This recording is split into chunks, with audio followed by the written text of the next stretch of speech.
Welcome to the last free dropshipping course you are ever going to need. My name is Ethan Dobbins, and I've been dropshipping for the past 6 years now and have made over $5 million in sales, have exited multiple brands, and have developed a proven framework for teaching countless beginners like yourself to go from $0 to $1,000 a day with their dropshipping stores like my students Matt, Canal, AK, and so many more that you can see in the link in the description down below if you're interested in coaching services as well. But with this free course, it has really taken me years of trial and error to learn and hundreds of thousands of dollars invested to learn all the strategies I'm going to share with you today so that you can get them without having any of the scars or thousands of dollars spent and wasted on different courses and mentorships. And it is chronologically based, this 8-hour course, to teach you everything that you will ever need to know to start and scale your store to $1,000 a day. But while I will give you everything on a silver platter, and you may be a little skeptical as to why I would even do that in the first place, the reality is I know countless other people who have dropped 5+ hour free courses. And when I talk to them, they tell me that the average viewer of these courses doesn't watch a few hours or an hour or even 30 minutes. The average viewer that has been given every strategy that they will ever need to know to be successful, on average watches 8 minutes. Less than 2% of the entire video. So while I will give you everything you'll ever need to know, the real reason why you won't be successful dropshipping after going through this isn't due to a lack of strategies or information. It is fundamentally due to your inability to execute those strategies and focus on the boring things that result in exciting outcomes. It's going to be due also to your inability to deal with adversity, to solving problems, to focus on the process and being obsessed with this game instead of constantly chasing money, chasing dollar signs, and seeing, oh, there's a new guru out there who's made $1 million. So instead of learning from the one person that I've already gotten all the information I'm ever going to need from, let me just completely scrap all the information, start over from scratch with someone else who promises you bigger and bolder claims and says that this is going to be easy if you just use my strategy, which is never the case.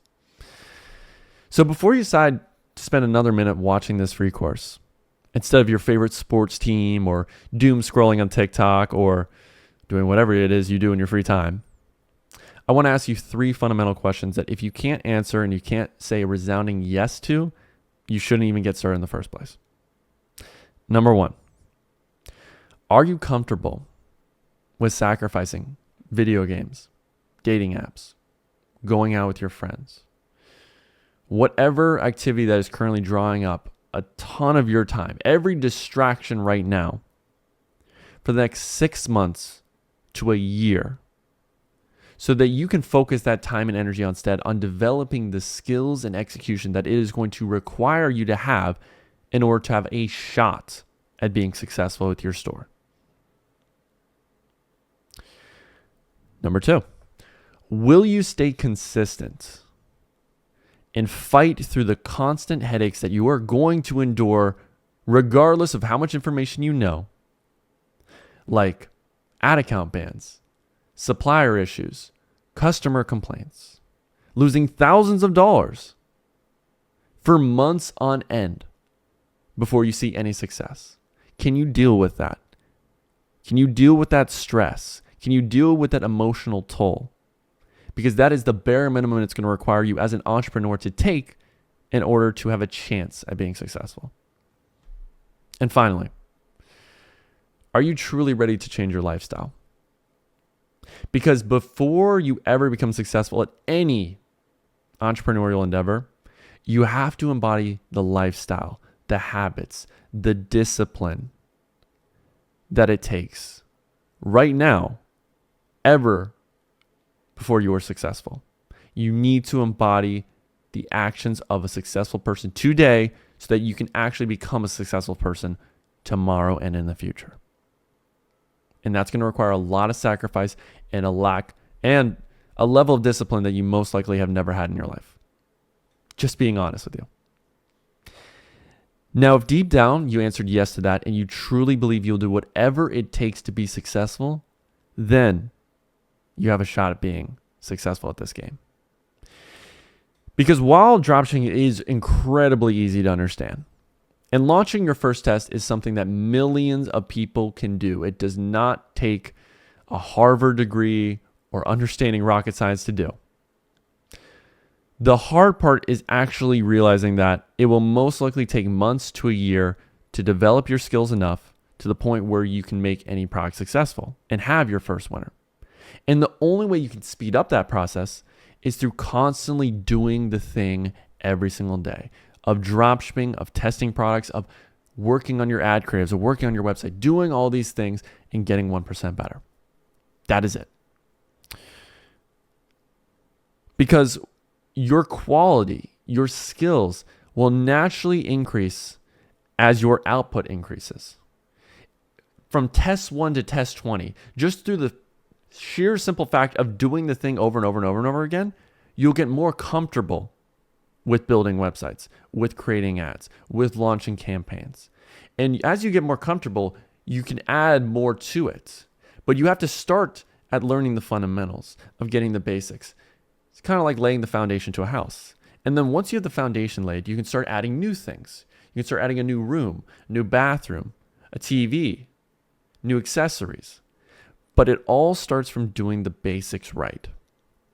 And I think the best way to illustrate this and the fact that imperfect action is better than perfectionism. Taking imperfect action that might not be perfect today is still better than trying to perfect and have this perfectionism mindset, which makes you only test one product a month, is the study from Atomic Habits. So if you read Atomic Habits, they basically had this study where they had two control groups. One group, and they were both assigned with the same task. The task was, at the end of a semester, so after 3 months, they wanted to see which group would create the best pot. So they had one group that had the entire 3 months to focus on making just one pot, the perfect pot. And then the other group, they were tasked with creating a new pot every single day. And then on the final day, they would create a pot and they would compare that pot versus the one from the group that spent 3 months designing theirs. And at the end of the test, overwhelmingly, the best pots that were created were all from the group that did the thing every single day and got 1% better, because these people didn't have the experience. They focused on perfectionism, but their pots were nowhere near because they just focused on one time doing it compared to hundreds of times. So in a lot of cases, the way to be successful and get your first winner is through a ton of testing and learning on the spot. You are never going to know everything you need to know about dropshipping before you get started. It's impossible to know because the majority of learning happens from doing it, which I know is counterintuitive for a lot of the more intellectual people that are going to watch this video. And we'll get into that a little later. But when watching this course, I basically want you to realize that you shouldn't binge watch this in 1 or 2 takes. That is not how you are going to learn dropshipping. How you are going to learn dropshipping is taking each section of this course, learning that first. So starting with product research. Then after you learn, okay, here's how I find products. Here's the tools I need to use. Here are the strategies. Then executing, taking action while that information is still fresh on your brain.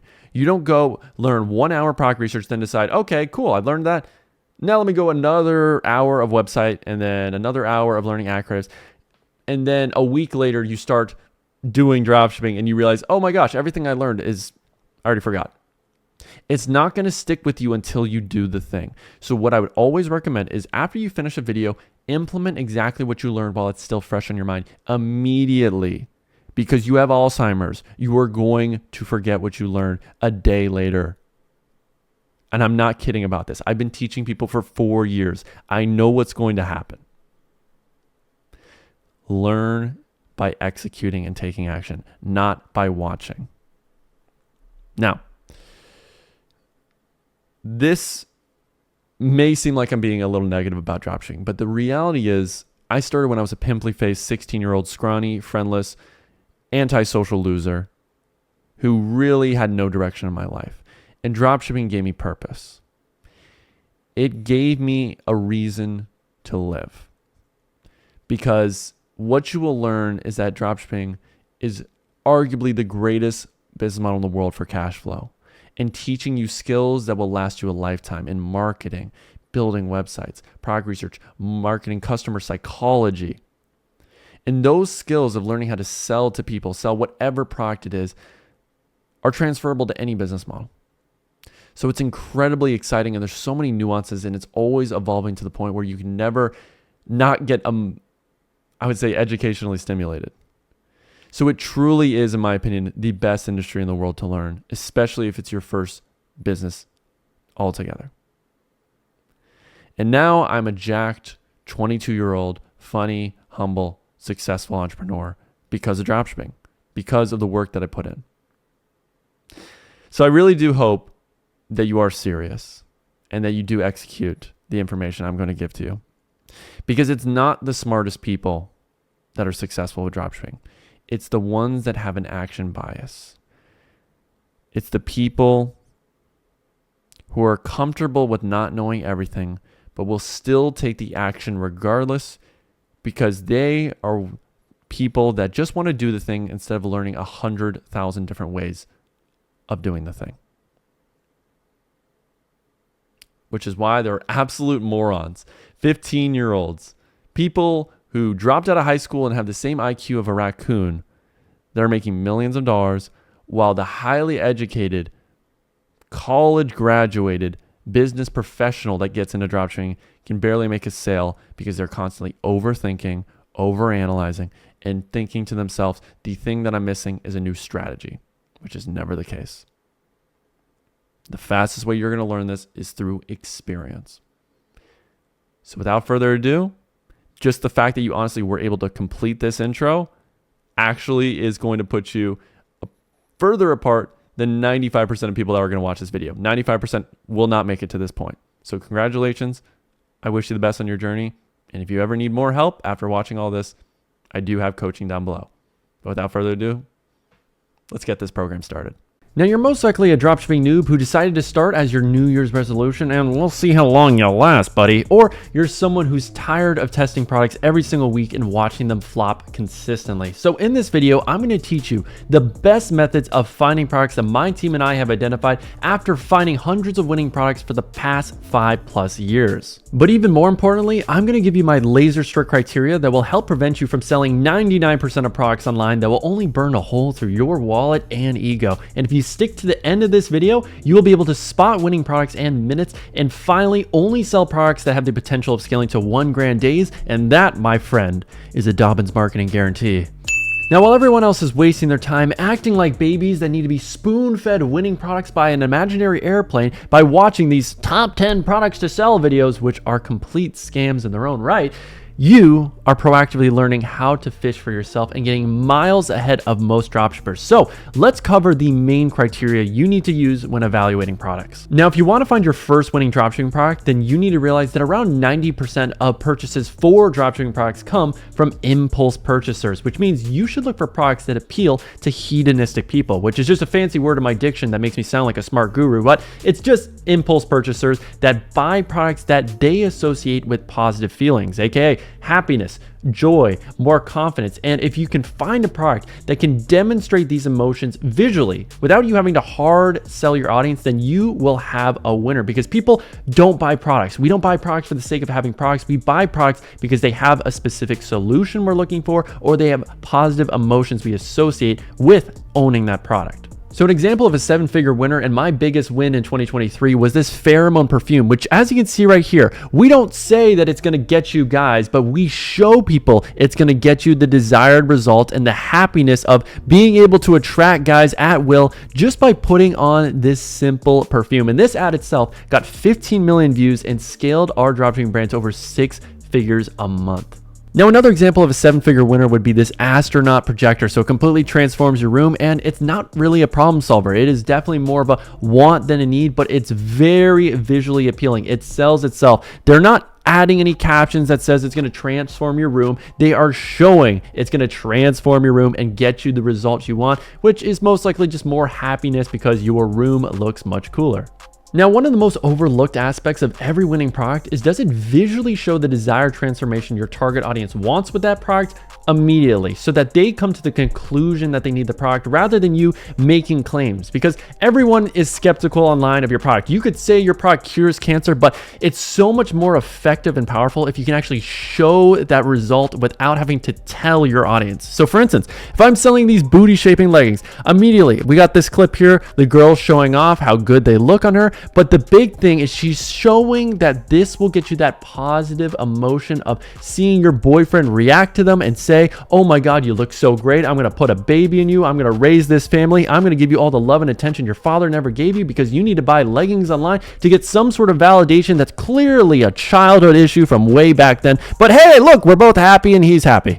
Or you're single and you're going to realize this is going to make you look great. You're going to feel amazing about yourself because all the guys at the gym are going to be staring at you, and you're going to make a video saying that all guys at gyms are creeps and clearly I'm just here to work out. I'm just trying to be me, but I don't know why guys are just so attracted to me. Then my second criteria point is, you're never going to have a winning product that has a low perceived margin. You can't sell these crappy, cheap plastic products from China and expect to build a brand, because especially with those margins, when you are spending thousands of dollars on paid ads, it is very hard to consistently get a cost per purchase below $20, no matter what product you sell at what price point. So set yourself up for success by looking for high quality products that have a margin of at least $25, a gross profit of at least 65%. So for instance, I wouldn't want to sell a product like this, which is a lint roller that goes for $10, which is going to be a nightmare with those margins. But in the same vein, you could sell a cleaning product like this car vacuum cleaner, and it has a much higher perceived value. And the way we can validate that is by looking at Amazon, using a tool like Jungle Scout that will get you the average price of top listings. They're doing over $100,000 a month. Or you can look up the keywords for the product on Google Shopping, do the same thing, look at the top brands, get the average price points, and that will tell you what you can realistically sell it for without you forcing a price point, which a lot of beginners make that mistake. Now, to really illustrate this, the reason why you should never sell a cheap dropshipping product is because the numbers are against you. The average ROAS for a campaign on a winning product is around 1.7 on Facebook. So if we look at this, if you have a gross margin of 50%, which basically means if I'm selling a product for 20 and it costs me 10, that's a 50% gross margin. I need to get a 2x return just to break even on that product. And we can look at other examples. Like for instance, if I sell a $25 product and that cost me 10, that's a 2.5x markup. That's pretty good, I would think. But in order to get a break even, no profit, no loss, you would need an average ROAS of 1.88. And to get a 10% profit, I would need to get a ROAS of 2.31 or get a cost per purchase of $10, which at scale for dropshipping is nearly impossible. Now, if we change these numbers up a little bit and we're selling a $55 product with $15 COGS and a 1% return percentage, then we just need a $38 cost per purchase to break even, or $27 cost per purchase, which is very achievable, and a 2 ROAS to get to 20% profit, compared to if I'm selling a product that is 50% margins, a 2 ROAS just breaks even. So if you don't like math because you got dropped on your head one too many times as a child, or you don't like numbers, or you just didn't go to college, which most likely it's all the above because you decided to become a dropshipper instead of an actual career that contributes to the betterment of society, then you can actually have this KPI calculator for free. If you guys leave a like down below, if we get to 1,000 likes, I'll drop it. This took me honestly hours of brain-breaking work to get all these formulas right, and it is a very valuable tool. Now, after making over 7 figures in dropshipping sales, I've learned you should only sell products with proven sales demand and a low return rate. So for sales demand, if you see that the product's making over 30 grand a month minimum, then that is enough for proof of concept. Because with unsaturated products, although they might be sexy, a lot of times you're just going to be the pioneer who tries them out, fails, and is left with a lot of arrows in your back. And even if you do find a winning untapped product, once you start to scale it, it's going to come on spy tools and people are going to try to sell it as well. So you're always going to have competition. So if, let's say for instance, I'm interested in this 3-piece pajama set, I can verify order demand using 2 methods. One, going onto Amazon and using a tool like Jungle Scout on a listing for that product and seeing that, hey, it's above 30 grand a month. I can also go into Temu, see that, oh, there's over 74,000 sold. So clearly there's demand. And then for return rates, a big thing with clothing is that is the highest return rate industry. It's usually about 25%, especially with those Asian sizes. And a big way you can prevent that return rate from being too high is noticing that, okay, on Amazon, at least do we have reviews of 4.2 and above, so that the product clearly does work, it has good reviews and people are happy with it. So Don't sell products that have those high return rates, because there's other types of products outside of clothing, like technology, where you may notice that, oh my God, all the listings for this product on Amazon are at a 3 out of 5 or 2 out of 5. It's going to be too much of a headache. You're going to deal with too many returns. Do not sell those products. Now, the final key points, and this next one won't apply to you if you are doing custom content or TikTok organic. And if you've really gone down to that deep down level of degeneracy and no integrity just to make a few sales by talking about wives, boyfriends, then I feel bad for you, son. But honestly, watching those videos makes me want to cringe so hard and really narrow down the definition of an entrepreneur, because I don't think it should include TikTok organic dropshippers. But either way, when you are selling products online and you're picking your next product, you should make sure there is good content online that you can at least repurpose when you're testing it. So if you're testing on Facebook, then okay, for a clothing product, make sure that there's good images. And obviously there's usually going to be multiple listings for every product that you sell. So try to do your digging, try to do your research. Now, if you're selling problem solving products, if you're selling on TikTok, which obviously is a video platform, then look up the keywords of your product and see what type of videos are out there. Are they high quality? Do they show off the use cases? Can you actually use these videos? And in some cases, just completely rip them and make sales, which a lot of times the way to verify that is, are these videos getting views? Because if they are getting views and you notice that there is purchase intent comments, there's comments that saying, I want it, I bought it, blah, blah, blah, blah, blah, then you know that there's clearly some good demand and that this type of content is also having proof of concept as well. Now, rapid fire, the final key things I look for in a winning product is, does it solve a problem worth paying to solve? Because a lot of products do solve problems, but a lot of times those are minor inconveniences that really don't matter too much. So I'd always want to sell a product that solves a key core issue for someone, which could be low confidence or not feeling beautiful. Now, I also don't like selling creams, oils, or gels from China, because you can imagine the quality control on that and the FDA approval, all that stuff. It's not really regulated, so I wouldn't recommend selling those types of products, or for that matter, copyrighted products from Star Wars or Marvel, or selling crystal meth. You usually just want to avoid those types of products. And then finally,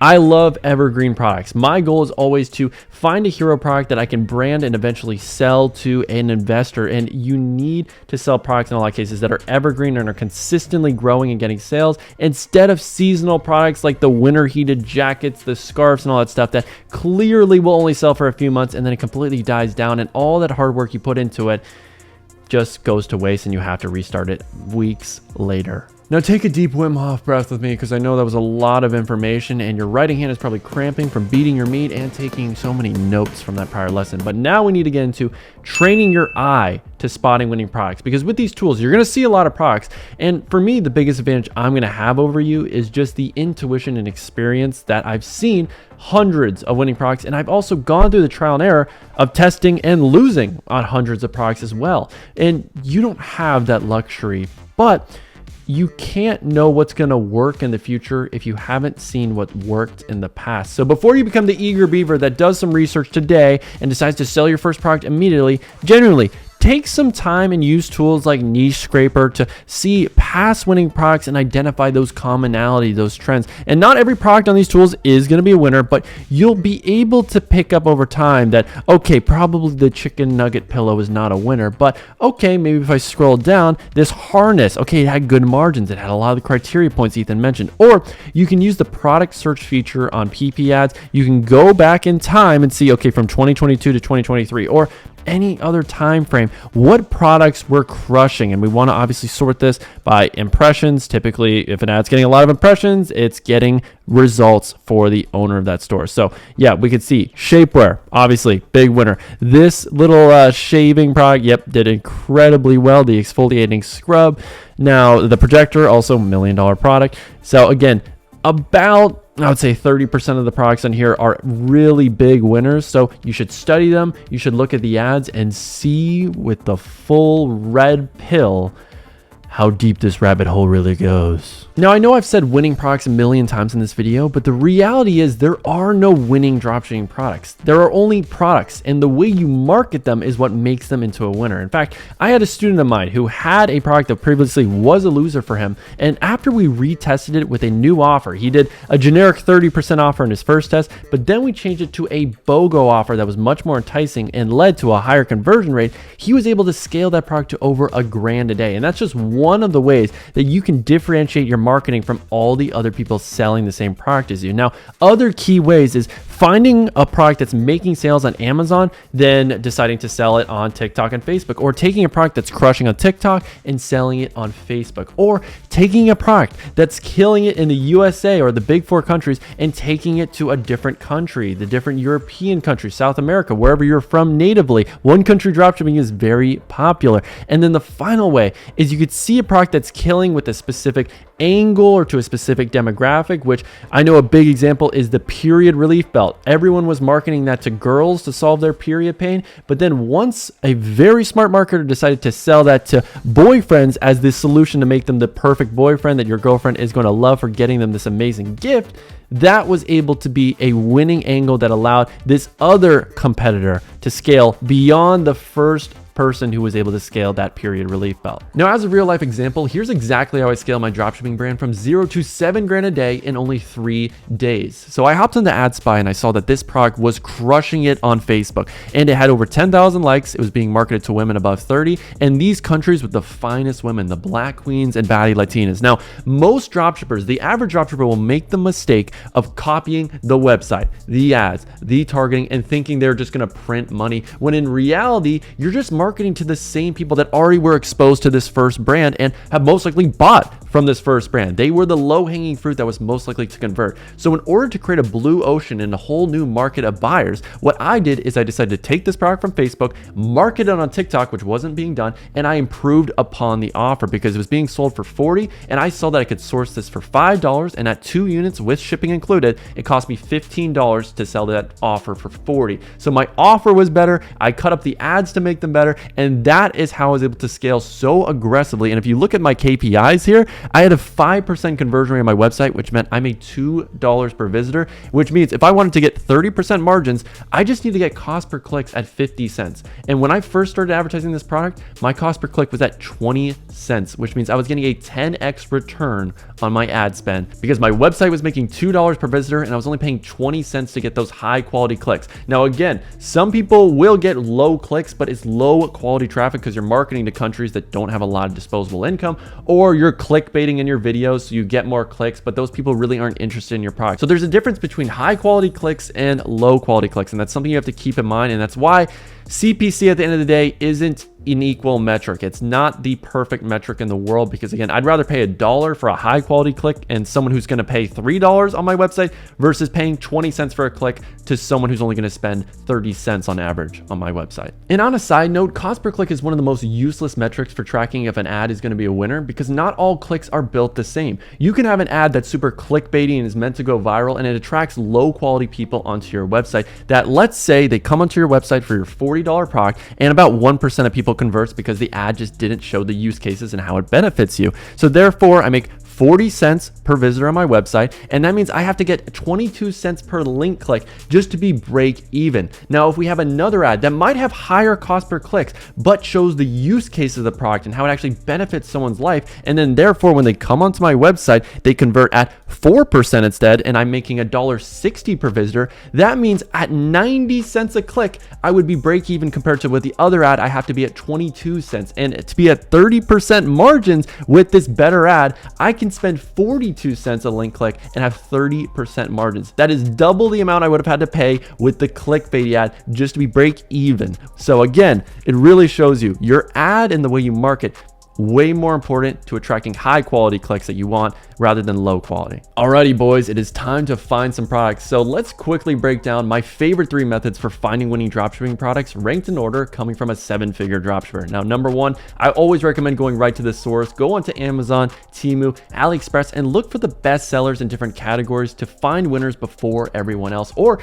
talk to your supplier. Once you build a good connection with your private supplier, they'll let you know what products are doing great right now so that you can sell those on your own brand. Now, you can also go onto social media. You can go into TikTok search, look up common keywords like prototype versus product, I want a refund, and other keywords to see dropshippers that are right now selling on TikTok organic so that you can market those products as well. And you can do the TikTok burner account method of liking a lot of those posts so that TikTok automatically recommends you more dropshipping products. Now, you can also go into the TikTok Creative Center and the Facebook ad library and look up common keywords in a lot of ads like on sale now, 50% off, BOGO, sale ends soon, and then find tons of of different ads for dropshipping products that way completely for free. And then finally, the ad spy tools. You can use ad spy, afterlib, pp ads, and Mina. Those are my favorites, and they all have different filters, and you kind of have to play around to find what works best for you. But for me right now, this is a great filter set that you can start with and play around with to see tons of different dropshipping products are potential winners. Now for me, I do find the majority of my winners using the ad spy tools because I've developed my eye over time, but I do understand that all 4 of these combined are over $500 a month, which is quite a pretty penny, especially when you're a brokey who's sipping on tap water and you don't have your life together. So if you do want access to all 4 of these tools for less than $50 a month, a tenth of the cost, and you can actually join my Bold Ecom University program, which is only $49 a month as of right now, which includes all these tools for free and has a step-by-step program for how I scale my brands from 0 to 1 grand a day. So if you do want access to that and get a weekly call with yours truly to review your store, your products, and your ads, so again, basically just making it possible for you to fail, then click the link down below. Alrighty, my fellow dropshippers, let's grab our magnifying glasses and hop onto TikTok to do some live research. So here's method number 1, TikTok search. So these are keywords I do like. I want a refund, my wife's boyfriend, prototype versus product, blah, blah, blah, blah, blah. You can see all these different ones and try them out for yourself. And you're really just trying to find, first off, organic TikTok accounts. And then you want to study the content, study the keywords so that you can find more, and over time, build a list so that you can find these dropshipping products before everyone else. So this would be one example right here, the Wrist Max. I know last year the forearm grip was doing really well. I scaled that to over 3 grand a day. So again, there's tons of dropshippers here. We got the speaker, so the shower speaker. This one's another great winning product. So as you can see, just immediately there's winners here. But if you want to compound your research, it is really advantageous to start a new TikTok account. Go on your phone, download TikTok. I know for me, I can't do that because I would just go down a spiral of hot girls that would just make me want to do things that I can't speak about publicly. And honestly, my God, it would be a lot of repenting to my pastor on Sunday. I'll just tell you that. But when we go onto this new TikTok account, what you want to do is do the same thing of looking at these common keywords you're going to see actual organic TikTok dropshippers use, and then like a bunch of these videos. Typically, if you like at least 50 of these, you comment, you share, then you're going to get more videos from dropshippers automatically recommended to you on your feed. So it's just building you this assembly line, this pipeline of new content and ads that's automatically going to be hand fed and delivered to you, so that every single day when you're doing your research or you're training your VAs, have them do about 30 minutes of research, an hour of research, and they're going to be able to build a good list of products just from doing that. And another thing to keep in mind is that on the mobile version of TikTok, you can actually sort these videos by recent. So go and look for videos that have been posted in the last week, last month. You don't necessarily want to sell, obviously, this product, this jellyfish winner from over a year and a half ago. So again, look for recent winners, things that are actually popping up and making sales now. Now you could potentially try to sell products from a year ago. Just make sure though, you hop onto Amazon and verify that they're actually getting sales using the methods we talked about earlier. Now, 2 free great ways you can find winning dropshipping products as a complete beginner before these products get on the spy tools and the thousands of minion dropshippers see them is going onto TikTok Creative Center and using filters just like this one, and obviously play around. You can do United States, you can do Canada, you can do top 1%, you can go through different niche categories as well, and start scrolling and seeing what filters are finding you tons of winning products. Like this one right here, the Valentine's Day 4-leaf clover. This is 100% a winner. It's got a ton of visual elements to it. It's a very impulse purchase type of buy. So those are great. These pants right here, clothing always does incredibly well in the dropshipping space. And then another way is you can go into Facebook ad library and just look up common keywords for ads. So 50% off, BOGO, on sale now, link in bio, shop now, all these different keywords that you would use in your ads. So let's use the keyword get yours. And then after you do that search, go into the filters and do ads that are actually active right now. And I would recommend doing recent ads so you actually see products that are relevant to making sales at this current moment. And then if you want, you can do things like English, you can do video only. I'm just going to apply these filters right here, as you can see. And if we scroll on down immediately, yep, we're getting some clothing ads. Makes sense. So this ad started running yesterday, and I have validated in the past that this product is a winner. It's basically this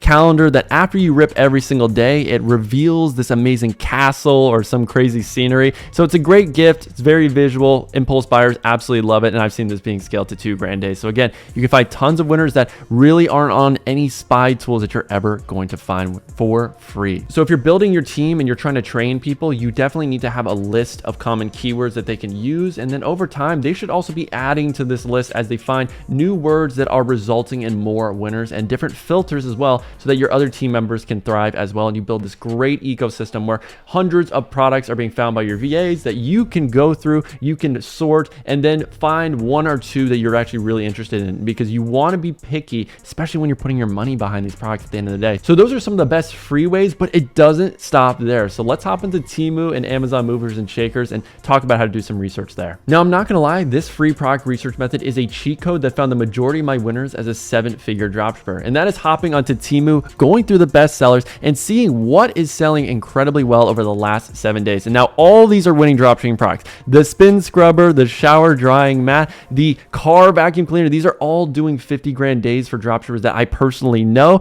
But you got to keep in mind, obviously they might be a little more saturated. So go through different categories like bedding and other areas so that you can differentiate and find products that other people really aren't seeing, because they're just doing the basic level of research. So if I see that, okay, this plush duvet cover is doing really well, I could sell this exact type of duvet cover.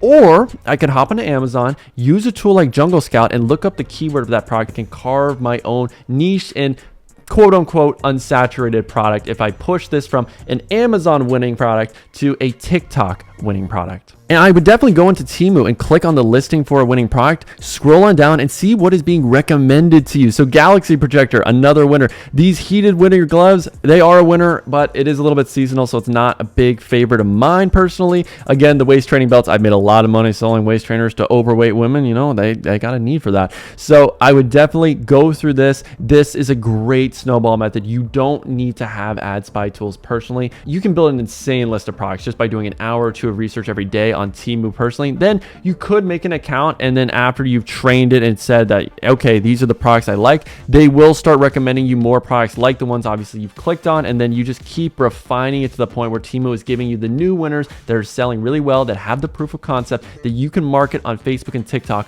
before everyone else. And that is how you can make a ton of money with dropshipping in 2024. Now, another great way of finding winning dropshipping products for free is using the Amazon movers and shakers tool. Now, you can go through the different categories on the left side of this, see beauty and personal care, home and kitchen. There's a bunch of great categories, and a lot of these products won't be dropshipping products per se, but if you do the research and look for products that are non-branded, then you can definitely find some winners. Or if you just see that, okay, a certain product concept is doing really well, like this modern home decor shower shelf that I can guarantee would crush it with image ads on Facebook. Let's see what numbers they're doing right now. Now, you can see they're selling for $9. Margins are not great, but they're doing $97,000 in revenue. So we know there's proof of concept. There is demand for this type of product. So let's see if we can go onto Temu, go onto AliExpress, and source a similar type of product in that same category that we could sell as well on Facebook with better margins. Again, it doesn't have to be the exact product. Just look for something that is similar with proof of concept. Now, if you couldn't possibly be caught dead doing these peasant free ways of doing product research, and you want to splash your old money like it's your seed across a lucky woman's, I'm not going to finish that.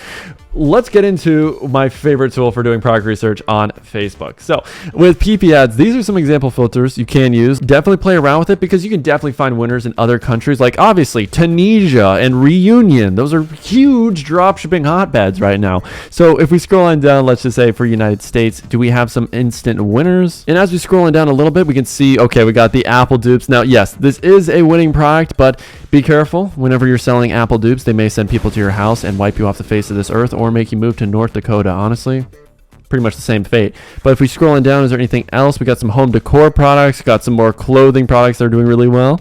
Now we got this cushion car seat here, which is really interesting as well. So once you find something you like, you can save the ad and then go to the website to see what are they selling. Then you can look up the brand on Facebook ad library, TikTok ad library, try to find other ads that they're also running. But yeah, this is a really interesting product. It looks like they built a brand. So if we can find this exact concept on Temu or AliExpress from our supplier, which it's a pretty generic product, so I think we can, then this could be potentially a winner from AdSpy. Now, a pretty new ad spy tool that's getting great results for dropshippers is Afterlive. Now, I got some example filters, only ads from the last month that have been shown to these main countries, and then we got shop now and get offer for the call to actions. And if we scroll down, we got the portable vacuum cleaner, which, yes, it is a definite winner. I've seen people scale it to 50 grand days. It is ridiculous what you can do. We got the Van Cleef bracelet dupes right here with an interesting offer, buy one, get two free. I'd probably save that ad and see kind of what they've done there to make it really go viral, but I'm sure they have some great visuals. And then we got some classic beauty products right here. The EMS, LED, RGB, every single 3-letter acronym you can think of, red light therapy device. So this one is a winner. It does incredibly well. It appeals to impulse purchasers, and especially with an ad like this that's so natural and authentic, like you're just seeing the before and after results immediately. Yeah, that type of product is going to sell really well. Now, you also have tools like Mina, which has Facebook ads, TikTok ads, and they also have lists of top winning products that you can get access to on the $99 a month plan, which, hey, I don't want to be that guy, but click the link down below if you want access to it. So we can scroll on down here and let's see what's immediately available to us. So we got the mini katana. It's definitely a winner. I know there's a 7-figure brand called Mini Katana Store, I believe, but they have trouble actually running ads because ad platforms consider it as a weapon, which yeah, that's a very loose definition is what I'll say there. Now, if we scroll on down, anything else that's really interesting, and you're going to have to put some time, like realistically, you're going to have to go through a few pages, do like 30 minutes of research. I mean, a pizza blows my mind that's on a product research tool, but we can see right here, okay, the dog bed. So again, I'd probably look at this and say, all right, it's got 5,000 likes. That's decent. But again, I'm just looking for proof of concept on that type of product. It doesn't have to be this exact design right here because you may see that, oh, it's branded by Funny Fuzzy. So let me just look that concept on Amazon. So we look up dog bed and then we can do Jungle Scout like this right here. And we can see what the top listings are. We can see what their average revenue is doing if my Wi-Fi wasn't Cricket Wireless and was completely flatlining. And we can also look it up on Temu. So on Temu here, we can sort by top sales, see what kind of designs are working really well. Now, this is the most common one, the circle donut design, so maybe we want to avoid that, see what else is available. So we got this one here, which is in the shape of a bear. Ooh, I like that. I haven't seen many people really scaling that different design. So again, take the concept. If you know the concept is proven, that doesn't mean you have to sell the exact version everyone else is doing. You can look for a variation of that product that's also doing some good numbers. So we got this little flat bed, and I mean, hey, you got the visual proof. The dogs like it. I mean, that guy's sleeping like he pays rent around here. Jesus Christ. But again, concepts are way more important than focusing on a specific product. And as we can see right here, this is doing $1 million a month. Unbelievable. So orthopedic dog bed. So that's the marketing angle that they're going with here. Now, obviously, you want to make sure the product actually works. 4.5 stars is solid. I mean, this is a really, really interesting product. And I know most dropshippers that are selling dog beds are not selling this version of one. So if it's killing it on Amazon, Blue Ocean, on TikTok, on Facebook, potentially, again, haven't done the full research, but there's a good chance you could definitely get some sales there. But by far, my favorite ad spy tool for finding winning products is PP Ads. I've been using them for over a year. They're the undisputed best research tool, and especially with their product search tool, where if you have filters like US, Canada, and ads within the last 30 days with over at least 100,000 impressions, you are going to see winning products immediately. So on this first row, we already got these forbidden boho BBL pants, which God knows how many kids were created because of these bad boys right here. But yes, that is a winner. It's very visually appealing, and you can instantly see the benefits, which if you have an ad that's like seeing my boyfriend's reaction to this, craziest pants you'll see. New viral forbidden pants, and they really hug she's you in a the white right girl. places. How is that even possible to have that much recoil? I mean, Guys what will not be able website to am I stop on? Okay, we got to snap back out of it. We're using PP Ads. This is a product research tool video, and scrolling down, is there anything else that catches eye? All right, the projectors are killing it. They are a very visually appealing product as well. Instantly see the benefits. The mini portable straightener, another great winning product that was killing it. These are the types of products I love, especially towards females, because they are impulse shoppers, especially for cheaper products like this, which are under $30, and you can visually show you the use cases and the benefits immediately of using the product without you having to sell them on why they need it. Just show them why. Now, in terms of their ad search tool, again, doing some US, Canada, shop now is the call to action, and then Shopify for the website landing page, and then ads today. This is actually a very common method of don't do any ad impressions, but look for ads that are happening right now, and then you'll see obviously what people are testing, and it is a little bit more unproven products. So what you should do is, if you see something that catches your eye, look it up on Amazon, do the sales validation, and then you could potentially sell it. I also love that you can do 500 ads per page. That is just so great. So immediately we're seeing some plushies. So those are some impulse buys 100%. Yeah, the shark hoodie, this is another winner. Now, just because it doesn't have a ton of impressions doesn't mean that this isn't working for other people. It's just not necessarily working for this dropshipper. So again, you would look this up, see if it's making sales, and if it's got the right margins, then go ahead, sell it. We got some more seasonal products with the Valentine's Day Rose Bear. Again, I just personally wouldn't sell it because it's very hard to scale something that fast and make sure everyone's getting their shipping on time for Valentine's Day, because you'll get a lot of returns if it doesn't get there, and God knows you don't want to deal with all that. We also got the portable juicer right here, which again, it doesn't have a ton of impressions, but this is a winning product. Margins though are a big thing to definitely keep in mind, because I know usually you can only sell it for 59 and it costs around 30. So yeah, at a 50% gross profit, I wouldn't personally be interested. So again, this is one way that is very, very popular of just looking from ads today.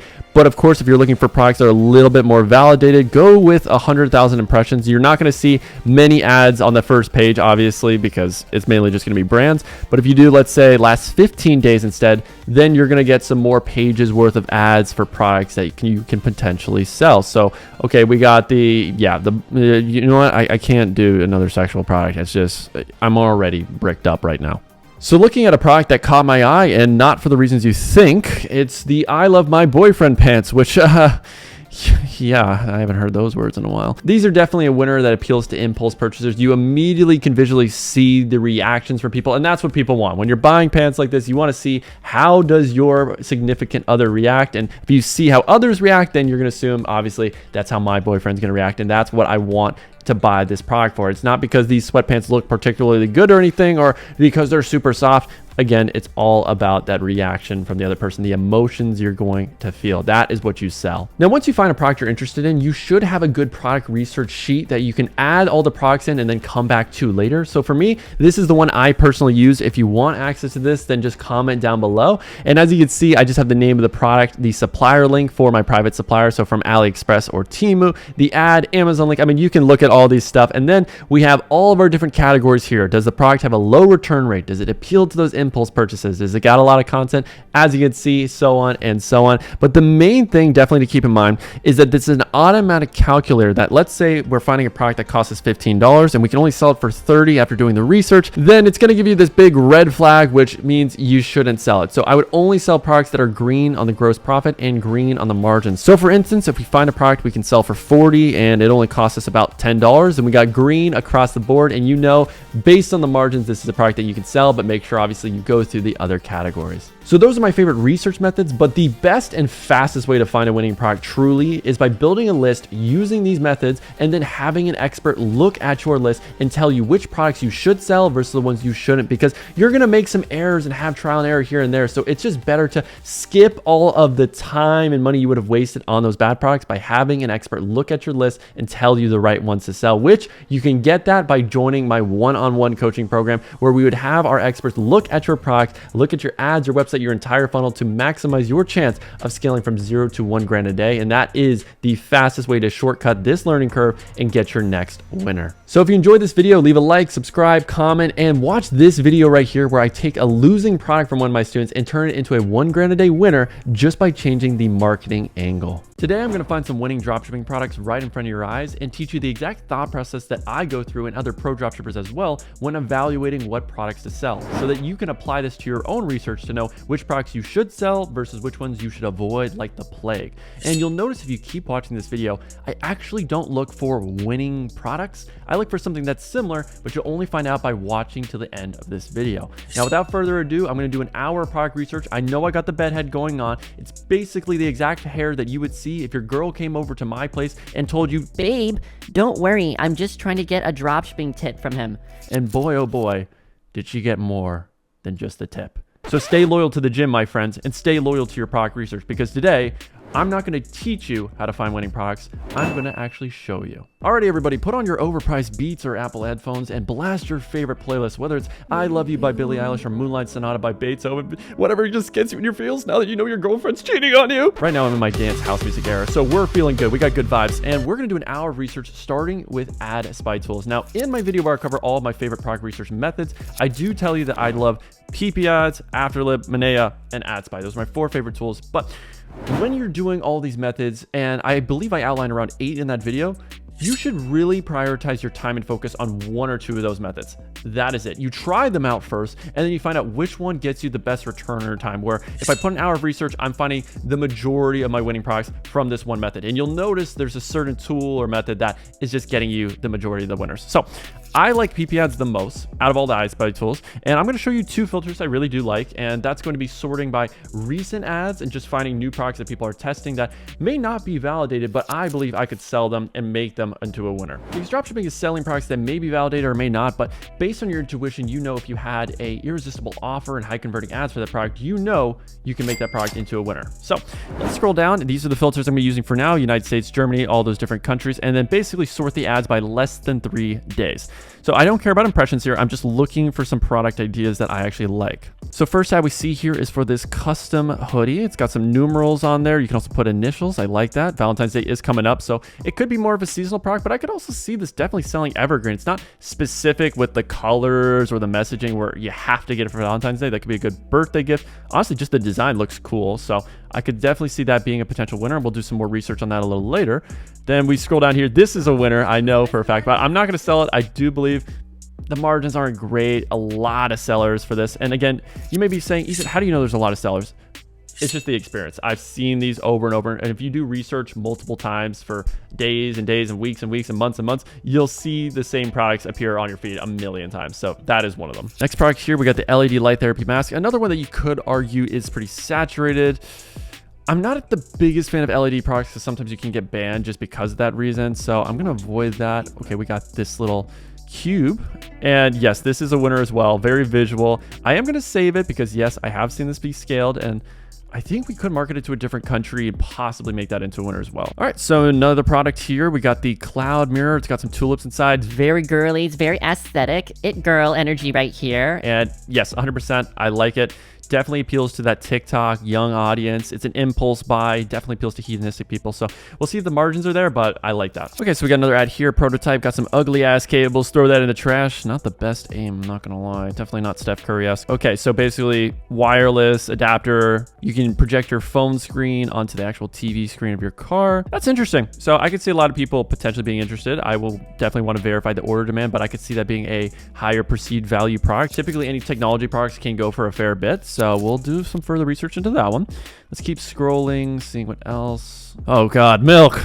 My worst nightmare. Especially since I'm lactose intolerant. I'd be on the toilet for the next 3 hours if I was trying to drink that concoction. Oh my God, whipped cream too. No, that is an interesting product. So this is based on a previous winner because I know they had the automatic steering coffee cup. So this is kind of similar, but it's a little more bougie. It's got that aesthetic that's more for the explorer type, more for the boho aesthetics. Yeah, you know, you got this certain modern appeal to it. I could definitely see that being a winner. 100%. So let's save that. This is interesting, guys. I can't lie. Another couples product, a good gifting angle potentially. Could sell it year round. Obviously, Valentine's Day coming up as well. Very visual, very impulsy. So yeah, I would definitely do some more research. Now, I absolutely love this filter for finding winning products using PP ads, especially if you're a beginner, and that is doing ads with at least 100,000 impressions to the main big 4 countries, but have only been running for less than 20 days. So, you know, these ads are really picking up a lot of traction. These products are making sales right now, not 3 months ago, and aren't super tapped. All right, so scrolling down, we got this little flower box that also comes with a necklace. So obviously great gift for birthdays, anniversaries, also Valentine's Day, which obviously is coming up. So everyone's testing these pretty hard. So yeah, this is definitely a winning product. I know these people are scaling just based on the amount of impressions. It's only been running for 6 days. So that's pretty solid. And yeah, it's definitely a winner. Would I put my money behind it? I would have to see how bad the dips are after Valentine's Day and if this really is an evergreen product. Now we also got this giant travel bag. Oh my God, it's bigger than her torso. But I can see us easily being able to source it. I know this is an actual ad from a brand, but because it's so generic looking, I think we could easily source that. And again, we're just trying to prove, is there demand for the concept of these large travel bags? Yes, then okay, let's find a version of that we can sell and push because we know that there is demand in the market for these types of products. Now, another easy way to find winning products is using the product search feature on PP ads. So for me, I look for products that have ads running over the last 2 weeks in certain countries that I like. Now, I don't actually sort by ad impressions because again, I'm just trying to look for products that are really being tested right now, that are newer, that are starting to pick up sales. You can sort it by certain impressions if you like, but you have to keep in mind, like with this astronaut projector, this has been scaled to over $10 million. So just because, oh, this current seller only has 5K impressions doesn't mean that this product isn't already validated. So just save products that you think are interesting, that solve a problem or catch your eye, and then do further research into them. So we can see with the pheromone perfume, another winner that we scaled, the mini hair portable hair straightener, another great winner there. But because with your product research skills, you develop this with experience and wasted time. I personally wouldn't sell this product because I know they are incredibly saturated and there's not a lot of new marketing angles, demographics, or platforms I could try to advertise that on to carve out my own blue ocean. So if we scroll down, the I Love My Boyfriend pants have been scaled pretty hard on TikTok. So maybe that's a product that we take onto Facebook or we come up with a better offer. The viral TikTok joggers, another product I know has been scaled to 10, 20 grand days. Now keep in mind with clothing, it does have a higher return rate because of the Asian sizes being a pain in the ass. So definitely want to keep that in mind. And then yeah, the migraine relief cap, another winner. So I would say this is a great way to really develop your eye if you are a beginner and you haven't seen a lot of winners, because yeah, these are all pretty much winners. But I want to see if there's anything that's a little bit newer that I haven't seen as much. Now the foot smoother, yeah, I have seen this, but not a lot of people have scaled it on TikTok, so that could be an interesting play. This pet bed's interesting because I've seen a lot of different pet bed designs, and you want to definitely validate, is there a specific design that's working better than all the others? Because most dropshippers are going to just laser focus on, okay, this is the one that's working or I'm seeing a lot of ads for, so therefore I have to sell that exact product design. But let's look at pet bed right now and let's see, is there another version or design that we could potentially sell that other people aren't really hitting? So we got this flat version, which I know I haven't seen a lot of. This is usually the most common one, this little donut design. But we have a version where you can actually sleep with your dog. I don't see a lot of people selling that, but let's see if there's demand. So we can see on that one, it has $49,000 in sales. So again, there is clearly demand. So if we could source something that's similar, I could see that being the move. And then yeah, we have this version that we just saw. It's kind of like a little igloo house design. It's got a little roof in there so they can snuggle up, which is really adorable, I can't lie. And when we look it up on Temu, we can see we got this little bear paw design. That's also interesting. I don't see a lot of ads, but yeah, this one, it's really interesting. It looks like it's just emerging from a deep slumber. Honestly, kind of looks like the tip of I'm not going to make that one, but that would be my thought process. Again, it's not laser focusing on the specific design I saw in the ad. It's validating the product concept, making sure the margins are there, making sure there's good content, and that it's an evergreen product by using tools like Jungle Scout. So you're probably noticing maybe I'm not disqualifying a lot of products because I actually don't tend to do that really early on. But once I do my research, which we'll now do for these products that we have approved, we'll see which ones actually make the cut. Now you may be wondering, what is the fastest way to find a winning product that I can scale to 1 grand a day? And it's by having an expert look at your current product research list and handpick the products that they would sell versus the ones they wouldn't, so you can sharpen your eye and scale the right products and not waste tons of time and money on the wrong products. So if you want access to experts that have years of experience and have generated millions in sales, you can actually book a call with my team down below. We are doing one-on-one coaching and group coaching with myself, where we are going to review your product list to make sure you are on the right track and shortcut the learning curve so that you can build the right website and ads that help you scale any product into a winner. So if you are interested, book a call down below. And if we don't help you scale to at least $1 grand a day in the next 90 days, then we will work with you for free until you do. So there's absolutely no risk for you. If you are serious and you want to make dropshipping work in 2024, book a call down below, and I can't wait to work with you. Okay, so let's do it for our first product here. So the next step for me, once I find a product I like, is I'm going to look up the concept of it on Amazon and Temu to validate, are there orders and demand for the product? So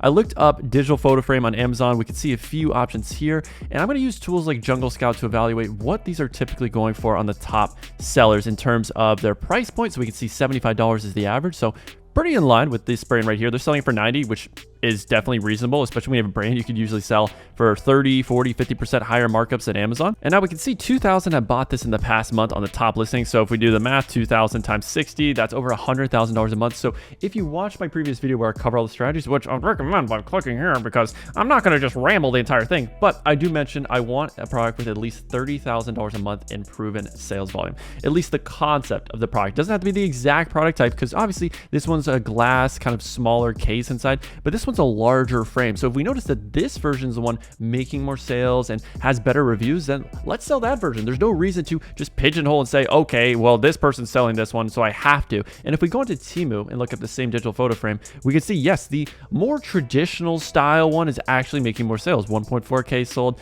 And then if we can find a version that's similar to the glass one, yeah, 7 sold. So it actually looks like the concept is proven, but the product itself that's being sold by this dropshipper isn't really. So that's what I mean when I don't actually look for winning products. I look for winning product concepts. So the concept is proven, but let's try to find the best version of that. And that's how we can differentiate. Every dropshipper is going to look at this product and say, I have to sell the same exact design, product, etc. But you really don't have to. You can differentiate by taking that concept and then finding a better version of it that no one else is really selling. And that's how a lot of people make money, where they'll see a version that's doing really well on Amazon or on a different platform, and then they decide to take it onto social media. Because although this product's making sales, you may be saying, okay, that means there's a lot of other dropshippers selling it. That's not necessarily the case. There are products that are specifically just selling on Amazon or on Pinterest or wherever. And this is one of my favorite methods for scaling winning products, because you'll notice that certain products get a ton of sales on one platform like Amazon, but no one's really selling them on social media like TikTok or Facebook, or someone may be scaling this exact product on Facebook, but no one really on TikTok. And just that differentiator and the way that you market the product on different platforms can be the reason why you scale, even without changing the ads, the offer, or anything else. So let's go to our product research list here, and we're going to add digital photo frame. We're going to add the Amazon link. And I would say the selling price we can go for this product is around $74. I would have to do a little bit more research, but we'll start there. And where we can source it. So far on Temu, we can see it goes for around 40 bucks. I'm going to estimate that we can probably get this for around 30. Now we're also going to grab the Temu link and copy it into our product research spreadsheet, which isn't necessarily going to be our supplier, but we can use that link to get this product sourced by using your private agent, or with the sponsor of today's video, AutoDS. AutoDS is the all-in-one platform that allows you to source, import, and fulfill all of your dropshipping orders in a few seconds. And if you're creating your first dropshipping store, in one click, AutoDS will automatically create an AI pre-built store that is done for you. And because AutoDS fulfills orders for thousands of different dropshipping stores, they use that data to culminate a list of winning products that you can access easily through their platform, so that you can save a ton of time and money to find your next winning product to sell today. And on top of the products they'll give you in the winning products list, they also have a TikTok spy tool, which makes it easy to go through tons of TikTok ads to find winning and hot products right now. So basically, if you're a dropshipper and you want to find more winning products, also have pre-built stores done for you in minutes, and have access to the best suppliers for any product you want to sell, like the one we are currently sourcing, which we can get for shipping time of 7 to 12 business days, so that I can actually scale my brand in peace without dealing with all of the customer headaches from having a bad supplier, then you need to have AutoDS on your store, which you can check out by clicking the link in my description. Now, in my previous product research video, I do cover that I look for a margin of around 65% for any product I sell. So with the example numbers, we're at 59%. So we're close, but no cigar here. So I would definitely see, can I split test the price and let's say sell this for 89? Is that in the realm of possibility? Because if that's so, then this would actually be much easier to scale. So again, keep in mind, you have to be strict with your numbers. If you know, okay, the COGS I'm getting for this product, I thought it would be 30, but it's really 40, and I'm trying to realistically sell this for 74, the gross profit is just not there. So it's not worth the time of making all the ads, creatives, doing all the marketing research you have to do to make this product a winner, when there's other products that the numbers just look so much better. And when you do actually make sales and are scaling, you're making way more profit. Now on the spreadsheet, you can see there's some other criteria that I do look for. So return rate, I want a low return rate type of product. So if I go into Amazon, if I go into Temu, are the stars usually above 4.3, 4.4? Because if that's the case, then yes, I will be comfortable in selling that product. But you don't want to sell products that have high return rates, which typically is clothing, sometimes it's technology, or cheap plastic products that break very easily. Now, other things I look at, does it appeal to impulse purchasers? So can I visually see the transformation? Is it just a cool product? What does it really do that will catch people's eyes? Then is there good content already available? Does it proven sales demand, which for this product, we do know it does. Now, Evergreen is more if you're using a tool like Jungle Scout, which is available for free if you join my course down below, which for $50 a month gives you access to all these product research tools, which combined cost over $500 a month. So if you want access to all the tools I use when I'm doing my research, so you save tons of time and money, then I would recommend joining the course down below. But with Jungle Scout, you can see the year-long trend of sales. So you can see if there's any dips and spikes, so that you know if the product is evergreen or it is more seasonal. And then finally, is it brandable? Now, that's kind of ambiguous, but usually it's just based on, is the product not super generic, like let's say a cutlery set where, yeah, you can't really build a brand around it. So I'd say this product does match nearly all of the criteria, especially impulse purchasers, because they look for products that they associate with positive feelings like happiness, confidence, etc. So this is definitely one of those products where you're going to see an amazing reaction from your lover, and you're going to get a lot of that positive, bubbly butterflies in your tummy when they see this. So yes, it really does match all my criteria, but if the margins aren't there, we're not going to sell it. So let's go into the other products that we saw. So now we got this blending mug, and it's got a specific design to it that is really nice, but let's just again look it up on Amazon and let's see what versions of this product are really selling, because it could be that version that we saw in the ad, or it could be, yeah, this little black, more modern aesthetic, more sophisticated, more Patrick Bateman-esque design. I really like how the accentuated black curves surround the cup and just give it this rounded aura of sophistication. Now, let's scroll down. Let's see what versions we got here. So obviously, usually the ones that have the most reviews are the ones that are making the most sold. We can see this one had 2 1,000 bots. So actually we might go with this one.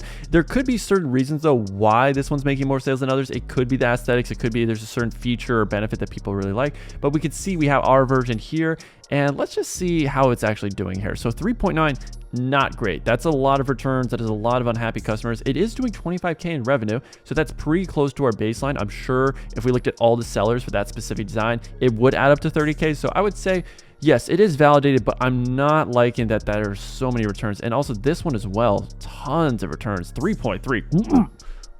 Makes a grown man throw up in their mouth. So let's see, is there a better version here? Oh, this is the classic one right here, the travel smoothie, 3.7. Ugh, gross. Now we got this version right here, which is pretty similar. It's just a normal mug. So as we can see here on Temu, it's got over 5,000 sold, and it's got a 4.5 star review. So maybe this supplier is better than the one on Amazon, and they're just using a really crappy one. So if we have an agent that is doing the proper quality control on these that you trust, then I would feel pretty confident with this product. And I do know with my guy, we can see another listing, 1.6K sold, and over 10,000 reviews, 4.6. Okay, so there is a potential and a reality that we could sell this product. So we see right here, it's going for about $13, and I believe the main competitor was selling it for around, let's see, 24. So margin-wise, that's pretty crap. I can't lie. So we'll say we can source this for 12, but yeah, realistically, if we're going to make this product work, we're probably going to have to sell it for around 39, 34-ish. Let's see how 34 looks. So 34 is right on the edge. And again,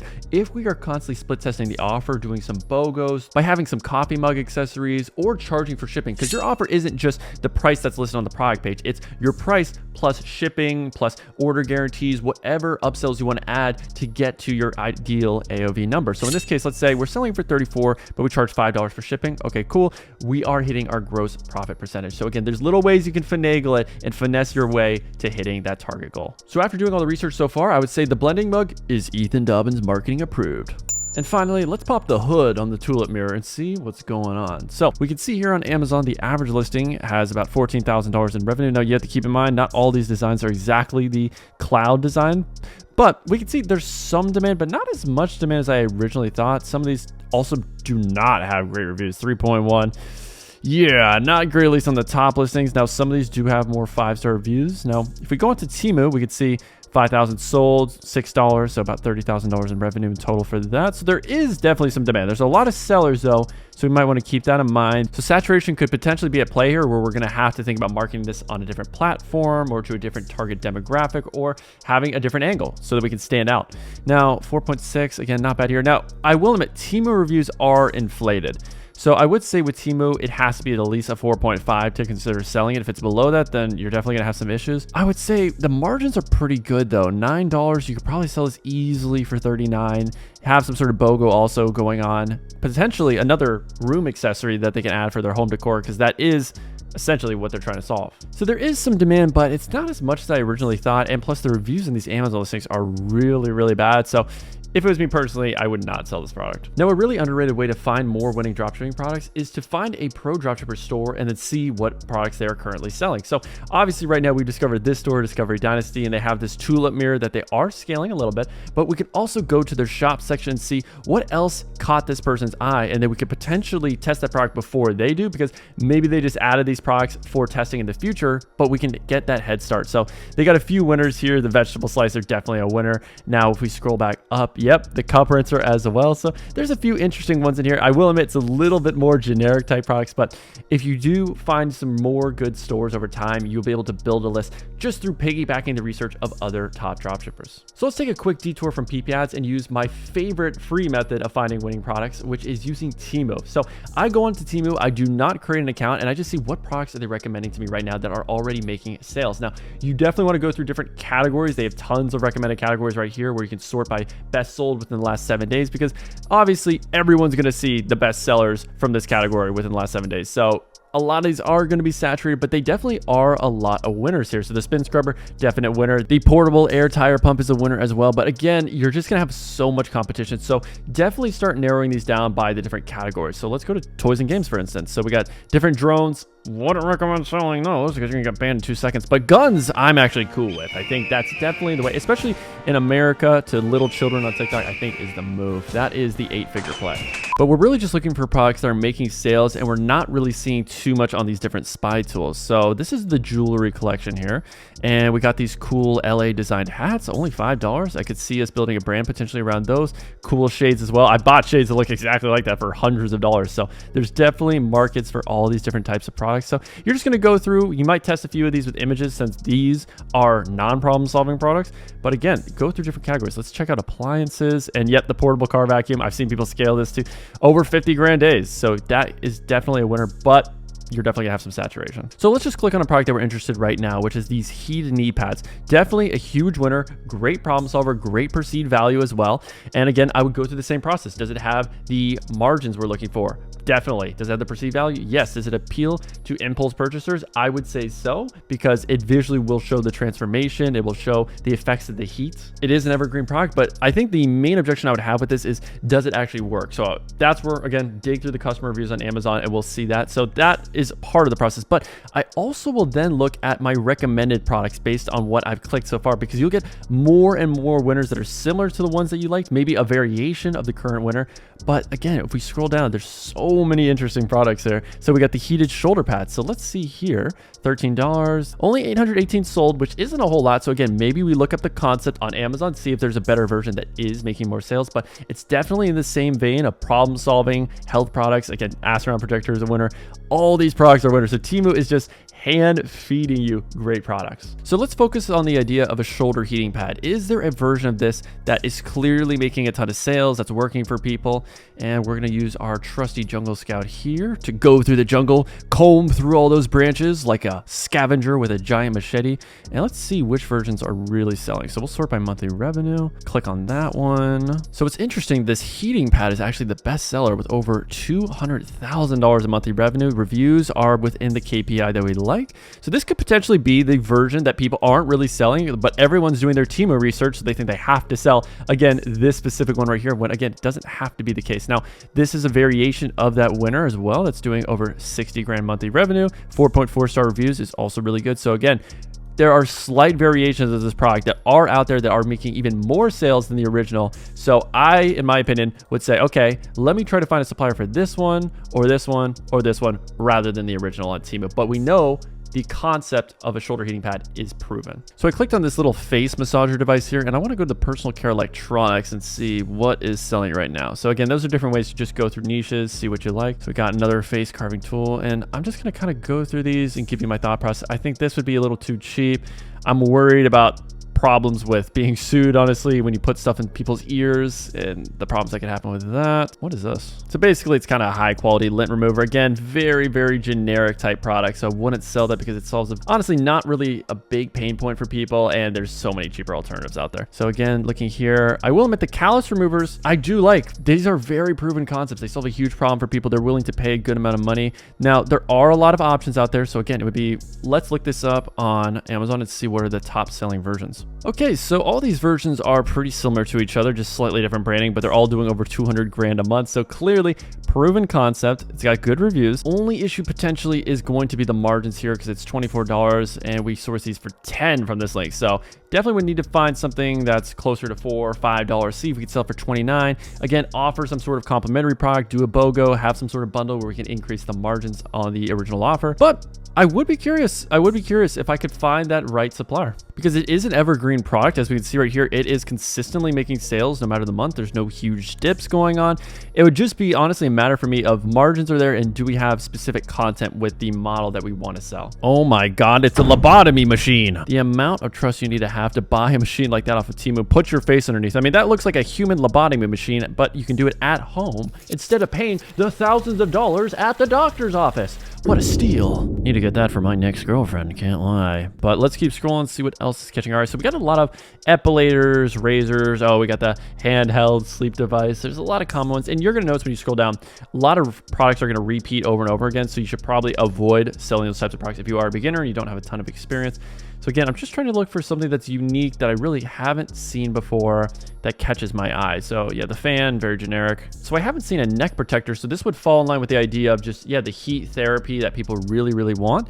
And it solves a good pain point for people. Again, it would be marketed to older people, which typically most dropshippers don't like selling products like this because it's just not cool or sexy. They want to sell clothing or wow factory products. But most of my money has been made selling products that are more boring and for older people that just doesn't have a ton of competition because of that reason. So don't fall for the trap of having to sell the sexy, super viral, it's got to be a wow factor type product. Again, very practical products make a ton of money too. So again, kind of like the shoulder pad, this version seems to be the one that's really selling and working for people a lot because yeah, it's doing over 450K monthly revenue, no huge dips either. It's clearly consistently working.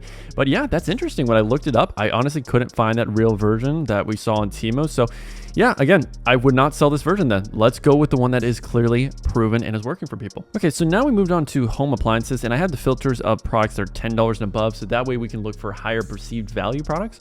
And as we scroll down, we got this portable mini fridge. Look at that opening photo though, that's interesting. The actual product itself looks a little underwhelming compared to that opening image, but we're gonna keep scrolling, and again, just try to notice products that aren't being sold a lot of. Wow, egg cartons are definitely, could be your next winning product, the egg cartons. That isn't generic at all, but all right, let's keep scrolling, see if anything catches the eye. And we got a Stanley ripoff. All right, so now I'm scrolling down to the products that Temu thinks I want. Let's see. Oh my good googly moogly, that thing is juicy. I think I may be in love. Alrighty, so now we're in the home improvement section. What the hell is that kind of sorcery? I actually have seen welding products do really well in the past for me, on Facebook at least. So this could potentially be a winner. Let's see, 928 sold. Let's actually look up handheld welding machines. You would be actually shocked. Again, these are one of these boring products that no one ends up selling, so you don't really have much competition.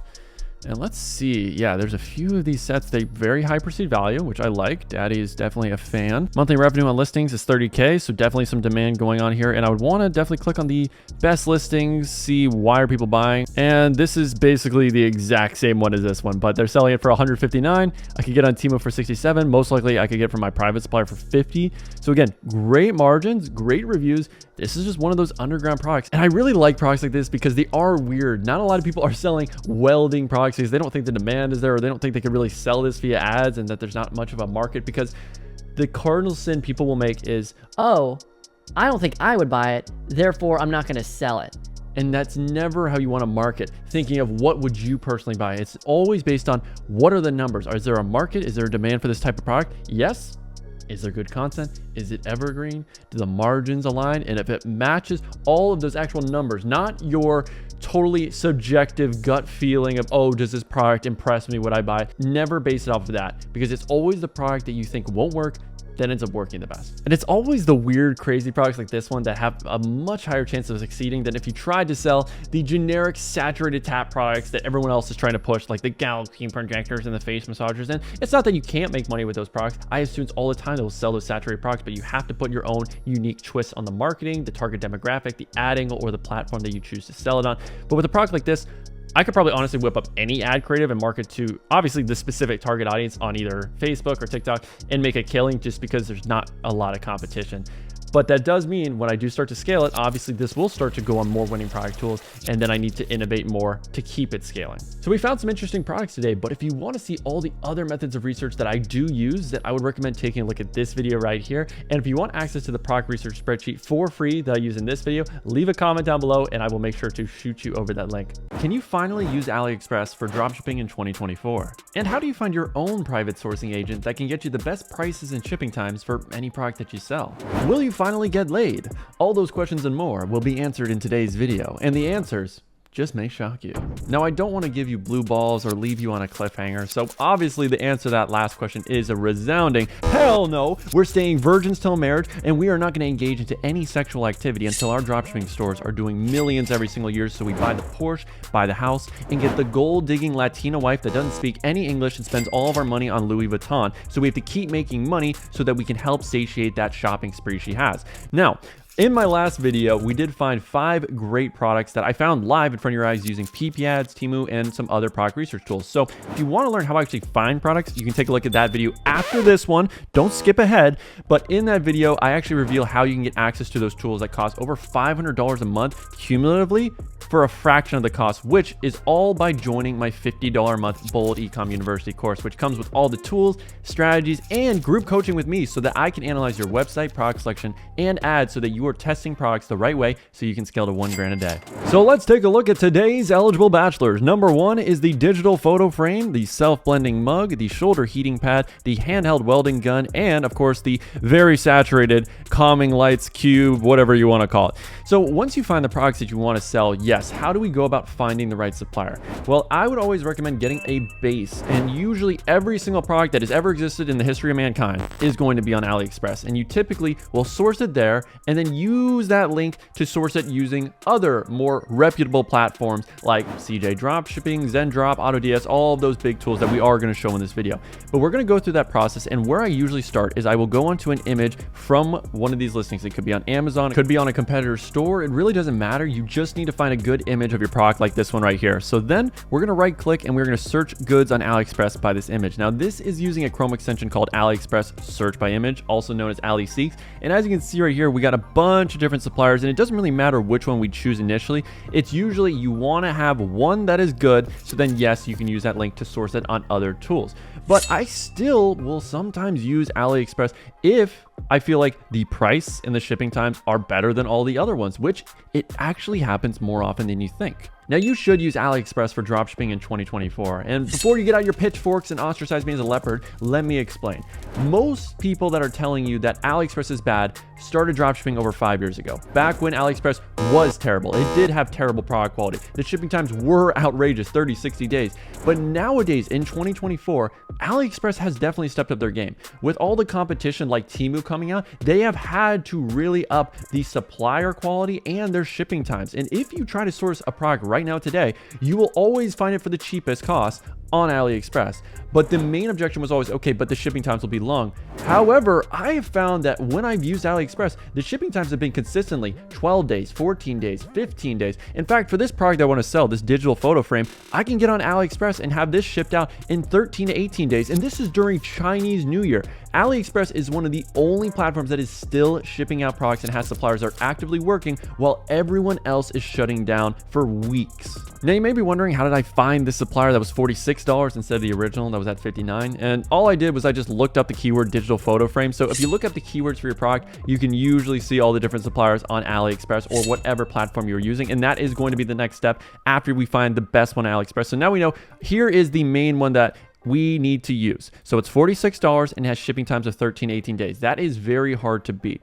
But of course, we have to do our due diligence and use the other tools, the Zendrops, the eProlos, the CJ Dropshippings, and the AutoDS. So let's go on those tools and do the same thing first, where we're just going to look at the keywords and see if we can find the products on there, which sometimes you can and sometimes you can't. So on Zendrop, we don't really have the exact one we're looking for. We do have different versions of the photo frame, but we're gonna have to rule them out for now. Now on CJ, I did find this listing, which yeah, $46 is as competitive as AliExpress, but this is where they try to trick you, those con artists. $12 shipping. So always keep that in mind. Total price is actually $60, not $46. That's how they get you.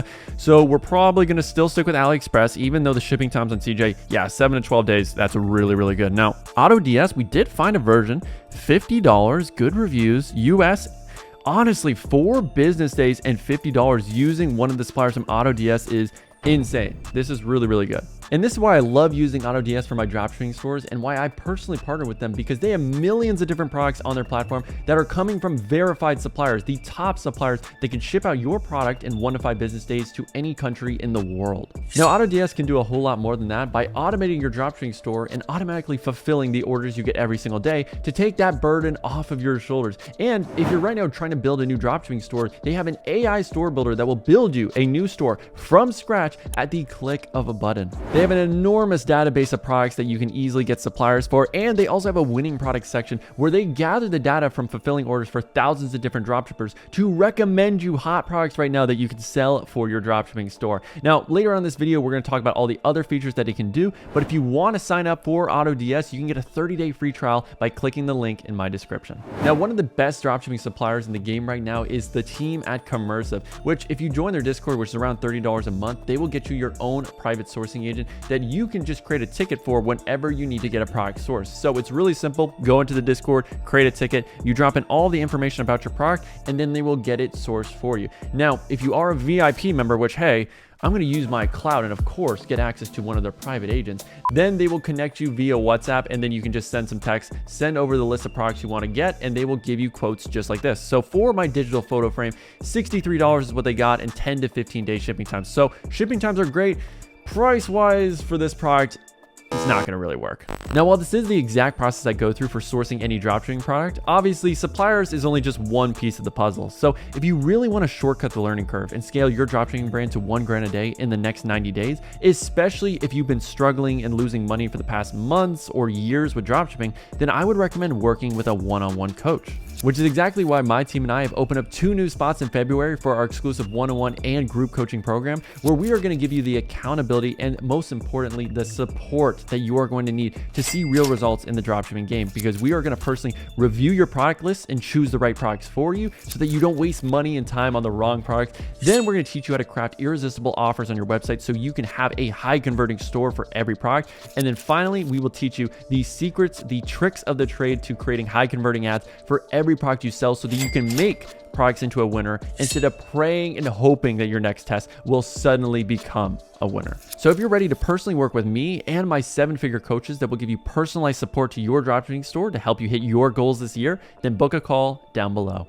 Now, the last supplier I love to use for my dropshipping stores is eProlo, and they have some of the best shipping times out of everyone in the game right now. So for our example product, we have this digital photo frame, which, yeah, we were able to find in different places with decent shipping times and decent prices. But right now, the lowest price for this product is $40 on eProlo, which is really, really good to see. So if we wanted to ship this to America, we can see all the different shipping options. Yoon is usually the one I like, Yoon Express, Yoon Standard. So that would cost us $19, which is definitely a little bit higher, but they have other options like the Star Wish, which is 10 to 18 days. That is still very respectable. So all in, it would cost us $55, so just slightly more than AliExpress, but that is definitely a very viable option for most products are going to sell. So right now for this first product, it looks like AliExpress comes out on top. It had the cheapest cost and the shipping times were very competitive. And finally, if we look at the product reviews, 4.8 is really, really solid. If a product is not that great and the quality is lower, then this review number would probably be closer to 4.2, 4.3. I would say anything below a 4.4 in AliExpress is not a supplier I want to be using, because maybe the product is good,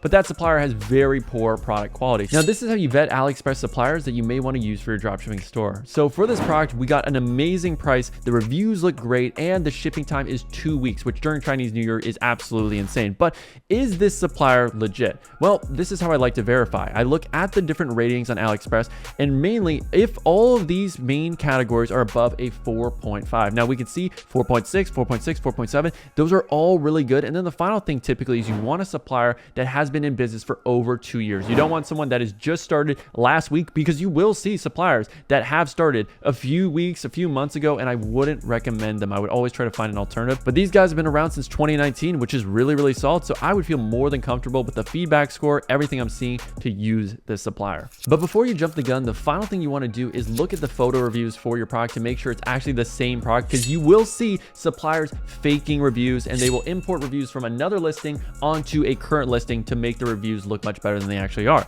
So let's actually see here if we can see a photo and an example, and yep, that looks like the exact product. Yeah, that's the one right there. Awesome. So this looks incredibly legit, but that is the due diligence you have to go through.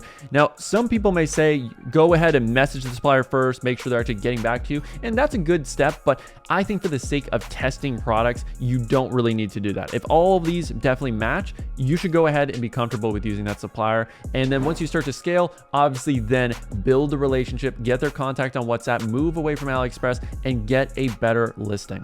Because if you're really doing numbers and scaling a product, you can tell your supplier on AliExpress to take off their listing and do a private listing instead, where none of the other dropshippers can use them. So therefore, they have to use the crappier suppliers with higher product costs, which makes it harder to compete with you. And that's the competitive edge you're going to need when you are scaling. Everything matters. Those margins, the exclusivity, the right supplier, and building the right partnership with your supplier over time. And obviously negotiating the product costs once you are delivering them consistent business, because then you have the leverage.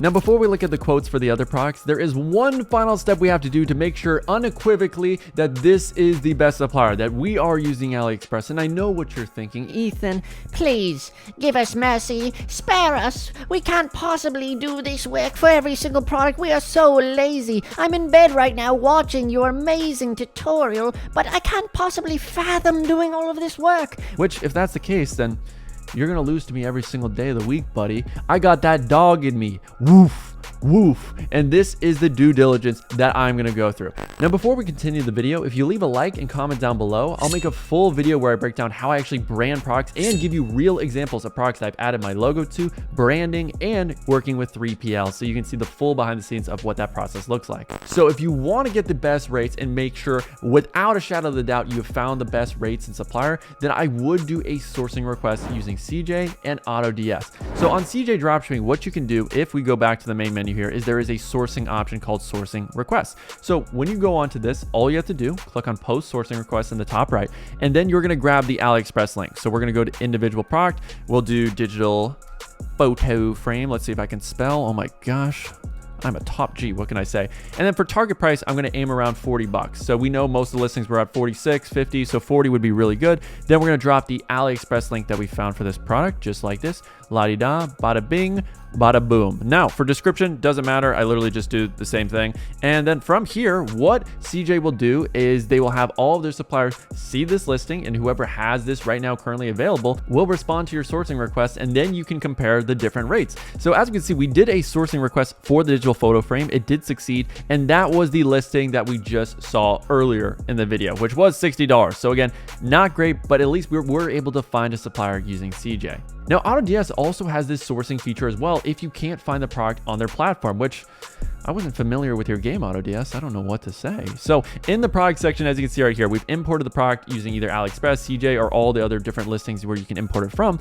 And when you go to your products, you click on these three dots, then you go to sourcing requests. So you just click on that. And then once you go to your orders and sourcing requests, you can see all the requests you have right here. So obviously we have one that was just completed. Now I am sourcing these on the weekend, so technically it takes around 2 business days. So after this video, I would get the different quotes, but this is just showing you how you can do it, which is insane that AutoDS lets you do everything. I mean, honestly, it's like, what are you doing right now if you don't have AutoDS? Use that link down below so Papa Ethan can get a few schmeckles to spend on brand new watches. All right, I know I'm the mayor of Yappertown over here, and you're thinking, Ethan, can we just move on to the next product? and yes, we are going to do that. So for the self-blending mug, what are we going to do here? Well, everyone, what did we just learn? I'm going to be like Dora the Explorer. Very good. You click on the AliSeeks, we find the AliExpress supplier, grab the link, and then do the same process, rinse and repeat. You are learning so much. I'm so proud of you.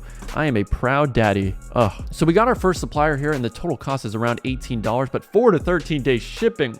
It is just beautiful. I can't lie. It is sexy, and it's just that AliExpress is not this big bad guy that everyone else is trying to paint it out to be. All these other dropshippers just don't understand AliExpress. They painted it with a label, and they just never reevaluated it. They hopped on the bandwagon of hating on AliExpress, but they never reevaluated their opinion. They never said, why are we so against it? They just assumed because everyone else said it was bad, therefore it is. But you have to question that. We have to think outside the box. We need to be conspiracy theorists. When one person says something, we don't just blindly accept that and follow orders like Nazis. We do our own research. All right, that's enough tangents for one video. So we have our main AliExpress supplier, $17, 4 to 13 days shipping. So on CJ, we can source this product. It costs $8 in terms of the product cost, $15 for shipping. Yeah, $26 is not gonna work out. And then on AutoDS, I was also able to find it. So it costs us $5, and then shipping, yeah, again, it's way more than we would ideally like. So if it was me, I would just grab the AliExpress link and then import it using our AutoDS. So that way we can automatically fulfill all the orders. So we're still going to use AutoDS. And with ZenDrop and all the other tools, I did try to source this product. couldn't find it. So with Commercive, let's take a look at what their quote was. And as we can see for the mug, $13.90 with 10 to 15 days shipping. So actually, if I was to compare them all, I would use Commercive in this case. Now for the shoulder heating pad, I was still up to debate about which design I wanted to use because I knew the concept was already proven. Now, if you're not familiar with different product concepts and why I look for that over actual designs, then I would take a look at my product research video where I cover the exact criteria I use to find winning products. So as we can see for the shoulder heating pad on CJ, it costs us $40. So that's our baseline $40, and the shipping time is 8 to 14 days. That is very respectable. Now on eProlo, $35, and then for shipping 10 to 18. So eProlo is coming out on top over CJ, but on AliExpress, $20, 4 to 13 days. I mean, half the cost, and it is faster than eProlo.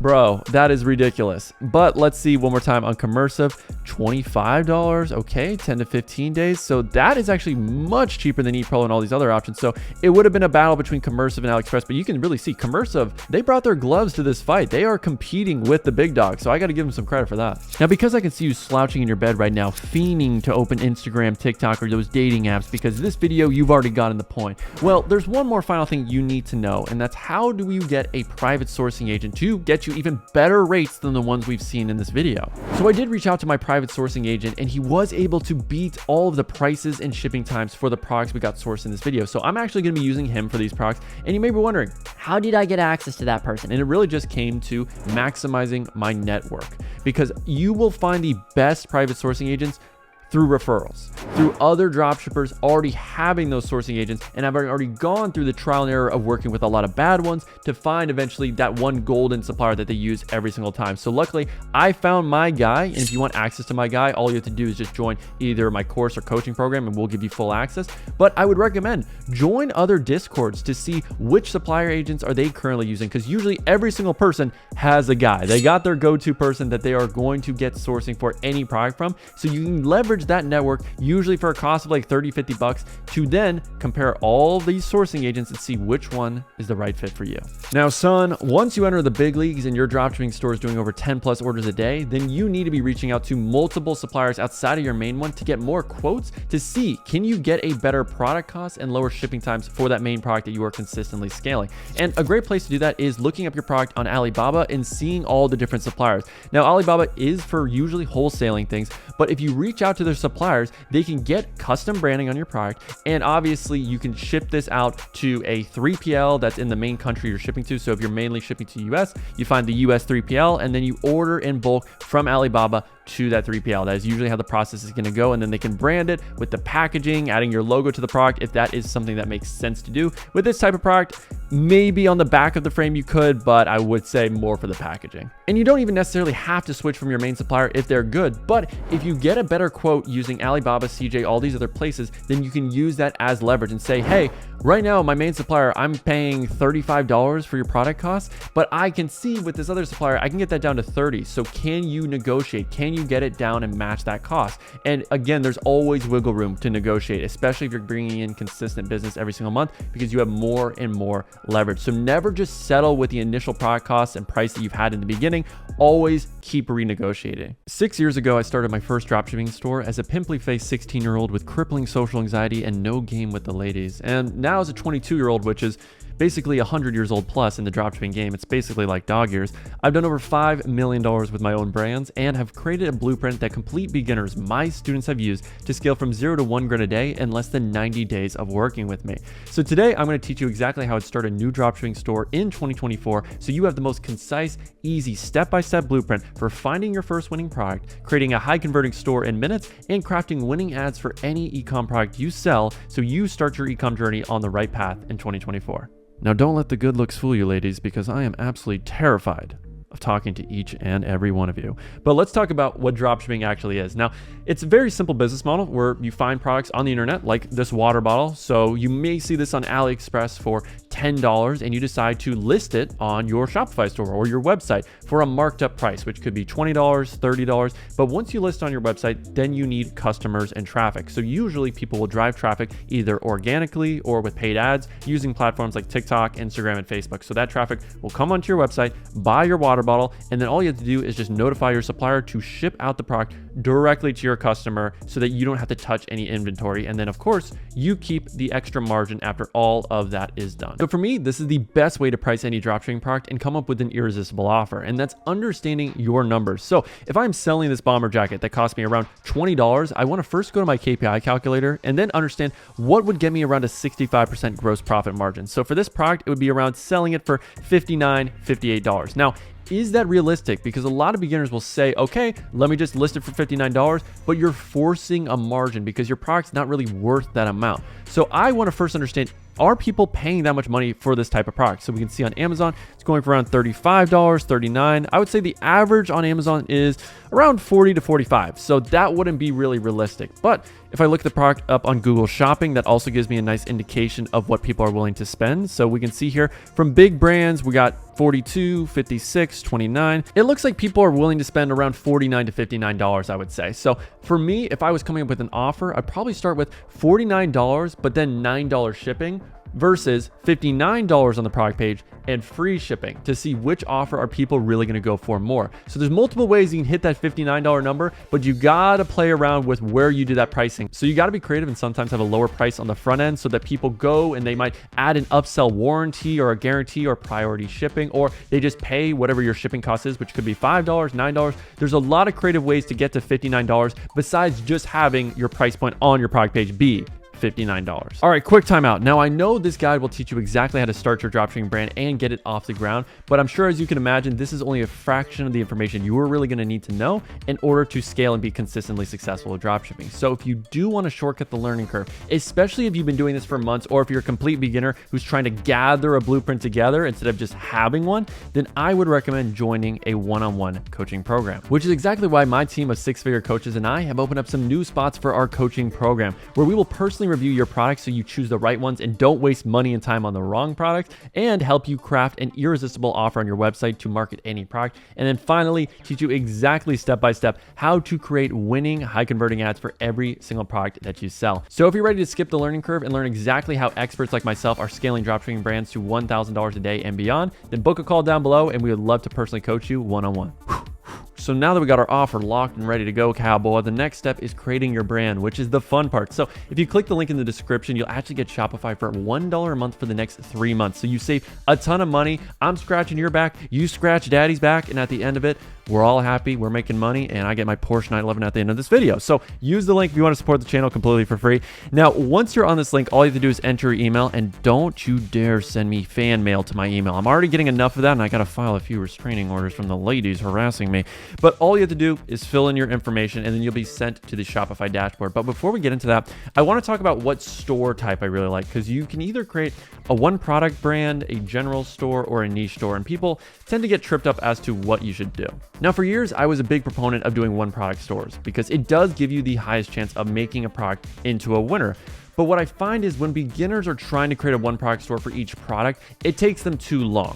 And when you're a beginner, you need to get a lot of reps under your belt. You have to test a lot of products and be efficient while also having high quality tests. So for me, the best balance of performance, quality, and efficiency is the general branded stores, where you can actually choose a name and have a logo that looks super branded and professional, but it gives you the flexibility to test whatever product you want. And I find that's the best of both worlds, because when you do one product store for every product, it's probably going to take you at least a week to set up a new product test. And you can't take that long in the dropshipping game. Things are constantly evolving. You need to be testing at least 2 to 3 products a week, getting your reps, improving your skills. And the only way you can improve your skills is through constant testing, refining, and learning from your past failures. So if you want success in the fastest amount of time, you got to put in those reps. So here's an example of a one product brand, and it's nothing too crazy here. It's actually a very simple description, and you will see this product when you do your product research journey, but I wouldn't recommend selling it because I know the owners are doing over $20 million in sales so far with this product.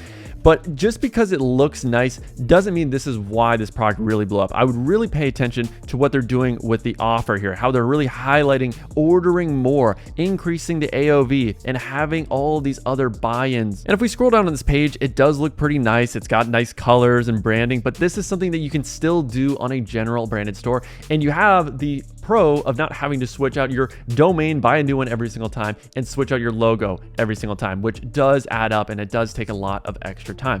Now, while you're looking at this, I want you to note that the big thing that actually made this store successful wasn't the branding or the colors or whatever, it's their offer, how they're increasing the perceived value. They don't have just some generic offer where if you buy one and that's all you get, just the infinity hoop. No, if you buy one, you also get this free waist trimmer. Now, if you upgrade your order, you can save more money, you can get more products that will help you get the desired result. So this brand was incredibly smart. I know they've done over $20 million in sales with this product, which is for good reason because their offer has been really dialed in and split tested. So I don't want you to think that the website design had anything to do with Infinity Hoop being successful. I'm sure it played a little bit of a part, but just to prove my example here, this is the most profitable dropshipping website I've ever seen. In fact, it did over $90,000 in one day, and it's called Vortex, which again is a general branded name. You could sell any product with the word Vortex, but they did the smart car vacuum cleaner and scaled to $90,000 a day because their offer was insanely good. Most of the people on this website took the 2x option, which allowed the owners of the store to scale very aggressively.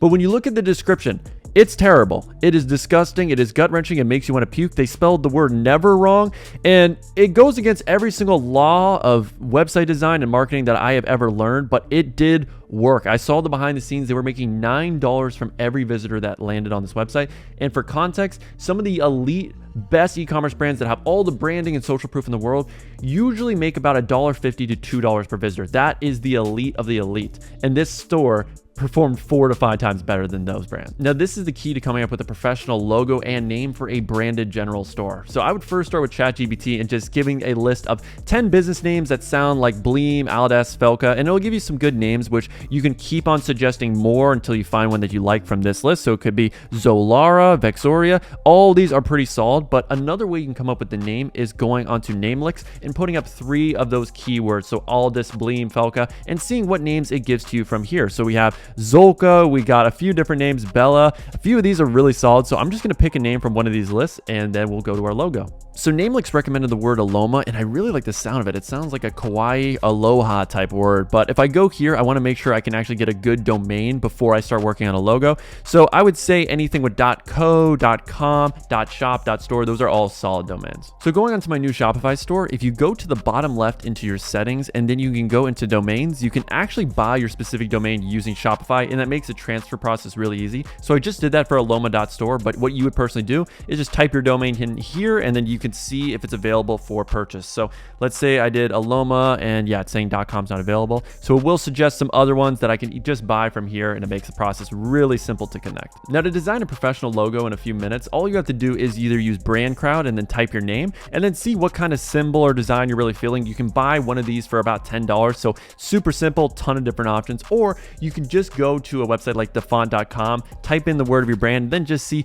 what font is really speaking to you. And I would say a few of them that I really like if we go onto Canva right here. So here's a list of the fonts I really love, like Horizon, Pragmatica, Stretch Pro. These are all really solid and it's up to your preference. So serif fonts are usually a good font family to go around and play with. But I also like this Chef font that's on Canva. It actually looks really, really good. And it's basically just the Mont Serif font. So if you just click on that, have that like that, and you could either bold it, unbold it. Now, what some people do is they'll sometimes bold half of their name and then the other half they'll leave unbolded, and then you can add a little R on the top of it just like this, and it does look super, super nice and professional. So I'm going to clean this up a little bit and you'll see the final result. I got to admit, this looks absolutely schmexy. We got it all stretched out. It's looking good. We're going to get this in black, get it in white, also with this R, and I would say we got our logo, domain, and name ready to go. Now, before we get into Shopify, I want to talk a little bit about your color scheme. Now, for me personally, I think to keep it simple, you should just do black and white, but you can also throw in an accent color for your add to cart button so it stands out. So green is obviously the best add to cart color. You could do red, blue. I personally, though, with my color scheme, like to keep it pretty neutral. So I'll do black, white, and maybe a beige or a brown or a gray. I like to really model the Skims Kim Kardashian brand look. I think it looks really, really solid and professional. I really do like this neutral color palette. It looks so nice. So you can grab some color codes right here. Very simple. So I'm going to grab this one. And I think that is going to be our third color. All right, ladies and gentlemen, it's time to strap in, put your hard hat on, because we're about to do that nitty gritty work that a bunch of you sissies don't want to do. And this is that down in the dirt, get your fingernails dirty, because we are going to do the back end of your Shopify store. Now, this stuff, you just set it up once and you're good to go. So let's just cover it, because I know you want to skip it. It's boring. It's not making $1 million in one day, but you do need to have these pages and things set up. So first off, when you are on your Shopify, go to the sales channel online store and then go to pages. Now, you're not going to have all these pages here. You are going to have to set these up manually, but for the policies, Shopify already has some automatic templates that all you have to do is fill in the placeholders. So if you go to these settings just like this, then you want to go down to your policies and then you'll just click create from template, just like this, for your privacy policy, terms of service, and your refund. So those 3 pages, just copy and paste. All you have to do is, let's say we copy this. So we just copied a refund policy. So if we go to the top right, all you do, paste it here. And then for the title, we would do our refund policy. Now, other mandatory pages you want to have that Shopify actually has templates for, if you see right here in theme template, is a contact us page. So they automatically have one that you can use. Now, I typically like to add a few bits of text, just one sentence, I believe, where I just say, hey, leave us an email, or you can use this form if you have any questions about your order. But they already have a good template where you can fill in a form. Now, they also have a track order template, which is really, really solid. So all these templates are already built in. Usually, I'll just show you what I have here. So for any questions, send us an email, simple as that. And for the track your order page, I actually do use some custom code to have this right here, but you can always use the track order theme template as well. Now, if you want this code, let me know in the comments down below and I'll shoot it over to you. And outside of that, I do have a cancel order policy page, so you can copy this text, super easy. And then I have a shipping info page as well, and you're pretty much good to go. So now let's go to your menu design. Now, lots of people will have home in their main menu, but I find that's a little bit redundant because people know they can just click your logo to go to your homepage. So for the main menu, I keep it simple: bestsellers, contact us, track your order. Now, in order to link these pages, you have to do a specific thing. So if we add a menu item, we can go here to our pages. And as we click pages, then we can do track your order like that, and automatically updates the title. How convenient is that? So you just do that for all these different pages. The contact us, same one that you already have made in your pages section.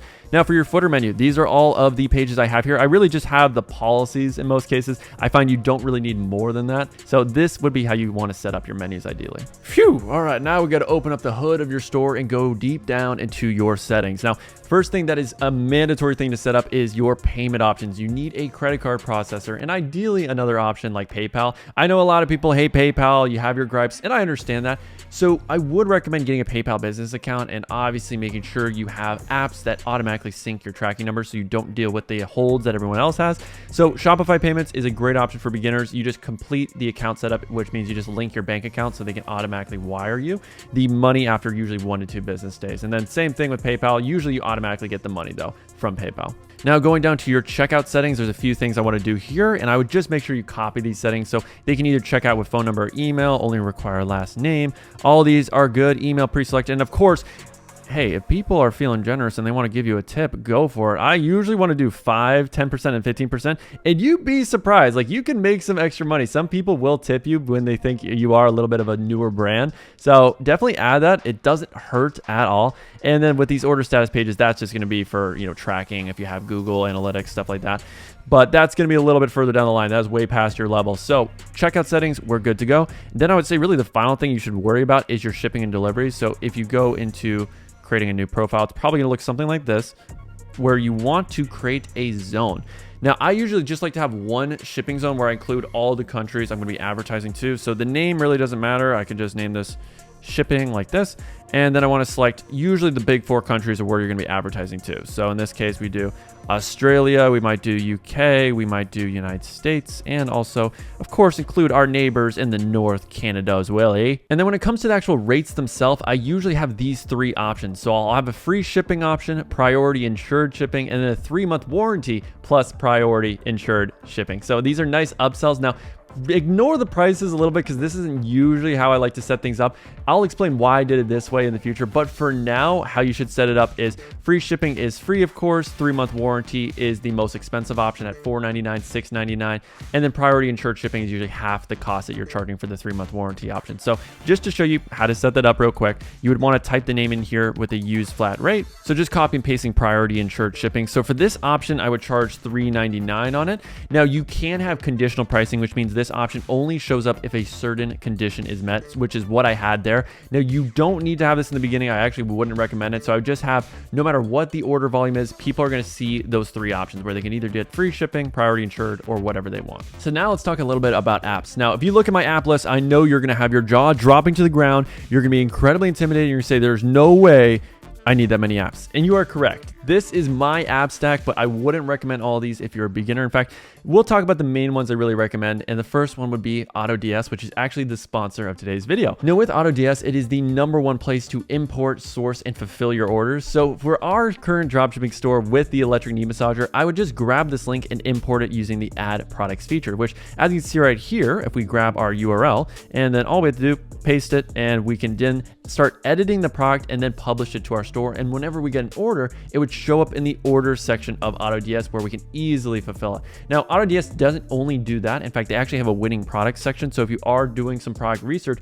you can actually see some of the top winning products that are right now working for other stores that are using AutoDS. So they use that information to cultivate a good list that you can personally use. So it saves you a ton of time. And they also have a winning TikTok ads buy tool. So you can see some winning ads, familiarize yourself with how you should be creating your ads as well. And if there's a certain product where you're having trouble finding a good supplier, I would definitely look on AutoDS for that product and you will usually find an amazing supplier. In fact, they even have an option where you can post sourcing requests, which I actually did for this product right here. If you go into your sourcing request section, you can see I got a much better option. In fact, every single product I wanted to get sourced was sourced for me, and it was at a very good price, $5 for this cube light that I wanted to sell, and it has 6-day shipping. So fast shipping, great prices. Really, AutoDS is something that you have to be using if you're serious about your dropshipping store, and you can sign up using the link in the description to get a 30-day free trial. But yes, continuing what we're doing, you want to add your product using AutoDS and then click the edit now option. Now from here, really you can choose to obviously do your product name, choose what images you want to carry over from AliExpress. So I would obviously choose the ones that look good. I usually am going to import all of them, and then from Shopify I'll determine which ones I want to get rid of. But for the sake of this, we're going to need to add all of them. And then when we go into the other sections, nothing really super important. All of this stuff, again, we're going to customize in Shopify. So what I do is save and import to our store. Now I have a full video covering all the apps I absolutely love to use and why I recommend them. But for the sake of this video, some of the main apps would be TrackPal, which allows you to move your tracking numbers from Shopify to PayPal automatically without you having to manually do it for every single order. So that way it's going to just prevent any chargebacks and holds. I also recommend Bucks Currency Converter, which is a free currency converting app, which automatically detects the IP address of your customer. So if they're from the UK, it will then convert your currency from whatever your native currency is. So in my case, US dollars to euros. In fact, actually, you know, if you're British and you have to be independent and all, I guess it's Great British Pounds in that case. Now, another app, BundleBear. BundleBear works super well with an app called Kaching. This is how we do our offers that are irresistible. You need to have these two apps because this is the #1 factor that determines your conversion rate. How good is your offer and the way you structure it? So you don't want to have just a vanilla, okay, here's our product, you can buy one and it's 50% off. That's what every single person does. So you want to incentivize people to buy more, save more money, and really show that you have a great perceived value offer.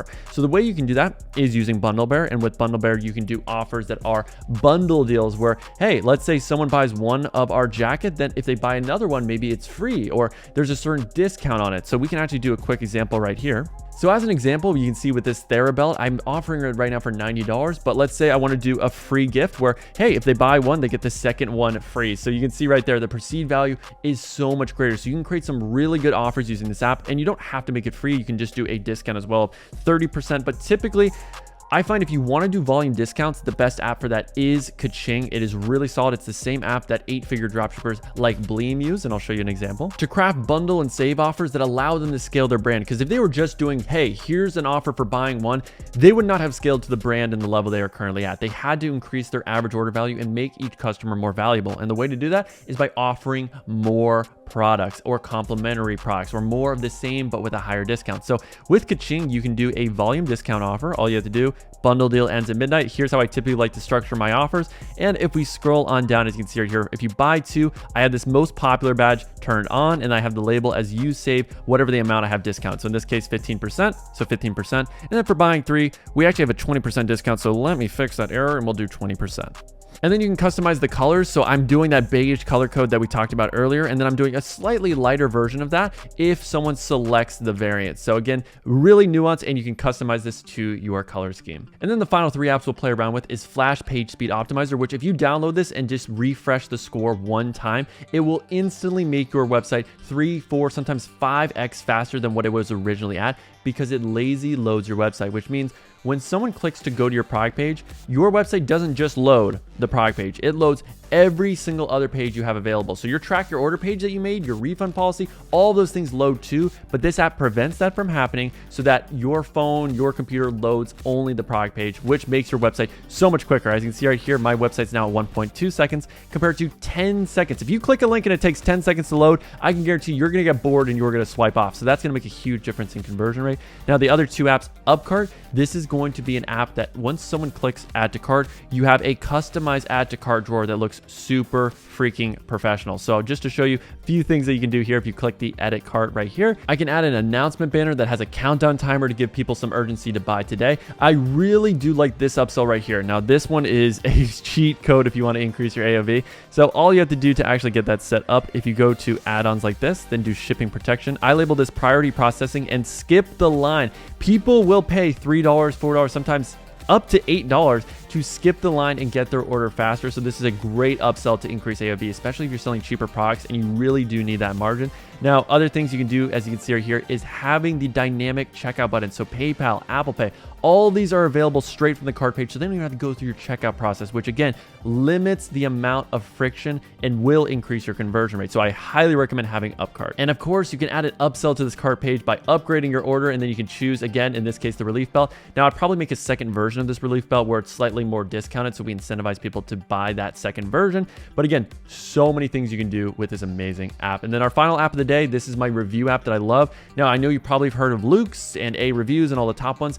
I personally like LAI product reviews the most, and the reason why is because you can import reviews not just from AliExpress, but also from Amazon, and those are the top tier, most authentic reviews for your product. And again, I don't find it that disingenuous. Now, for a legal disclaimer, you shouldn't be importing reviews from other listings on the internet, even if it's for the same product, because why would anyone on the internet ever use fake reviews? Everyone knows everything on the internet is true. There's no liars, and definitely your competition is using real reviews, and they're all authentic, and they all go to church every single Sunday.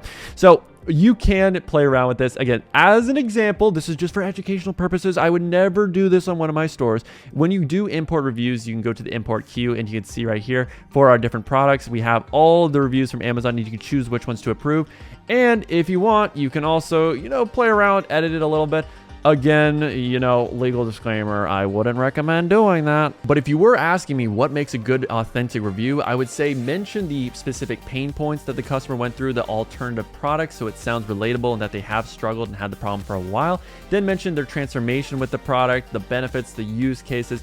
And of course, if you can throw in the name of your product in there, the name of your brand, how you got the product very fast, it was good shipping times, that would make some really good reviews. So again, if you did have the power to edit reviews, then that might be something I would consider adding. So now let's talk about Shopify themes. Now, I would say you don't need your Shopify theme to be perfect by any means. In fact, there are some great free Shopify themes out there on the market, like Dawn, Refresh, and Sense. You can do some great things if you really play around and customize with it. But currently, my favorite theme at the moment is Shrine. It has a lot of customizations I love. And if you want to even make it more powerful, you can get an app on the App Store called Sections, where you can buy different sections that are not natively on your current theme. So for me personally, the ones I typically will buy every single time is the Trustpilot section, the Video Grid section, and the Scrolling Logo Cloud. So just to show you, for instance, this Video Grid section will allow me to import different videos I have of my product, testimonials, and that just adds another layer of social proof that, again, most themes don't natively have as an option. So I can just click play and people can see testimonials and good product demo videos, which dramatically improves your conversion rate. Now, the other sections also improve your social proof and trust and authority that your website has, which of course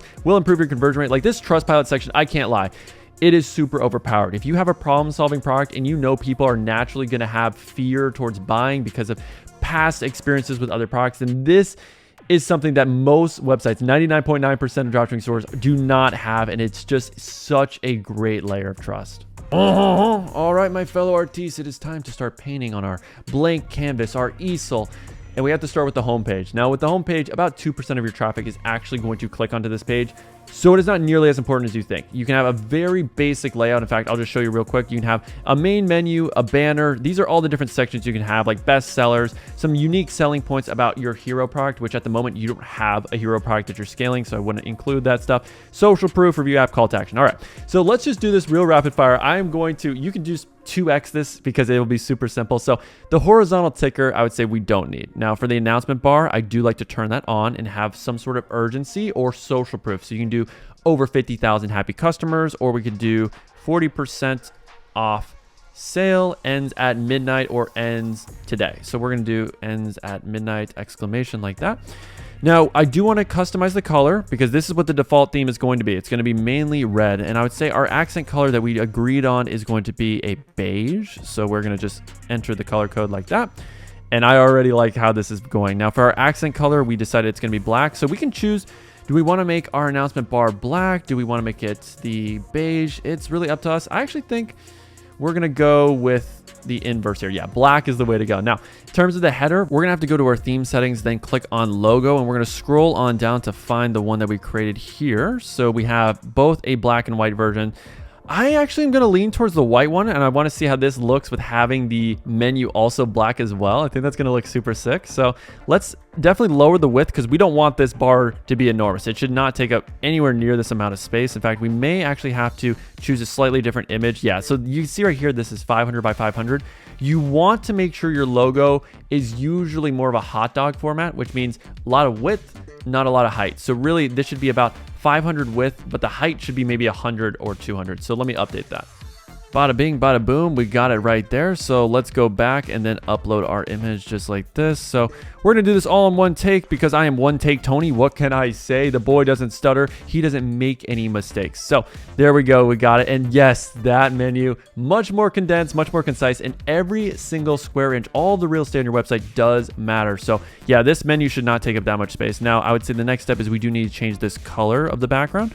So if we go down here, we can see background 1. Let's try inverse. Oh, that looks nice. That looks pretty nice. Now we may end up making the logo a little bit bigger.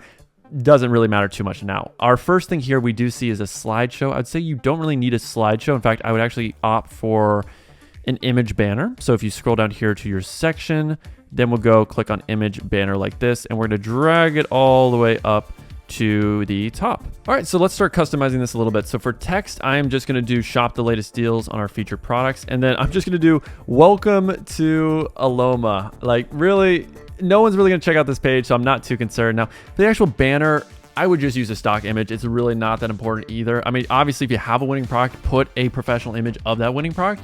But we don't have that yet. So usually what most brand general stores will do is they'll have a picture that represents whatever season we're in. So we're currently still technically in winter, I guess, but you know, living in Florida, it's hard to imagine that. So we can actually go, let's say, to staff favorites, and let's see if something kind of matches the aesthetic we like. So we could go with this image. Really, again, I'm not too picky on this section, and I would say let's get rid of this background section as well. So if we scroll on down, we're just gonna have to get rid of the container like that. And I would say it does stand out enough. And then with the button labels, we don't need 2 buttons. We really just need 1, and that's gonna be shop now, and then a link to our bestsellers collection. Now, you may not have a bestsellers collection. In fact, we don't have that yet, so we'll just do all collections like that. For now, that's totally fine. But if you're wondering how you can create collections, you go to your product section, then click on collections, and then you can create a bestsellers just like this, and then choose whatever product you want by clicking on the manual option. So once you click save, as you can see right here, it'll start giving us an option where we can browse the different products. So that's how you do it. Now, if we scroll down, we do have a little bit of a horizontal ticker. So we could put some generic USPs about our brand, how we have fast shipping or good quality, something along those lines. I personally am not going to have it. I would say the comparison table, we also don't need icon bar. Yeah, that's probably going to be where we actually add all the USPs about our brand specifically. So we'll keep that. Results, we don't need either. Testimonials we'll definitely keep so that we can have a little bit of social proof in this section. And then we have our footer like this. Now for our footer, let's actually customize that a little bit. I would say I like to have 2 menu links going on. So we'll add another menu here. And I like to have the menus typically together like this. So we have quick links. I would say you want to have your footer menu and then you want to have your main menu. So the one on the left will have as the main menu instead of footer like this. Cool, that looks nice. And then we're obviously going to make this main menu as our heading. Same thing over here, we'll make this footer menu. Or you can just say policies. In fact, policies is probably a bit better. Policies. And then when it comes to this, I don't like to have a subscribe to our emails. I usually like to have some contact information. So you would make this text and then just fill in a contact email. You can have a virtual phone number. It just adds a layer of professionalism to your brand if you have stuff like this. So I just found a virtual Miami address and we put that right here. And as you can see, this looks really, really nice and it is coming together. So we're going to do contact us. And then I would say overall for the footer, same thing. I want to make it black. I really do like the black look. It looks super clean and professional. So we're definitely getting there. And then I would say final sections really need for a homepage would be possibly, a featured collection list, a featured product list. And then, we might customize these USPs a little bit more. Cool. So we got our featured collection here. So I just need to update the collection with the products that we'll manually select later, but they will show up here. And then if I scroll down, I did add a featured product section. So again, just featured product, you just click on add section and then you would choose whatever product that you want to highlight personally right here. So it's going to show up like this, but then once you select, so we'll do our Maverick casual bomber jacket, it'll show all these different options. So I definitely get rid of a few of them. You don't need to have all these. Usually I'm just gonna have the name, price. Now the variants, I wouldn't have because you're not going to buy from a homepage. You're going to want people to first obviously go to the product page. So that's why I keep it just view full details. And then if we scroll on down with the testimonials, I did customize them a little bit. I did have our accent color, the beige, finally kicking in. So I just wrote some quick reviews and then we had our icon bar here with free shipping, 90-day guarantee, and easy returns. Very simple, and you could easily do this without having a brand. Alright, ladies and gents, we are now onto our product page for the Maverick Bomber Jacket. So with Shrine, this is what it's going to look like, where there's a lot of different sections going on. It can be a little overwhelming at once, and this is just your default product page. So what we're going to do is first click on the products, and then we're going to create a new template for the new product that we're testing. So in this case, the Maverick Jacket. Alright, and in Shopify, we're going to assign the theme template of Maverick, so that way we have a dedicated product page to our jacket. So let's get into things. Now, this is how you create a six-figure product page for any clothing product you test. And that's first understanding that your design does all of the heavy lifting, but your job is to maximize the chance of your product selling.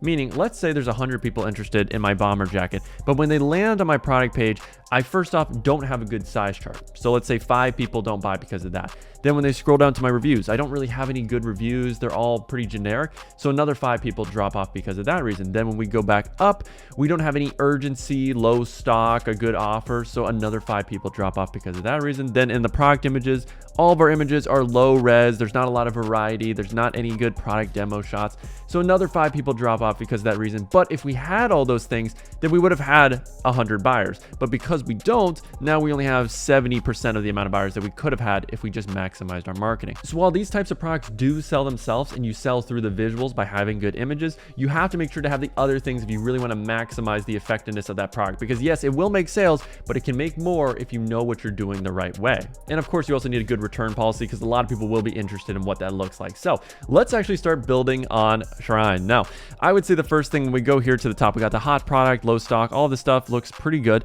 Now, when it comes to benefits and copywriting for clothing products, you really don't need any copywriting. That's not what's going to sell these types of products. However, if you are selling, let's say, the more TikTok style clothing, so the jumpers, the shapewear, those aren't just for the design. There actually is some benefits in terms of what it can do for you, in terms of slimming you down, in terms of giving you more confidence. So there actually is more practicality to them. They actually do solve kind of some problems. So then you would want to highlight that in your copywriting. But with this jacket, it's just a jacket. You're buying it because it has a cool design. So we don't really need any real big copy here. So what I'm going to do first off is we are going to get rid of the emoji benefits, as you see on this left side. We are going to also get rid of the quantity bar. From my own testing, almost no one uses that. And when we go to this buy button, there will be an option to also have a dynamic checkout, which you definitely want to have because this allows people to pay with Apple Pay, Shop Pay. It limits the friction. And if you give people an option to buy easier, it's going to increase your conversion rate. Okay, cool. So let's customize everything else. Now we have this hot product, low stock urgency text, which I actually will keep, and we will have some urgency for sure. So this is where we can do the low stock available, or we can do something regarding our sale. So our current sale at the moment is 36%. We're just going to round that to 35% off. Sale ends at midnight. Awesome, awesome, awesome. And we'll customize that just a little bit later, just having that there though. And with the variant picker, I personally am not going to have this here. I'm going to leave it, but when we are using our bundle apps, these will actually override this section. And just to show you a quick example, it'll basically look like this right here. So don't worry about that. Just leave it for now. Now, when we're scrolling on down, so this is our example description. You don't need a whole lot. Really, your description just needs to handle the features and specifications, so people will not buy if they don't know specific materials, how you wash it. You just want to handle all potential objections. And with clothing, these are the main ones. So make sure to have something like this. And when we scroll on down, we don't need really any of these sections. You want to keep it short, simple, and sweet with your clothing pages. So we might keep the rich text, so I'll actually keep it there for now. The comparison table, that's for problem solving products. Before and afters, also a problem solving product type thing. Icon bar, you could have an icon bar depending on the product. Again, if you're selling like a shapewear type of product, you could have, again, an hourglass figure as one of the icons, etc., for your 3 main benefits. But for our product, we don't need that. Vertical ticker, don't need. Honestly, we just don't need a whole lot of this. Just keep it simple. Testimonials, we are going to need a testimonial section, but I don't want it like that. And then this is an FAQ. I don't really believe we're going to need something like that for a very simple to understand product. Now, what do we actually need? Because now we are pretty freaking bare bones, I can't lie. And I would even say with this social proof right here, this little quote section, I personally am not the biggest fan. Do I like having social proof? Yes, but I think there's better ways of showing social proof. And we'll get into that when we're designing some product images. But honestly, you don't need a whole lot more than this. So let's get into a few sections we're going to add real quick. So with our apps, we do have a review app with LAI reviews, and we're going to go to the product reviews section. And we are going to drop that on in. So there we go. So our reviews are going to show up there. And then outside of that, we'll have our app Kaching showing up the bundle section. We'll have a quick little description here. And then honestly, in this first section, we could have some social proof. So actually, one of the best sections that I really love with the section app that we were using is the scrolling logo cloud. So from here, we can add some magazines from popular clothing magazines and style guides. So that gives us another layer of social proof, because social proof is big. So let's add a few logos. Okay, so just adding the logos like this, you click on client logo, and I got a giant folder of different logos from magazines that I really like that would fit this type of product. So Vanity Fair could potentially be the last one we do here. And as we can see, it's scrolling pretty fast. So I do want to actually lower that speed just a tad. So let's go over here to our scrolling logo cloud. And then, yeah, scrolling speed 10. I think that's just a tad fast. Let's lower that to, oh, sorry, that actually makes it faster. So let's do something like a 30 here. And yeah, I think that looks much more professional. And then finally, so having some copy here, I usually just like to have my return section. So we'll have Aloma guarantee. So I'll do a quick guarantee that, hey, for any reason, if you need to return the product, we have a 90-day money-back guarantee. All right, so we got our guarantee. We got some social proof that will come in when we add our reviews, some more social proof with the logos, good images. We'll have a good offer. Shipping times. I mean, man, this is really everything you need. You can definitely make sales with this right here. I'm going to do a few bits more polishing, but this is really it. And if you want to write a description, you should, honestly, for clothing products. So for this bomber jacket, I'm just going to look up popular models of bomber jackets, and I'm just going to take 1 or 2 lines. This is where you can copy and paste from another person, and it doesn't really matter. All right, so let's customize some graphics for our clothing product real quick using Canva. Now, the first thing I like to do is I usually will upload my images into an app like Photo Room just to remove the background real quick, and then I can just download or just delete the background, download the image from there. Now, inside of Canva, they have templates for different size charts that you can use and start working on. So I just got this quick little hoodie size chart, as you can see right here. Very simple. Then all I have to do is just add my jacket right here. It already has the width, length, all that stuff. I personally wasn't the biggest fan, but I did like how this chart was laid out. So this is automatically already in Canva Pro. So I just added in my different measurements super quick, added the name of my product, and then boom, we got a nice custom size chart. So for my product, I don't have a lot of video content, but if you do for a clothing product, then I would recommend using that video review section we talked about earlier in this video. But since I have some photo reviews, I definitely want to highlight that to, again, increase the social proof and lower that risk for people to buy. So right now in Canva, I am using these different shapes, and I'm just kind of playing around, making sure they're all in the same height. So we can add 6, we could try to do 8, but I just want to line these up, and then I'll drop in the photos of my customers in here, probably add my logo in the middle, and then we'll have a nice little social proof section. So let me just see real quick what images we have. All right, so we're going to drop in some customer photos into these different placeholders like this, and we're going to have to make it a little bit prettier, I can't lie, but this would give you a quick example of what you can do to customize things. I think I'm going to have to, though, increase the width just a tad so I can fit 8 different images, and then we'll put our logo and make it look nice. All right, so this is how it's looking so far. I did have some where it cuts off just so it has that kind of scrolling effect with things, and then I decided to add my logo, little quick star icons, 5,000 plus reviews, and This honestly took a few minutes to do, nothing too crazy, but it just adds another layer of social proof. So I'm gonna download this image and then put it into my product images right here. As you can see, I just added it inside of the media section. So if you want to add a new file, just click add like this. And then in my description, I decided to add my size chart and then also add the social proof section as well. So now it's looking a lot more complete. And here is the final product. So I did increase the price just a little bit because I want to split test, but we got our Kaching app now in here. As you can see, it's looking real good. And once you assign a product to a certain bundle in Kaching, it automatically will show up in your theme. So you don't really have to worry about adding it into this section here on the left. But this is what it looks like, and this is really solid. Now, again, like I said, if you have a more TikTok type product, then maybe here you would add a new section where you had those video reviews instead, or maybe you add another section where you can do some text describing the benefits of the product, and then maybe you'd have a GIF showing off the product. Because if you have video content, you should definitely have 1 or 2 GIFs that show off the product in action with inside your product images and possibly also in your description. Now we could leave the product page the way it is, but there is a free underground tool that I use that improves the quality of your images and of course will improve your conversion rate if you are a clothing brand. So let's take this horrible low res pixel AliExpress image and try to upscale it a bit more using a tool like Focus. Now, as you can see right here is the difference, and it is almost night and day. You just see the quality, the sharpness. It looks much more professional when you use this tool to upscale it, and all you have to do is just add your image right here, click the upscale button, click generate, and you are good to go. And when you have images with people too that are low res, oh my goodness, the difference is night and day. So if you're selling a clothing product, you should upload all of your images to a tool like this to improve them by around 20-30%, and you will make more money for free. All right, so now let's go into our shrine and we're gonna create a new template over for our electric knee massager. So getting into things, first off, we're gonna change that product name to Thermaflex trademark heated shoulder and knee massager. That looks much better. And yeah, we have some product images here that we're probably going to have to customize because they don't really tell us anything about the product. This doesn't do much, but because of the way they're designed, we could definitely cut these out, add our own backgrounds, add our own text, and make these graphics definitely stand out so we improve our conversion rate. So we'll get into that a little bit later. But again, let's just go through the bare bones here. With this at the top, same thing with the urgency text, we're gonna have our offer of 40% off. Cool, so we got that. I would definitely keep the bullet point benefits. We're gonna need it for this type of product. The variant picker we're going to keep as well. Quantity we will get rid of.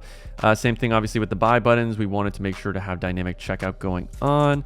And then when we scroll on down the description, we are going to play around with that. Again, with this quote section, not the biggest fan of this type of review. We're going to make our own, obviously. And then we scroll on down.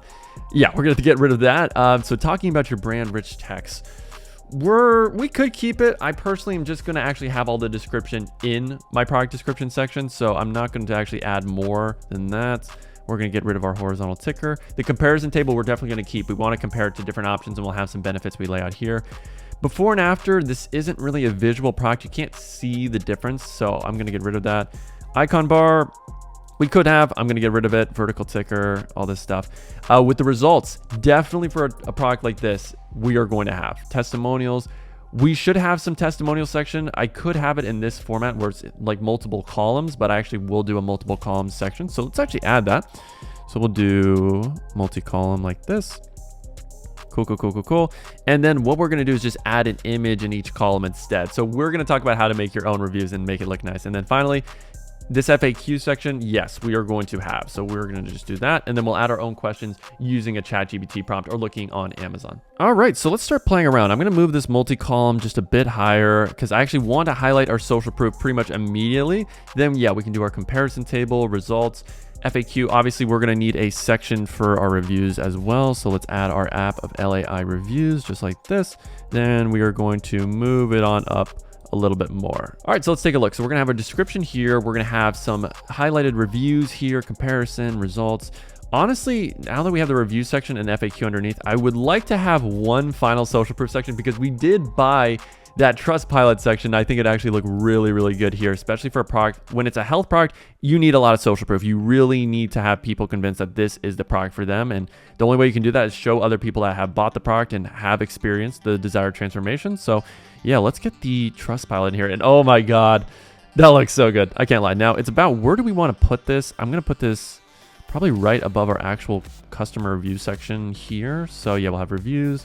It's just going to be tons and tons of social proof, which yeah, for a product like this, you're going to need it. So how do you start building a high converting product page for a problem solving product? Well, this is all about your marketing, baby. So you need to understand your target audience, their desires, the transformations, the benefits, what problems are they currently having? What stage of awareness are they currently at? Do they know they have a problem? Do they know there's different solutions out there? There's a lot of different things you have to understand if you are going to effectively sell to people, because you have to basically be in their shoes. You have to understand what they're currently thinking when they go into your product page, what objections they're possibly going to have. You have to essentially be a mind reader. So what we do is we have to go to Amazon, different places where we can read reviews. I have a whole how to market document that if you're in one of my courses or you're a coaching student, I break down my entire process of marketing new products from scratch, even if I don't know the market.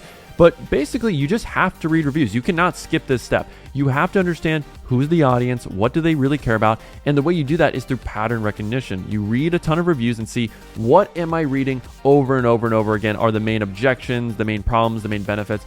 And if you want to speed run this process, you could have a good ChatGPT prompt where I have one right here, as you can see right here, where I just drop in some of the top reviews for our knee/shoulder massager. And then I just tell ChatGPT, okay, cool, create some different headlines, create some benefits. And ideally you want to have a template for your description when it comes to problem solving products. So for me, this is my exact template right here. You can copy it. You can do whatever you want. If you want to have this copied and pasted though, let me know in the comment section down below and leave a like on this video. This better have at least 500 freaking likes because I'm an attention whore and I need the algorithm to finally notice me. I've been on YouTube for 6 years now and I am tired of being underrated.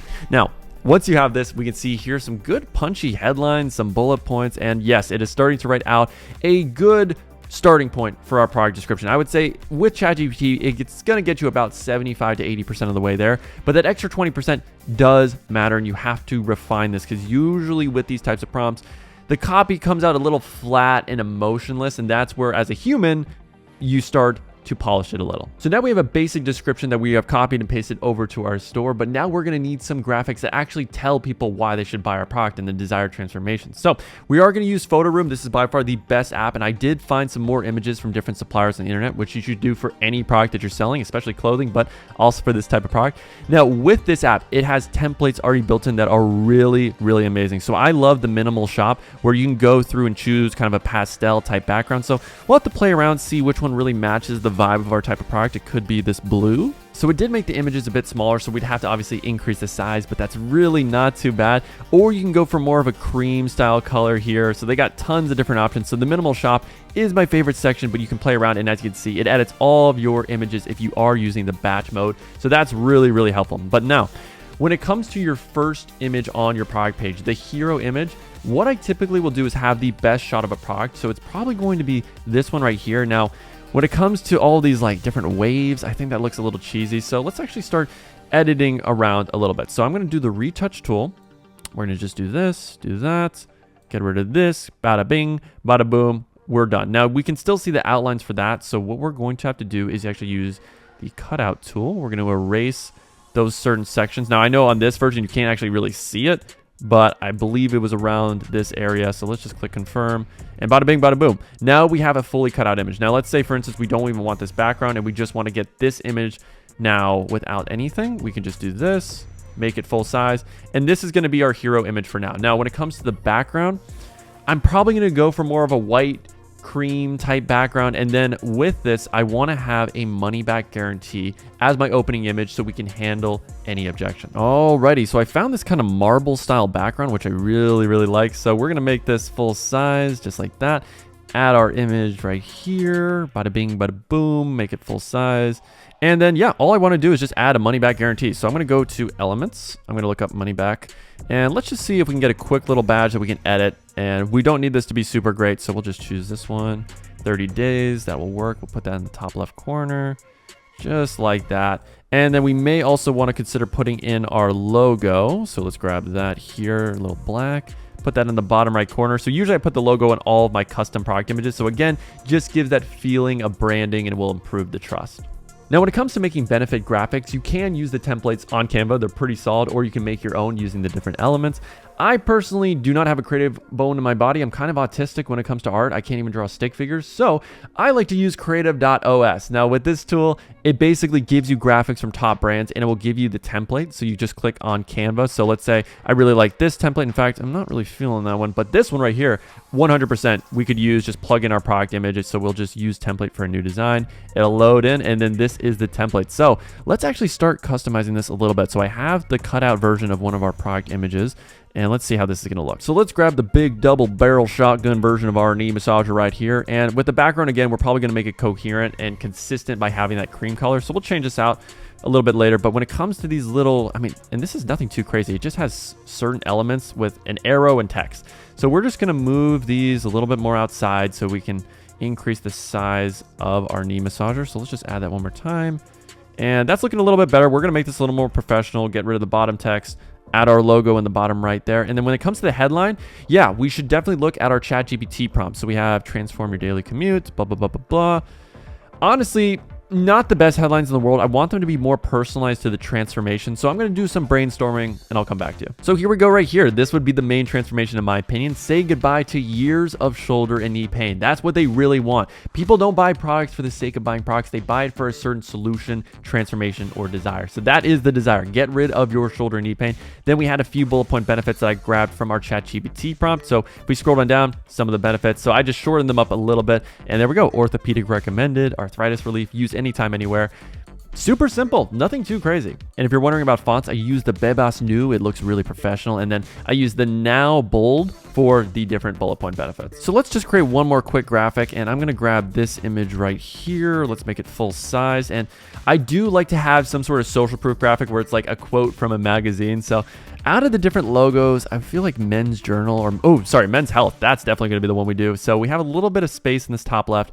Maybe we move the product over. Obviously, we're going to have to get this logo and position it forward. That way we can drag this right here. And yeah, I feel like we can add some text in this top left section of just like a quick review, and this would look really nice. So let me add some text. So you don't have to be a super genius to do this, but we just did enjoy painless nights. Took us honestly a few minutes to come up with all these, and I can guarantee when we add all of these different images with the right backgrounds and just adding a little bit of extra polish to these images makes the world of difference. Now, when it comes to polishing up our description, I am going to look at some of our competitors that are selling similar products. So this is another knee massager from brand Acement, and they have a very simple description, and these guys are doing $1 to $2 million a year. They are the top health brand right now in the dropshipping space. They have built a brand, and it's nothing too crazy. I'm going to be honest. It's just 3 sections of a description. There's not even a ton of social proof really. Like they have social proof here. I will admit that's not bad. They do have a quote at the top, but nothing too crazy with their images. Like obviously they have more high quality images because they've actually done some custom stuff, but this is very replicatable. And then I did also see Noro, which is another top knee massager health brand, and they have some really, really good copy that we're probably going to move over and customize to our own description template. And then I just grabbed one more template right here, and then I just added a quick image that was already cut out of the knee massager. So we got Meet Thermoflex, got some of our bullet point benefits, but again, all of this stuff was just copy and paste. It's super easy. Font now bold, Bebas for the headline. This took me honestly a minute or two. When you have the templates, man, does it save you a lot of time. Alrighty guys, so we got our graphics in here and it's looking pretty nice, I can't lie. So we do have 2 different audiences for this product, and that's where things are going to get a little interesting, because when that's the case, we need to figure out which audience is obviously more profitable. Is it appealing to the people with knee pain or shoulder pain? So for now, I will admit this is a little bit of an issue that I am trying to mix and match for both, because usually when you try to appeal to everyone, you appeal to no one. But for now, I'm just going to stick with that because I have to actually test out the messaging. So we're going to do it like this. And with the description, I just called out the problem. I called out the other alternatives they tried out, because you also have to keep in mind with your marketing, you have to understand what stage of awareness is your target audience. So with people, when they have knee pain, they know they have a problem because they're dealing with it every day. Now, have they tried different solutions? Yes, they usually have tried physical therapy, possibly getting surgery, all these different things. So we need to convince people that we have the best solution, that they need to try out our new thing because it has some sort of method or new form of therapy that if they did try out would be the answer. So we need to really sell them not on using our product, but why heat therapy, that specific transformation, is what will make the difference for them. Sorry, it's more of a vehicle. So with a product, you have to have some big idea, unique selling point that makes your product different than everything else. So for us, it is the heat and massage therapy. That is our unique vehicle. So understand what that thing is going to be for your product, because if you don't, and you just try to sell it like everything else, then yeah, people aren't going to be interested in buying. So with our description, this is how it looks like so far. I'm missing one section here where we don't have a graphic. So I'm thinking we do add some more social proof. So now let's talk about making our highlighted customer reviews. Now there's not a lot of custom content for this product in terms of product reviews or really any images. So we're going to have to make up for it by having a lot of text reviews. So I'm thinking this collage section right now from Bleem is the way we're going to do this. So we just make a few reviews and then we're going to make it look really professional by having this collage. So how did they actually go about making this? Well, there's a tool called Zeop where if you add different names from random people, and then you can use a tool like this person does not exist to screenshot the image of this person's face without having the little trademark watermark here. And then all you do is after you add the profile image, just have like a fake name. It could be like Laura Johnson. You add a quick comment. So we just do that, for instance, and then we'll say that they posted 4 hours ago.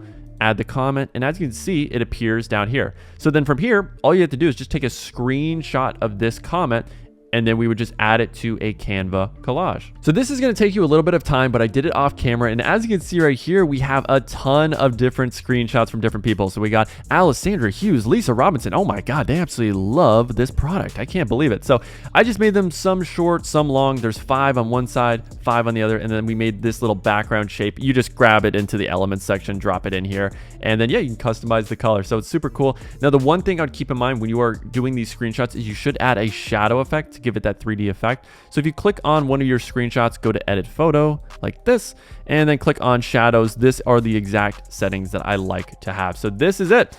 Not too crazy. All right, so now let's go past our description and actually get into these different sections. So realistically, all I'm gonna have to do is probably use ChatGPT to come up with some different custom reviews, just like this one right here. I could also move some from Amazon if I really wanted to, but yeah, we're just gonna need a ton of text reviews here. We're gonna need to have some example results, comparison table. Honestly, for this, I'm just gonna add my logo for the My Store. So let's just add our logo. All right, so that looks pretty nice. And then for the actual name, I don't know if I wanna do comparison table. I'm probably gonna do Thermaflex versus others or versus competition, something like that. And then I'll have some text that says like why people trust us over everyone else. But for this multi-column section, we do need to have some highlighted customer photo reviews. So I was able to find a few images off of Amazon. There was not a lot. I'm going to be honest. It was very bare bones, but we can definitely spice them up and make them look really good using a tool like tweetgen.com. So with tweetgen, it would be the exact same process. So let's just say we have someone like Gary H. We would upload a profile image using the this person does not exist. Super simple. And then we would add their actual customer reviews. So if you click on these 3 dots, then add image, this is where we would drop in the actual review image. So let's just say, for instance, for the sake of things, this one right here, then we do a quick little tweet. So, hey, I love this product. Again, just copy over something from ChatGPT like this. Now, you do have to have a little bit more nuance when it comes to tweets. Usually you want to make them obviously sound personalized and like a human's writing it. So keep that in mind. Sometimes ChatGPT is not the best. Like after trying numerous products, I'm so glad I found this one. It helped me regain mobility.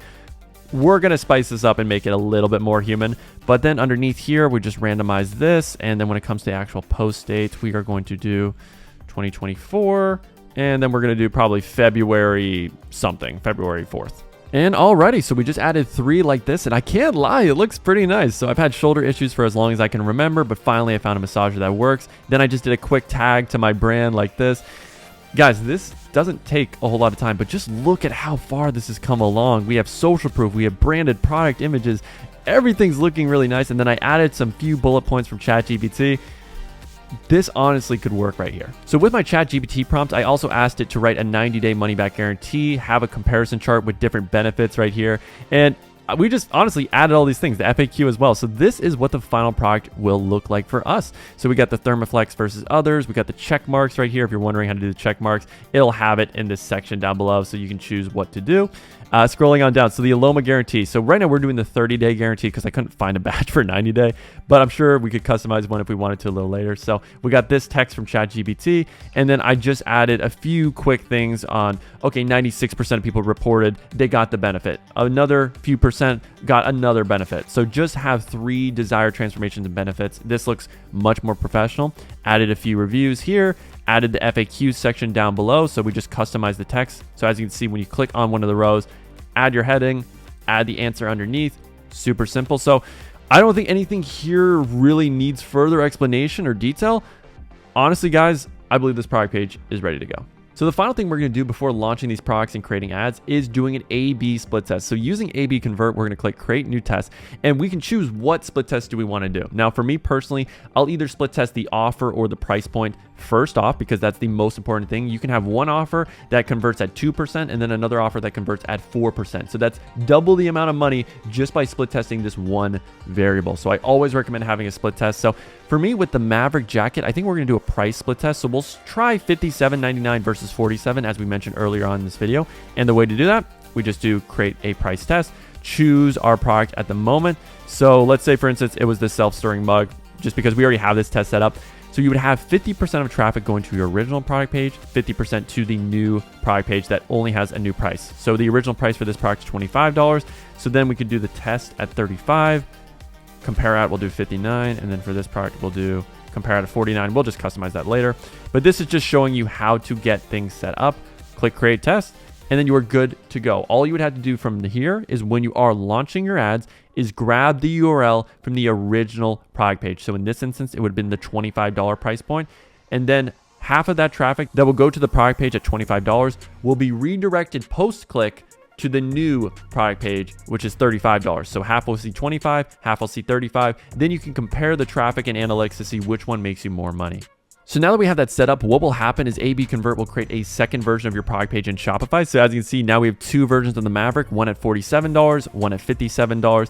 But what will happen is that they will be on the same product page template, but the reviews from LAI don't move over. So meaning your original will have all the reviews, the second version will have no reviews. So you have to move them over. And in LAI, that's actually really simple. So if you go to products just like this, we can actually choose one of our products, click on this three dots, and then we would copy the reviews to the second version that we made. So it would just be like this, click on copy, and then all the reviews would move over to that second product page, and then boom, they're the exact same, and the only difference is that price split test you're doing. Now, the other important thing to split test is your offer. So the way to do that with A/B convert would be a URL redirect test. So how you would set this up, let's say we have our Maverick jacket. So we could have a BOGO deal on one version, and then we would set that up with our Bundle Bear app.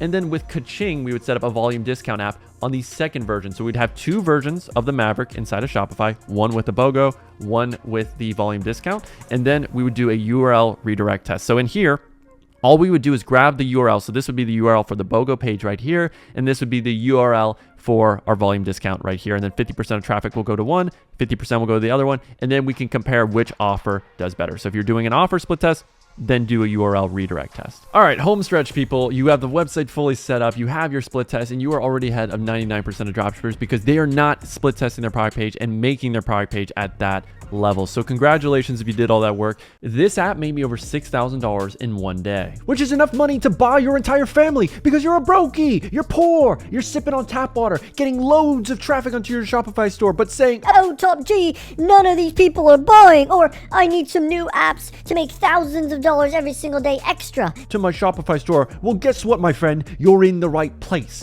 because I've gone through and I have tested well over 50 different Shopify apps. I mean, look at these eye bags to find the perfect list of must-have apps that you need to add to your store to increase your Shopify conversion rate and make more money from every product test. This underground Shopify app doubled my students' conversion rate in less than 30 seconds. Now, before I reveal the app, we all know it's imperative to have a fast loading website and product page, but tools like Shopify don't really give you an accurate metric to know if your website is fast or slow. So you should always use tools like Google PageSpeed Insights and then put in your product page to really get a feel as to how long does it take for your product page to load. Now, for most product pages, it will be over 4 seconds, and that is where a huge drop-off is happening. In fact, my student had over 500 link clicks on one of his ads, but only 375 of those actually landed onto his product page. Now, to see if your site speed is impacting your results, you actually want to look at a metric called landing page views. So when we analyzed one of his older campaigns, we saw that he got over 500 unique link clicks, but only 375 of those actually making it to his product page, which is a huge drop-off. That is over 30% of his clicks didn't make it to his product page, which implies that, oh, His site speed obviously was not up to snuff. Now the benchmark is you want to have a 5 to 10% drop off at max going to your product page. So if I get 100 link clicks on my campaign, at least 90 to 95 of those link clicks should convert to a landing page view. So if your drop off is more than 10% and it takes longer than 3 seconds for your product page to load, then you need Flash Page Speed Optimizer, which in a few clicks will have your product page going from a 10-second loading time to 1.2 seconds by lazy loading your website. So basically, when someone clicks the link to go to your product page, it doesn't just load your product page, it actually loads your bestseller, your contact us, your track your order. All of these different pages also load simultaneously, but with this app, it prevents that from happening. So the only content that loads is that product page, which makes your website so much quicker and results in a dramatic increase in your conversion rate and orders. Now, the next app I recommend is AutoDS, which is the sponsor of today's video. Now, AutoDS automates your product importing and fulfillment using suppliers like CJ Dropshipping, AliExpress, and so many more, so you can get your time back and actually focus on the important part of your business, which is scaling. They have a massive library of millions of products that they can ship anywhere in the world in 1 to 5 business days. So basically, any product you find on the internet, they can source it, ship it, and add your own custom branding when you're starting to scale, so that way you can build a legitimate brand instead of just the average dropshipping store. They also use the data from fulfilling orders for thousands of different dropshippers to show you winning products in their winning product section tool, and they have a TikTok ad spy tool where you can find winning ads that you can use right now to test those winning products and immediately get sales. And the cherry on top of this cake is they have a new AI feature that allows you to get a pre-built Shopify store built for you in seconds at the click of a button with products already loaded. So I partner with AutoDS to get your first month free, so you can sign up by using the link down below in the description to get your 30-day free trial. Now, if you want to make more money from every single visitor on your website, then you need this app. And that is an upsell app where you can do upsells pre-purchase, post-purchase, and on the thank you page to increase your average order value and make people spend more money on your website. Now, I tried all of the top ones: Reconvert, Aftersell, and Zipify one-click upsell. And the one that has all the best options and functionality is by far Zipify one-click upsell. And the reason why is it's the only one that actually lets you do pre-purchase upsells. So after someone clicks add to cart, you can upsell them a new product, an accessory product, and you can also A/B split test to see which one performs better. Same thing with post-purchase upsells. As you can see right here, I have an A/B split test going on. 50% of traffic will see this bomber jacket versus 50% will see this other product. So you can upsell different products and see which one performs better, or I could choose to upsell the same product. So if we have the same product in the upsell, then we can try different offers. So 20% versus 30%, or doing a percentage off versus a dollar amount saved off. Now, typically you want to go with the number that's bigger. So let's say 20% off means I save $10. You typically want to go with the 20% discount over $10 because 20 sounds better than 10, but that is something you should consider split testing along with doing downsells. So if people don't accept your first offer, that doesn't mean you stop upselling. Try to at least do one more downsell offer to see if you can get people to buy one more complimentary product. And even on the thank you page, as you can see right here, as they get to the receipt, we can do one more final offer. So if the 20% discount wasn't good enough, maybe you do our final big offer of 40%, 50% on that same product, or a complimentary product to see if people are more likely inclined to buy that accessory instead. Now, if you're a dropshipper who's not using these next two apps, then you are losing out on hundreds of thousands of dollars every single month. And that is not having the Michael Jordan and Scottie Pippen duo of BundleBear and Kaching. Now, both these apps allow you to create irresistible offers for any product you sell, and that is the kind of differentiation you need when you are testing products that thousands of other people are. Because if you're trying to sell something and you're doing the generic 50% off vanilla offer and you think you're going to print $100,000 like you're flipping shitcoins, then I got a rude awakening for you, buddy. It's not going to happen. So you need to think outside the box, and you need to look at what your competitor's offering and think, how do I come up with an offer that has a better perceived value? And that means doing BOGO offers, volume discount, having free gifts. So these apps allow you to do that in seconds. Now, I adore BundleBear when it comes to doing those BOGO offers, buy one, get two free, or having a free gift accessory. So right now, as you can see, I got the bundle option selected. I have my two products, which are the same one. So I can choose to make one free by going from add discount to free gift like this and choosing the second product. So as you can see, we got the compare at price, so they can see the value that they're saving with this deal. But I could also consider upselling another product right here, which could be free, it could be at a discount. It's really up for us to choose, but this is amazing, especially if you're selling clothing where maybe you have a specific leggings set that you are right now selling and you want to upsell a top so you can complete the set. So you can offer that set at a 50% discount by doing add discount, or you can make it free, and that just dramatically will increase your conversion rate because the perceived value is so much greater with that new offer compared to doing the generic, here's 40% off if you buy one of that legging set. Now, Kaching is the same bundle app that Bleem used to scale their dropshipping brand to over 8 figures a year. So obviously, if you use this accordingly, you can make a ton of money as well. So when we go into Kaching, this is the basic settings. You can have it left to right or more of a hamburger top to down format. And as an American, boy, do I love a good burger. Now, when we see the different options, so we have our single. So if you are offering, hey, buy one, obviously you can do 50%, 60%, but this is where the real innovation is, where you can do 2 or 3 and highlight the most popular option being that second one. So they have an option where you can add a label to one of them, and this is the exact same one that Bleem has. So this is in badge style. You can add the most popular label right there, and then that's how you add that. Now, again, you can always customize the amount of discount, so you can do 25%, 30%, know your margins on your product, and you can customize the color to your actual brand's color. So maybe you're doing a red look or a green, but you can customize it as much as you want. The outer colors, the border colors, the font. So if you are doing a volume discount offer, I would use Kaching. If you're doing the BOGO and free gift offer, I would use Bundle Bear. Now, if you're a dropshipper, there is only one review app you should ever use, and it's not Luke's, Judge.me, A Reviews, or any of the top options. And the main reason why isn't because you can import reviews just from AliExpress and get all of those fake reviews where it says nice gift or fast shipping and it just looks so spammy,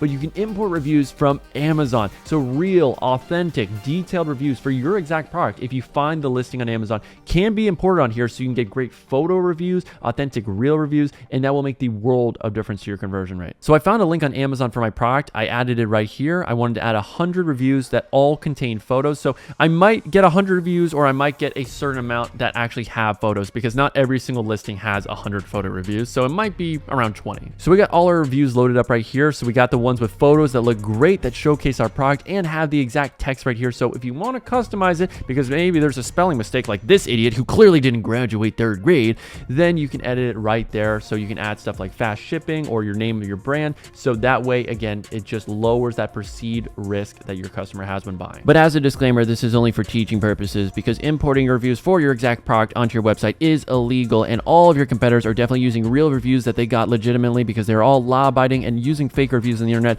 I mean, that would be an entire scandal. I mean, I can't possibly fathom other people doing that. Now, if you have a clothing brand and you're wondering what review app top e-commerce brands like Skims are using, they are all really in love with Okendo. So Okendo isn't like your typical review app where you just put in your review. It actually asks you questions on the fit, the quality, as you can see right here, so you can really get a good feel for what size you should order and what the quality is like, and of course read the reviews, and it looks incredibly professional. Now, I know this is just a demo store, it doesn't look the best, but you can customize this and make it look incredibly well designed, fit with your color scheme, and this is the professional review app that you get when you are really serious about scaling your clothing brand, because it's going to minimize your chargeback, it's going to make your brand look more professional, and it will increase your conversion rate. Now, I made over $6,000 in one day using the Shopify app I'm about to reveal to you, and that is Monster Cart Upsell, which allows me to upsell more complementary products or the same product on my cart drawer page, as you can see right here, and have a progress bar where people can unlock discounts or get free shipping. And I would say the most optimized cart drawer I've ever seen is from a brand called Obby. They're doing over 8 figures a year.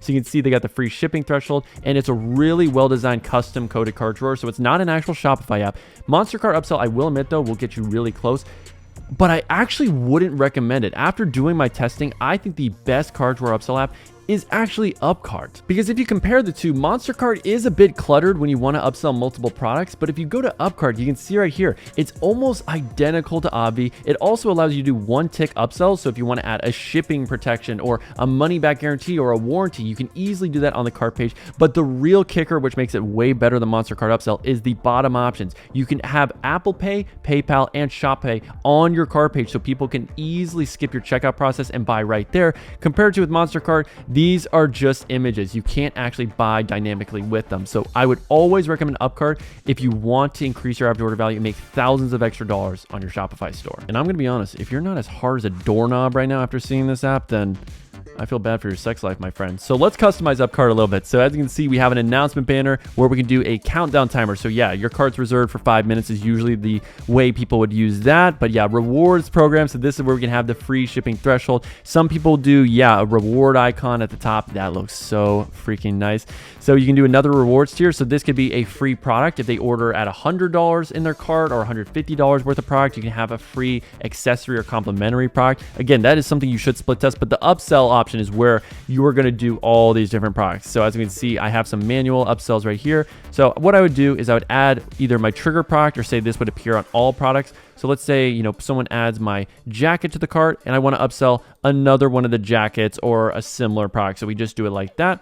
Super simple, and there we go. It appears right there. Now, I'd say the one downside is you can't actually discount the product. It is still the same price that it's listed for. So maybe you create another version of your product in the product section and lower the price, then choose that option as the upsell, so that way they can get that little discount and it incentivizes them a little more. So sometimes you got to think outside the box, slugger. Now, you're an absolute nincompoop if you are not using this app on your Shopify store, and that is Bucks Currency Converter, which automatically converts the currency of your Shopify store to the native currency of the visitor that lands on your website. So let's say you're advertising internationally. You're a dumb American and you want to advertise to some country that nobody cares about. Let's say England, for instance. I mean, they're not even in the EU. It's basically a poverty third world country at this point. So if someone from England does land on your website, as you can see right here, it automatically will convert to their native currency, which in this case would be the pound.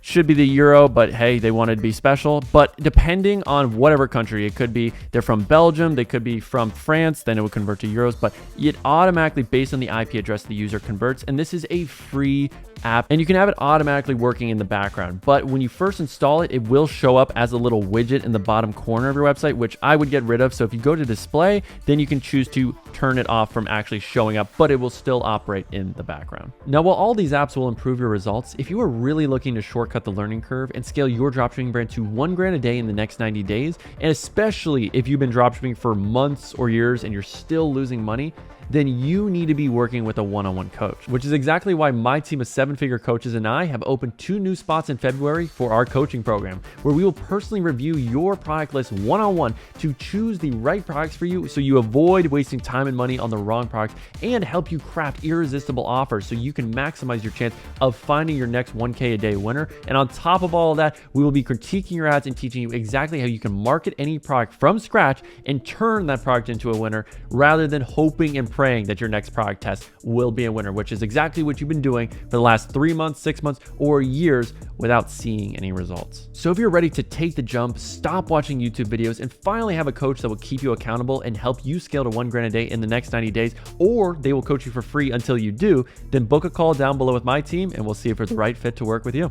Now, if you want to be a top dropshipper who's making over 6 figures a month, then you need to have an app like this. And that's having True Profit, which allows you to calculate your profit and losses every single day incredibly accurately, because it connects to your TikTok ads, your Facebook ads, or any platform you're advertising on to know your advertising costs. Plus, it factors in your cost of goods. So your product cost, shipping costs, transaction fees, taxes, all of those numbers, so it can really give you the true idea of how much money you are actually making or potentially losing because you didn't have all those things factored in. Now, if you're getting tons of traffic to your Shopify store but low add to carts and purchases, then you need to have an app like this. And that is one-click sticky add to cart bar, which is by far the best sticky add to cart I have ever used. And I've tried all of them. As you can see on desktop, it looks incredibly clean, but obviously most of your traffic's coming from mobile. And as you can see, it's got the long add to cart bar that you can't miss, but it also doesn't take up too much space, because most sticky add to carts will take up 1/3 of the screen, and it really does impact the user experience. So this one is clean, it's condensed, it's concise, and you can choose which variants you want to select, which some do not let you do. So in the settings, you can customize when it actually shows up. So maybe you want to have it show up after people scroll to 10% of your page, or 5% is what I currently have it on. But you can customize everything, whether or not it shows images, the variants. If you want to have a quantity selector, you can do that too. If it has a small radius or a big radius, and of course you can customize the color so it actually fits your brand's color scheme. And if you want to be like a dropshipper from 2018 and lower your conversion rate by 50%, then you can add a shake animation and make your site incredibly cheesy, annoying, and clearly a scam. Now, this Shopify app will absolutely save your bacon if you're using PayPal on your website, and that is TrackyPal. So TrackyPal basically automatically updates the tracking numbers of the orders you have inside of PayPal, which doesn't actually happen naturally. If you don't have an app like this, then your PayPal orders will go without a tracking code, and PayPal will notice this and most likely put hold and potentially take all of your money away, which you don't want to happen. So have an app like TrackyPal, where basically when you do update your tracking numbers inside of Shopify, TrackingPal will sense that and then use those tracking numbers and update them automatically for all of your PayPal orders without you having to manually do that for every single order. So if you have hundreds, thousands of orders, this will save you so much time, headaches, and a ton of chargebacks because you'll have all the information automatically added. Now, if you're getting a lot of add to carts but low sales in your Shopify store, then you need to have these two apps that will help you regain thousands of dollars every single month and only take a few minutes to set up. So for email marketing, I do recommend having OmniSend. I know Klaviyo's the big name brand that everyone's using, but if you're more of a beginner and you don't know how to really design emails at a very high level, OmniSend has some really great templates that they have in their checkout flow. So if you go to automation, then abandoned checkout, this is the only flow you really need to set up. So I always recommend having 3 emails, the first being a reminder email, and then the other 2 having a discount, whether it's 10%, 15%, you can figure that out on your own. But as you can see right here, they have the initial email, you can click edit content. And when we go inside of here, they have tons of different templates for each section, different headers, different body yada yaddies, and of course the dynamic content. So this is going to be the product that they added to their cart, and it's going to be different for everyone. So that's why it is dynamic. So you can easily drag and drop it. And of course, if someone only gives you their number, you should be following up using an SMS app like SMS Bump. So same thing, if you go to the flows section of the app, they have different flows like welcome flows, but abandoned checkout is enough for you to recover at least 10 to 15% of your abandoned carts. So if someone, let's say, gives you their phone number and they're in the US, you can only actually legally send one text message. I know the law, geez, really a bummer. But in that one text, you can obviously give them the link back to their cart and give them a discount code like save 10 to save 10% off. Now, if you want to have access to my email and SMS templates that you can copy and paste to your store right now, then leave a comment down below and I will send that link directly to you. And if they're not from the US, you can keep sending them texts forever and ever and ever with more discounts, like it's your ex-girlfriend that you're currently stalking and you know that you might be blocked on Instagram and all forms of social media, but you can keep coming up with more virtual phone numbers so you can keep texting her and show that, hey, you have changed and that you will fight for her and that we were meant to be together forever and you're making a mistake, Jessica, because I've changed. Look at how well I'm doing. I'm doing YouTube now. I mean, please come back. The kids miss you and I'm so freaking lonely. I need someone to cuddle with at night. God, what's the point of making all this money if you have no one to share it with? I'm sorry you had to see that, ladies and gentlemen. I will refrain from further outbursts. Let's continue the video. Now, these next 2 Shopify apps will absolutely blow the back of your brain off. Now, if you're not using these 2 apps on your Shopify store, then you are losing out on thousands of dollars every single month, potential winning products, and you are letting your competition beat you because this is what 8-figure brands use to make millions every single year. And that's using a heat map software like Hotjar in combination with an app like A/B Convert, where you can redirect and do split tests of your product page. Because what big brands do is they will have a winning product, but they will always be trying out new offers, new product images, new sections to see which version of the product page ends up making them more money over time, because you have to be constantly iterating and having improvements on your product page if you want to continue growing, or you're just going to stay stagnant and die. But what most dropshippers do when they test a product is they give their product the least chance of being successful by only testing one product page and one vanilla 40% offer and thinking and praying that that offer works. So instead of putting all of your eggs in one basket, do what the pros do and split test multiple versions of your product page with different price points or different offers or some variable that you can split test by using an app like A/B Convert, where you can easily do a redirect split test where you will send 100% of your traffic to an original URL like this one right here, but A/B Convert will redirect 50% of that traffic to the second version of that product page so you can see which one makes you more money over time. Now, the reason why you want to have Hotjar is so that when you are doing these split tests, you can see why something is performing better than the other instead of just seeing the numbers. This gives you context because you can see the scroll maps of how far people scrolling before they drop off. And in this case, if only 50% of people are seeing my add to cart button, then that is a huge problem. I could be making so much more money if I just push this up a little bit more by making my title smaller or making my images smaller and just better optimizing my above the fold experience. And you can also see where people are clicking to get better context on what you should get rid of or what you should highlight even more. So with this shipping information, only 1% of people clicked on it. So probably should just get rid of that because it's not getting a lot of love. And typically you only want to drop off of around 15% from one section to the next. So from this add to cart button to the you may also like, we can see we went from 45% to 21%. That's more than a 50% drop off, which means, yeah, we need to get rid of something here or optimize it a little better because that should never be happening. And when we get to the review section, 2%. Oh, I think I'm going to be sick.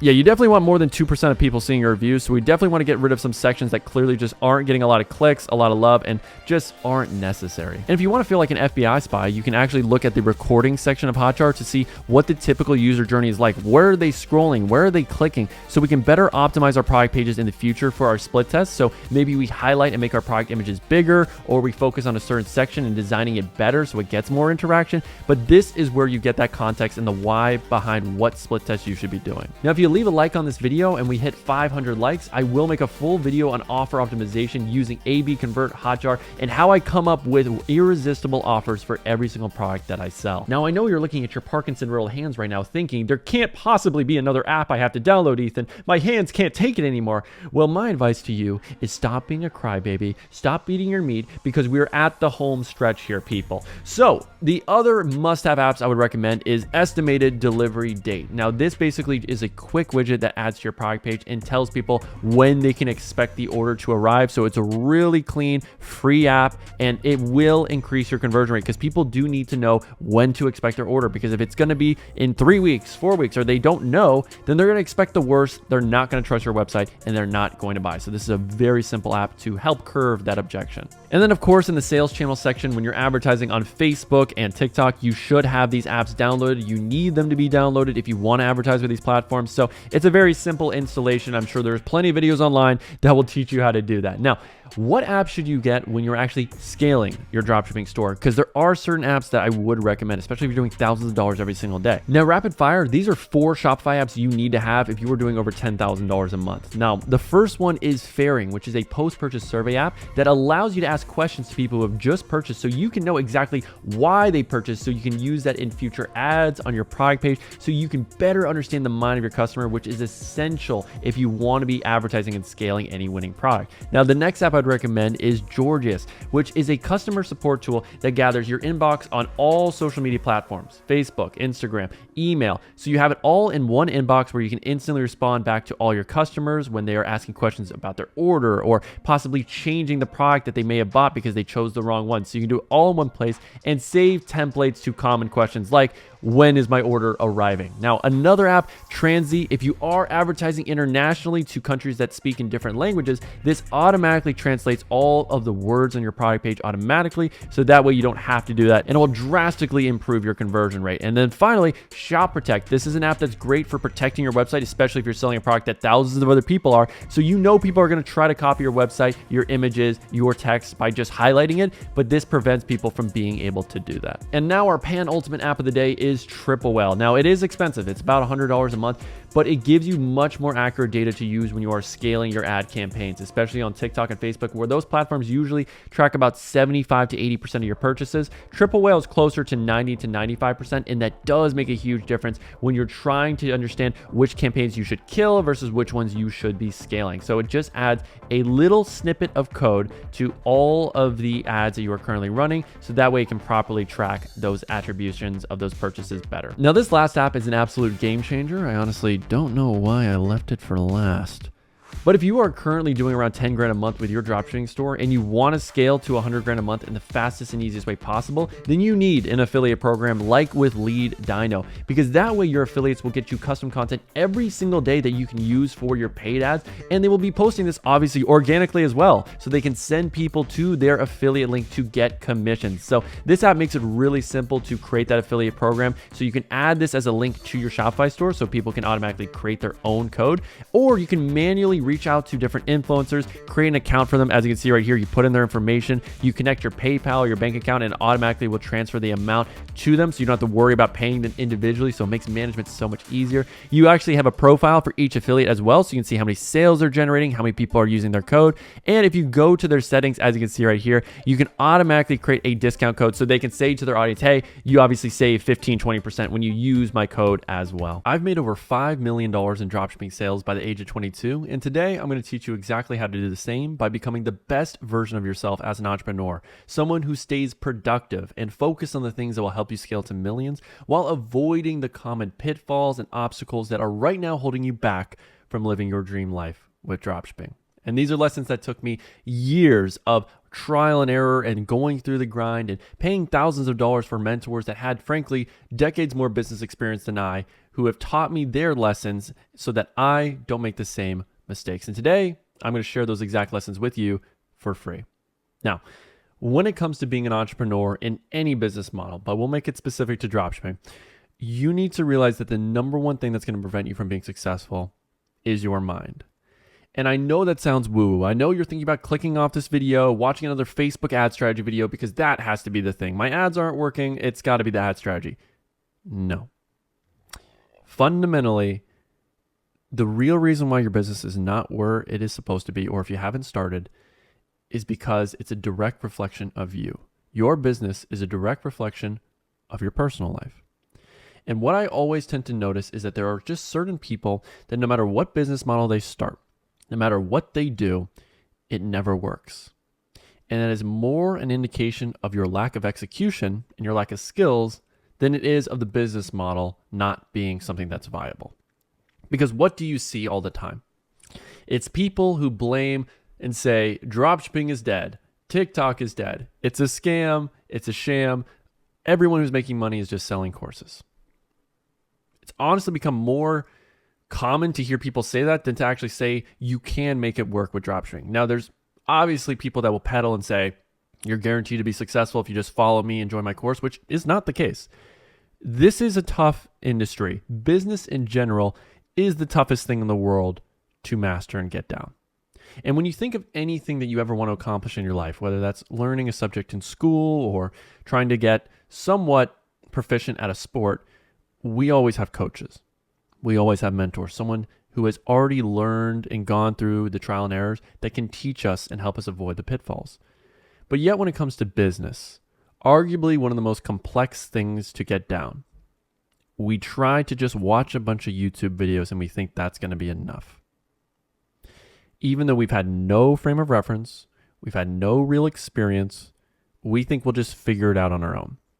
Now, for some, you can, but for the large majority of people watching this video, you cannot. And it starts with the first problem of you not being the right person mindset-wise to deserve to have a business that is worthy of being successful and making 10 grand a month profit. Let's start there. So with your mindset, what I normally see from beginners, and this is why they end up quitting after a few months and never end up making any money, is because of limiting beliefs. The subconscious thoughts that go onto their head are always negative. They don't truly believe they can be successful, and that's why they don't actually go all the way in. They half-ass things. They watch a few videos, they test one or two products, and they call it a day. They say, that was my best effort. I gave it a genuine shot. When by no means did you even come close to your actual tipping point and real potential. And it all stems to the real belief that when you look in the mirror and you speak to yourself, you'd say, I don't believe it's possible. You may say, I'll be successful one day, or I'm going to be rich. I know I'm going to be on those boats, partying with those gold-digging Latinas one day, driving my Bugatti with Andrew Tate. But you don't really believe that. It's a joke. And your actions are dictated by the thoughts in your head. If you truly don't believe you will be successful with this, you're not going to take the right actions. You're not going to prioritize the right things. You are going to silently quit or give it 50% of your best effort, and you will constantly sit on the sidelines and watch other people be successful and keep on wondering yourself, why is that not me? If you don't believe in yourself, you won't take the right steps. So, what does that mean for you? Well, that means you have to believe first off. Number one pitfall with your mindset is killing any limiting belief. Killing the idea that it won't work for you. Saying the excuses that I'm too young, I'm too broke, I'm too inexperienced, I'm too old, I'm from this country, I have this certain ailment or anchor that's weighing on down to me. That is why I will not be successful. It's giving yourself a way out. No. There are far younger, dumber, poorer people than you right now who started in a much worse place and are now successful with dropshipping and really any business model. All the limiting beliefs, all of the restrictions you're putting on yourself are just made up in your mind. And it's crazy to me too, when I go to these networking events and I see these 15-year-olds making 100, 200 grand a month profit with their dropshipping stores. People that don't even have driver's license, that can't even legally drink, are making more money than 99.999% of the population. They're not more intelligent than you. They're not harder working than you. They are just people who learned a system and stayed patient and worked on being 1% better at their skill. Now, were they obsessive? A lot of times, yes, and that is what it takes. You can't just half-ass something and expect to get amazing results. You can't treat something like a hobby and expect business results. You'll get hobby results, but if you want real life-changing results, then you're going to have to put real life-changing minutes into it and do what 99% of people are not willing to do.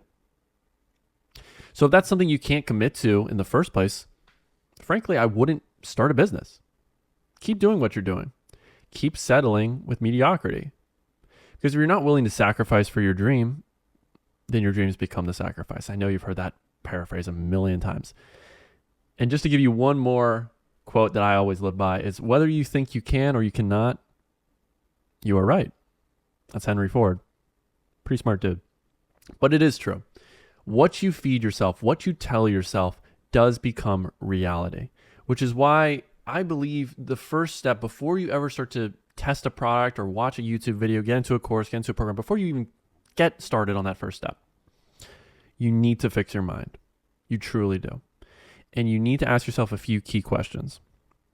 And I would also start working on a vision board. A vision board that clearly articulates and visually shows you what you are working for and what the goals are. I have one right now that I stare at every single day that clearly displays what my goals are for my dropshipping stores, for my YouTube channel, for my vacation plans, travel activities to London, go to see Chelsea. I made that happen today. So already things that are on my vision board, we're halfway done with the year basically, have happened because I knew exactly what I wanted to do and I had intention behind my actions. So first off, you need to understand what are your goals, and they're different for everybody, but you have to be laser detailed on what they are. It can't just be as simple as, I want to make money, because how much money is that? What is success? What would be enough money for you to consider it life-changing? And life-changing could be, I can finally quit my job, I can drop out of school, I can focus fully on this, or it could be, it helps me pay off my bills, my mortgage. It could be something that is meaningful and has substance behind it. It could be $5,000 a month. It could be $10,000 a month. But you need to be specific. Otherwise, if your goals are murky and not clear, then your actions are going to be not clear and they're going to be murky. You won't really know what you're doing. And whenever I look at anyone who's ever been successful,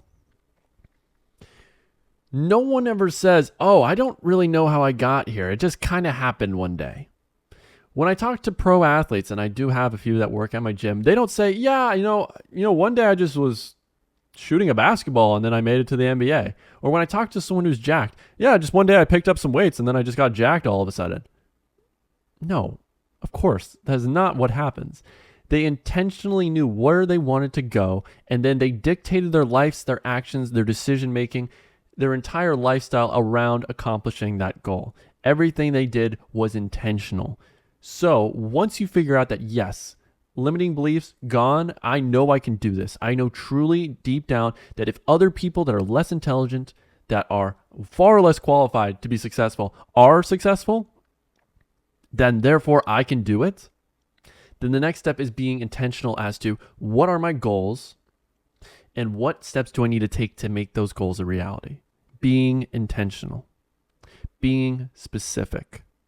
Okay, so let's say I want to make 10K profit a month. Okay, cool. That's great. How much is that a day? 333. Damn. He's handsome and good with numbers. Full package, if you ask me. But yes, $333 a day. All right, now I know I need to hit that much profit a day. Now, how much revenue would I probably have to hit? Most likely $1,000 a day, Average profit margin is around 25%. We do the math. It's about 1322. If I got that right, I'm a genius. I can't lie. Stephen Hawking levels. But yeah, let's say it's 1322. Now you know exactly what you're aiming for and what your goal is. And now you have to break down, how do I get there? Well, that means I'm most likely going to have to test a certain number of products every single week. And if I focus on improving my tests by 1% every single day, then I will eventually get to the point where my standards have risen to the quality level necessary to have a product become a winner. Because the reality is, when you first do your first 5 to 10 product tests, you're really just paying your dues. You're really just throwing stuff and hoping and praying.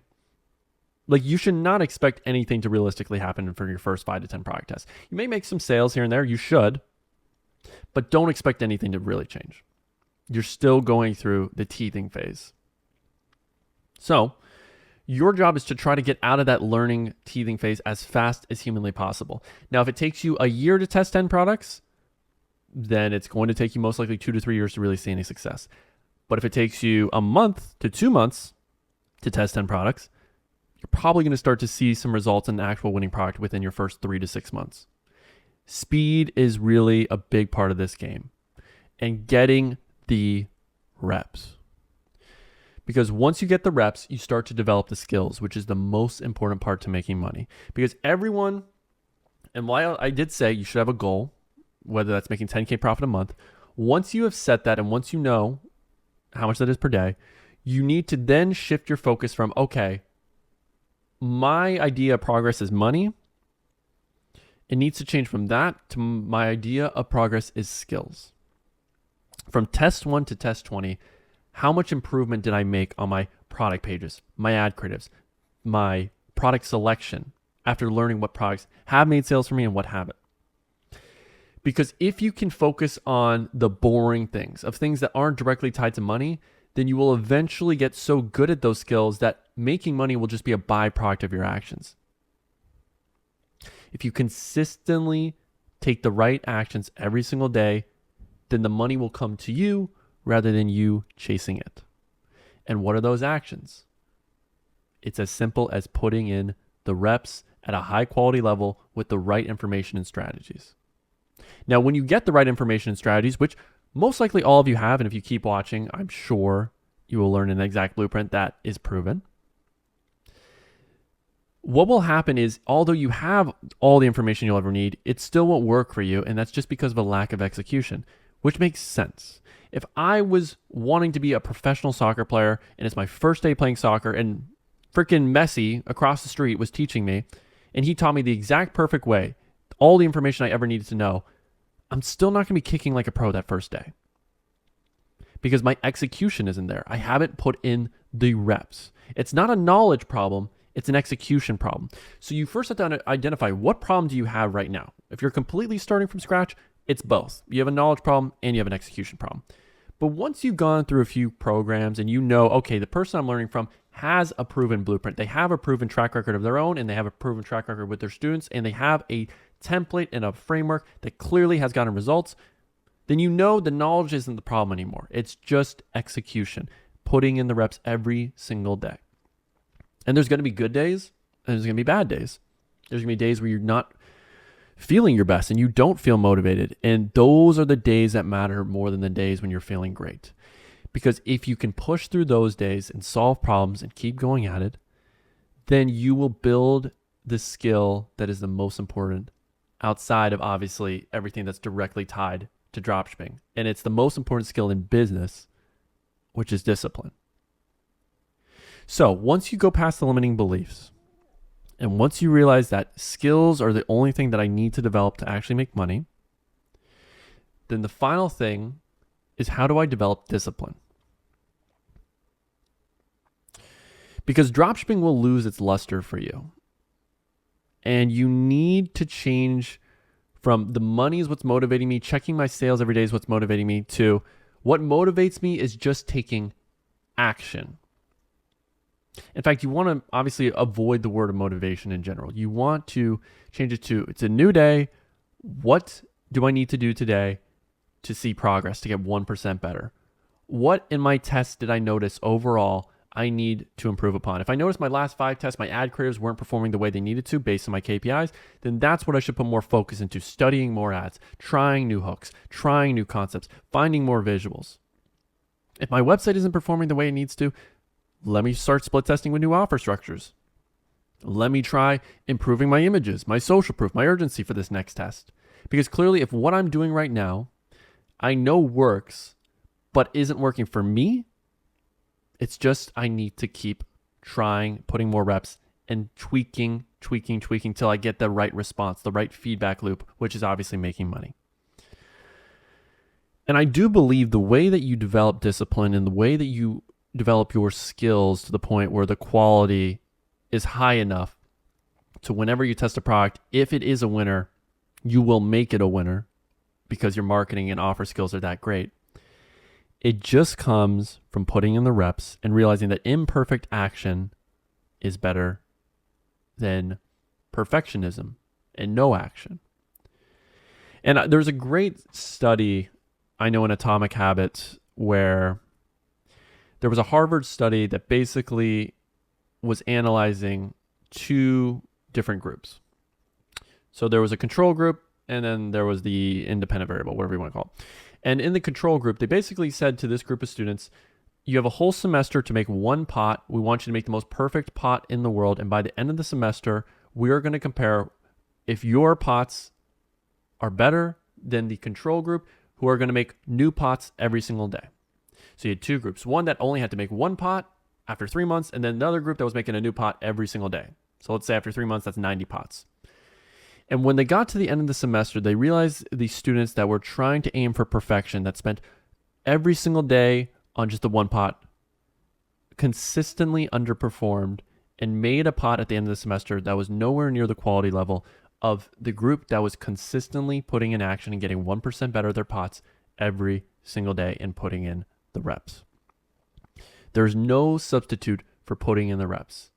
Both the groups had the same information, same knowledge. It's just one group practiced the execution over and over and over again. And I think that's very applicable to obviously gaining muscle as well. There could be 2 groups. The super Chad, buff, dumb as bricks, meathead, who has never read a study in his life, who has never watched a video on proper form, who just goes to the gym every single day because, it feels good. Muscles make the voices go away. Just gotta show your ex what they're missing. Play those AI generated voices of her apologizing to you, which you never got. And you think about that every single day and you just want to make her regret ever breaking up with you and breaking your heart because you were the best thing that ever happened to her. Okay, I'm not going to go on a rant. But basically, who's going to have more muscle at the end of the year? Someone who goes to the gym every single day and might not know the proper form, might not know all the different intricacies about how their muscles work and all this theory and studies behind it, but goes to the gym every single day, compared to someone else who goes to the gym once a week, but every single day they're reading studies, they're watching videos, they know the perfect form, they know exactly how to do a bench press or do whatever it is. Who's going to have more muscle at the end of the year? It's the person who doesn't have as much information, but does the thing every single day. You're not going into the gym and you're bench pressing 225 immediately. But if you do consistently go to the gym and you're benching 2 times a week, you're using your creatine, you're using your progressive overload, a little bit of, try anything as possible, then you're going to be better than 99% of the planet at bench press if you consistently, progressively overload. And it's the exact same thing with dropshipping. The first time you test a product, you're not going to be a winner. You're not going to see sales most likely. It's the same thing with that bench press. You're not going to be bench pressing 225 that first time, but you'll probably start at the bar.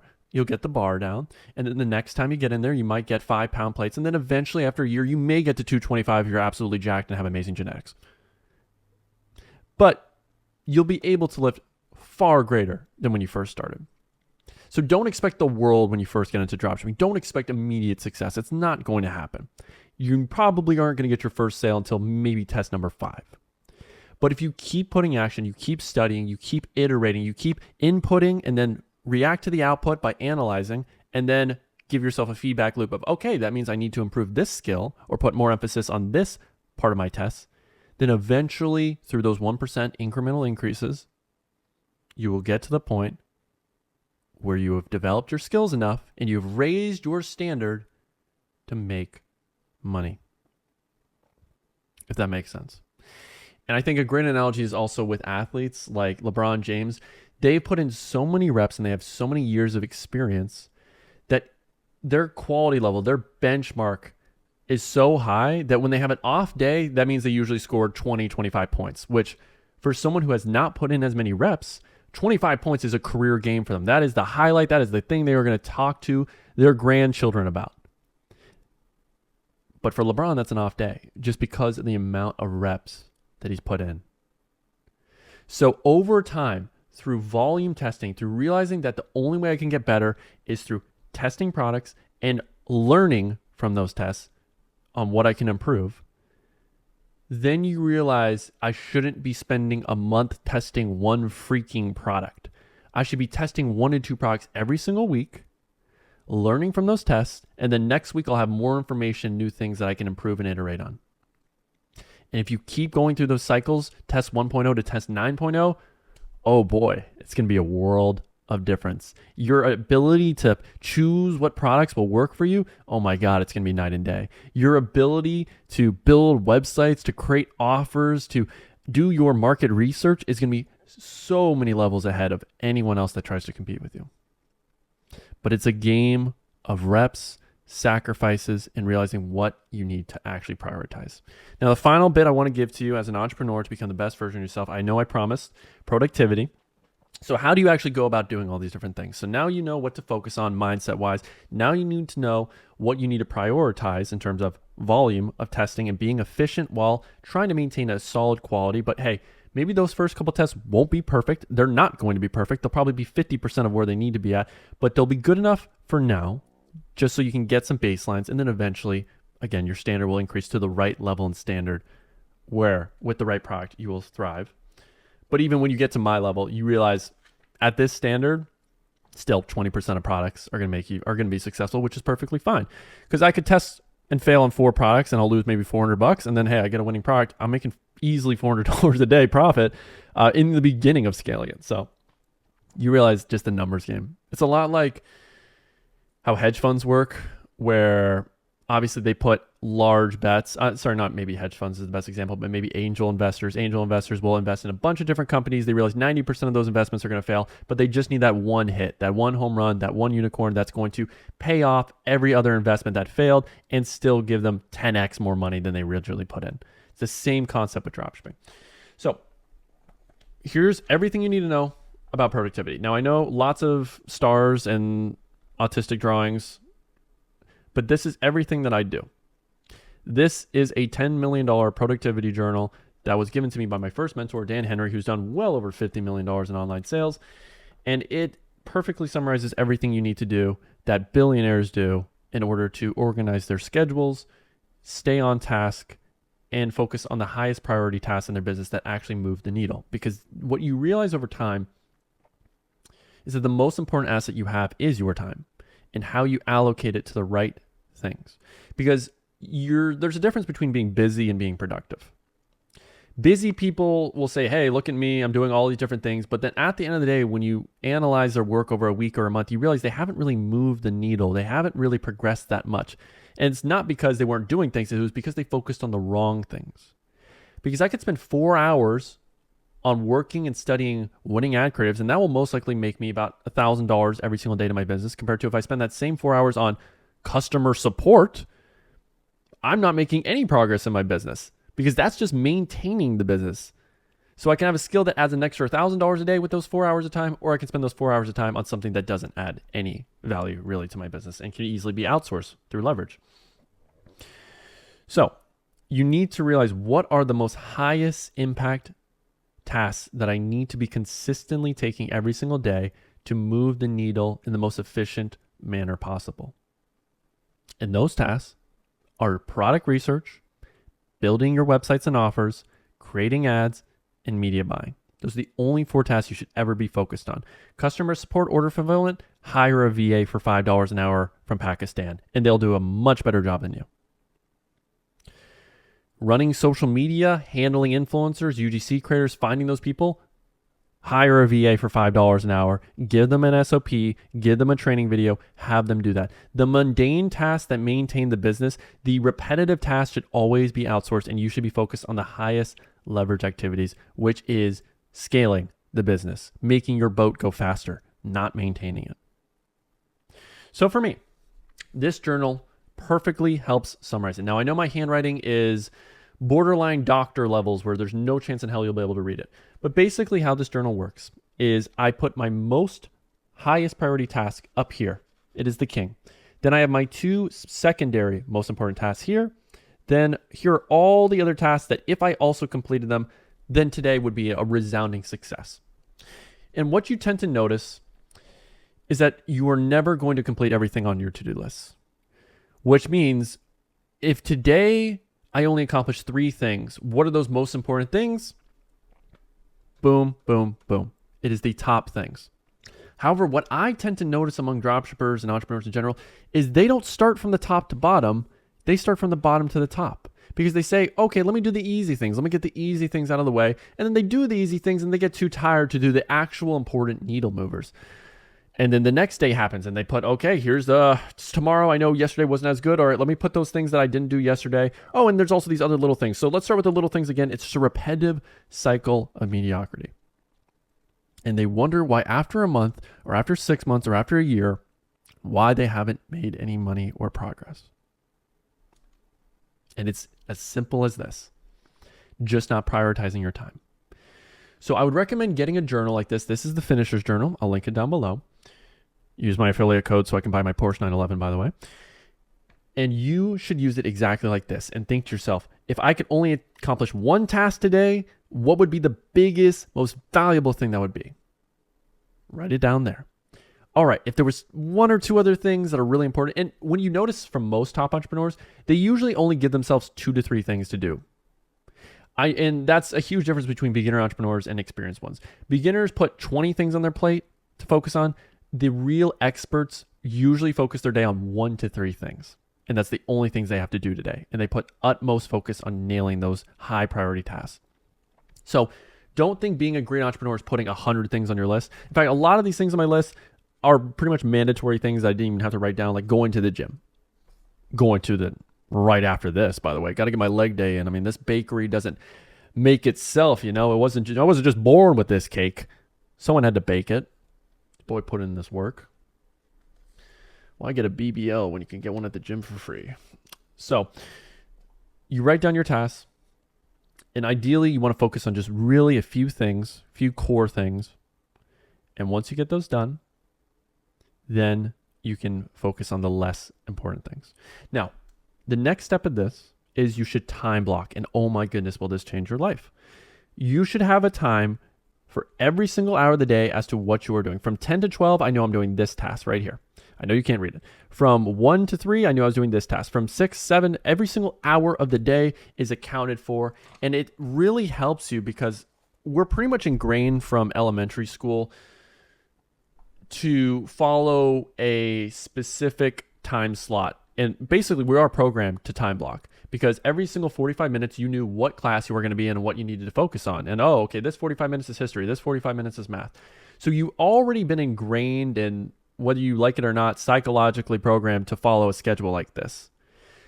So a lot of times I find that is the most efficient way of managing your time. And if you talk to anyone that is successful, most of the time, this is how they organize their schedule. They know every single hour what they are doing to a T, and they live and die by their schedule. They're religious. They worship that schedule, and they know exactly what they're doing, and they are incredibly disciplined to the point where they follow it to a T.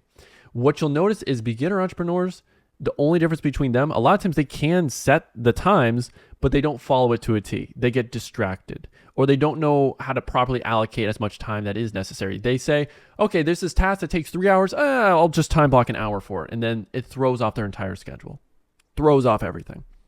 So it is an art that takes time to master of, okay, how much time do I really realistically need to allocate to get this task done, and then let's really properly mark it.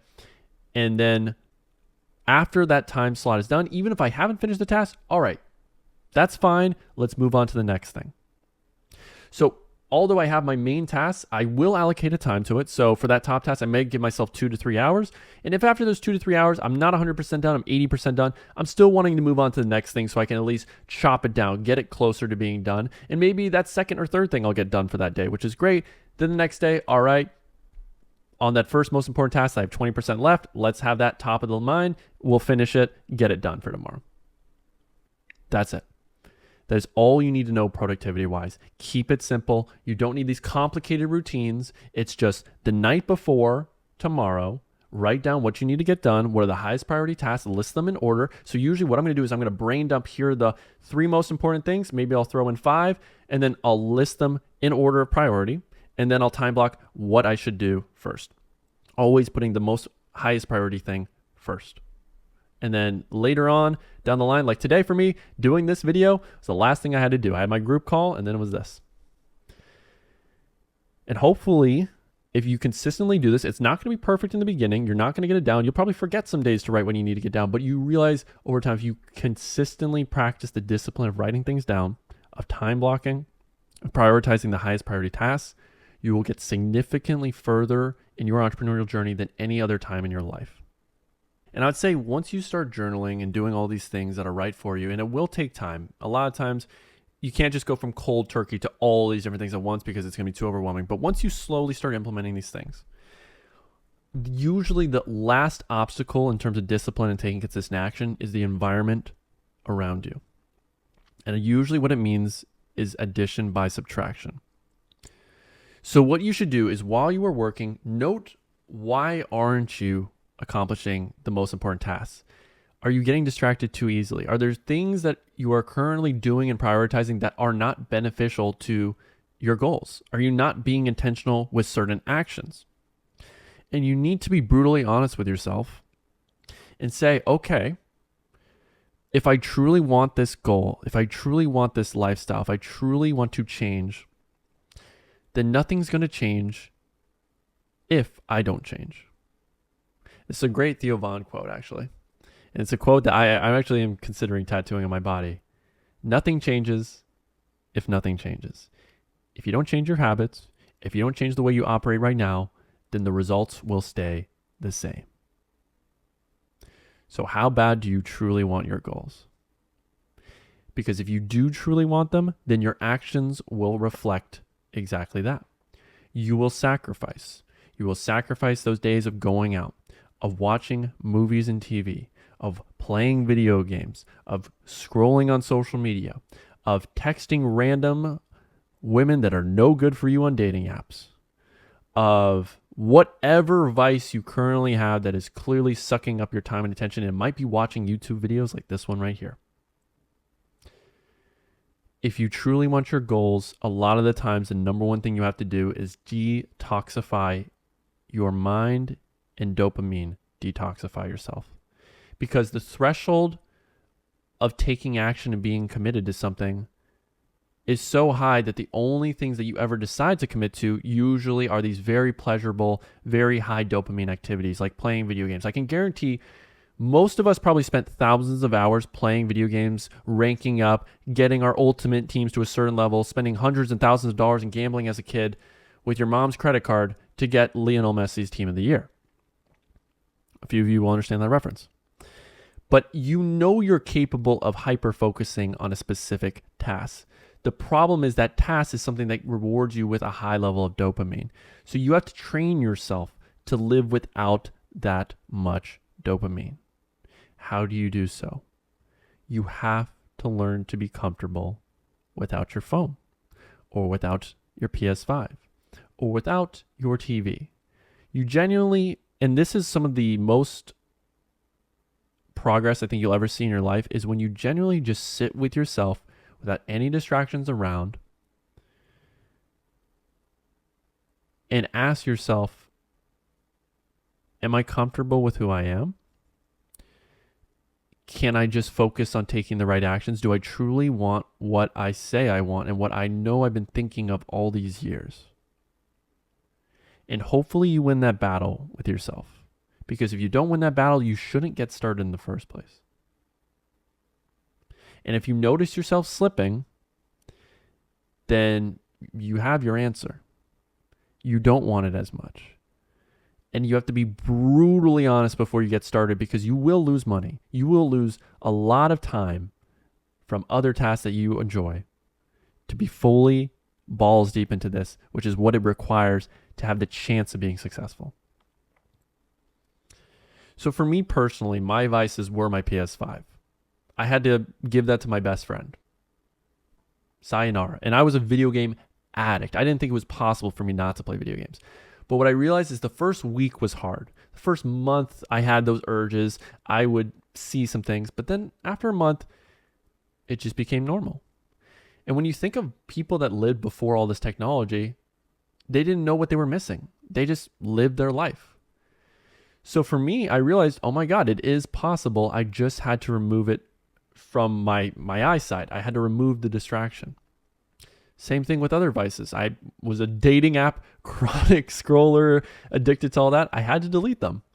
And what it forced me to do is be more social, actually go out, talk to people, which was a nice bonus, but it just helped me in the moment where I'm obviously working at my desk and my phone's a huge distraction, but there was nothing to check. I had to get to the point where my phone was so bare bones that there really was nothing to check. It had no dopamine for me inside. I deleted my social medias. The only social medias I have, the reason why is because of business. I don't care what my friends are really up to. I'll just reach out to them. I can text them. I don't care what they're posting about in their stories or any of that stuff. You're not missing anything. You're not missing a damn thing. Now, this doesn't mean you have to go full monk mode and isolate yourself and be a hermit crab and work 14 hours a day in your office like I did when I was 18 through 22, which is why I'm so socially awkward and I have no friends whatsoever. But you should just, when it's time to work, turn off your phone. You can play some music. Don't watch a video. Don't distract yourself. Don't trick your brain and give yourself more dopamine to do the action. Train yourself to love the boring shit. Detoxify the dopamine in your head so that the level, that threshold for doing something gets so low that you get enough spike from just testing a product, which I know right now is not enough. Maybe in the beginning it's enough because you have that thrill of it being new. But slowly, the more products you test, that dopamine level that you'll get is obviously going to go to the point where it's almost nothing because you've done it so often. So you have to lower your barrier, your threshold. And once you fix that, you will be dramatically more likely to see success. So I hope that helped you out, and I'll see you in the next video. What's going on, everyone? Ethan Dobbins, CEO of the Dialed In Factory, and I see you are right now punching in your time card for today, which I love to see. So today, I'm going to teach you how to dial in your website using the best converting theme right now, Shrine, and tell you all of the most important elements of your website that you need to focus on to make sure people buy from your website without having a hesitation, versus what elements are a bit overrated and really shouldn't demand that much of your time and focus, like your product page design. Now, for instance, I've been dropshipping for over 6 years, and this website I'm about to show you is the highest converting website I have ever seen in my time, which is this one right here, Vortex. And when you look at it, it is not that impressive. It's one of the worst product page designs you are ever going to see. It's so bland. It's so basic. They didn't even spell the word never right, but they are printing money. This website is actually doing over $90,000 per day. That is more than most e-commerce brands will ever hit, and it's converting and making $9 per visitor. Now, if you have no frame of reference, the average e-commerce store makes about $1 per visitor on their site, meaning if I get 100 visitors, I make $100 back. This store, for every 100 visitors, makes $900 back, which is unheard of in the dropshipping space. Usually the most elite brands make around $3 per visitor. So if you're above $1 or $1.50, you are crushing, but this website is a true testament to the fact that your product page design does not matter, and there are way more important elements that we're going to focus on in this video that actually do. Now, before Chef Ethan starts cooking and giving you the absolute sauce with building my own product page using Shrine, I really want you guys to challenge yourself and not just copy and paste what I build in this video, because you're not going to learn anything through just copying and pasting and just regurgitating what I'm doing.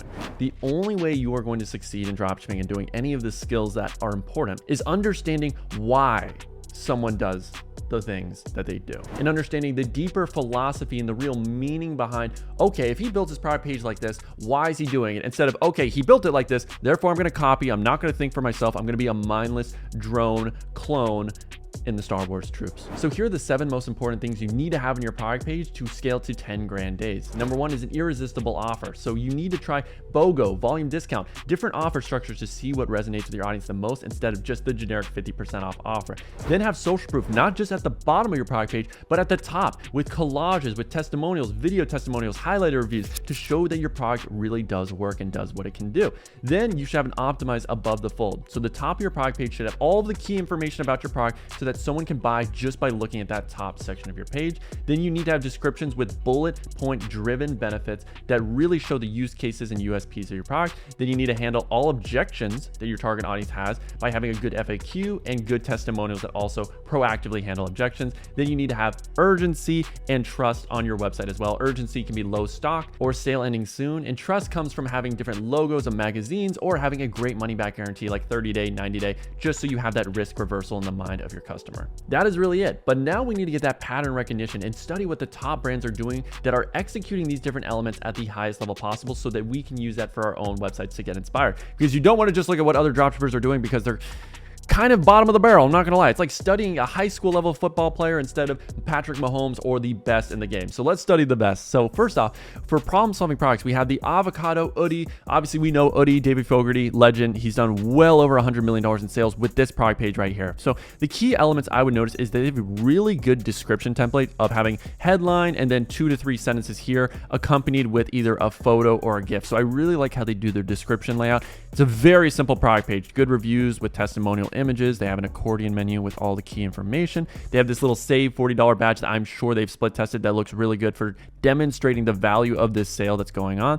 And they have some urgency. This offer is limited. Now, while this video is going to give you a great blueprint for how to build your product page, if you really do want to shortcut the learning curve and scale your dropshipping brand to 1 grand a day in the next 90 days, then I would recommend working with a one-on-one coach who can actually review your website and making sure that you do everything from this video the correct way. Because a lot of people will take this information, try it out for themselves, and they think they're doing it the right way, but actually you're still making mistakes, which is only natural. And that is why I opened up 2 new spots for my private one-on-one coaching, where my team and I will look at your product selection and make sure you choose the right products instead of the wrong ones so you don't waste time and money. Look at your website and tell you how you can improve upon it to make it faster, more optimized, and make more money from every single customer. And finally, we're going to teach you the secret sauce for how we create winning ads for every single product that we test. So if you want to learn how to really shortcut the learning curve and get the skills you need to finally make money in the dropshipping game instead of trying to figure it all out on your own, which is nearly impossible, then I would book a call down below with my team and we'll see if we're the right fit to help you scale. Now, this might be the best above the fold section I've ever seen for an e-commerce product, and it's with Sand and Sky. I mean, 3,000 5-star reviews,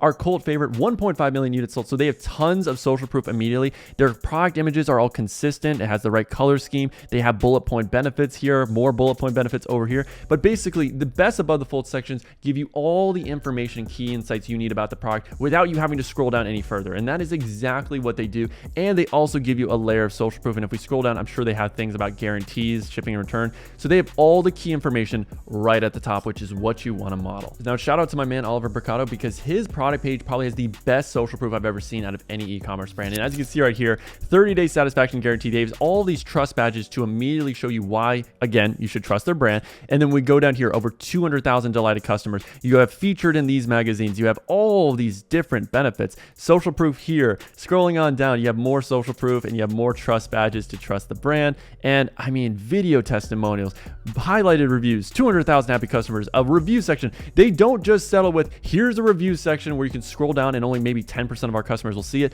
They have social proof everywhere, and it really communicates a layer of trust and that, hey, you are going to love this product because so many other people are also loving it. It's that bandwagon effect. So I got to give my man Oliver some credit here. I mean, this is really dialed in. Great bundle option. I know that doesn't sound anything like him. That might be a trend in this video where I just do impressions of different drop shippers throughout the video. So now let's look at some clothing brand inspiration, because that's a completely different product page. So now we have Culture Kings. They've done well over 100 million in sales. And as you see right here with clothing, it's very simple. Honestly, you just need good images. You need a short description, 1 to 2 points, but really you want to capture the key details of the product, which is size chart, guarantees, reviews, and then yes, just good images. The images will sell. These products, the real differentiator, the USP behind clothing is just the design itself. So either people like the design or they don't. But obviously, yes, there are certain clothing products that do solve problems. That's usually shapewear-esque. So if you have that type of product, then yes, it's going to be slightly a hybrid of both problem solver and non-problem solver. But for traditional, okay, this is just a cool clothing item and that is it. It's going to sell itself with having the best possible images. So that's where, oh my Jesus, good googly moogly hawooga. I was not expecting to be turned on this early in the video. But Fashion Nova is a great example. Obviously, they're killing it, one of the best dropshipping brands ever, and now they are a legitimate brand, obviously, but they have quick description, bullet point benefits. They have, okay, here's a return policy. Here's when you're going to get the product. Here are great product images, and of course, tons and tons of social proof from other people verifying and telling you that, yes, this is a great product as well. And last thing I would note is definitely they have a really good bundle deal going on here of completing the set, upgrading that order. So obviously, Fashion Nova, they thrive on having great AOVs. People are not just buying one product when they go to Fashion Nova. They're always going to buy 2, 3, 5, 30 different things. If you're my ex-girlfriend and you have my credit card and you think I'm just an infinite money printer because this dropshipping money apparently just never runs out, and I'm not in crippling credit card debt because of my ex. Well, what? No. And now most likely to the moment you've skipped to because I ramble and you probably didn't want to listen to me for too long. Yes, here are the 2 products that we are going to make product pages for today. So we have our problem solving product, which is a 3-in-1 hair straightening brush. Very simple to understand. There's tons of these out there. This one has a specific design that I wanted to try out. I know, very saturated product, but I think we can make it work. And then for our non-problem solver, we have these Gucci It Girl-esque shoes. I mean, oh my goodness gracious, if my girl wore that around me, I'd be sucking on those little piggies all day long. So now the first step after you identified your product and you have your supplier is we need to have a good product name. Now, when it comes to clothing items, I usually, if it's for females, I'm just going to have the name of a female. So like the Anna slippers, the whatever, just like a cool, sexy name. And that would just be what I do there. And you'll notice Fashion Nova, usually when they're naming their products, also does something very similar. So I would just stay with that naming convention. But for a problem solving product, usually you want to have some sort of branding to it. So in ChatGPT, I just said, hey, give me 20 unique brandable names for a 3-in-1 heating hairbrush. So they came up with these names, which are decent. We may go with one of those, but then I took a lot of the keywords that they were using, like cozy, wave, all of that, and then I plugged it into Namelix. And usually Namelix is what comes up with the best names for me. So we have soft, sleek, ceramic curl. I like that, but I don't know if this is really a curl product. So maybe we use the word sleek. Luxe, sleek luxe. Ooh, I do like that. Honestly, I'm probably just gonna do a combination here. So we are gonna go with Vibra Luxe. I just like the word luxe. It really, in my opinion, increases the perceived value, even though it's just a word. And hey, that's marketing for you. So 3-in-1 rotating electric hair brush. We're probably gonna definitely shorten that down a little bit. So let's get rid of everything else over here. Still, we'll probably shorten it up, but that's going to be our initial one. And I'm probably going to put a trademark or an R or something there that just makes it look a little bit more sophisticated. And then again, for the slippers, just going to choose a girl's name. Now we are going to be importing these products using the sponsor of today's video, which is AutoDS, the all-in-one dropshipping platform for sourcing, importing, and fulfilling all of your dropshipping orders at the click of a button. Now AutoDS has a library of millions of different products that you can easily source and get 1 to 5 day shipping to most countries across the world, which is incredibly useful for actually building a brand. Now on top of building a brand, you can actually brand products directly with their platform, so you can add your own logo to packaging or products so you can scale your dropshipping brand and obviously start to scale and sell it one day because you've transitioned from the dropshipping brand to a legitimate e-commerce operation using AutoDS's all-in-one tools. They also have a marketplace of winning products that they've compiled after working with thousands of different dropshippers, so you can see what's currently selling today and of course add that to your dropshipping store. And the final great feature they have is they have a new pre-built AI feature that allows you to create a brand new pre-built dropshipping store in the click of a few buttons. So if you want to try out AutoDS completely free for your first 30 days, all you have to do is click the link down below and sign up using my link. So now it's time for the most important part of the video, and that is coming up with an irresistible offer, which if you don't have a great offer, it doesn't matter how much effort you put into your social proof, your urgency, your product page design, it really will not make the difference if your offer sucks. So for our first product, we have the 3-in-1 rotating electric hair straightener brush, hair, a million different keywords to describe hairbrush, and it costs us about $22. So we need to figure out, at least for me, my golden rule is I need to have a 65% profit margin with every offer that I test. So if I was to sell this product for 55, I'm at about a 60%, which is not where we need to be.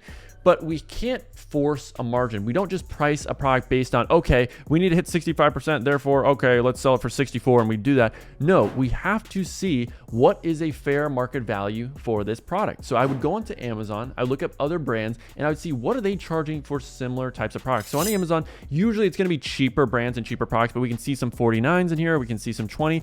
I'm seeing a lot of in the 40 ballpark. So 55, 64 might be a bit of a stretch, but when I did some more research on actual brands that have scaled, Usually they're in the hundreds of dollar price range. Like this one is $119. I believe the most popular one, the Dyson, goes for a couple $100 as well. So we would be well within our rights to sell this product for $60 to $70 just as a straight up offer. Now, if you do want access to this KPI calculator so you can automatically come up with the right offer that you need to have, then you can comment down below saying that I'm right now begging on my knees in the middle of Walmart to get this KPI calculator, or you can get it immediately for free if you join my Bold Ecom program, which is $50 a month, but it comes with all of these strategies, resources that I use every single day to scale my dropshipping brands to 50 grand a month plus.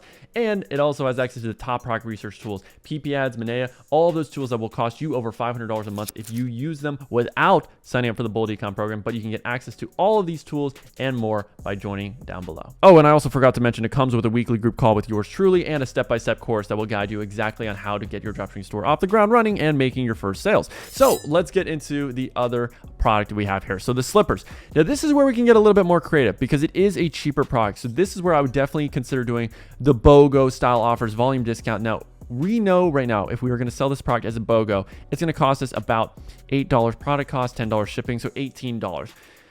I think that would be a really interesting first offer of doing a BOGO deal so people can choose to have the black and white version or also the tan. So they can choose to have multiple versions, which I really do like for this product. So let's say, for instance, our COGS are $18 and we have a BOGO deal at $39.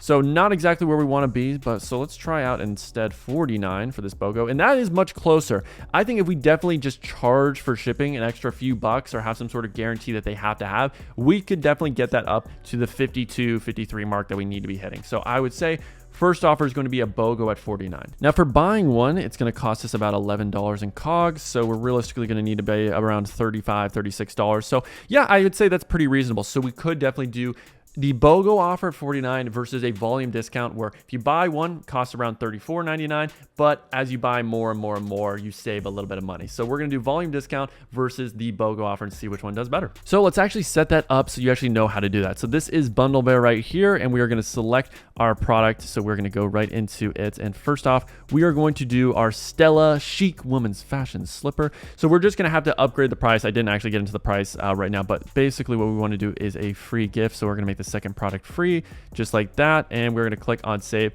Then we need to go to our actual product section. So let's open up our Stella here. And we're going to have to make the first price for this $49.99. And the compare at's probably going to be around $69.99, somewhere around there. So let's just do $49.99. And then we're going to drag this bad boy all the way down like that, make it nice and simple. And then we're going to need to upgrade our columns.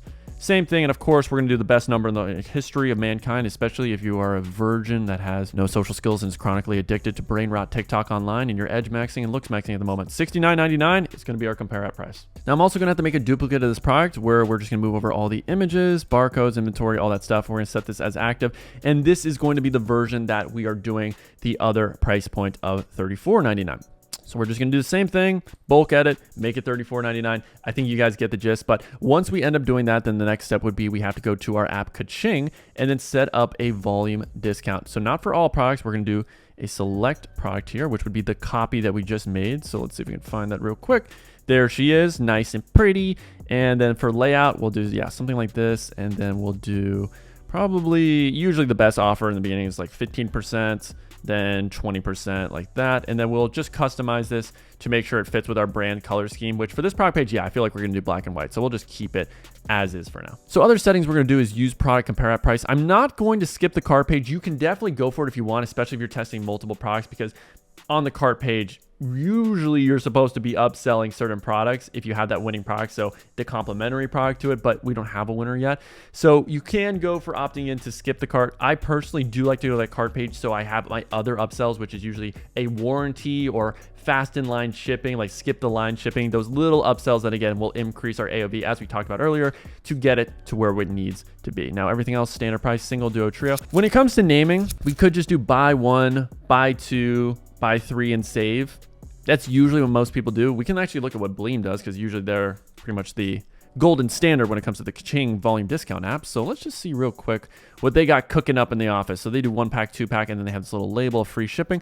That could be interesting, actually, where, yeah, they have to buy 2 to get free shipping. So we could have a little shipping threshold, which honestly, I think we should do. I'm going to customize the block title here and do bundle deal ends at midnight. So we have some layer of urgency, and then scrolling on down. I don't actually like to have this as a subtitle. I usually like to have this more as a label like that. I think it just looks a bit more professional. And then for duo, I'm just going to do buy 2.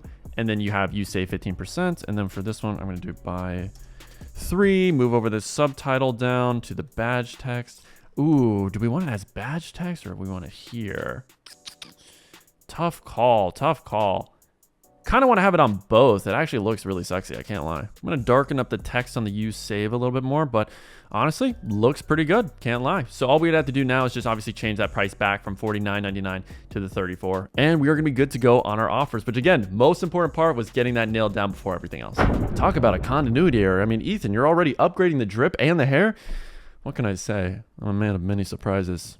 If you blink, you might just miss the next surprise. So let's get back into Kaching. I want to do one final thing, and that's making the selected background our beige color code, so that way it does stand out a little bit more. So I really like that. We're going to click on save, good to go.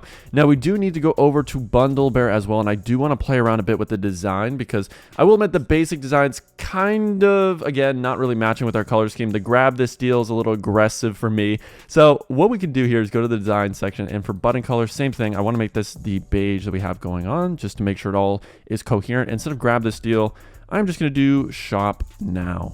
And then I am going to turn on variant label because for the shoe, we are going to need those labels. It's going to look a little weird if they just see the number 5 or 6 without really any context. So we're going to have that. All right, clicking save, bottom right, good to go. And then finally, we're going to do upcart. So we do need to customize it just a tad to make sure we don't have any weird upsells going on. So if you don't know how to use this, I do have a full tutorial on how I like to customize it. But as you can see right here, you can just copy my settings because I know you are all mindless zombies who can't think for yourself anyways. So if we go down here, so upsells would be where we would do another product. But since we don't have a hero product, I'm going to leave that off for now. I do believe the only upsell we should really have is, the priority processing. And this is a product that you can actually make in your Shopify. And then it just in the description section, you add skip the line. Currently, blank amount of people are ahead of yours. So if you go to the add-on section, click shipping protection, bada bing, bada boom, you are good to go. And that's going to be something that helps us a lot with boosting our AOV, especially on those Stella slippers where we're going to need it. And then over here for payment gateways, here are the 3 main ones I do. So yeah, pretty simple. That's all we're going to need on that side. And then the final thing I really want to do is customize the shipping option before we get into the design. And I know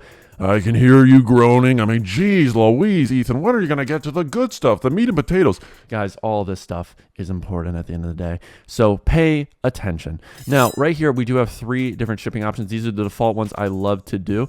Now, if you notice on the right, I do have a condition set up. And the reason why I do have this is so that if, let's say, someone only buys one of that Stella slipper, then they have to be paying for shipping in my eyes for us to really match the AOV. So to create a new rate, you just go into this section and obviously make sure in the rate you have your main countries already in it. So for me, these would be the big 4. Those are the ones I really advertise to. And I'm just going to copy over this text right here. So we're going to have it appear twice. So if we click add rates, move that priority insured shipping, and usually you want to make this about 10 to 20% of your product price. So $3.99 seems pretty standard. Again, though, it depends on the offer you're doing. So let's say you have to get to a $45 AOV and you're charging $39, then obviously you should charge $6 for shipping, and that all plays its part into getting to that AOV that you want. And then finally, we're going to need a condition. So based on the order price. So in this case, I believe we're charging $34. So basically any order that's between $35 and $33, they would only see this shipping option. Ladies with gentle hands, it is time for the moment you've all been waiting for. And no, editor, it is not playing pony and think I'm going to strip right in front of you guys. You got to pay extra for that. But it is getting into Shrine and starting to design. So how do you actually make templates for each product? So first off, if you go here to the product section, then you need to create a new template. Now, I have multiple templates going on, and that's the beauty of Shrine. Once you build one template out, you can copy and paste it to other products by clicking create template, and then you would choose whatever template you've already done in the past. So it saves a lot of time. But for now, we're just going to work on the assumption we don't have a template done. So we are going to create one for both products. So I already have one done for this Stella,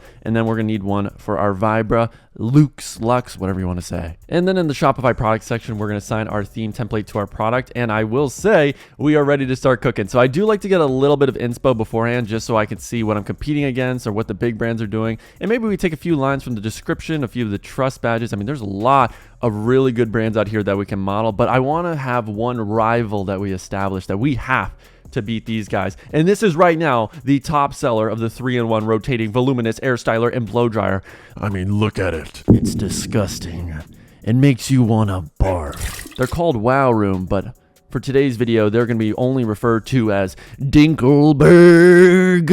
This is the cringiest video I think I've ever made, but you know what? It's going to be good. Alrighty, artistes, it is time to start painting our canvas. That sounds more Italian than French, but Mademoiselle Stella, you're about to look absolutely gorgeous. So with our announcement banner, this is the one that is default to Shrine. I personally am not the biggest fan of this one. There are certain sections that I do buy using the section store on Shopify. So if you go over here, section store, here are all of these sections I have bought that I really do like. So you can take a look, take a picture, do whatever you want to do, except for edging to them. Now, if we go down, we want to go to our header section right here on the theme template, and we are going to add our custom banner. So for me personally, this is what would show up if it's the default one, but we want to add a new section here, and we want to go show more, go down, and then I have two that I have played around with. I like the scrolly announcement bar though a lot. And then when you click on save, it should just naturally move down. So we're going to wait for that to happen. And there she is. All right, so let's start customizing this text a little bit. So free shipping, I'm going to change to led by a certain amount of customers. Then we can do yes, free returns. I do like that. And then finally, want to have some urgency text as well. So sale ends at midnight or today only. So it has all three of the key points I really want to get across. And then when it comes to the speed, I usually like to slow it down a bit. It can be a little fast, so I might do something like 100, 120. Again, play around, see what you're feeling. And then for the background color, I will admit, I don't know if it's perfectly matching the black. It definitely is not. So I'm going to grab our color code real quick. We're going to copy that and then change the background color over to this slightly lighter shade of black. I know, OCD. Awesome, that is looking really good. So now let's get into our above the fold here with the urgency text. Now for me personally, I like limited supply, high demand a lot. I think that looks really solid. For the product title, we could make this smaller. I'm just gonna honestly make it less words so it takes up less space. So let's go back to our product section here. So instead of Copia, we're gonna get rid of that. Stella, don't think we need the fashion slipper. We'll just go with women's slipper. Click on save, and that is looking nice and neat. I love the word neat. It sounds a lot like my alter ego. Anita Maxween. Okay, yeah, I know. You probably clicked off this video because of the cringe by now. I would be shocked. This is like torture. I know, Guantanamo Bay. But we're going to get rid of the emoji benefits here on the side. And then finally, I want to add our bundle app. So we're going to move this, let's say, right above the buy button. That's typically where you want to be. And that should replace our variant options. It might take a second to load. Oh my God, this description is enormous. But from there, we're going to get rid of our variant picker. We are going to add another block. And this is going to be, and this time, not the product review section, but our star rating. So we're going to move that star rating usually right below or above the title. Either or works. So yeah, I think that's going to work. And then typically, I want to maybe play around with padding a little bit because yeah, these paddings are a lot. So 15. You can either do 9 or 12 typically for most sections. I just want to make it nice and condensed so it's not taking up too much space. Same thing over here.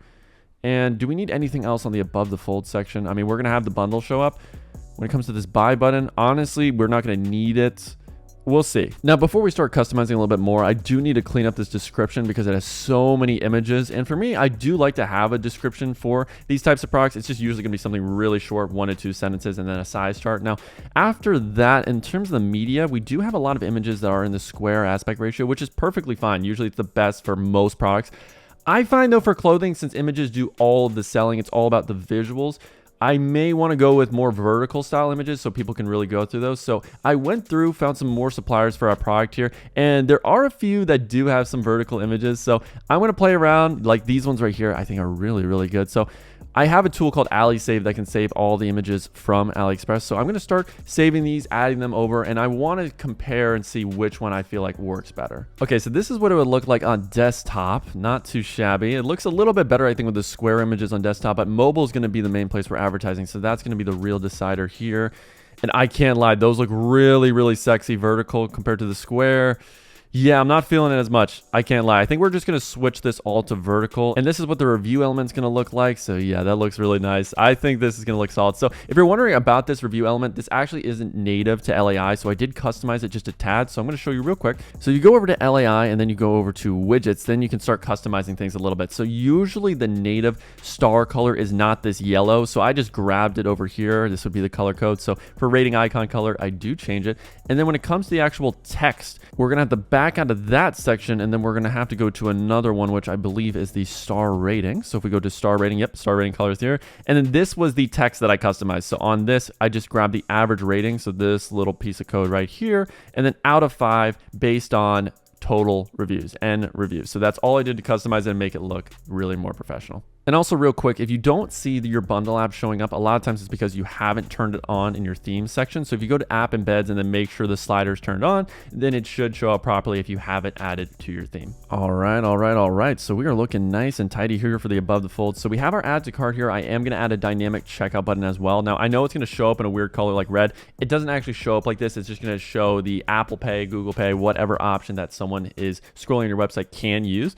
But this is looking pretty good. I don't really believe we need to make much other changes. Obviously, like I said, we are going to do the vertical images instead, so that'll change out. We will have some rating stars here once we add them with LAI. But this is really all we need for the above the fold section for most clothing products. All right, let's start working on the Vibralux. Now, same thing. I do want to do my limited supply and then little dash wall type thing there, and then high demand. Cool. So now that we got that, next step, I do actually want to have a little bit of this sub description here, and then maybe the bullet point benefits afterwards, because this is going to require some more selling. And you have to understand with descriptions, it is definitely something where you have to understand the stage of awareness your customer is in. So for a product like this isn't a situation where people don't know that they have a problem. They are very well aware of that. This isn't a situation where they don't know that there's solutions out there. They're also aware of the solutions. So we have to convince people that this is the best solution, that it is better than all of the alternative products on the market. And they are so well aware of all the different solutions that they know, oh, Dyson, Revlon, all the top brands for these types of hairbrushes. So I really need to focus on that one key objection. Why are we better than them? So just keep that all in mind when we're actually working on this. Now, the next block I want to add is a little text block here. I'm going to drag this on down. Yeah, there we go. And I'm going to add some text just like this. So this was a quick little description that I added from one of our competitors. So this was from Lifein. So they had this quick little section that I liked. So I just decided to customize it a little bit. So they had something about traditional dryers and then all this other crap that no one really cares about. So I made it a little bit more personalized here by having our Vibralux dries hair faster, more efficiently, so all great benefits than traditional dryers. That's the main thing, while also getting a salon quality hair at home in minutes. So you got the transformation, everything right there, which is great. So now we just need to add some emoji benefits with the variant picker. Again, we're not going to need this. We're going to have some sort of bundle app there, and then get it between all that stuff. It's going to look good. So using ChatGPT, they had some really good benefits like provide shine, volume, and smooth finish. And I do have a great product description ChatGPT prompt that I always use that definitely gets me started. And sometimes I will use a lot of the lines. So if you want access to that, all you have to do is comment down below that you are begging on your knees in the middle of Walmart, and you will do anything to get this template. Now, if you're already a student of mine, then I'll just link it down below this video and we won't have to do any of that degrading stuff. So going back here to our emoji benefits, let's copy and paste like that. Looking good, looking schmexy. And then we need to, of course, add our Kaching bundle app right here, just like that. We're going to drag it on up right under our emoji benefits. And now, honestly, that's all we need for now. We could add some more social proof because there really isn't much social proof other than the high demand, which is something. But there is a section that I really like that I want to play around with here, and that is going to be adding a new block adding a new section, my mistake, and that is going to be for a quick little product review at the top of the page. Now, with this theme, they already do have an option for that. In fact, if you go down here, you don't have to necessarily, buy the section for $9 if you're not a big baller like Ethan Dobbins. But if you want to have this, you can just do a quick little review block just like that, and then you can put in some custom text. Now, this is actually the section I bought, but if you want to go, let me click save. So if we scroll down to the bottom of our abyss of a product description, we can see, so that's what it's going to look like for free. You can have this little text block where you add a customer review, and that's totally fine with me. I personally do pay a little bit extra because I can add a photo of the customer, and I think that does add just a little bit more believability and authenticity to the review. And again, you can add multiple. It looks really, really clean right above that add to cart. So yes, we are going to go with that. So let's grab a quick little review from one of our competitors and we'll just add that as a placeholder for now. So if we go, and I will admit, sometimes it does glitch out a little bit. So it actually says my product reviews is here, but it's not. So we're just going to do like that. And typically you want to make this about 2 sentences max. So yeah, we're going to have to probably just get rid of, it will not, yeah, I'm just going to have to, we'll polish it a little bit later and cut the fat out, but we just need a little placeholder. And then hopefully we can just add a quick little image. So I do have a few different product images here, as you can see, that I gathered for before and afters, just in general for hair frizz products. These aren't actually ones of my specific customers. So again, we're just gonna add a quick little placeholder there, and that's what it would look like. Now that gray background, I'm not gonna lie, is not sitting well with me. So I do wanna just make that more of a neutral, kind of just blend in with our transparent background here. So if we go to the section background itself, let's see. So if we make it white, how would that look? Yeah, we'll probably play around with it a little bit more later, but I just want to have one review at the top just like that. And I'm going to be honest, guys, this looks really, really good. This is a great above the fold section. The only thing we're now missing at this point is just having some more product images, which, yes, we're going to need before and afters because that's going to be the main way we show and convince people that, hey, this product obviously does work. So if we can have GIFs of people using the product, we're going to need that. We're going to need before and afters. We're also going to need some good graphics that have our background and just really convince people that this is a legitimate brand because, yeah, these graphics right here probably aren't gonna cut it. Honestly, the last touch I'm just gonna do is add a trust badge to our product images. So if you click on here, you can see we have trust badge, and I do like to do a little as seen in Vogue logo. So that's easy to get from Google Images. Just look it up unless you are already in part of my program, which we do have a folder with all logos from top magazines, as you can see right here. So we got the Vogue one. So I'm just gonna click done. And we're going to make this badge in the top right, probably make it, yeah, either medium or large. So that's how it's going to appear. Again, just another layer of social proof here, social proof here, social proof here. We got tons of social proof for days. All right, so now that we got the above the fold section ready to go, it is time to tackle our description. Now, when it comes to the problem solving products, you do need to put in a little extra effort. You have to do your customer research, look at Amazon reviews, look at competitors, see what everyone else is doing so you can really get into the mind of your customer. Because with ChatGPT, no matter what you really do with your prompts, it's going to be around 75% of the way there. Like a lot of times the problems will be decent, but you're going to need to tighten them up. And I looked at these different sections. Some of them are good. Some of them, I will admit, just aren't hitting the right benefits or the right use cases that I know after reading reviews that really the customers care about. So yes, while it's a good start, you do need to go a step further. Now, when it comes to the non-problem solving products, yeah, I mean, you honestly don't need a whole lot. So I just did a quick little prompt for some headlines, bullet points. I'm really just going to copy and paste this and then just, again, same thing, play around a little bit. Does it have the right emotion I want? Yes, exuding sophistication.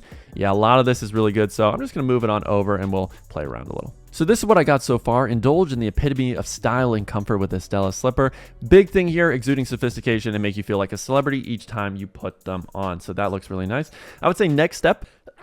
All right, so now really the only objections people could have about our slipper, if they like the design, is A, is the quality good? Is it not some crap? So that's going to be handled with our social proof, our reviews. That's the only way you're really going to get people to really buy in, because you could say the quality is great, but they're not going to believe you. And then B, what size is perfect for me? So I am going to go into Canva, and they have lots of great templates out here. I think we're just going to take this top left one, and I'm just going to throw in my logo, because right now our size chart is... it's kind of a mess. I'm not gonna lie. I mean, who in their right mind would think this is a dropshipping brand if we just copy and paste this one from AliExpress? I mean, this looks pretty legitimate to me, but here we go. Here's the actual Euro China sizes. So it's 35, and I know what you're thinking, Ethan. You are an absolute guru. You are a fake dropshipper if you don't off the top of your head know the conversion of women's Chinese sizes to American Chinese women foot sizes. I mean, 35, we all know that clearly it's 5 in US.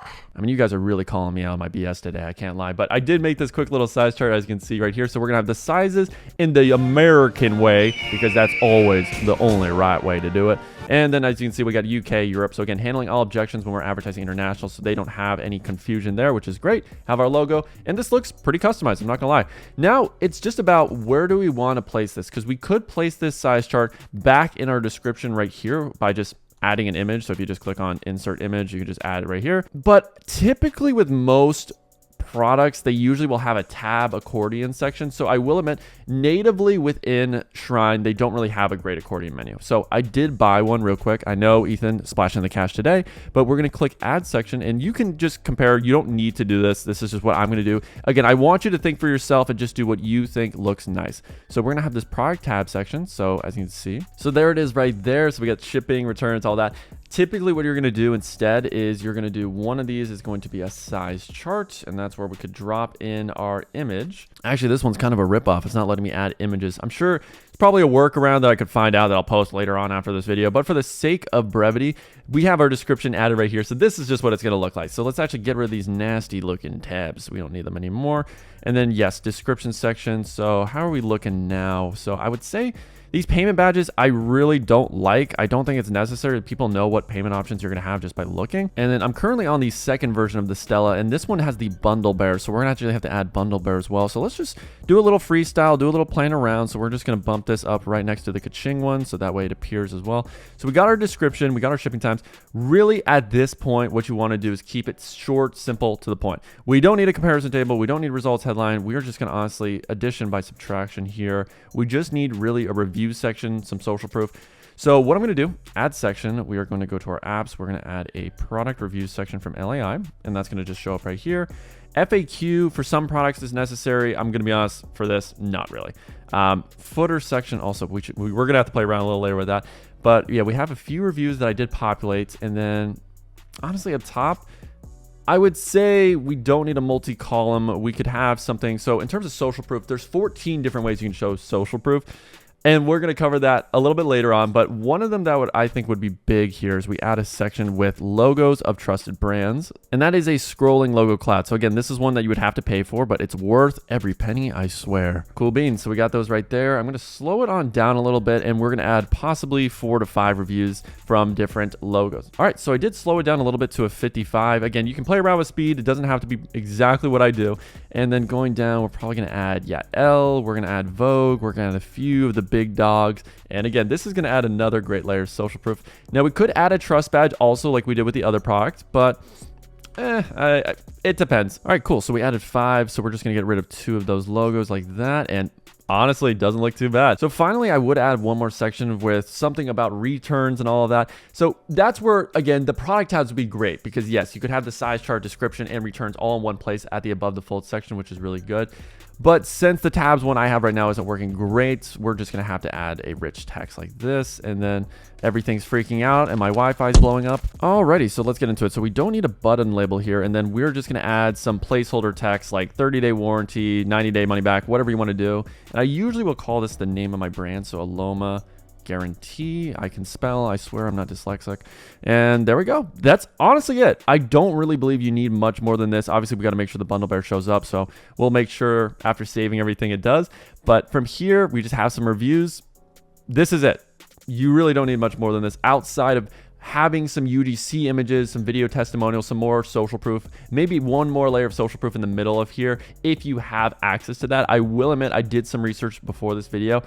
There's not really great photo reviews or video reviews. There's not a lot of content for this product, which is good and bad.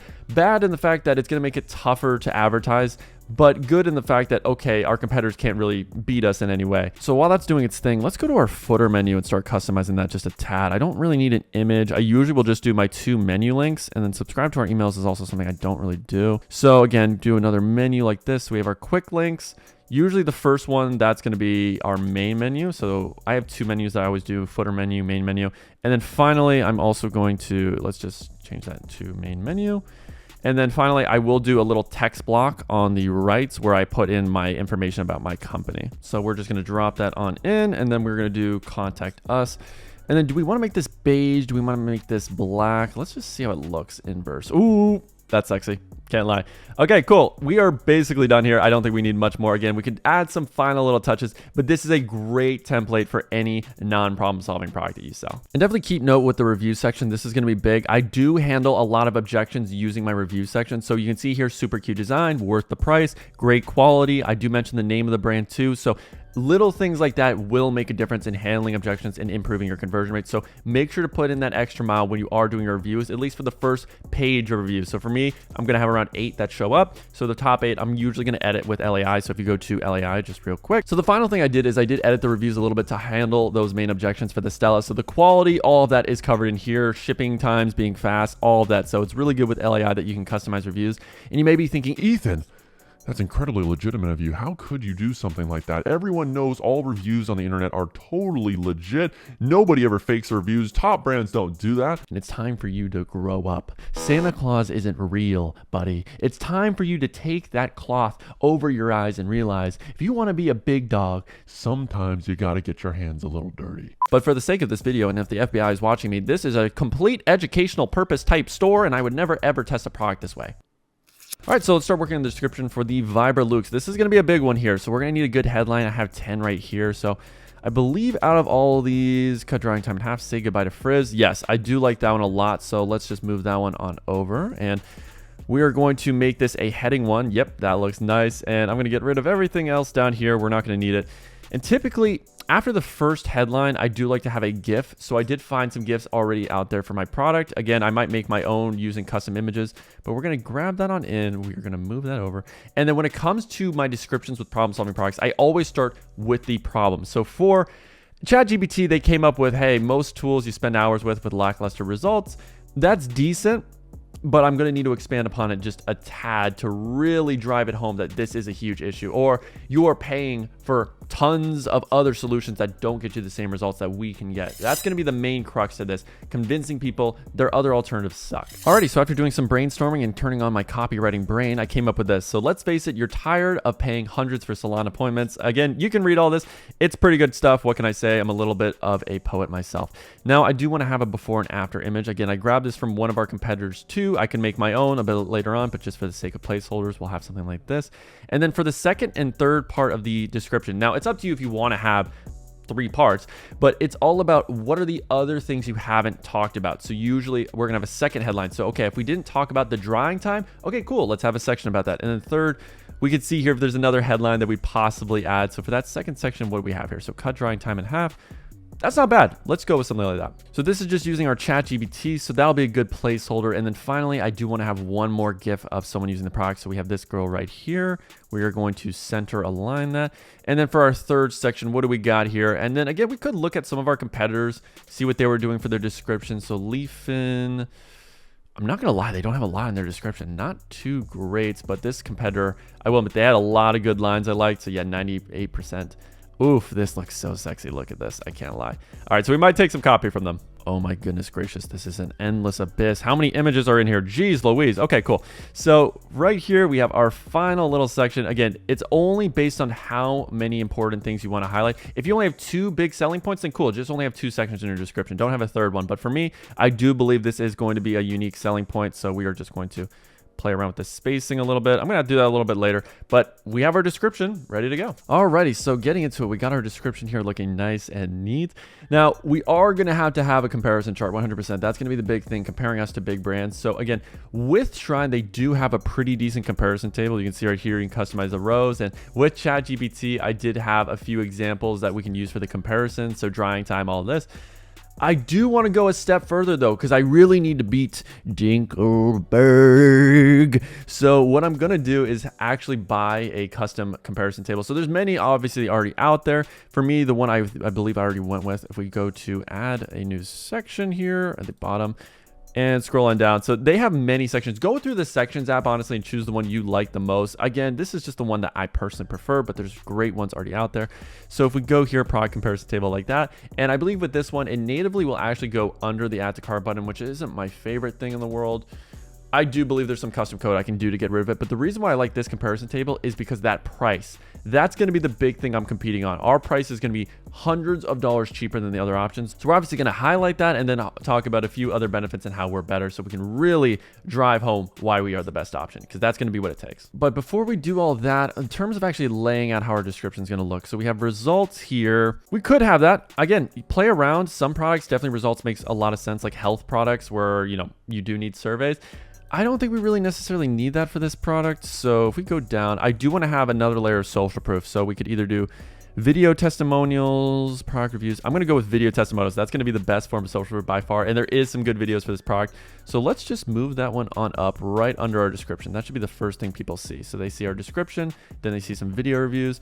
Then I did see, and this is only something you're going to find out by reading reviews, that one of the biggest objections people have is how do you actually use your product? People aren't the smartest in the world, and these products can be a little bit confusing. So For a section like that, I probably want to have like a left to right, here's how to use, instead of up to down, because we want to obviously maximize our space. So what I believe would be best is actually, this multi-column here. So we could do step 1, step 2, step 3, and then we can also add an image, so it makes it really, really easy for people to understand. So let's just customize that, and for my own knowledge, we'll do how to use. And then do we need anything else? I mean, this is going to be really detailed. So we got the comparison chart, social proof, how to use, FAQ. Obviously, we're going to have our own review section as well. I would say final thing is obviously we're going to need the risk reversal, so money back guarantees. So for that, we would just add a quick little image with text. We could do that. I just want to get like a little text block. So yeah, we'll do rich text like that and put it right above our FAQ and all of that. So adding some text in here, we'll do try it risk free. And then we have 90-day money back guarantee. Really simple name of the product. We don't need a button label. Okay, so once we have the review section, is there anything else? I mean, social proof is really big with these types of products. You have to really layer and hammer it on, in my opinion, especially if we're going to beat Dinkelberg. So I do think, and just because I bought so many sections, I'm not going to lie, this is going to be a little bit more thorough than you really need for most problem-solving products, but I really want to show you guys all the cool things you can do. So we're also going to do, let's see, we have testimonial. I think I want to go with the Trustpilot option here. So we're going to go Trustpilot. So that's going to be testimonial number 8, and we are going to do that a little bit higher. And then finally, we're going to have our product reviews section. So dragging that on up, we're going to drag that right after our little Trustpilot section here. So yeah, there we go. So FAQ, social proof, risk reversal, how to use, more social proof. We have social proof in the description. We're going to have social proof in the product images, but before and afters. And we have social proof with a quote. I mean, there is so much social proof as seen in Vogue. Oh my goodness, it is going to be very hard for people not to think we're a legitimate brand after doing all this. Now, do you have to go to this level? No, but if you're built different, yes. Okay, so playing around with the FAQ section, I did get some example questions from ChatGPT, as you can see right here. And then I also went to some of my competitors and copied over the text. So can I use it on wet hair? And really easy, you just click on this, that's the heading. And then when people open it, this will be the answer in the row content if you don't know how to do that. Super easy. So we're handling some good objections already there. Try it risk-free, we have done. And then we did add a loved by over 10,000 customers heading. And I did end up changing the background because I wanted to just have a little bit of contrast. So if you scroll on down, I know there's so many different options. I know it's crazy. But this would be the section background right here. So that's just what I did. And now I do need to find some videos. So we're going to go inside of CapCut. And all we really need to do, new project, just edit a few different videos and cut them down to a few seconds, like 5 to 10 seconds. And then we'll add our logo to them. All right, cool. So we got our logo here. So let's just say this would be an example video of our product. So we would just minimize this to around 5 seconds, 8 seconds. I do get rid of all audio. I'm not a big fan of that. And then I'm just going to put this most likely top left corner. So we're just going to paste it right there. And then from here, we just export it from CapCut, and then we would add it into our review section there. So it's going to look really, really nice. Let me play around and get a few videos done. Okie dokie. So we got a few here, and I did decide to customize the colors a bit more. So I added some more of the beige color that we got going on. So again, if we scroll down here, I did beige on our button play color. I made a few more things black because I do believe natively it doesn't come like this. But yeah, really simple. Just had a few good clips, 5 seconds, 8 seconds. I'll just play one real quick. No audio going on because God knows I need to make my money. We're not doing any copyrighted music. We're not playing no games here, but that looks super, super good. So just scrolling all the way back up. Yeah, we just really need to play around with these images. Images are not looking sexy. And then I did play around a bit more with our comparison chart. So we have Dyson and Revlon. So ours, right now, I do need to make sure all of these are corresponding, but I did add all of our little sections here on the left. So I need to get rid of that row heading. So let me just go down here. We play around a bit more. So row heading number 2, we're going to get rid of like that. And let's scroll back up. I know sometimes it just is a little bit glitchy. All right, so we're just going to play around with the design a little bit. We have a check mark emoji here that we are just going to use for now. Okay, so it looks good. Cooling, made for all hair types, easy to use. Yeah, for cooling, that's kind of a little bit lame, so we're going to get rid of that one. We'll just keep it nice, short, and simple. I might play around a little more. Easy to use. I'll just do for mine. The other ones look good. 90-day warranty. Let's just do an X for the other ones. And if you're wondering how I added the names of the other brands, if you go to product comparison and then we scroll down this right side, again, this is a huge thing, I know, but if we scroll down, you can see second heading, third heading, that's where we add the name of the brands. Now, finally, I did play around a little bit with the heading sizes because sometimes it can be really condensed and short because yeah, it's fitting a lot of information here. But I do want to change this 830 and then the 470 or 4.7 out of 5. So if we scroll on down, here's that 830. So realistically, we'll just say save whatever the amount would be on the original Dyson. So if we do some quick math in my head, what is that, 360? It looks like 360. Maybe I'm right, maybe I'm wrong. Correct me if I'm wrong. But if I'm right, you have to leave a like on this video. And then right here, we got 4.7 out of 5. I'm going to change that to 4.9 out of 5. Okay, cool. So we are getting there, guys. Honestly, I will admit, the text looks a little weird with this description. Sometimes you actually have to take the text from product description in Shopify and put it into like a Word doc. And that way it'll all look nice. But I can't believe how much progress we made so far. Now, the variant picker, we do need to get rid of that. I'm just going to add our Kaching bundle, which actually has been added. So maybe it's just glitching a little bit. Sometimes that happens where you have to talk to their support, but I'm just going to make sure I've assigned it to the right product real quick. So I did want to show you a few other ways you can show social proof besides the one we've already covered in this video, which I know is a lot. So there's 14 different ways that I've identified personally, and that list will keep adding on. So if you are a student of mine, either in my course or in my coaching, you'll have access to that. But for this video, let's just show you the top 5 that I really like. So collage of comments, this is Bleem style. So if you don't have any good photo reviews, which, yeah, for my Stella, that could be an option here where we make some text reviews, collage of images if you do have some good reviews, and then we have either before and after in a carousel format. We could do trusted by thousands. So this is 2 different ways we could do a just left to right accordion style with our reviews. And then we had the classic fake tweet. So this would be using tweetgen.com where you just add some images from your customers, add some text, and you'll be good to go. Or a highlighted customer review quote. So that is something we've already done. If you want to see more, all you have to do, sign up for my course or sign up for my coaching, because stop being a cheapo. All right, so let's tackle that how to use section. So I went onto Amazon and I saw a similar product, and basically they all work the same. So I'm just gonna grab this on over, shorten it down to 3 steps, and that's what we're gonna use for our 3-step how to use. So I got prep, style, and rotate. Choose the proper brush for desired style, plug the Thermalux in, and it does all of the rest for you. So that's looking nice and neat. And I also grabbed a few texts from the review section of that listing, since again, it's gonna be very similar. All the benefits are gonna be the same.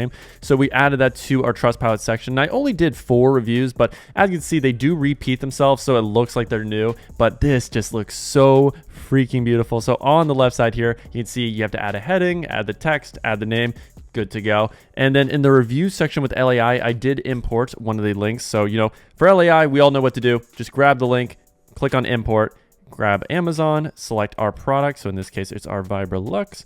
So just to show you guys real quick, in case you guys already forgot how to do this, then you would upload, click the quantity, import, and then from there, you can go over to your product section. You can see all the reviews that you imported for your product, and then you can start playing around with them, seeing which ones that you actually want to add to your product page. So for us right now, there was 20 that was really, really solid. I may have to choose which ones I want to prioritize, because some of them do have pictures that look really good, and these are on the bottom. So for those ones, definitely want to pin those up. So to actually pin a review, let's just go to an example. So we're going to click source has photo. So let's just say it's this one, for instance, and then we are going to click on pin top right corner for that one. And then we wanted to grab that other one as well, pin that to the top, because yeah, those are going to be our best reviews. Those are definitely going to be the reviews that convince our customers that we have a product that definitely works and is worth the price. So we handle a lot of objections in the review section. That's the key thing to note, because really with this product, the main objection was, does it actually work? Is it high quality enough? Because most people have the perception you have to spend hundreds on a good hair dryer for it to actually deliver great results. But for us, we have tons of reviews that say, hey, I originally wanted the Dyson, I wanted the other one, the Revlon, but this one worked exactly the same way, but for a fraction of the cost. That is the big selling point. Exact same results for a fraction of the cost. So that's what we're hitting, and we're handling a lot of different objections with these reviews. That's why they're so detailed, and this is where you want to get with your reviews. So the final thing I'm really going to work on is those product images, because we do have some graphics that just don't look the best because our supplier is from China and they're not a graphic designer. So I like to use a tool called creative.os that has a ton of different templates for great graphics from top brands that you can copy and paste into Canva. As you can see right here, let's say you really like this graphic. All you would do is click use template for new design, and bada bing, bada boom, you just import your product photo into here, your trust badges, whatever you want, and you're good to go. So for people that are autistic and don't have a creative bone in your body like myself, it is seriously a cheat code. Now let's just edit a quick little hero image as well. So I'm going to use this white marble background, which is super easy to get. Honestly, you can just look up photo room and do a generic AI background. Now I'm also going to slap in my as seen in Vogue. So we have some social proof here, top right. We're going to make sure this marble covers the whole background. Then I'm going to grab this image of my product. I'm going to do the remove background feature with Canva like that. Make it nice and big. And we could do a few things here. So I could add a image on the left of a customer and the desired transformation. So that could definitely make this hero stand out a little more. I'm also going to add a logo. There's definitely a few things you can do, but let's just play around a little. Okay, so we're going to grab our logo, make this nice and small, just like that in the corner. I would say from there with this template, so this was one of them, I really liked this star reviews that they did. So I'm just going to grab that. We are going to paste that here and just drag that on down.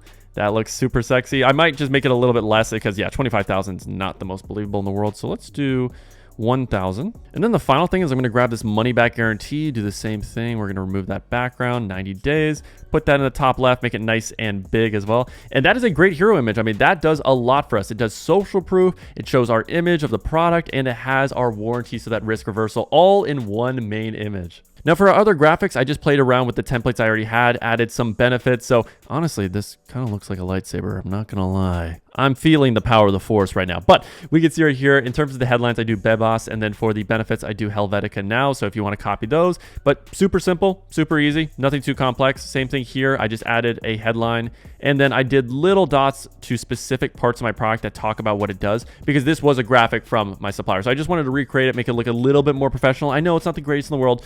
It'll work. Dinkelberg doesn't stand a chance with these custom graphics, this custom description. I mean, oh my goodness, let us look at this final result. It is looking so good. So I did edit the review a little bit to make it just a tad shorter to the point. And then with our comparison table, I did change out the colors, which super simple. You just scroll down to the colors section, but everything here, oh my goodness, ladies and gents, I think we finally have our full product page ready to go. One last thing I did forget to mention is I do like to do the same aspect ratio for all my images. So in this case, I'm doing 1:1 or 1080 by 1080, which is basically the same width, same height for every single image. So it's all coherent. So I would just do that as a tiny little thing that makes everything look just a tad more professional. Now, outside of that, really what I would do at this point is test the speed score. I would want to see how we're performing there, make sure we're under 4 seconds. And if it is not there, that is going to be something that definitely impacts our conversion rate. So I'd want to get a speed expert. I would want to use a tool like Flash Page Speed Optimizer to make sure everything is coherent and people are not dropping off from my page, especially when you put that much work into it. And then of course, if everything looks good on the speed score, I would do my A/B convert, set up a redirect split test between my 2 product pages for each product to see which offer does better. But if you want a whole video about how I do my offers and the full setup, then like, comment down below, and I will make that happen for you. Hi, Billy Mays here with another incredible dropshipping tutorial. Not your average 50% off offer video, but the full guide on how pro dropshippers split test their offers to maximize their conversion rate, along with all the CRO tips and split testing ideas you can do today to increase your revenue per visitor and increase your conversion rate. But wait, there's more, as we're also going to talk about upsells, cross-sells, and of course, how to increase the value of your offers and make it irresistible to your customer. So today in this video, we have 2 products for you that we are going to prepare great offers for and talk about what split tests we should do to maximize their chance of winning. Now, the first product are these chic, cozy, fluffy Gucci knockoff slippers that only the most unbearable women in the entire world would wear. I could only imagine how many times they complain to the manager when they go out to eat. Now, the next product is going to be this hair curling brush. It also can straighten hair. It can do a lot of different things. So it's a 3-in-1 electric hairbrush. So we got a problem solver and a non-problem solver. Now, the first step when it comes to crafting an irresistible offer is understanding what are your margins? What do we really need to be hitting in order to have a scalable offer? So getting into that, the slippers are going to cost us $6 and the 3-in-1 hair curler is going to cost us $22. Now, my first step when it comes to offers is understanding what AOV do I need to get at to have at least a 3x, because for me, the number one golden rule with your offer is to have at least a 65% profit margin, which basically just means a 3x and you have at least a $25 profit margin. So if we put in the numbers, let's say it is $6 for our COGS, then that means in order to get a gross profit around 65%, we're going to need to be at around $20, I would say, more or less. Now, we could sell our product for this price, but the margins is not great because it's only $14. So obviously to get the $25 margin, I would have to sell this for $31, but I don't want to make that beginner mistake of forcing a margin.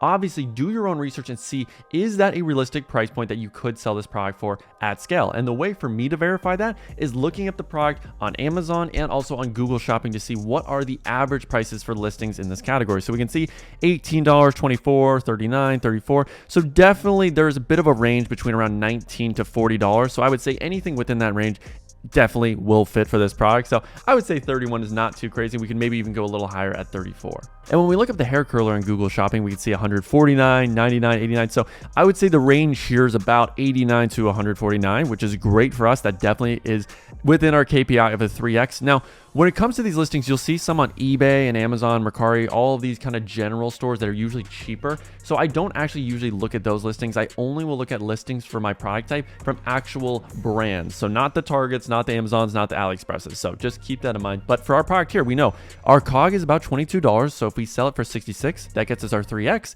That gets us our $25 profit margin. So that would be good enough alone. But we can see here, we can definitely charge more. The perceived value for these types of products is between that 89 to 149 range. So let's say we sell it for 89, and then maybe the split test is 89 versus 99. So let's say when we charge 89, our conversion rate is 2%. That means we make $1.78 per visitor, which isn't that bad. But let's say we charge 99 and our conversion rate is 1.8 instead. Let's see how close those are together. So we can see, even though the conversion rate is slightly less, charging more money actually makes us more money at the end, which is why you don't want to just look at conversion rate when you're analyzing your website's performance. The most important KPI of all is going to be this golden number of revenue per session, which is your AOV times your conversion rate. So let's talk about the most important metrics to analyze with your website. And by far, the golden metric to analyze your dropshipping store's performance is not conversion rate, but it is your revenue per visitor, which you typically want it to be at least $1.50 on a high converting store. So for this store right here, we can see we made $190,000 from 290,000 visitors, which may sound great if you're inexperienced, but in reality, that's pretty poor. Most brands that are really scaling have a revenue per visitor of around $2 to $5. So with this brand, we're actually closer to about 60 to 70 cents per visitor, which is not good. So this is a culmination of our conversion rate times our AOV. So for a $62 product, we would really try to aim for at least a 2.3, 2.5% conversion rate. But in reality,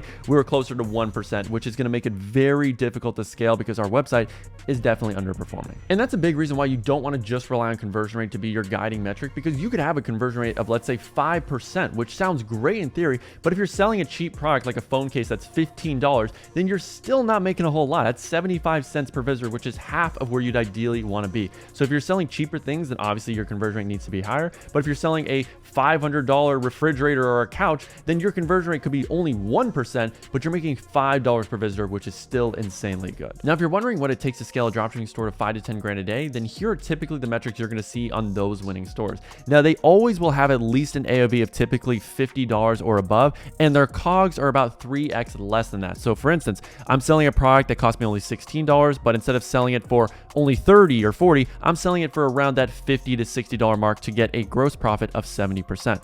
Now, on the actual store itself, we're selling this $50 product. Usually the conversion rate on those stores is around 4 to 5%, and their add to cart ratio is about 10 to 12%. So they're making on average about $2 or more per visitor. And this means when they're running their campaigns on TikTok and Facebook, typically just to break even, all they need is a return on ad spend of 1.49, which is very achievable. And to scale to a 20% profit margin, which most of them are doing, they have a return on ad spend of 2.12, which again is very achievable. But let's say we change these numbers and we're selling that $16 product for only $32, then that means to break even, we have to get a 2.15 ROAS, which is actually higher than the original one we just mentioned to get to 20% if our COGS and our offer was better. So now you see just how important that offer is in understanding your numbers inside and out. So if you want access to this KPI calculator, all you have to do is just join my premium Discord down below for $50 a month to get access to this, and also weekly calls with your boy where we cover ad account strategies, media buying, product testing, product research, so you know everything you need to know to scale your dropshipping brand to 1 grand a day.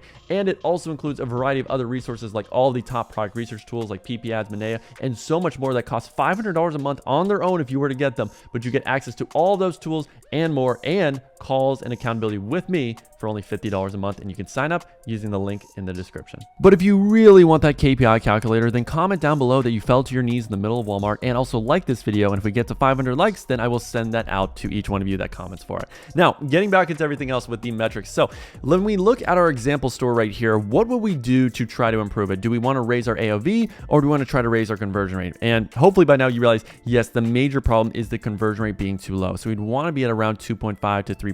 And really the only way we can do that is by split testing different offers. But when we look at the other numbers here, are we hitting our KPI?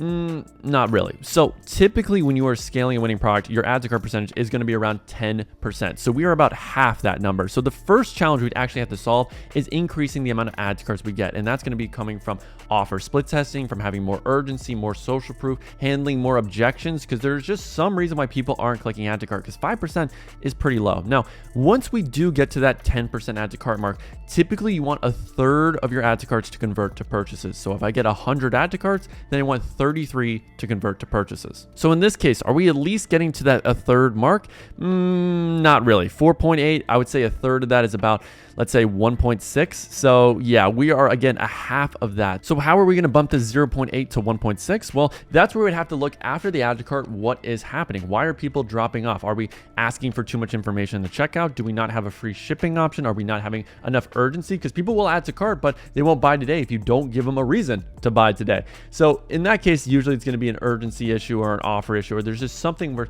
after they click add to cart and they're going through the checkout process, there might be an objection, just something going on in their head that stops them from buying because maybe they just had a question that was left unanswered. So now you should have a good understanding of the main KPIs of your revenue per visitor being around $1.50. You want your add to cart percentage to be at around 10% and your conversion rate to be around 2 to 3%, but obviously it depends on the AOV of your product and you have to adjust accordingly. Now, the other metrics that are going to be super important is understanding that from your checkout to purchase, you want around 50% of those people to convert. So if I get, in this case, 8,000 people to my checkout, I want at least around 4,000 to buy. So again, that's a huge drop off where we'd have to look at that checkout to see why are people dropping off.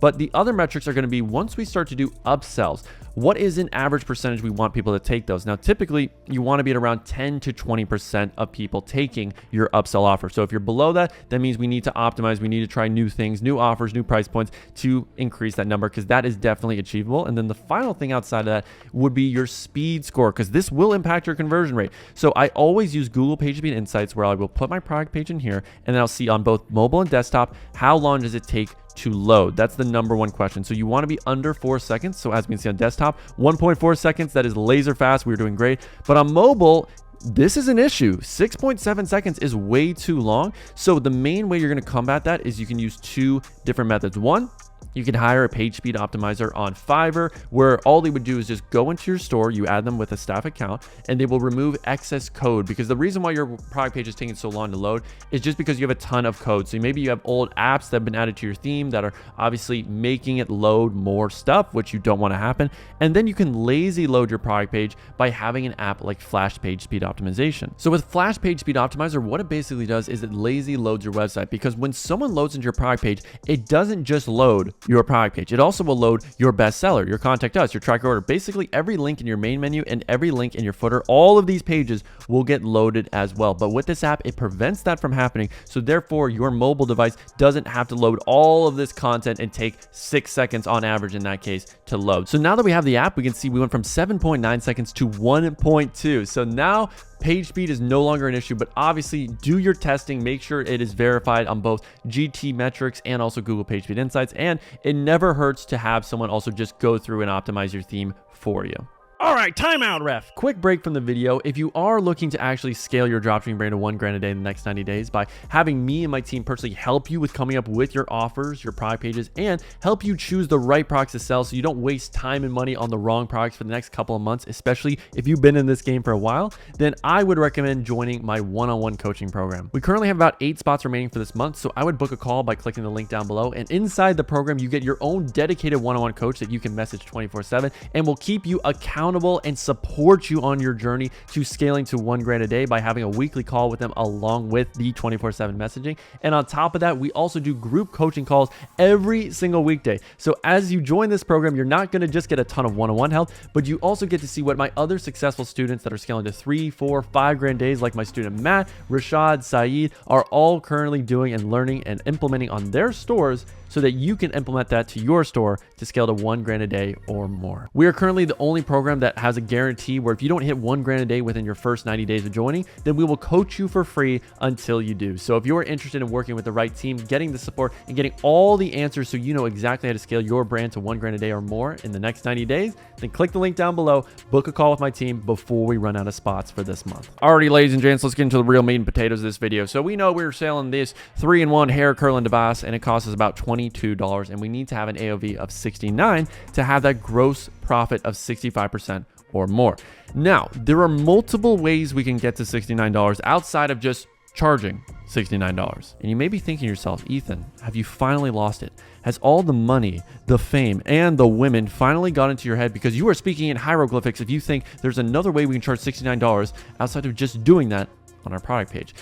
And that's where I would say you're wrong. So when we get into this, yes, you can't just charge flat out, okay, the offer is $69 and our compare app price is $99, so you're saving 30%. And then yes, that would be the generic vanilla offer in this case, and then we charge free shipping. Yes, that would get us to our $69 AOV. However, there are ways you can be more creative with it that actually may perform better while still getting to that same price of $69. For instance, let's say we actually decide to sell this product for $64, but when they go to the shipping option, we charge $5 mandatory at least for shipping. So we can see, does having that lower upfront price entice people to click add to cart more and go through that checkout process to buy, compared to when we charge it all up front on the product page? And I tend to see you can charge anywhere between $5 to $9 on the high end for shipping. So the lowest I would do is $69 with free shipping versus $59 with $9.99 shipping. So again, you can play around, you can be creative. You can also though do other things. So let's say we charge, in this case, $64.99, and when someone clicks add to cart, we actually charge this priority processing, or we give them the option to choose that, which most people will, because it says, hey, you can skip the line. So this is a way we can add another $3, $4 to our AOV without having to charge that on the product page. So we could actually charge, in this case, let's say $65.99. Then obviously a certain percentage will take this offer here, and that might be 50%. So that increases our AOV to on average around 67. So we're getting closer because we have this strategic upsell, and obviously we can upsell other products in this cart page so that might be complementary to the product to hit that AOV mark. It doesn't have to just be, okay, we have to sell this one product and this has to be the way we get to $69. Now you may be wondering, Ethan, how do I actually execute this split test? And that is a great question. So first off, let's say we're charging $69, but we want to have a free shipping option when people add to cart and go to the checkout with that option. Well, we would go to our shipping section, go to your general shipping zone, and typically you're gonna have one main shipping zone that will include the main countries you advertise to. That's at least how I like to do it to simplify things. Now, as you can see, we have multiple rates, but it depends on what is the average order value in the cart. So you can see here, for orders above $55 and more, they will have the option to see this free shipping and also this 3-month warranty option. So I don't just give them free shipping if obviously they have the $69. I will give them the option, but of course I will still try to upsell them other things to increase that AOV because it's free money at the end of the day. So those would be the two options I would add for those people. Now, if let's say they got the offer where it wasn't $69, but it was $59, then I wouldn't show this free shipping option. So the way we would do that is we would exclude orders that have an order value of less than $60, because in that case, it would be 59. So when we have that case set up, that means when they have the AOV of 59 and they're getting to the checkout page, they will not see this free shipping, but they will see this 3-month warranty. So maybe instead of charging $4.99, as we said earlier, we're going to charge $9.99. So this is what's called having a conditional price set up. So when you're actually setting this up for the first time, what you do is just click add conditional pricing, and I do it based on the order price. So in this case, we could be even more hyper specific if you have other products you're selling at the same time. So you could say every single person who has an AOV of $59 in their cart, they're just going to see this shipping rate right here, which would be that $9.99 option. But obviously you need to sell it a little bit. You can't just say, here's the general standard shipping. Actually give them a reason as to why they're paying that extra $10. So for me, I do priority insured shipping. It will cover the insurance of the full retail value of your purchase. So that way they know they're covered. So if the product gets lost or for whatever reason it doesn't actually work, then they can get a new return and a new product for free, which you should automatically be doing regardless. But again, this is just a way that we justify and sell why we're charging that extra amount. So those are some creative ways we can get that $69 AOV, but the best way to increase your average order value and make more money per visitor on your website is through your cart page. So for me personally, what the best big brands always do is they will have a free shipping threshold, which basically means if you have an app like Upcart, you can set this up where if we enable it, we have a free shipping threshold where if you reach a certain number, let's say $70 in your cart or $100 in your cart, then you unlock free shipping. But if you don't have that, then they know subconsciously that when I'm checking out, obviously I'm going to be paying for shipping. So that way you ease that burden on the mind of your consumers and they're not shocked by when you're charging $4.99 or $9.99 for shipping because you already told them. So when they see this, they're going to want to add something else to their cart to unlock that free shipping. It's basically like gamifying the whole reward system here. So what you can do is add an upsell to your cart page. You can have priority processing as a way to increase it by $4, $5 to get them closer to that mark. There's a lot of things you can play around with, but I would recommend split testing, upselling either the same product at a discount or upselling a complementary product that works together with the original product that you are currently selling. So let's do it right here, where we're going to do, if you have $69 added to your cart, then you unlock your free shipping. So simple as that. Now you could add a second reward. For me personally, I'm not going to do that. I'm just going to do, you can unlock free shipping. We would save here in the top right, and that's going to be added just like that. So for everyone that adds to cart with that $59 price point version of our electric hairbrush, then they're going to see that. They're going to know subconsciously, okay, I need to add $10 more. So what do I do here? Well, that's where we give them an option to buy the same hairbrush again for a discount. So maybe instead of it being $59, maybe we would charge $49 or $39. Obviously, you don't want to go too low because you still want to make, a good amount of money, but you could do that, and that's typically the best upsell. Or we could say in this case, okay, what goes along with a hair curler? And that's where you got to be creative. And then typically you're going to look on Amazon or Temu for similar products that are being recommended with that product. So let's go on Amazon right now. Now, this is the best way to come up with complementary products to upsell to increase your average order value on your dropshipping store. And that is to go on Amazon for your product. So in this case, I'm selling a hair curler. And if you scroll down, typically on Amazon, it will say people who bought this product also bought these products. And that is a great way to see other products that can combine with your main product to accelerate the process of getting to that desired result. Because obviously people don't buy products for the sake of buying products. They buy it for a specific solution. So if you know having this product plus this product will get you to your desired result faster, then that is the perfect product to upsell. So as we can see here, we got these hair curlers, which would be amazing upsell. It's cheap, probably costs us $3. We could upsell that for $9 to $15, I would say, on average. So this is looking like the perfect complementary product for our hair curler. But if we also look on Temu in the category of hair care, we can see what other products are selling right now that would help our target audience get to their desire faster. So we got this eyebrow hair remover. So again, our main desire is to get people flawless hair and to look their best selves. So I could definitely see this is like the ultimate grooming hair care kit. So you get our hair curler plus that epilator, which is a nice little upsell. So again, that's how you want to think about it. It doesn't necessarily have to just be, okay, we upsell the same product again to them at a lower price. We can also just say to ourselves, what would be the ultimate bundle, the ultimate collection of products to get to that desired result that our target customer wants. So let's do the same thing for our slippers. And typically the best way to increase your average order value and make more money from every customer if you are selling clothing is to figure out what product is complementary to the current product that you're selling. So in this case with slippers, it might be a pajama set, it might be a certain top, something that just fits the general vibe, which is going to be cozy and cute. So if we scroll on down, we can see what other people are buying that also like this type of product. So we can see some other cozy slippers. So yeah, maybe you buy the smile ones and you also will want to have the cow ones. That makes a ton of sense. And it doesn't just have to be slippers. Again, I would just look in that whole category and aesthetic of, okay, people that are buying this product clearly value cozy and furry products more than traditional style products. So let's try to think of what else would possibly be in their alley. And once you figure out what product you want to upsell that is complementary to your main product, we can go back to Upcart, go to the upsells category, and then configure a manual upsell so that the trigger product would be obviously whatever you're currently selling. So in this case, the Vibra Lukes. And then the upsell product would be that complementary product that we have now added to our Shopify store. So in this case, it would most likely be that little curling device that we saw. So if we added it, we can go back and then let's say just for instance, it's this one right here for the sake of this example. And then every time someone adds this to cart, they will see that upsell product. So it'll show up right around here. So we can just click on save.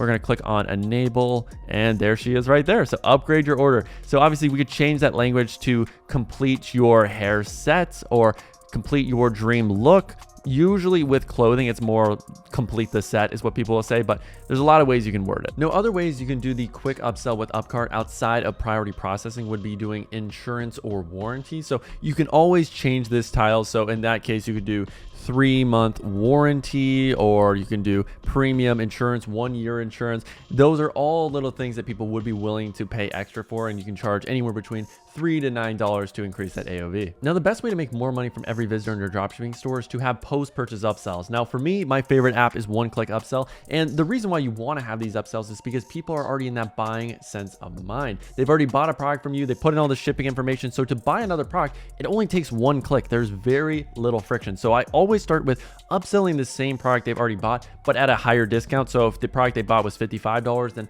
trying out 45 versus 40 as a potential upsell, or doing a complementary product that gets my target audience closer to their desired result. So if it's to lose weight, sure, I might sell a fitness hula hoop, but then I might include a slimming tee that it could also help them get closer to their desired result and speed up the process. So with one-click upsell, you would just choose the product that you want to upsell like this, and then you can set up an A/B split test. Now, right here, this is on the pre-purchase page, so this would show up before people have purchased, so after they clicked add to cart. So we don't actually want that. I only really use this app for post-purchase upsells. So let's just go real quick. Let's just select an example product, and we can see how we can set everything up like this. So first thing I always like to do is do an A/B split test, but that's after I've already designed what I want the original version to look like. Because you can see here, it's kind of a mess, and I don't want to just duplicate it straight out. So I might just get rid of this description because I feel like it's not necessary, and in most cases it's not. So we have our product here and then some example sections.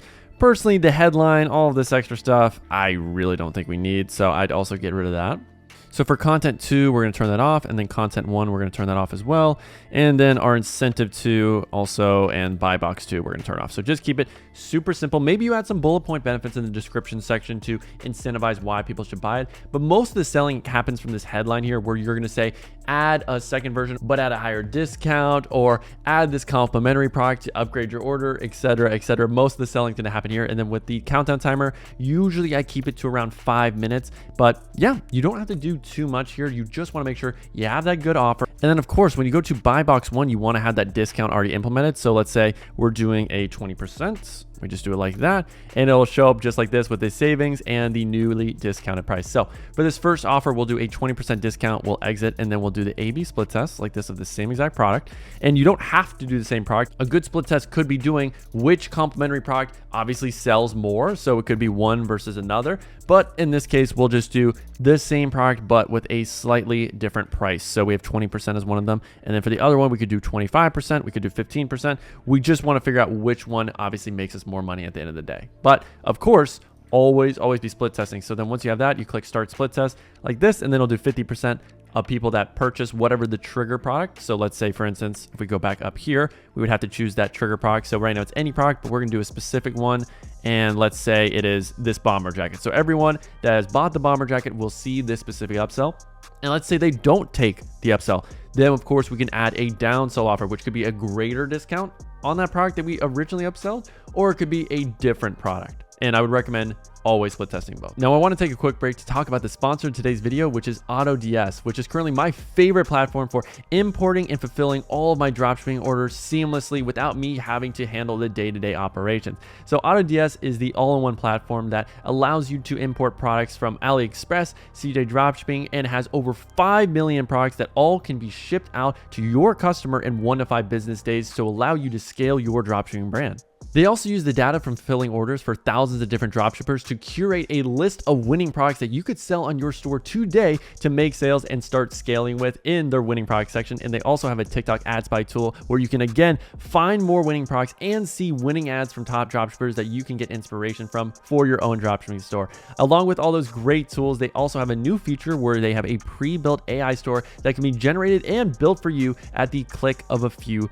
buttons. It is truly the all-in-one tool that you need if you want to be a serious dropshipper in 2024, and you can get access to it for 30 days for free by clicking the link in my description. Here are the 3 best offers you can do with your dropshipping store to turn any product into a winner, and that is either doing a BOGO, volume discount, or bundle offer. Now, I'm right now selling these slippers for $34.99, and the typical dropshipper will just focus on, okay, I'll sell one, but the comparative price is $69.99, so you save 50%, which is so boring and vanilla. But we could spice it up by understanding that, okay, this product costs us $6, so 2 of them would be $12, so we could actually do a BOGO deal where it's $39.99, and the perceived value is so much greater because for the customer, they're paying $20 a slipper compared to buying one for $34. So the value is much greater, and I can guarantee that offer is going to convert so much better than the original boring vanilla offer. Another example of a great BOGO offer is this 2-pack from SheCurve. As you can see right here, they're doing $37 and you get 2 for the price of 1. It's an exclusive deal. Now, if you want to look at the best volume discount, Bleem would be a great example, an 8-figure dropshipping brand where if you buy one of their erasers, it's $30.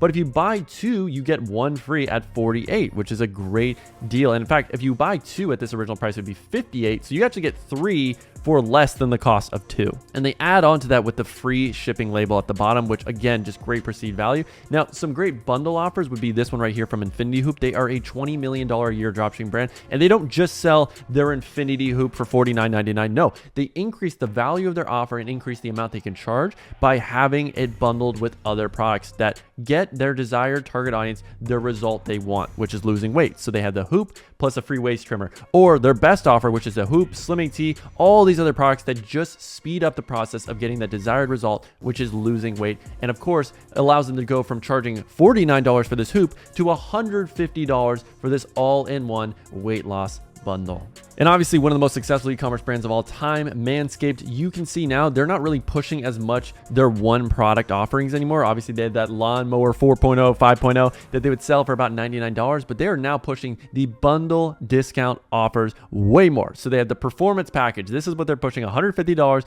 You get all these great products. The value is so much greater because it includes all these great things, and it allows them to just show people that, hey, obviously if you get our razor for $99, maybe the original value is $140, but with this bundle deal, it's $150, but you get $250 worth of value, which makes it a much better offer. People are going to pay you more money. You are going to make more money with your margins. Overall, it's just a win-win for everybody. And of course, that's going to allow you to scale your dropshipping brand way greater because the offer is just so much more enticing. And then another thing you could do is offer a free accessory product that is a little bit cheaper. So for these slippers, maybe there's another slipper or there's a pajama set or there's a top that I think would pair perfectly with it, that instead of, okay, you get these slippers for $34, now my new offer is for $34, you get the slippers plus this PJ set. And obviously that is much greater value, so my conversion rate will go up, but it will cost me a little bit extra to fulfill. So let's say my COGS go from $6 now to $12, it doubles.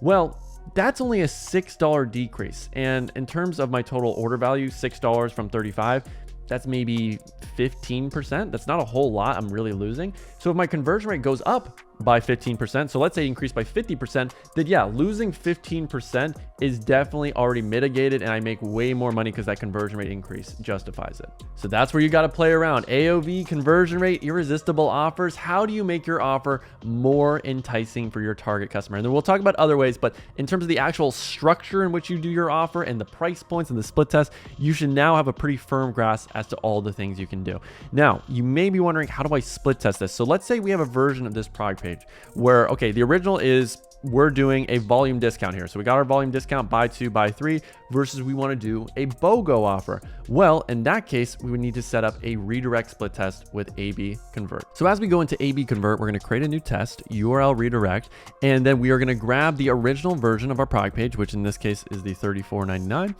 So we're going to just paste it on here, and then we have to just get to our little thing here with products and then the slash. So just get rid of all that. Cool, cool, cool. And then as you scroll on down, the first version that we're testing is, yes, the original. And then the second version I created right here is this BOGO deal at $49. Now, obviously, I can change the price point a little later if I want to, but this would be my offer split test. So we're comparing a BOGO deal at $49 versus a volume discount at $34. And then there we go. 50% of traffic will go to the original, 50% will go to the second version. And we can just see side by side which one makes us more money. And this will set you so much further apart than the average dropshipper that all they'll do is test one product page, 50% generic offer, and they will call it a day because they are freaking lazy and they don't know how to get an edge when it comes to this stuff. And then of course, if we're doing that offer where it's a free accessory gift with our main product, then we would go back to Bundle Bear, do the bundle option, select the original version of our product. And let's say that free accessory product will be, just for instance, this rotating water, just for the sake of the reference, use your brain and your imagination. Okay, perfect. And then same thing, we just do free gift like that on the second product. And then we might label, instead of buy more and save, we might just do ultimate chic bundle. Like, again, sell it a little bit. You're not going to buy more and save in this instance because it's a BOGO deal. So just keep that in mind with the offer, how you do this. It needs to change the text in the headline. So another thing you have to understand to come up with unique and irresistible offers is the breakdown between your product cost and your shipping cost. So when you use platforms like CJ, a lot of times the shipping cost will be actually higher than your product cost. So for instance, let's say we have a water bottle here, costs $10 to ship out, but the product itself is $5.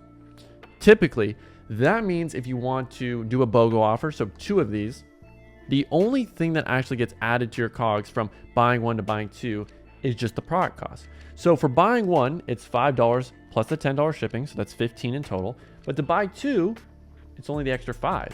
So it's $20 to fulfill, which isn't a whole lot more. So in those instances, that's where you should be playing around with BOGO, of course, but possibly buy one, get two free, or buy one, get three free. In fact, some of the best offers I've seen, and this was a great example about a few years ago, was with the viral TikTok leggings, the ones that make your booty look incredibly fine. And man, I spent a lot of time watching those videos doing my market research back then. I mean, it's for the sake of research. Man, it was a lonely time, man. I wasn't getting laid at all, but now we're doing better. So in that instance with those leggings, it basically cost about $5 for each pair of leggings. So most people would do an offer where it's $25 for buying one, and then the discounted price was $49.99. What one of my friends did that I thought was incredibly smart is he did a buy one, get three free deal. So in total, his COGS were about $15 to $20 all in, but he charged $49.99 for this deal. So if you compare that versus the original offers, $24.99 for one or four for $49, that means it's $12 per unit compared to $25 per unit. So obviously he had just such a great Godfather, irresistible offer. And that was the main reason he was able to scale that product to millions, while most people who tested that could barely make a sale. Now, if you want to come up with an irresistible offer that lets you scale your dropshipping brand to 10 grand a day, then you need to understand perceived value. People don't pay for products for the sake of having a product. They pay for products because it solves a certain problem and gives them a transformation that they truly desire. And you need to understand that when people are paying $50 for a product, they want to at least get back $100, $200, $500 worth of value back from your product. And the only way you can actually convey that value is through having different use cases. How can you use your product? What's the unique mechanism that allows people to get that transformation that with other products, it takes either a lot more money or it takes a lot more time to do? Because people will pay for ease of use, for speed, and for less pain. So if your product is the easiest thing to get to that desired result, it's the fastest way to get to the desired result, and it doesn't require a whole lot of effort and pain, then obviously that is going to be a very appealing solution to them. Now, other ways you can increase the perceived value of your offers so that you can scale your dropshipping brand to 10 grand a day is through product comparisons and price anchoring. So obviously, if you have a product that can solve a key problem for someone that usually they have to pay more money to solve, then you have to mention that, because then it will convey that your product is worth this much money, but in reality, you're charging a fraction of that cost. So in this instance, I have a hair curler here. Most hair curlers, the most expensive ones, go for hundreds of dollars. The name brands are $400, $79, but mine does the exact same results. It gives you the exact same desired transformation for a fraction of the cost. And in fact, it has other things it can do that the other name brands can't do, which again increases that perceived value because we anchored it to another solution. So maybe we compare it to other products that are in the same category or other solutions in the same category. So in this case, it's having that desired result of perfect hair. There's other ways besides having a hair curler. You can go to a salon, but that takes hours and it costs hundreds of dollars. So with this product, you get the same result in minutes. So it's faster to achieve the result and it costs less money. So of course, that is going to be a much more desirable solution than the traditional way of doing things. And then finally, other ways that you can improve that perceived value is tying your product to a bigger problem. And that requires understanding your market at a fundamental, deep level. Because you could have a product where you say, all right, there's the use case. It will allow you to curl your hair. And that is a benefit. But why does it matter that you can curl your hair? What's the real big desire there? It's to look perfect. It's to feel your best. It's to have that amazing impression on your first date, to get compliments whenever you walk out on the street. That's what people are really paying for and what they will pay hundreds of dollars for versus, oh, it curls my hair. So with your marketing, with your copywriting, if you can sell the bigger reason, the why behind the benefit, obviously here's the benefit, but why does it matter? Why is that valuable? And you convey that to your customer, and that is how you market the product.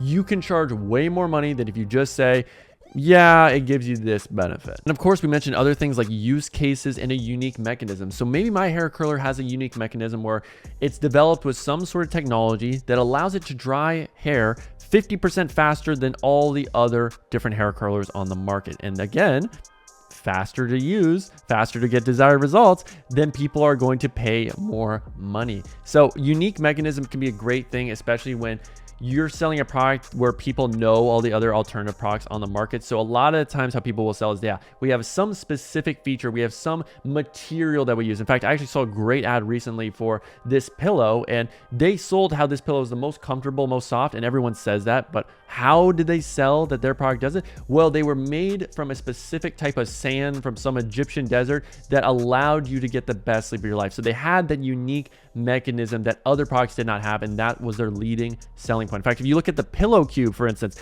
they talk about in their marketing how you shouldn't have a regular pillow, and that's a really hard sell, but the way that they convince you is because, oh, the design allows you to actually support your neck and head, which with traditional pillows, it doesn't let you do that. Now, the best way to improve the conversion rate of your dropshipping store is to have layers of social proof, urgency, and scarcity on multiple sections of your product page. So if we look at my hair curler right here, we have the as seen in Vogue, we have a risk reversal, we have 1,000 5-star reviews, social proof with reviews here, high demand, scarcity, limited supply, also scarcity and urgency, 14,000 customers, social proof, highlighted customer review here in the middle, and then we scroll down, we have customers using the product, which shows that it actually works and gets you that desired result. We have video reviews showing that the product works. If we scroll down, more trust pilot that it works, more risk reversal with a 90-day money back guarantee, before and afters in the actual review section, plus really detailed reviews that handle objections, and of course an FAQ section that handles even more objections. So this is how you create product pages that convert at 5 to 10% because you handle all objections and you just give more perceived value to your product because you're showing that it actually works, people have used it, and they absolutely love it. So obviously for scarcity, I could do limited supply available, I could do 20 units left in stock, I could do so many different things, sale ending soon, sale ending at midnight. There's a lot of different plays you can do and you have to split test that.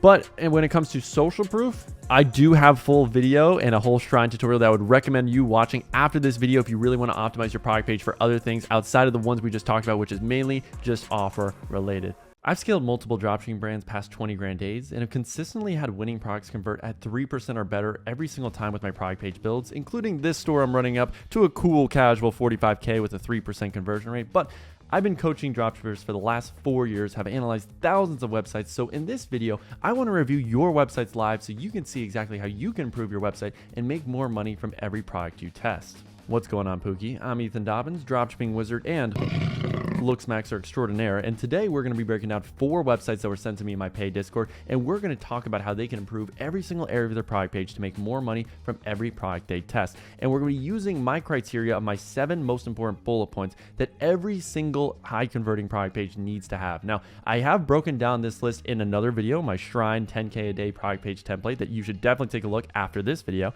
But just to recap, the 7 most important things for me are, first off, making sure you have an irresistible offer, an offer that isn't the generic 50% off offer, free shipping that everyone does. No, you're actually adding some spice to it by throwing in a free product, another accessory, trying out different volume discount versus bundle structures. Then after that, you want to make sure you have social proof at the top, the middle, the bottom of your product page, throughout the product page, not just in the bottom where everyone else does it. Then of course, your above the fold section needs to be optimized, meaning the top of your product page should talk about all the main reasons why someone should buy your product, have the offer there, have social proof and urgency to make someone want to buy today. And then of course, you need to have your USPs, your bullet point benefits. Just talk about the different use cases of your product and how it can actually provide value and give your target audience the transformation that they're looking for. And then you want to handle objections. So have a good FAQ section, good social proof, and testimonials that handle any objections people might have with your product. And then finally, have some urgency, have some trust badges so that again, you are handling all potential objections and making people think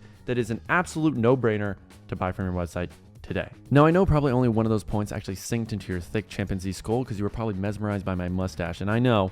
But as we review these websites, it'll start to pick up and you'll start to realize what I'm talking about. Or if you're ADD and autistic, probably not so much, which in that case, there is a CoComelon video that you can watch that's recommended right here on the side. So you can always click on that. But let's review our first website today. Now, from first glance, first impressions, this actually doesn't look that bad. Design-wise, I mean, we got this yellow, black and white, so the color scheme is pretty solid. If you were looking at this aesthetically, you would say, this is a 10 out of 10 website all around. It's got a lot of key things that I love, but let's really break this down from the top. So let's look at the mobile view for this. And I would say, first off, I'm not a huge fan of having 2 announcement banners. I usually like to have a 1 announcement banner that can scroll and show multiple things at a time. So I would prefer that so you save the space, but I do like that you have have 50% off sale ends today. The whole free shipping on orders over $59, I'm not the biggest fan of. I personally would only prefer in my announcement banner to have either the sale ends today, some sort of social proof, or that there's free returns. Just for me, I don't think free shipping is a great USP that I would have a whole announcement banner on, so I would personally get rid of that. I think the logo looks great, and then with this first image, I like the 90-day money-back guarantee. Love that. I would maybe design that slightly differently to include the word guarantee, and then I would maybe throw in also a magazine, so as seen in Vogue. Just one of these beauty blogger magazines in general, I think would be a nice little touch, but overall, the first image is solid. Then, of course, you're going to want to have your before and after, so your social proof, so nailed it there. And then, yeah, having a graphic that calls out the USP. So product image-wise, this is a 10 out of 10. These are the key things you want to have, where if I'm just going through your images, I should know exactly what the benefits are of your product. And yes, Cozy absolutely nails this. Now, scrolling down, we got some social proof here, some more social proof, which I love. So the social proof element has been absolutely nailed. We got a sticky add to cart, which I love as well. Good name for the product, some bullet point benefits, boost circulation, healthier hair growth.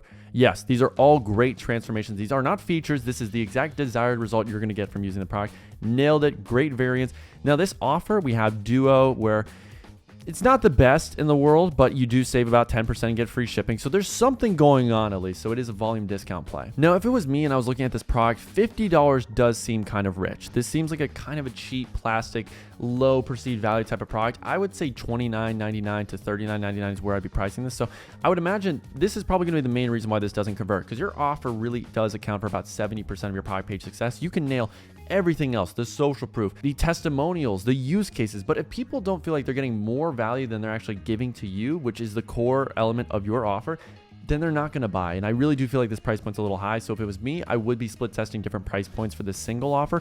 Or if I can't do a better price for a single, then I would definitely consider throwing in a free gift or an accessory that would sweeten up the deal by using an app like Bundle Bear. Add to cart button looks good. How it works, usually you're going to do a few steps, which I like as well. Shipping times, yep, and our guarantee. So yeah, my accordion menu, I usually just have these two things, but for this product, how it works is totally fine. More social proof. I love this scrolling magazine. This looks super, super nice with all the different magazine logos.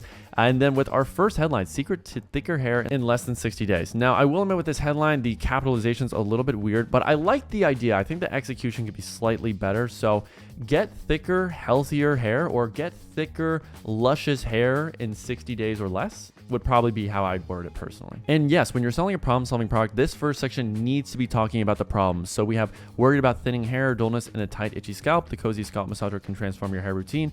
This second sentence is not great because it doesn't actually say how it transforms your hair routine. Now, I like that there's a before and after. That's good. But how does it actually do these things? How does it make your hair thicker? That's the real million-dollar question that we need to be covering here. So we got suffer from hair loss. So this is a weird structure where we have problem here. We have kind of a bad transition sentence and then another problem. So it's not really flowing for me.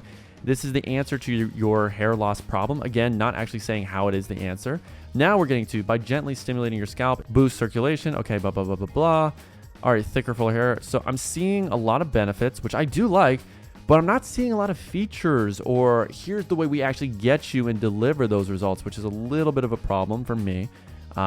So when I scroll down, we have red light therapy. So this uses red light therapy, which isn't actually mentioned in the description. So that's my first problem. I would say the main area where this could all improve is right here in the middle with the actual description. So I love the first headline being, here is the massive transformation that you want. You want thicker, luscious, gorgeous, sexy hair in 60 days or less. That's great. But then you need to mention the problem. What's the problem with other alternatives? How are people trying to get thicker hair right now in this target audience? Are they doing some sort of laser procedures? Are they using other hair products? And why do those products suck? Why don't they work? Because at this stage of awareness, people know they have a problem, but they're trying to figure out what's the best solution. So you should definitely be talking about the problem a little bit more. So I would have 2 sentences mentioning about, hey, are you suffering from, yes, losing hair, hair loss, stress, all these different things, thin hair, and how you've tried doing these other things as well that aren't working for you because of X, Y, and Z, which is why you need to use the Cozy, which uses red light therapy that stimulates your hair follicles. So it's a whole new thing that you haven't tried. It's red light therapy. That's the main unique selling point that you need to be positioning all of your marketing base off. So it uses red light therapy to, again, stimulate your scalp, do all these things, which gets you that desired result of thicker, more luscious hair. And then, of course, you want to talk about how often or how little you have to use it to actually get results. So if you use this for 10 minutes a day, then you will see noticeable results after a week or more. That is how you could easily improve this description. Now, in terms of the rest, de-stress and relax, not just for your hair, blah, blah, blah, blah, eases tension in your scalp. Okay, so if that's something people care about, I'd have to read the reviews. And that's maybe something that when he read the reviews that people did care about, how they wanted to have kind of a relaxation spa day, which, hey, if that's the case, then cool. Definitely have that in one of your sections. I do like the comparison chart versus others. I would say I would make it a little bit more realistic, probably have a few more check marks for the other ones, but not too shabby. And then, yeah, good social proof. So the social proof element, I would take a lot of inspiration because this person nailed it, having highlighted testimonials, having more Facebook comments, and they're just using an app called Zeop, where if you go to the comment section, I can just type in a fake comment just like this. And as you can see, I can take a screenshot of this comment, put in a profile photo, and that's how they're gathering all of those different testimonials that, yes, are most likely not real. But the rest of it's really good. I love that there's guarantees. So there's risk reversal, more risk reversal. I would have the social proof section above the FAQ, but overall, this is an 8 out of 10 product page. It's just the description could have been better. And I honestly think probably too many sections in general for this product page. I would have gotten and removed a few things. And then with this opening product image, yes, I would have thrown in a magazine logo, and I think it would have been beautiful. Plus, yes, improve the offer. Now I want to take a quick pause to thank the sponsor of today's video, AutoDS, the all-in-one platform that allows you to import and fulfill your dropshipping orders using platforms like AliExpress, CJ Dropshipping, and so many more, so you can buy your time back and focus on scaling your business. Now, along with that, AutoDS has a library of over 5 million different dropshipping products that you can easily get sourced. If you find a product on TikTok or these other platforms, you can easily find it on AutoDS. Or if you're looking for new winning products to potentially sell in your store, they have a TikTok spy tool feature and a winning products compilation feature, where if you go into these tools, they have recommended products based on the thousands of other dropshippers they work with. So they know these products are already making sales, so you know these products are validated and you can easily sell them to scale in your store as well. I've been finding a ton of winning products using their TikTok ad spy tool, and then filtering by interaction rate above 2% and then winning products within the last 14 days. So if you use those tools, I know you're going to find some great products. And again, if you are using them to fulfill your orders, in most cases, they can ship to any country within 1 to 5 business days. So it is truly a platform that the serious dropshipper is using today. So if you want to get a free trial for your first 30 days of using AutoDS, then click the link down below and subscribe using my link. Now, if you want your website or ad creators to be featured in one of my upcoming YouTube videos, then comment the word website down below and then send me a screenshot of your comment along with your URL of your website for a chance to be featured in my next video. Ladies and gentlemen, put your hands together for the second challenger entering the Coliseum, the private cases. Now, this is an interesting product that I personally would not sell myself just because the perceived value of phone cases in general isn't the greatest. But if we're going to go through this, let's just see on desktop. Can we actually go through the images? There's no slider. So that's my first red flag there. Can't even go through images, or maybe there's only one image in general, which is a huge issue because I don't learn anything about the product from this image. It doesn't show the actual main USP of privacy, of protecting my phone, my text messages to all these IG baddies because I'm using all my clout and these devilishly good looks to pull a Latina gold digging baddie. But when we go through this, there's no GIF that shows that. There's no money back guarantee. There's no as seen in different tech magazines. There's literally nothing. So if I was just landing on this page, I've learned nothing about the product. There's no bullet point benefits either. There's 2 different offers going on, which is a whole mess in itself because usually with any bundle app, it already has the variants here. And yes, it does. So why do I have both variants selected here? That is just confusing. That is an absolute mess. It is a travesty. It's a train wreck. It's honestly worse than the P. Diddy situation, if you would ask me. But if we're going all the way around, let's just review from top to down. So 40% off limited time only. I think that's totally fine. I'm not a huge fan of this font, but at least there's something there that has some urgency. So I'll give you that. Product images though, 0 out of 10. The name of the product, 0 out of 10. It's just super generic. Also, don't need the name of your company here. Just get rid of that, save the space. And with the name of the product, you could easily use ChatGPT. You can use Namelix to come up with an actual product name that seems a little bit more branded. So just using ChatGPT, the first name is Stealth Guard, and then you can do dash the private case or privacy case. I felt like would have been a much better execution. Now, I do like that there's some social proof here. And then with the offer, it's about a 75% off deal, which sounds good in theory, but it's pretty vanilla in my opinion. I don't think that's the best. I mean, I like that there is a volume discount. So personally, get rid of the variants, get rid of the quantity because no one's ever going to use that. So it should just be, all right, buy 1 and then yes, buy 2, 10% off. So at least there's some sort of volume discount going on. I wouldn't do all the way to buy 4 because the reality is no one's really going to buy 4. But it should be most popular and you should highlight this option first. And then, yeah, if they want to buy 1, it's 20, and then buy 3, they get that 15% off. And I wouldn't have all these numbers. I would just have, here is the total price. It's $35, and you can have a little save column that says you save X amount, so $15, $20. And if you're using an app like Kaching, you can easily set that up. And then I would say in general, the execution with this app, it's just a bit of a mess. You should separate these out. It shouldn't be both of them combined together because this is just a nightmare UI wise. So yeah, it should be separated, and 1, 2, 3, 3, 4, 5, 6. That's too many options. It really should be, I would say 5 is the max I ever do for colors. And that's if color is really the only option. But plus, oh my gosh, so many different options here. So I get it. It's a phone case. You kind of have to have a lot. I would honestly, though, narrow this down to maybe 10 max in terms of phones, and then colors probably only 3, because realistically there's only going to be 2 or 3 that really get bought. And option paralysis is the thing. If you give people too many options, they are going to get too overwhelmed and they're not going to know what to do, and confusion leads to low purchases. Now, scrolling down to the description, I'm really hoping that there's something here, because there's no bullet point benefits that give me any just quick description on why I need the product or the use cases. Now we have 360 full body protection. Okay, so that's all right, but that's more of a feature. That's not really a benefit. Plus you have your logo here for no reason. There's no social proof. If I scroll on down, the only social proof is at the bottom. That's a problem too. You should have it in the middle. You should have magazine logos. You should have images in the top of your product images that also show social proof of different customers using the product. So a lot missed on the social proof. There's no urgency really going on either, except for the announcement banner. It's a very poor execution. So getting into the description, the clear anti-peak tempered glass case provides 360 blah, blah, blah, blah, blah, blah, blah, blah, blah, blah. Okay, no one cares. Privacy screen protector. Blah, blah, blah, blah, blah, blah, blah, blah. This is the most important thing. This right here, this GIF should have been the whole start of it, not full body protection, because the main thing people care about is protect your phone screen and protect your privacy. So instead of mentioning the feature, that is what it should be. What is the USP? What's the desired transformation? So protect your phone screen from strangers or onlookers.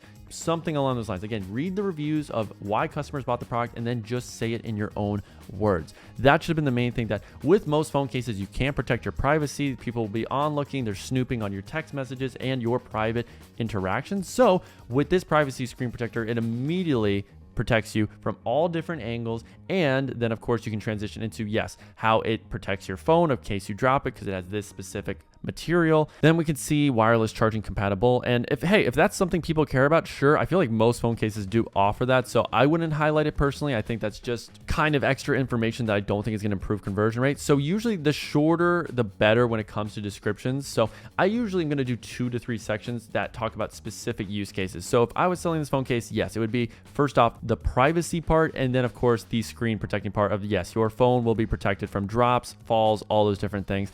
And then scrolling on down, there's no guarantee, there's no shipping times.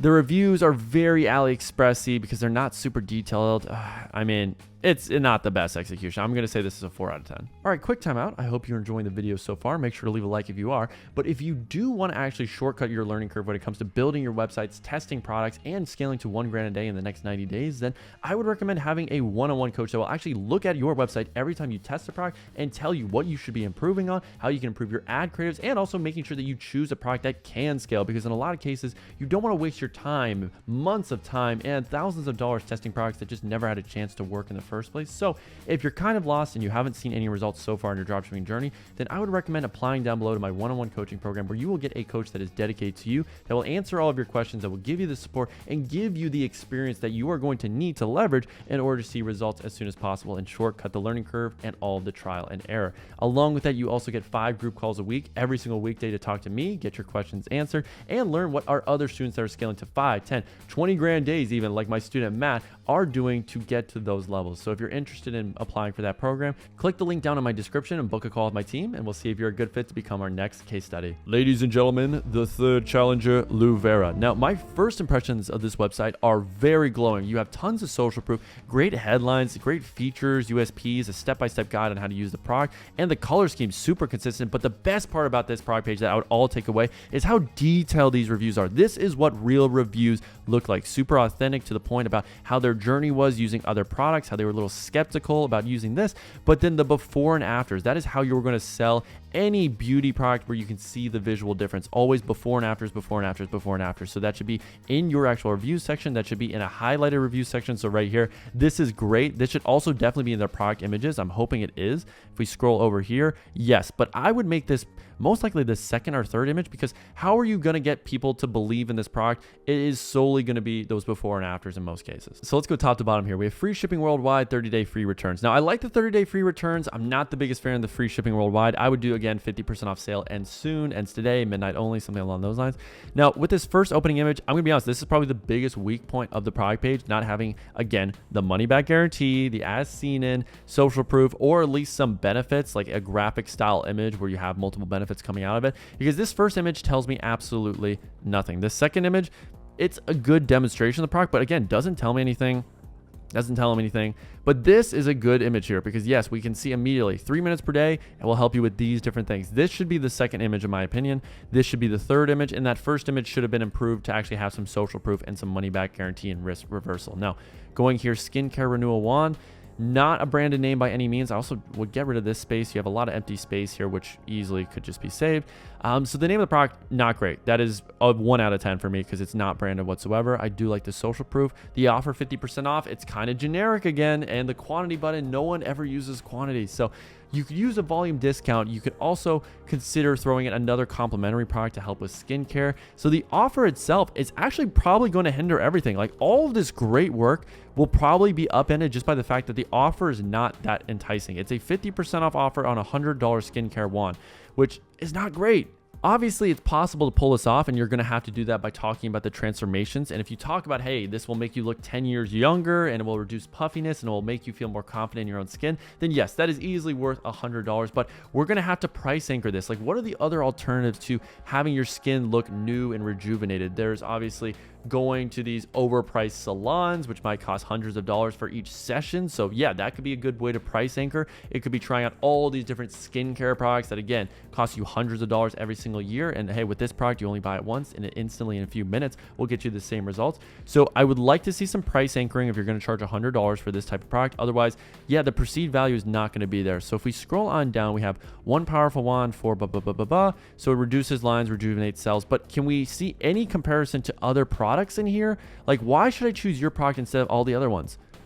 There's no explanation. So although this product page looks incredible, the color scheme's there, great product images, it looks super branded, the number one most fundamental thing is do you have an offer that is irresistible, and are you the best solution for me right now to get results in the easiest, fastest, and most affordable way? And those questions are not answered. I could easily say to myself, okay, this is cool and all, but I can pay $20 for some skincare product, or I can go to my salon that I've already been going to. You have not positioned to me why this is the best solution, and that is going to be a huge issue. So product images, again, not the best. Offer, not the greatest. I would at least consider doing some sort of bundle bear, having this product bundled with another product that can help with your skincare. There's so many different skincare products out there. If you go to Temu or Amazon, you can easily just look up skincare to find some interesting upsell ideas there to just improve the perceived value. Now, I do like the social proof of, yeah, doctors love this. That is great social proof and authority. Would I start with that? I think that's totally fine. Actually, I would keep that. And then, yeah, have your headline, have your GIF of the product demo. Would I do a product demo though? I think I would lean towards before and after, honestly, being the most important thing to actually highlight this. So we have one powerful wand for effective treatments. Honestly, this doesn't tell me anything. If I'm really reading that headline, it sounds nice in theory, but what does that really mean? 4 effective treatments. Effective treatments for what? Is it effective treatment for losing weight or getting more riz? Ladies, I have no idea. And again, I would try to make this headline a bit more specific. So it could be rejuvenate your skin in only a few minutes a day, or whatever the biggest desired transformation is. So that could be look 10 years younger in only a few minutes a day of treatment, or get healthy, younger looking skin, or turn back the clock. There's so many different ideas of headlines there that would have been way more effective in my opinion. And then you can get into how, okay, what's the problem with other things that you've tried? If you're trying to use Botox, if you're trying to use all these other things that get you that same desired result, they cost you thousands of dollars. They could potentially mess up your skin for life. They're not natural. So this is a natural, pain-free solution to getting that desired transformation that also is way more affordable than all the other alternatives. That is how you sell this product and justify your $100 price tag, not just saying, hey, here's our product, here are the benefits, because again, it's not the level of awareness that your target audience is at. They're not at a point where they're just problem aware and they don't know that there's any solutions out there. They're very well aware of the different solutions. That all the solutions are saying exactly what you're saying. So why should I choose yours? Now getting into this graphic, we have red light therapy. So that is your main vehicle for delivering these results, which I like. So actively diminish the visibility of wrinkles, fine lines. So again, these are really good benefits. I can't lie. It's just the main thing. You're not handling the $1 million question, the elephant in the room of saying, hey, this is why we're better than all these other alternatives. So we can see here, it boosts the effectiveness of serums and creams. And all this stuff sounds great in theory. This is what every single person selling this product has copy-wise. So yes, it is proven copy. I will give you that. But it's nothing different. I've seen so many people trying to sell this product and they all use the same copy. So yes, while it seems great in theory, you're going to have to differentiate. You're going to have to try to market this a little bit differently, in my opinion, because it's a very top product. So I don't see this working with this product page. I do like this how to use being very simple. That's really, really solid. I would do it more in a left to right instead of top to down to save space. And then, of course, before and after, same thing. I would do more left to right and do it in a multi-column format. So if I click right, then I see the next review. And I would add a little testimonial text underneath each one of these reviews that talk about how amazing the transformation is. How, yes, I tried these other things that did not work out for me. And then once I tried Luvera, that's when everything started to change. And I noticed my skin being tighter. I looked so much better. I was getting more compliments. My husband was just gobsmacked. He said, "Good googly moogly." I didn't know I was dating a supermodel. I mean, geez Louise. And then of course, yes, guarantee that yes, if you don't get the results you want, that is solid. So I do like that. Do we have something about shipping times in here? Just double checking. You don't have anything about shipping times. That's a problem. Now, these reviews I said were the thing that really blow me away. So again, I've been using it and yeah, these are really, really good. But do we talk about how we tried other things in the past? Not really. So again, main objection here is not being handled. I'm not a big fan of that. I'm just saying that is an issue. All right, so let's review our final website of the day. And if you want a chance to be potentially featured in the next video, comment website down below. But if you want a guaranteed chance for me to review your website and ad creatives, then you can join my paid Discord for only $99 a month, where I review all of your websites, your ads, and do 2 weekly group calls where we do product research live and answer all of your questions and tell you what strategies are currently working and helping us scale our stores to 3 to 5 grand days, along with a step-by-step course that includes templates, PDFs, new resources that come out every single week, and finally, the real kicker is that we include the 5 top product research tools, PP Ads, Manea, all these tools that cost over $750 a month on their own, you get for under $100 a month, plus all the other things that I just mentioned. So if you're truly serious about scaling your dropshipping store, then join that Discord down below. All right, so our final website, and oh, brother, this guy stinks. Jeez Louise, no product images. Get your website tested, my friend, because it is positive for being completely mid. Now, in terms of our product name, we're going to just ignore the product images. 50% off ends midnight. That's totally fine. I would increase the font size because it's very small. This logo, kind of generic. I would at least center it, maybe make it a little bit darker because the gray is not the best in my opinion. Now, the name of the product, the Warming Bottle 2.0, I would just drop just call it Warming Bottle. So Warming Bottle 2.0 would be a great name, and then just do dash what the actual name of the product is in terms of keywords. So heated milk bottle or whatever it is. Now, in terms of the bullet point benefits, temperature control, warm bottles anywhere, 6 temperature levels. 6 temperature levels means nothing. Temperature control means nothing. Now, this is a good bullet point benefit of warm bottles anywhere. So keep your baby happy. Make sure that they prevent stomach aches. Those are the real benefits and transformations people care about. The features you don't highlight in this section here. These are only supposed to be bullet point benefits. In terms of the offer, we got, okay, you save 10% off, but there's no free shipping. That's really it. Kind of generic. Also, the pricing is a little bit weird with the 87. I'll give you the benefit of the doubt. Maybe this was just a store in Canadian dollars or something of those lines. So the price point's not terrible. It's just kind of an odd price, at least for me. So it's a 50% off offer. I would say if it was me personally, I would maybe do a 25-30% off offer, just something that's not 50% because that's just the most generic offer that everyone sees and they've kind of gotten a little bit numb to it. So 25%, 40%, 60%, somewhere around those lines is where I play around. But I do like at least that there's a volume discount going on. So I'll give you some credit there. Now scrolling down, this add to cart button blends in with the background. Terrible. Need to make sure you're at least probably doing this purple that you got going on. That would definitely stand out a little bit more, or a black and then white text on the add to cart. Now trust badges here, 10,000 happy customers. I mean, this is fine. I personally would just do an accordion menu though that just has the free shipping and mentions the shipping times and then talks about the guarantee. And then of course in the first image, you could easily do some social proof by just having the as seen in, or yeah, loved by 10,000 plus customers. Now getting into the description, your baby deserves only the best. I think that's actually not that bad of a headline. That's not terrible. And then we have a GIF here that shows the product in action, which makes sense. I would love to see a baby actually using the bottle. Doesn't seem like we have that. That is a big problem for me. So getting to the description, we have the warming bottle heats up to blah, blah, blah in just 3 minutes, and a happy baby makes for a happy mom. All right. Again, you're not telling me a whole lot there. I get that it's, yes, so it heats up to blank in a few minutes, so that's great and all. But what is that compared to? So I could just obviously put a bottle warmer into a microwave, heat it up for 30 seconds, and then it does the same thing. So why should I buy your bottle warmer compared to a microwave? Give me a reason. Do we have a reason in here? No more guessing of how hot. I mean, okay, that's all right. So at least we can see the temperature. That's something. I'll give you that. No need for a microwave, blah, blah, blah, blah, blah. Okay, so that it's also portable, so that's better. So yeah, talk about that in the beginning though. So say how with microwaving bottles or with other bottle warmers, they have this problem where they heat up too fast. You can't actually see the proper temperature, and you want to make sure that your baby has the perfect temperature so they're not upsetting their stomach and they're not crying. That should have been what was mentioned, and that easily tells you why you need this versus all the other products. Because with most dropshipping products, your target audience is solution aware. They know they have a problem and they know the different solutions on the market, and they're just comparing, why should I choose you versus the others? So if you talk about that a little bit earlier on, I think this would have performed much better. 6 temperature settings. Again, it's a feature, so mention what is the benefit that comes out of this feature. Get the perfect temperature every time, or keep your baby happy with the perfect temperature. Like whatever the headline is, again, you would have to do some research. I know off the top of my head, I'm not the greatest copywriter in the world, but that would be the actual benefit. And then you can get into the feature of, yes, with 6 temperatures to choose from, your baby will enjoy the bottle at the perfect temperature that they love. So it's not too hot, not too cold, and it won't have any stomach aches, whatever the main problem is when it is too hot. Because yeah, you should mention that. When it is too hot, what happens? When it is too cold, what actually happens? Elaborate a little bit, empathize with these people. And then finally, again, these gifts, they're all right. I would though definitely have an image of the product and then have some bullet point benefits, some little icons to the left and right of it. So that way you can cover some more benefits in here. The lightweight and portable is a good benefit as well. So yeah, the fact that when you're traveling, you're on the go, you can have this ready at all times. So that's not too bad at all. And then we have blah, blah, blah, blah, blah. Your go-to solution. This is just repeating stuff you already said, so I get rid of it. FAQ, I drop below the review section.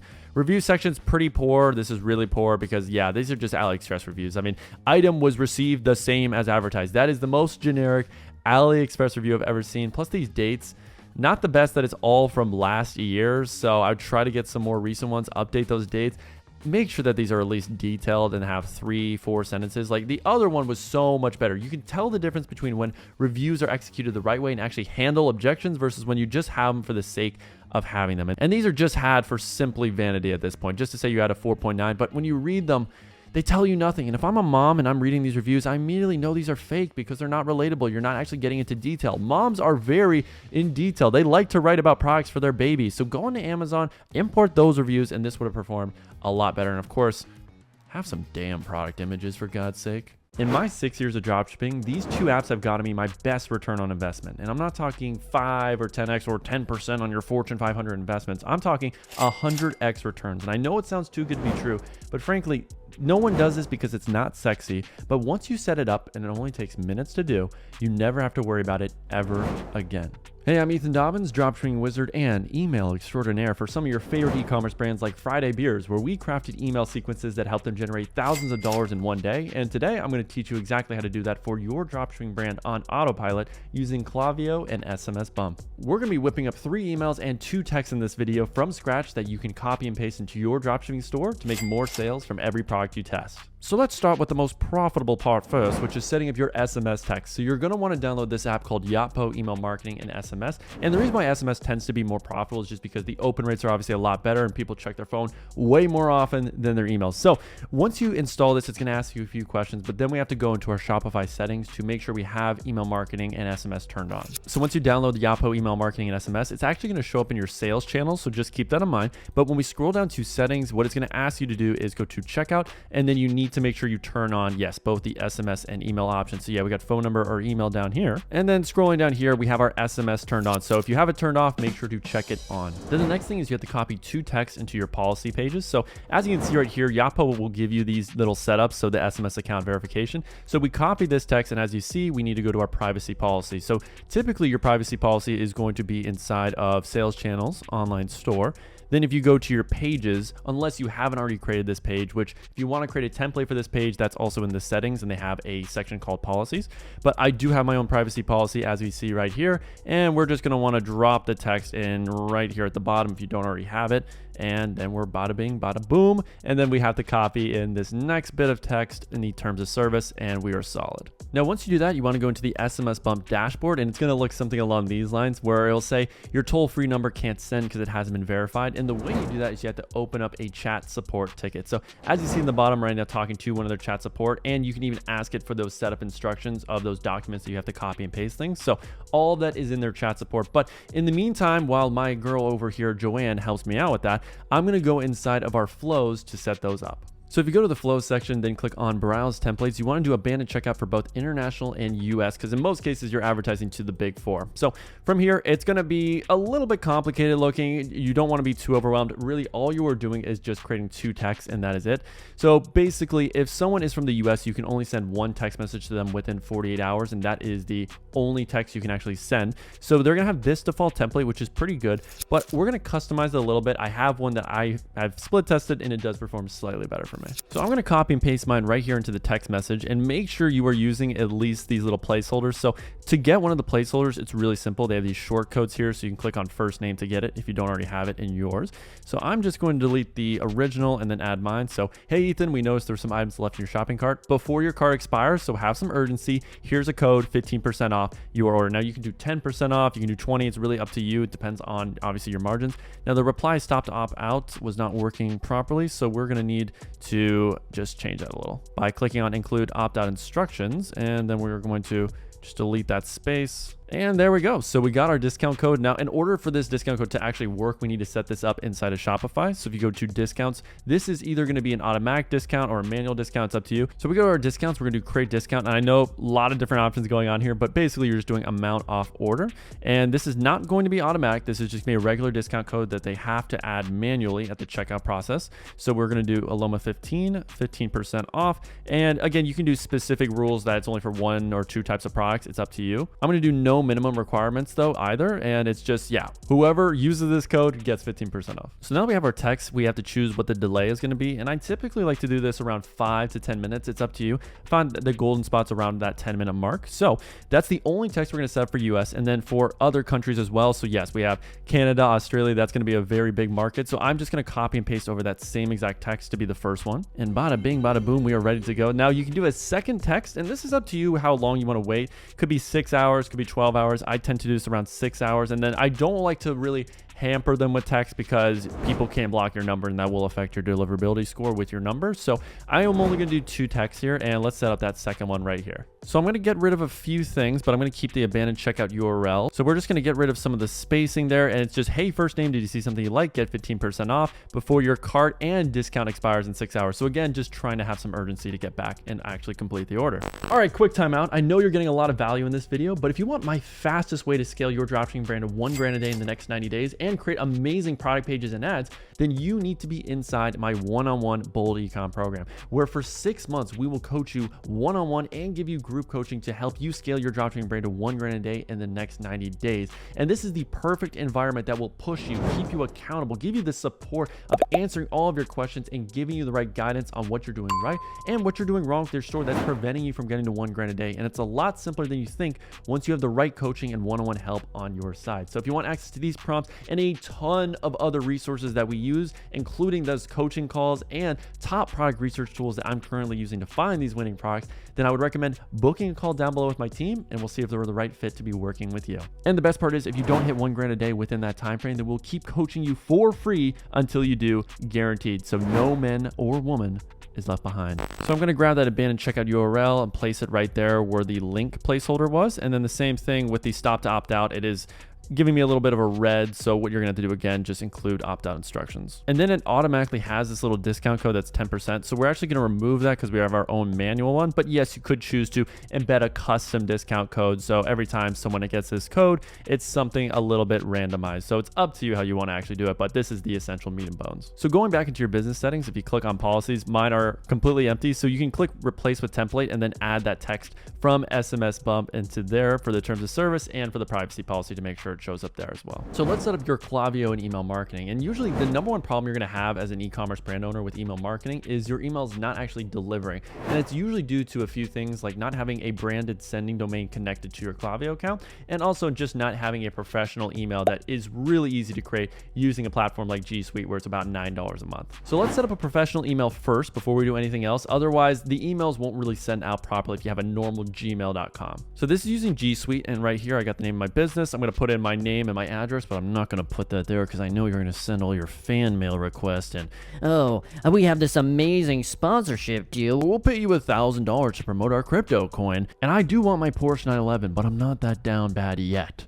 I'd rather start my OnlyFans before that. So we're going to do with your company address. And yes, I do have a domain, and let's connect that one right now, which is aloma.store. So we're going to do support@aloma.store, and then I am not a robot. Oh my sweet Neptune. Gee willikers, $21 a month. God, Google, don't you make enough money already? Jeez. Well, one of the key parts about being a successful entrepreneur is being able to justify in your mind why you're spending so much money on subscriptions. So we could easily just say, hey, we're going to make back a few sales easily with this email marketing being set up the proper way. So now that we've done all that, the next step is we have to protect our domain and actually prove that we own it. So I bought my domain through Shopify, which is a pretty common way of doing things.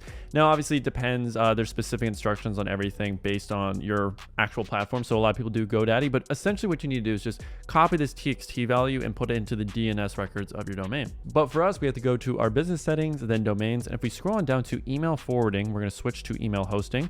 We're going to paste the value from Google here and click on save. Then we're going to click on protect domain now that we got that copy and pasted, and it's going to take a quick second to check that on our end. Alrighty, so now we got that all set up and ready to go. So now we should go inside of Klaviyo and connect this email plus our sending domain. When you first start your Klaviyo account, it'll ask you a few questions about what's your email, what's your address, and customizing some templates for your emails. But all of that stuff really doesn't matter. I would just skip to getting right to your dashboard because this is where you're really going to design things. So the first step is I would go to the bottom left into your settings, and this is where we're going to have to connect our new email. So if we go to organization, then default sender address, we are going to now do support@aloma.store. And then we're going to select to apply to all of our campaigns and future flows. Then if we go to email, then domains, we are going to want to set up a branded sending domain. So first off, let's get our website URL in here. And then for our subdomain, we're just going to have the word send, and then we're going to click on next, and our DNS provider in this case is Shopify. So now going back to domains, we're going to do edit DNS settings like this, and then we have to add a few new records. And we're back in the Ferrari shirt. You got to keep up, Pipsqueak, because today's F1 Miami Day, so the guns are out. Got to support my boys in blue today, like Carlos Sainz, driver for Ferrari. You know, he is a smooth operator, but I will also help you operate your website. So going into the other with the branded sending domain. So what you're going to want to do is make sure you actually have this on dynamic. So the first step, which messes up a lot of people, if you're on Shopify, I would recommend static. If you're on any other platform that they already integrate with, I would do dynamic. But for me, I'm going to do static. So once we click on next, it's going to ask me to copy over these CNAME records into my DNS settings of my domain. Now, you may not understand any of that. I personally really don't either, because who needs to? But you just need to go to add custom record, do CNAME, and we're just going to copy over all of these. So the first one here would be send for the name. And then we're going to copy and paste that value to confirm. And then we're going to do the same thing for all the other ones. Very simple. I'll do it one more time just in case your monkey brain didn't process it.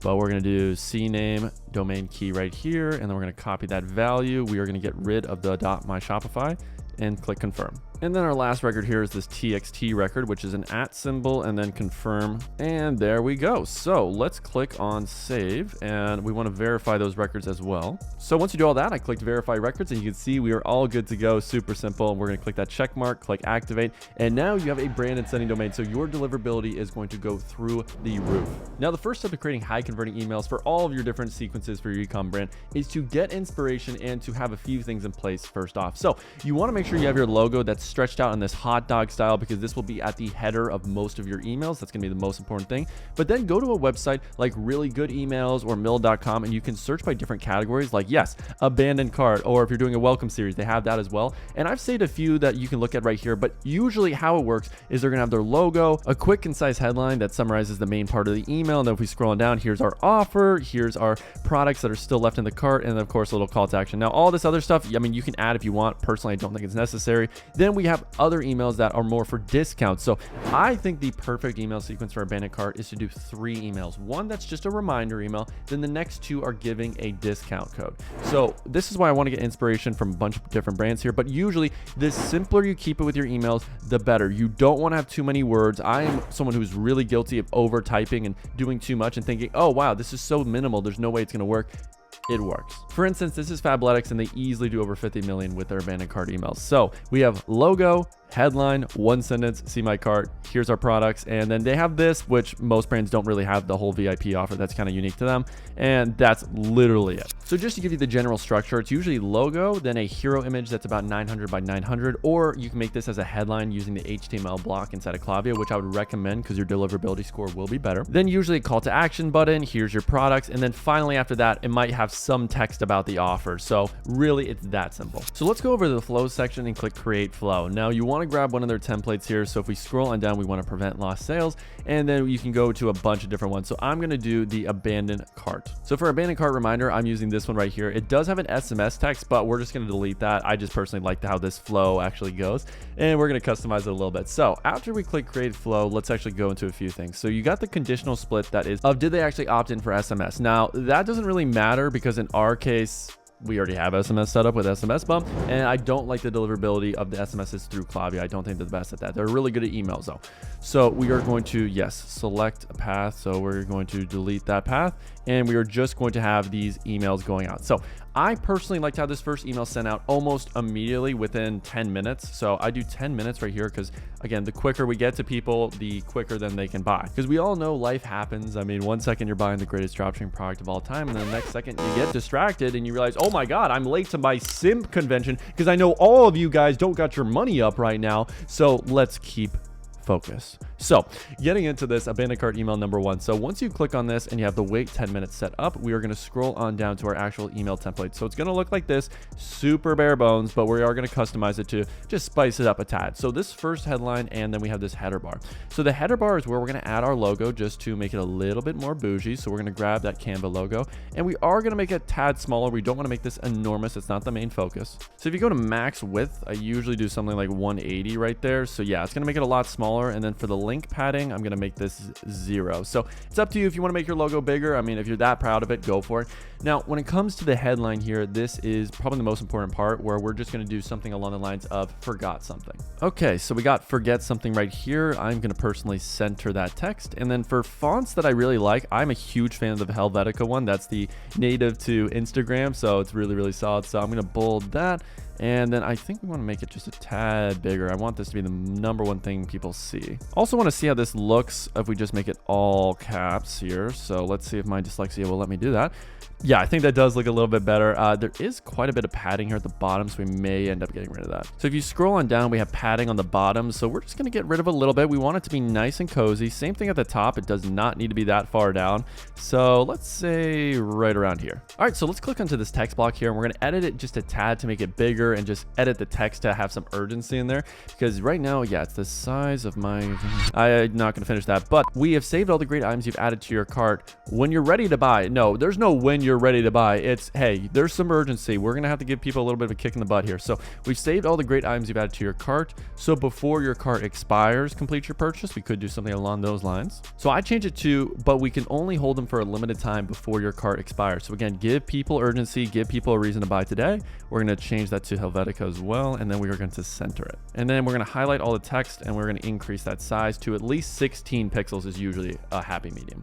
Now, real quick, if you just want to copy and paste the emails I'm making this video onto your dropshipping store, then join my Discord down below for only $99 a month, where you'll get the expert HTML of these emails, plus access to the top 5 product research tools. I'm talking Manea, PP ads, AdSpy, tools that cost over $700 a month. You'll get for free when you join that program, plus a step-by-step course that teaches you how to use these tools, how to build high converting product pages, along with templates from some of my best stores I've done over 6 figures, and 2 group calls every single week where I will answer all of your questions, tell you what's currently working for my stores, and we'll do product research live to help you pick the right product for your dropshipping store. So if you're interested, you can get all the information by clicking the link down below. And again, it's only $99 a month. Then from here, we have this button, but I'm going to duplicate it because I'd like to have 2 call to action buttons. So the first one, return to your cart, that's pretty good.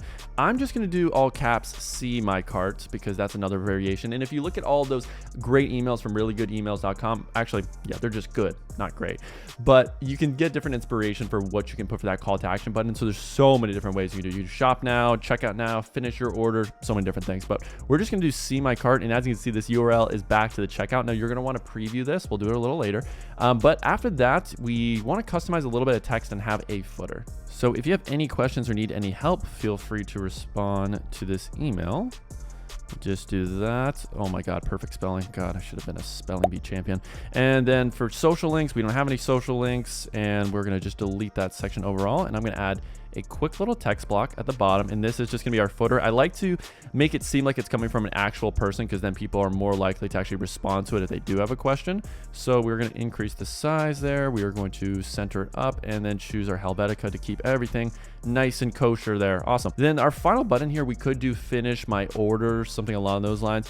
And I also want to just show you guys that you can make it full width. So if we click on that, yeah, it is very, very hard to miss. So let's go back there. We'll do all caps, finish my order. Awesome, awesome, awesome. And then this text right here, we do also have to make a tad bit bigger. We're going to center that up. And that's essentially our whole first email. That is all you really need to do. Let me make sure this right here. Yeah, so it is Helvetica. Do we want to make it bold? No, we're going to keep it as is. And let's just preview and see how that looks. I mean, that took a minute to do. I know you didn't lose all your testosterone yet, but we're getting there. We're getting close. So I know it seems very bare bones. The only thing maybe I'd play around with is just adding a bit more space between the sections, but this is truly all you need. So now that we have that saved, let's go to our subject line and add a little bit more pizzazz to it. So we could do, oops, you left something, and then 3 little periods at the end. And then the final thing I like to do is do an A/B test on the subject line, because that is going to be the #1 thing that determines your open rates and the amount of money that you make from these emails. So I always like to split test these things just to see which one performs better. So on that subject line, you could do a few other things. If you look at those really good emails, it also has the subject line for inspiration. You can ask ChatGPT. So many different things you like to do. I'm going to actually copy and paste this one right here that I really love. That's called, hey, full name, did you forget something? Now, you do need to add an actual placeholder into here that is from Klaviyo. Otherwise, it will just say in parentheses full name, and it's going to look terrible. So we go back to our email. We can go and click on either first name, last name. In fact, actually, let's go more first name, and we're going to insert that. So this is the bit of code that we are going to need. And if we go back to our subject line here, we are just going to replace this parentheses. So of course, if you go back into the editor, you can click preview and test, and then click send test to one of your emails just to see if it works in terms of your subject line, if everything's showing up properly. Of course, you have to do this beforehand. But once you do all your testing, we can click on save here, and then we want to change it from manual over to live. So if we go back to our flow right here, you can see this, and then we'll click on live, and we are ready to go on that first email. Now, the next email, I usually like to send about 6 hours. Yeah, I'm not going to harass and bombard them. I'm not a stalker yet.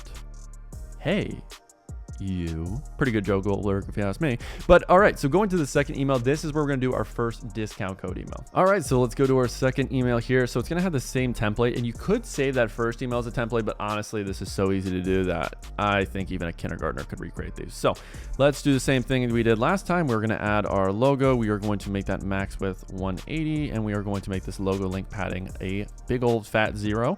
So for headline here, I usually am in this one going to focus on the discount code because that is the most important thing. That's the only thing I want them to really understand. So I'm going to do something like take 15% off your cart as the first line. And it could be before, actually, let's do your order. Off your order before your cart expires.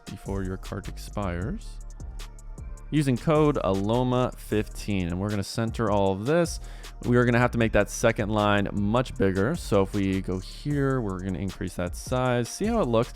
I will admit, I'm not the hugest fan of that line spacing. I think it should be a little bit closer together. So what I'm thinking we do is we go to more formatting, and then we go on over to our line spacing. We might make this more of a, okay, we're not going to keep it that close. They're not family, but at Ethan Dobbins Industry, we treat you like family. Quick timeout, ref, because I want to thank the sponsor of today's video, which is AutoDS, the all-in-one platform that allows you to source, import, and fulfill all of your dropshipping orders on platforms that you may be using, like AliExpress, CJ Dropshipping, and of course, on AutoDS itself, as they have a library of millions of different products that you can currently source and add to your store in a few clicks of a button. But currently, my favorite favorite feature outside of the great automatic fulfillment service is their new trending products section, which has actually allowed me to find tons of new products that I am currently testing on my stores today. Yes, I am not just some influencer that is going to say, use this tool, and I don't use it.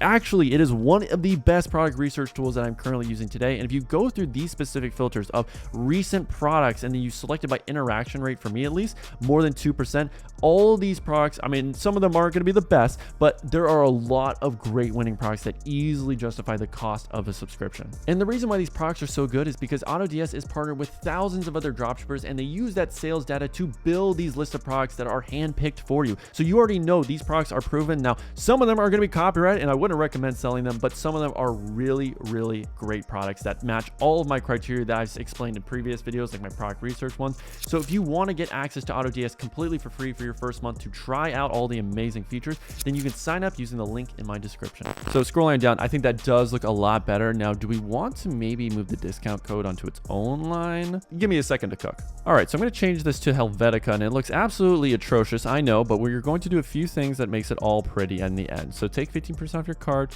I think the first thing we need to do here is definitely highlight this text. So if we do background color, we want to get like a yellowish going on. Yeah, that looks a lot better. And then, yeah, the sizing is kind of all over the place. So I would say we're going to make this probably around a 25. This text right here needs to be much smaller on the second line. So we are going to make this probably around a 18, I'd say. Yeah, that looks pretty good. And then the above first line should be around like a 32 to 35. And then line spacing wise, I'd say around a 45 does work.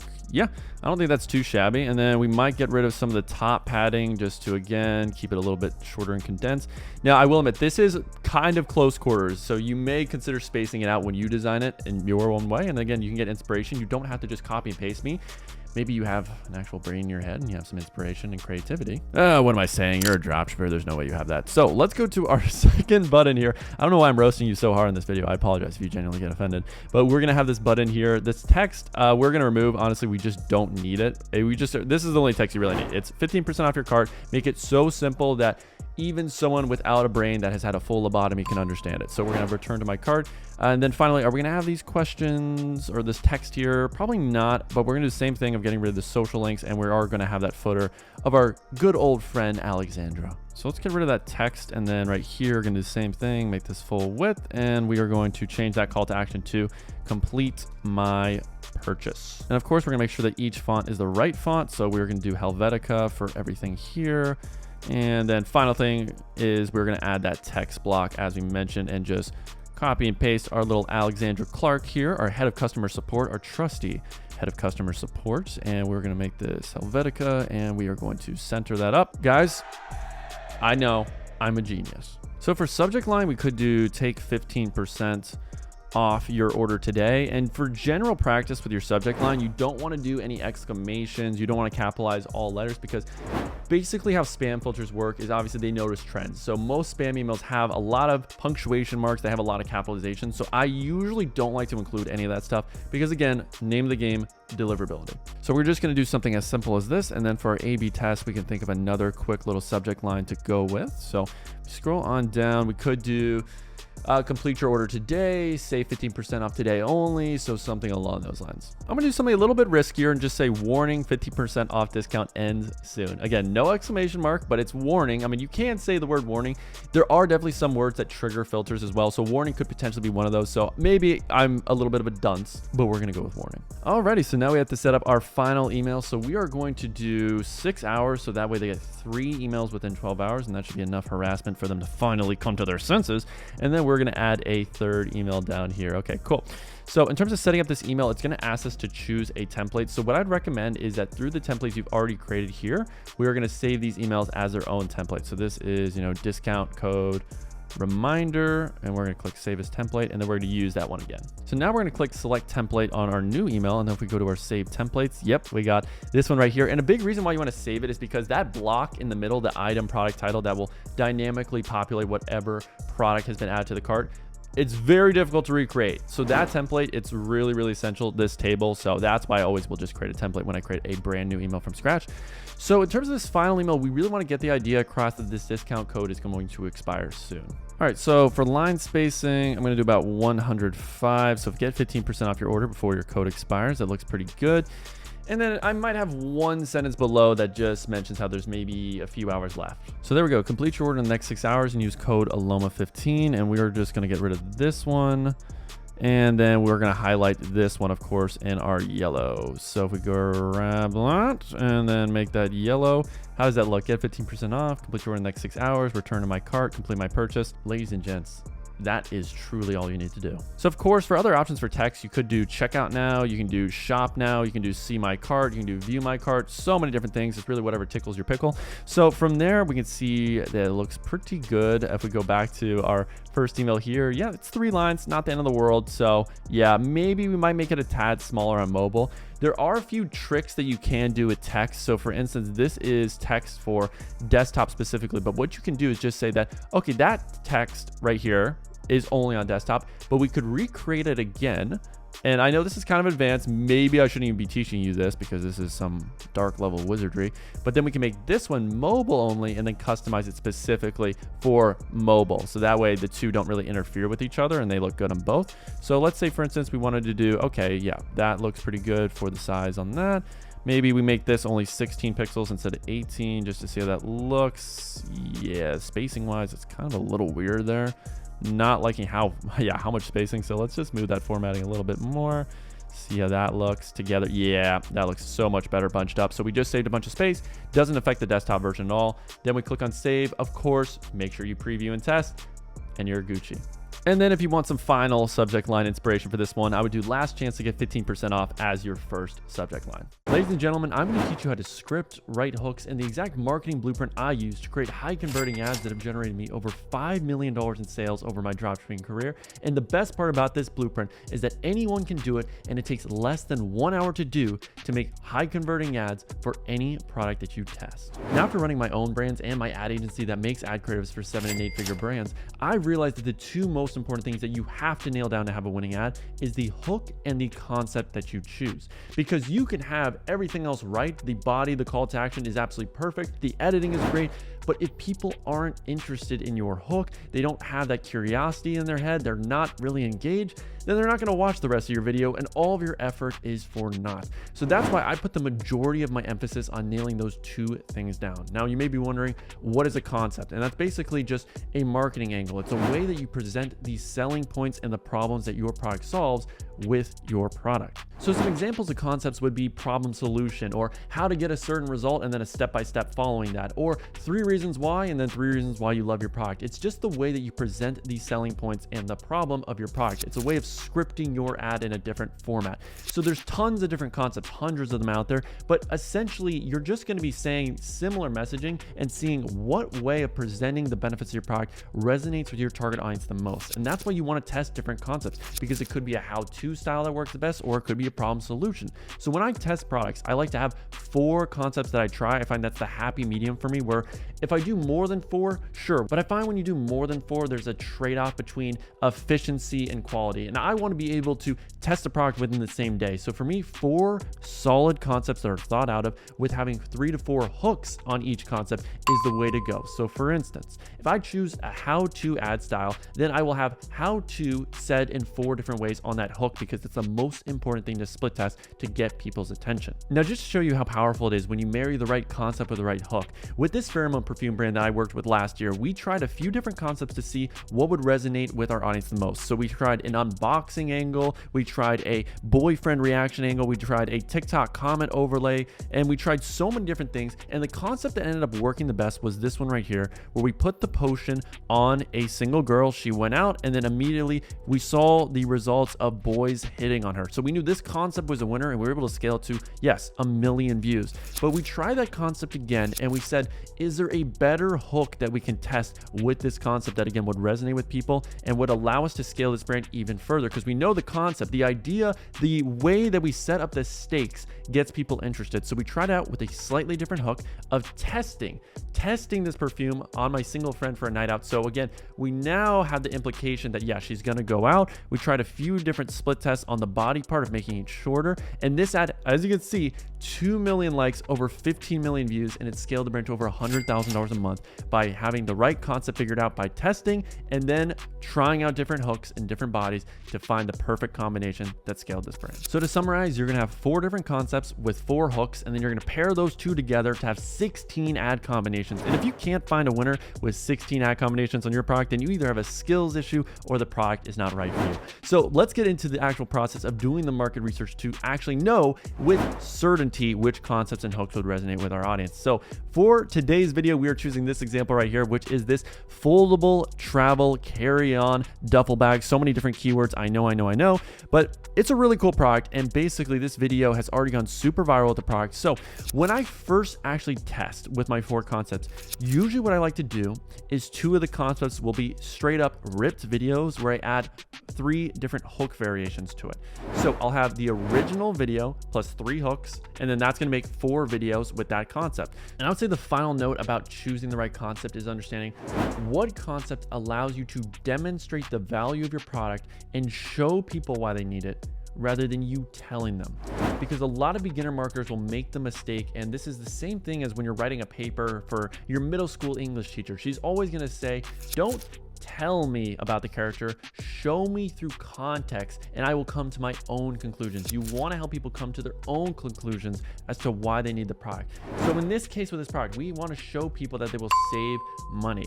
So how do we do that? Well, we're going to show us packing things into this actual bag and then going onto a flight and showing that it will be labeled as a carry-on. That is the best way of showing that this product is a carry-on that will save you money and still can pack a ton of different clothing. That is the undisputable proof. So what is a concept that allows you to show that indisputable proof in an engaging way? So that could be pack with me for my next flight out to blank, or here's how I save, $100 every single time I fly. And then it goes into a video of here's me packing 2 weeks worth of clothes. Now I'm onto the flight. As you can see, it's a carry-on, saved a ton of money. And I also have tons of clothes for my next trip or destination. So you just want to think of what concept illustrates that in the most engaging and educational way, because some concepts won't do that as good as others. So this video right here is already very proven. It's got tons of engagement. And then of course I want to look to the comments to see, is there purchase intent comments? Now I'm gonna have to scroll through a little bit because most of them are reacting to the hook, but I definitely want to gather some information like, okay, what are the common objections? What are people saying? Where do I find this bag? That's a good sign.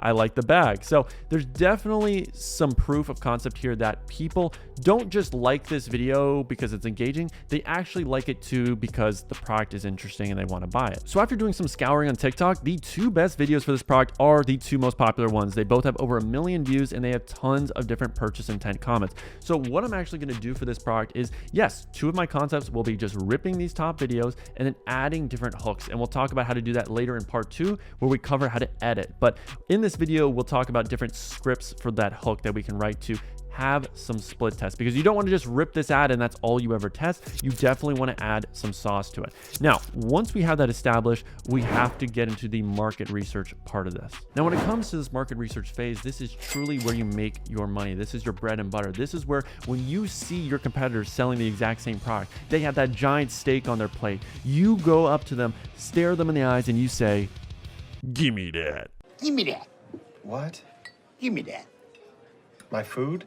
I'm joking. And you take that steak right from them, you eat it right in front of them, and they don't even know what hit them. Because the reality is, you can have a winning product, you can have the Ferrari, but if you don't know how to drive that Ferrari properly, you're obviously going to crash and burn, compared to if you're an F1 driver when it comes to your marketing skills. You're going to be able to use that car in the most effective way. You're going to look like a badass. So again, you can have a winning product, but you really need to understand the marketing side of things, the target audience research, what they care about, their benefits, the pain points. So quick time out, ref, because I want to thank the sponsor of today's video, which is AutoDS, the all-in-one platform that allows you to source, import, and fulfill all of your dropshipping orders on platforms that you may be using like AliExpress, CJ Dropshipping, and of course on AutoDS itself, as they have a library of millions of different products that you can currently source and add to your store in a few clicks of a button. But currently, my favorite feature outside of the great automatic fulfillment service is their new trending products section, which has actually allowed me to find tons of new products that I'm currently testing on my stores today. day. Yes, I am not just some influencer that is going to say, use this tool, and I don't use it. Actually, it is one of the best product research tools that I'm currently using today. And if you go through these specific filters of recent products and then you select it by interaction rate, for me at least, more than 2%, all these products, I mean, some of them aren't going to be the best, but there are a lot of great winning products that easily justify the cost of a subscription. And the reason why these products are so good is because AutoDS is partnered with thousands of other dropshippers, and they use that sales data to build these lists of products that are handpicked for you. So you already know these products are proven. Now, some of them are going to be copyrighted, and I wouldn't recommend selling them, but some of them are really, really great products that match all of my criteria that I've explained in previous videos, like my product research ones. So if you want to get access to AutoDS completely for free for your first month to try out all the amazing features, then you can sign up using the link in my description. Let's fully break this down. Now, this is a quick example for a glam lips product. So basically, it's a product that you put on your lips and it makes them look really nice. I believe this was a lip plumping product. So just to show you, this is 14 pages of research that I do before actually writing the description, creating the ads. I do so many different things. This was actually a year ago in terms of writing headlines, writing benefits. You can see the full breakdown. And then I had tons of different customer reviews that I went through. I also gathered lines from different competitors to see how were they saying the different benefits and the headlines that I was seeing, because you want to gather inspiration from a variety of different places so that you are the most informed about what the target audience actually cares about and what are the best ways that have already been tried and true to say those different benefits and use cases, because in the reality is you're probably not going to figure that out on your own when you're first testing a product. So this is my 7-step process for doing market research that has helped me create ads that have generated millions in e-commerce sales. So first off, I'm always going to realize that I am not my target audience, and I'm never going to assume who is buying this product or why they're buying the product. After that, I am going to go onto Amazon, I'm going to go to competitors, and I'm going to read the customer reviews, because this is the best way to gauge why are people actually buying these products, why do they like it, why don't they like it. And what you want to do through this research is gather what are the common trends and things that you're seeing over and over and over again for the USPs, the features, the real reasons and use cases why people love this product and they're buying it over and over and over again. Now, after you do that and you gather the similarities, you want to go and look at your competitors' websites to see, yeah, what's the copywriting that they're using that's resonating the most. Look at their ads too, read comments, read those reviews, get more inspiration, read Reddit to see all the details and all the places where people are spreading opinions on your industry and your products, to know inside and out and get yourself into their shoes as to what makes them buy. And once you know why your customers are buying, then you have to understand what's the best way of presenting that information to them and convincing them that they need this product in their life and it's better than all the other alternatives on the market. And usually the best way to get inspiration is going to be looking at competitor websites, looking at competitor ads, and of course, then understanding through all of that, what is the proper awareness level of your target audience using, for me at least, the breakthrough advertising model that Eugene Schwartz popularized, of understanding, are they product aware? Are they solution aware? There's 5 different stages of awareness I'd recommend looking up. If you're not already familiar with those concepts, then you probably shouldn't even be selling products online, because that is a fundamental marketing book that every single top marketer has ever read. Now, it's a hard book to get a hold of, but you can easily get some spark notes from it. So for me, I went through the top listings of similar products. It doesn't have to be the exact same one, and I gathered about 20 to 30 reviews onto my first opening document here. So I went onto Amazon and I looked up different listings of the product and I read the reviews, and it doesn't have to be the exact same one. Again, if it's in the same industry and it's almost the exact same product, then it's going to have similar benefits and reasons why people bought it. So don't think that you have to just find the exact version. So now I've copied over all of the best reviews. I've noticed some of the trends and similarities. And for me, what is my new superpower for making this process a whole lot more efficient is, again, now that I picked the product, I went onto Amazon, what I'll do is I'll copy the top reviews onto a Word document, and then using ChatGPT, I will ask it certain questions to give me the answers to all of this target audience research so that I can be way more informed in a much quicker manner. Now, if you want access to this ChatGPT prompt and the ones I'm going to use further on this video to create winning ads for this product and all of my future winning products as well, then you need to be inside my one-on-one Bold Ecom program, where for 6 months, we will coach you one-on-one and give you group coaching to help you scale your dropshipping brand to $1,000 a day in the next 90 days.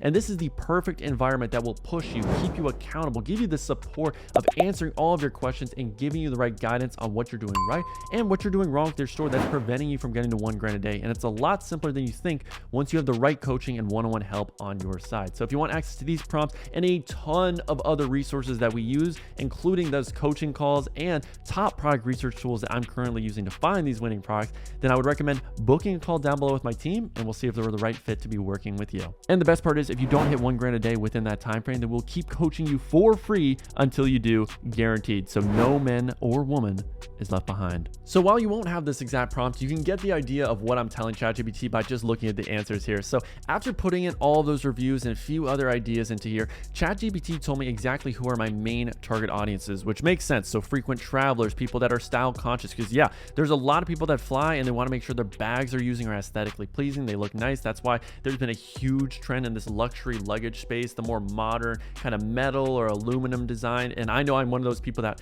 has been looking constantly for good travel carry-on bags. So yeah, that definitely fits. So this is great. All of this information here, durability, style, capacity. So I am just getting a great summary on, yes, what are those major USPs? What do people actually care about? The pain points they currently have with other products, and some other key details that are going to be essential for understanding my target audience. Now, right here are two of the most important elements of that target audience research, which is, yes, what are the current objections that customers have with this type of product? And what's that market awareness level? Because that's going to help us choose what concept makes the most sense. Because if people are unaware of the problem in the first place, then we're going to have to make ads that obviously call out that problem and make them aware. But in this case, yes, people are solution aware. They understand they have a problem, and that the next level of that is that they understand, okay, do they know the different solutions out there? And yes, they do. They are aware of different leather duffel bags. They're aware of the concept of duffel bags. So they're going to need to be convinced at this level as to why this duffel bag is better than all the other duffel bags on the market. So that is what we need to position ourselves with our concepts. Now, of course, we're going to have to mention these other things with our ads. So we handle some objections to get people onto our website. So if size is a concern,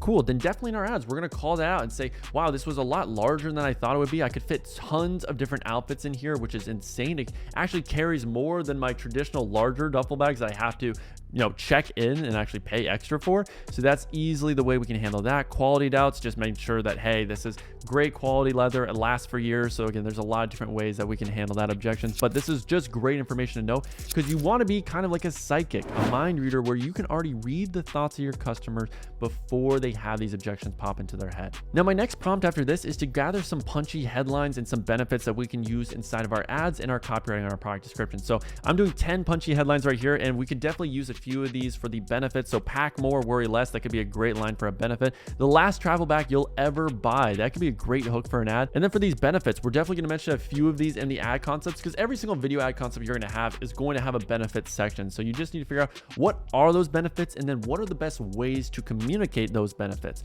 So we have, durable, high quality leather. So what are we trying to communicate there? That the product lasts a long time. We're handling that objection of quality. So yeah, that could be the best way of saying it in a nice short way, but maybe we expand upon that idea when we're actually writing our scripts, because usually with scripts, it does need to be a little bit longer. But if you're doing more bullet points, like the actual captions of the video, then yes, you would just write the more shortened down version of what you're saying. So now a process that used to take me hours of painstaking work now takes me around 5 to 10 minutes with the right ChatGPT prompts, and adding in a variety of good and negative reviews as well, so that ChatGPT can summarize it, give you the key details. But I would never say that ChatGPT is going to give you the exact right information. You still should do your due diligence of studying competitors, studying their ads, reading those reviews yourself to gather the trends and make sure you're on the same page as ChatGPT, because you will also come to your own conclusions when you do the research as well. So don't just rely on this tool, although I know you are, because you're lazy, you're fat, you're unmotivated, you're eating Doritos while watching this video, you got no girlfriend, you got no Riz, you got no money. I'm flaming you today, boy. You better like this video, comment down below if you don't want me to flame you more right in front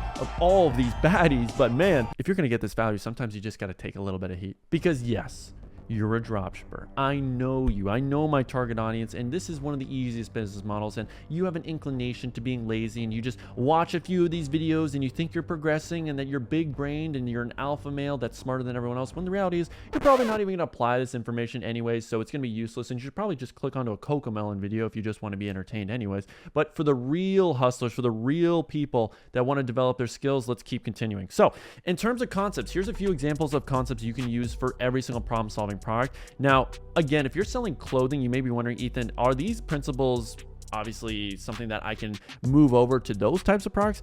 I would say no. With clothing, when it comes to TikTok or Facebook, you really don't need to focus on all this higher level marketing ideas. It's really just about doing product demo ads at the end of the day with clothing. It's just show it in a visually cool way, have different concepts of hooks. Really, you don't have to do too much and really think outside the box with clothing, because the designs sell themselves. Same thing with home decor and most non-problem solving products. So getting back to our problem solving products, so some great frameworks would be, first off, problem solution. This is the framework that 90% of great ads follow. Yes, calling out the problem in the hook, and then if you want, after that hook calling out the problem, then you can mention a version of that problem that stems from having the original problem. So if you're someone that, yeah, I've had trouble sleeping at night for years, so what happens when you have that problem? Well, that means my productivity went down, I felt unmotivated, I was less of myself. So you can get into what stems from that problem, like twist the knife a little, or you can just identify the problem and then transition into your product. So I had trouble sleeping at night for years until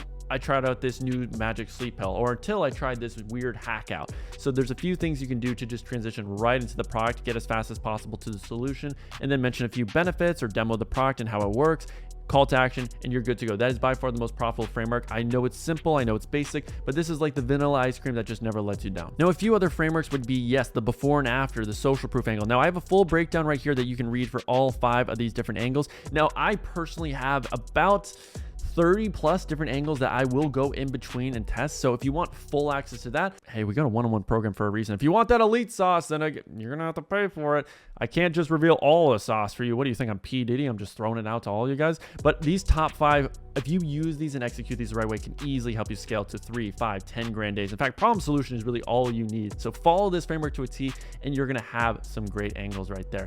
So for this leather duffel bag, after doing the research, I know we're definitely gonna do problem solution, but I want to choose another concept that's a little outside the box so you can learn different ways you can present the messaging of your product. So on par of just scratching my balls, eating Cheetos, and letting ChatGPT run my entire business, I asked it to review all of my different ad concepts to pick out the ones that it thought would work the best. So for that one, it said, don't use that, use this instead, which is a really good angle that compares, yes, the alternative products versus my current one. So I really like this angle. I think it's a great hook that we can easily use. So we're gonna just narrow down on those 2 concepts and now start actually doing the scripting process and writing our different hooks. Now, this is a little secret between you and me because you've watched this far in the video. If you do want to have my top 8 video ad concepts and 25 of my best performing hooks that I'm using right now to scale my brands to over 5 grand a day, and my top students like Matt are currently using to scale his brand to over 4 grand a day, then you can join my Discord for $50 a month, where I will drop those exact PDFs, and we have tons of other resources you can use for finding winning products, creating a high converting website, creating high converting ads, of course, but also have the product research tools that I use to find winning products that usually cost over $500 a month. I'm talking PP ads, I'm talking AdSpy, all of the top product research tools. And on top of all that, you also get a weekly call with me where I'm revealing what is currently working for my brand, the top strategies you need to know today to implement so you can be at the top of your game and to also answer your questions. So if you want to progress and maybe a one-on-one program is not for you, then I would definitely recommend joining my $50 a month Discord down below in the link. So now that we're getting to scripting, the most important part of this process is nailing your hook, because the body and call to action part of your ad is really hard to get wrong because there's so many different frameworks that you can easily follow of just doing, 2 to 3 benefits, a social proof clip, and a call to action. It's super simple, super easy. It's very hard to mess up those parts, but the hook, I will constantly see beginners always mess this up because they either have a hook that lacks specificity, so they don't call out their target audience, they don't call out a problem, they don't really call out anything in the hook that's relevant to their product or their target audience. They'll either be way too broad, like, oh, I can't believe this, or oh, this product is a game changer, but those both lack specificity. They don't really call out the target audience, although they might seem in theory like good hooks. Now, the other way that I see people kind of mess this up is, they don't open a curiosity loop, meaning that in the hook, they do not specify a benefit, a promise, or a payoff from watching the video that is interesting. And you have to do that in your hook. You have to convince people that spending the next 10, 15 seconds, however long your ad is, will be beneficial to them. They will get this specific payoff from watching the video, which is either how to get a 6-pack or testing this pheromone perfume to see the reaction, to see if I can actually get guys. You don't get the answer. So you're not supposed to reveal the answer to your video. But a lot of people in that hook will just directly say, hey, this product can do X, Y, and Z for you. They just get right into it. And for me personally, I haven't seen that work great. I think you have to hook people in with a certain concept, with an idea that makes them question why or how or what's going to happen next, or what is the solution? What is the best way of getting that desired result or solving the problem that's been nagging me for a while now? So you have to future pace. In a lot of cases, I just think of my ads like YouTube videos where I have a hook where I establish the premise of this video and what the payoff was. And that's why you're still watching this video and going through all of my cringe jokes, so you get the actual value that I promised in the beginning of learning my exact process for scripting, writing hooks, and of course, the big payoff of creating winning ads for every single product that you test. It's the same thing for when you are creating ads for any product that you sell, but you can only come up with a great hook by first understanding, what do they actually care about? Because you can mention something they don't care about, and of course they're not going to watch. So you have to do that market research, which we've just done, to understand what are those key points, what are these use cases, what is the big promise that people really want to get out of that product, or what is that big problem that is nagging them, that's eating them alive, that they want to solve as soon as possible with the easiest, fastest solution. So for me, the best way to come up with those winning hooks is to build up a document of hooks that have worked on you.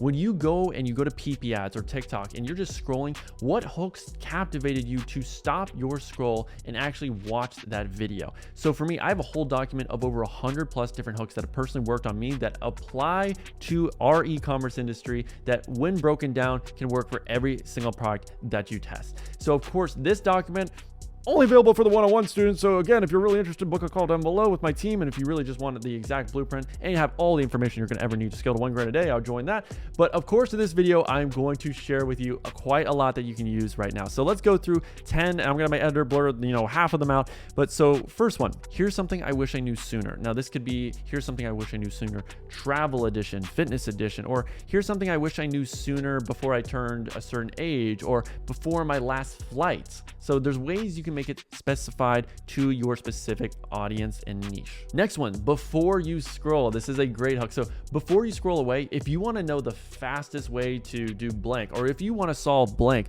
do this. That is a great way to have a kind of a prefix or just an opening to the other hooks that you would try out. So before you scroll, this is one thing that everyone with this problem needs to have in their life. Now the next one, for my male audience, for my females, for my gals out there, you need to see this product. Or for my gals out there, if you have this problem, then you need to watch right now. So you can take a screenshot of all these. They have all worked for me personally. Like, why is nobody talking about this travel duffel bag? And so again, you can be a little specific, or why is nobody talking about this travel hack? Or why is nobody talking about this way to save $100 every time you fly?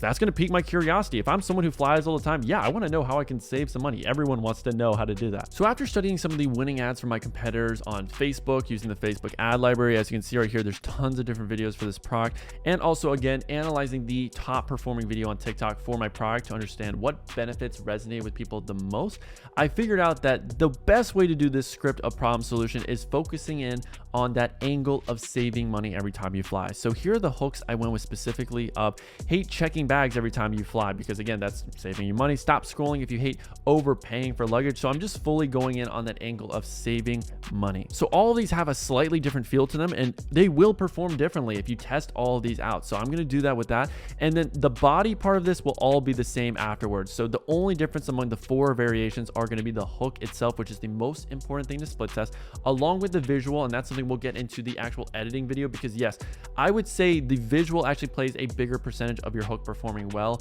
over the text itself, because it has to be captivating and engaging, and we'll cover that later on. Leave a like if you want to see that video. But as you can see with the script down below, this is almost verbatim from the top TikTok performing ad, which was big airlines are trying to ban this gorgeous travel bag because of how much money it's saving people like you and me. And the reason why it saves money is because, I can easily pack 2 weeks worth of outfits and it still is considered a carry-on. Now I could shorten this up. I mean, I could see the as you can see part. I just wanted to kind of sound like a human, but I can easily pack 2 weeks worth of outfits, blah, blah, blah, blah, blah.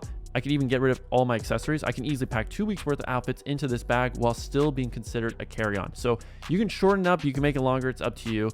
It's also made from high quality leather. So again, handling that earlier objection that we talked about of quality being a concern, which means it will look great and last 4 years. Now I can end it there, or also add this other little tagline of instead of your crappy old carry-on. So From there, I could add a social proof line. I could do, this is loved by thousands of people, or this has over 1,000 5-star reviews already, so you can get this today for under $100. It's up to you what you want to do, but really the body part is hard to mess up. You're just supposed to mention a few benefits, maybe throw in a social proof line, and then of course with your call to action, have some urgency or a offer going on. So hopefully this makes sense, because writing benefits shouldn't be that difficult if you've done the research and read reviews. Because for me, I almost never come up with new copy on my own. It's just copying and pasting from different reviews and then just writing it in a more concise way for my target audience to understand it. But all of these ideas came from watching the videos and doing the target audience research. I would have never done this 2 weeks worth of outfits idea unless I saw it in one of the ad review videos. The high quality leather, I would have never came up with this idea if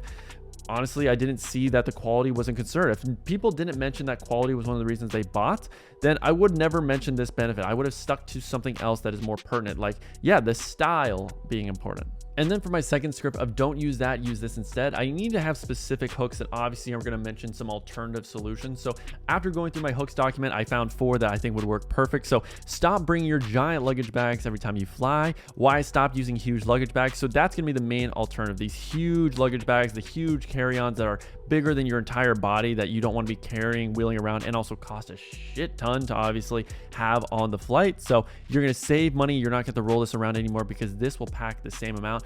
Obviously, it probably won't do that, but it still gets that idea across that it's going to save you a ton of money and headaches. So after the hooks, you can see this is the full breakdown of what we need to do after the hook of stop using other product. So we need to then do a product intro, 2 to 3 benefits, and then we could do an optional call to action. So for me, here are 2 to 3 benefits, the 2 weeks worth of outfits. So we're saying the same thing essentially as the other script, but again, because it's a different concept, you are presenting the information in a slightly different way, which means it is a proper split test. You are going to get significantly different results. This is why you may think it's irrelevant to try different concepts, but you're going to notice a huge difference in performance. This is why I always test with 3 to 4 different concepts. So after that, again, we're hammering in on that idea of saving money. So I've saved over $200, a very tangible, and this is also a really smart way of price anchoring because I'm communicating the value. You're going to save over $200. So if this product is under $200, you immediately know, okay, I'm getting my money's worth just from having it. But there's also a ton of other perks of it because yes, I got tons of compliments. So you're going to get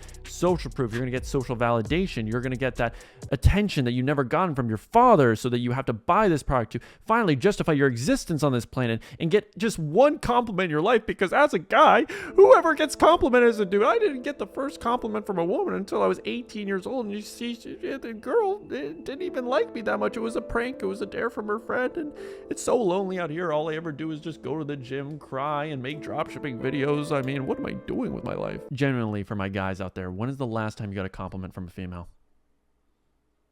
Exactly. Keep grinding. So finally, for our call to action, they're even on sale right now. So get yours before they sell out. So our scripts are ready to go. We have banged them out. So really from this, you can easily go ahead. So from here on out, all we have to do is now find out what hooks should we try as variations on those proven videos that we are going to be ripping. So for these, the main thing that I like to do is understand what was the idea they were trying to get across? What was that main unique selling point? So after watching both of these videos, really what they harped on the most was that you save money and that, big airlines don't want you to know about this secret. So it's a secret to saving money when you fly. That is the big idea. So what hooks can kind of get that idea across? Well, I tried out a few. Maybe you like them, maybe you don't. So for the first hook, I did how to save $100 every time you fly. So we get that idea across that in this video, you were going to learn how to save some money because that's a big idea.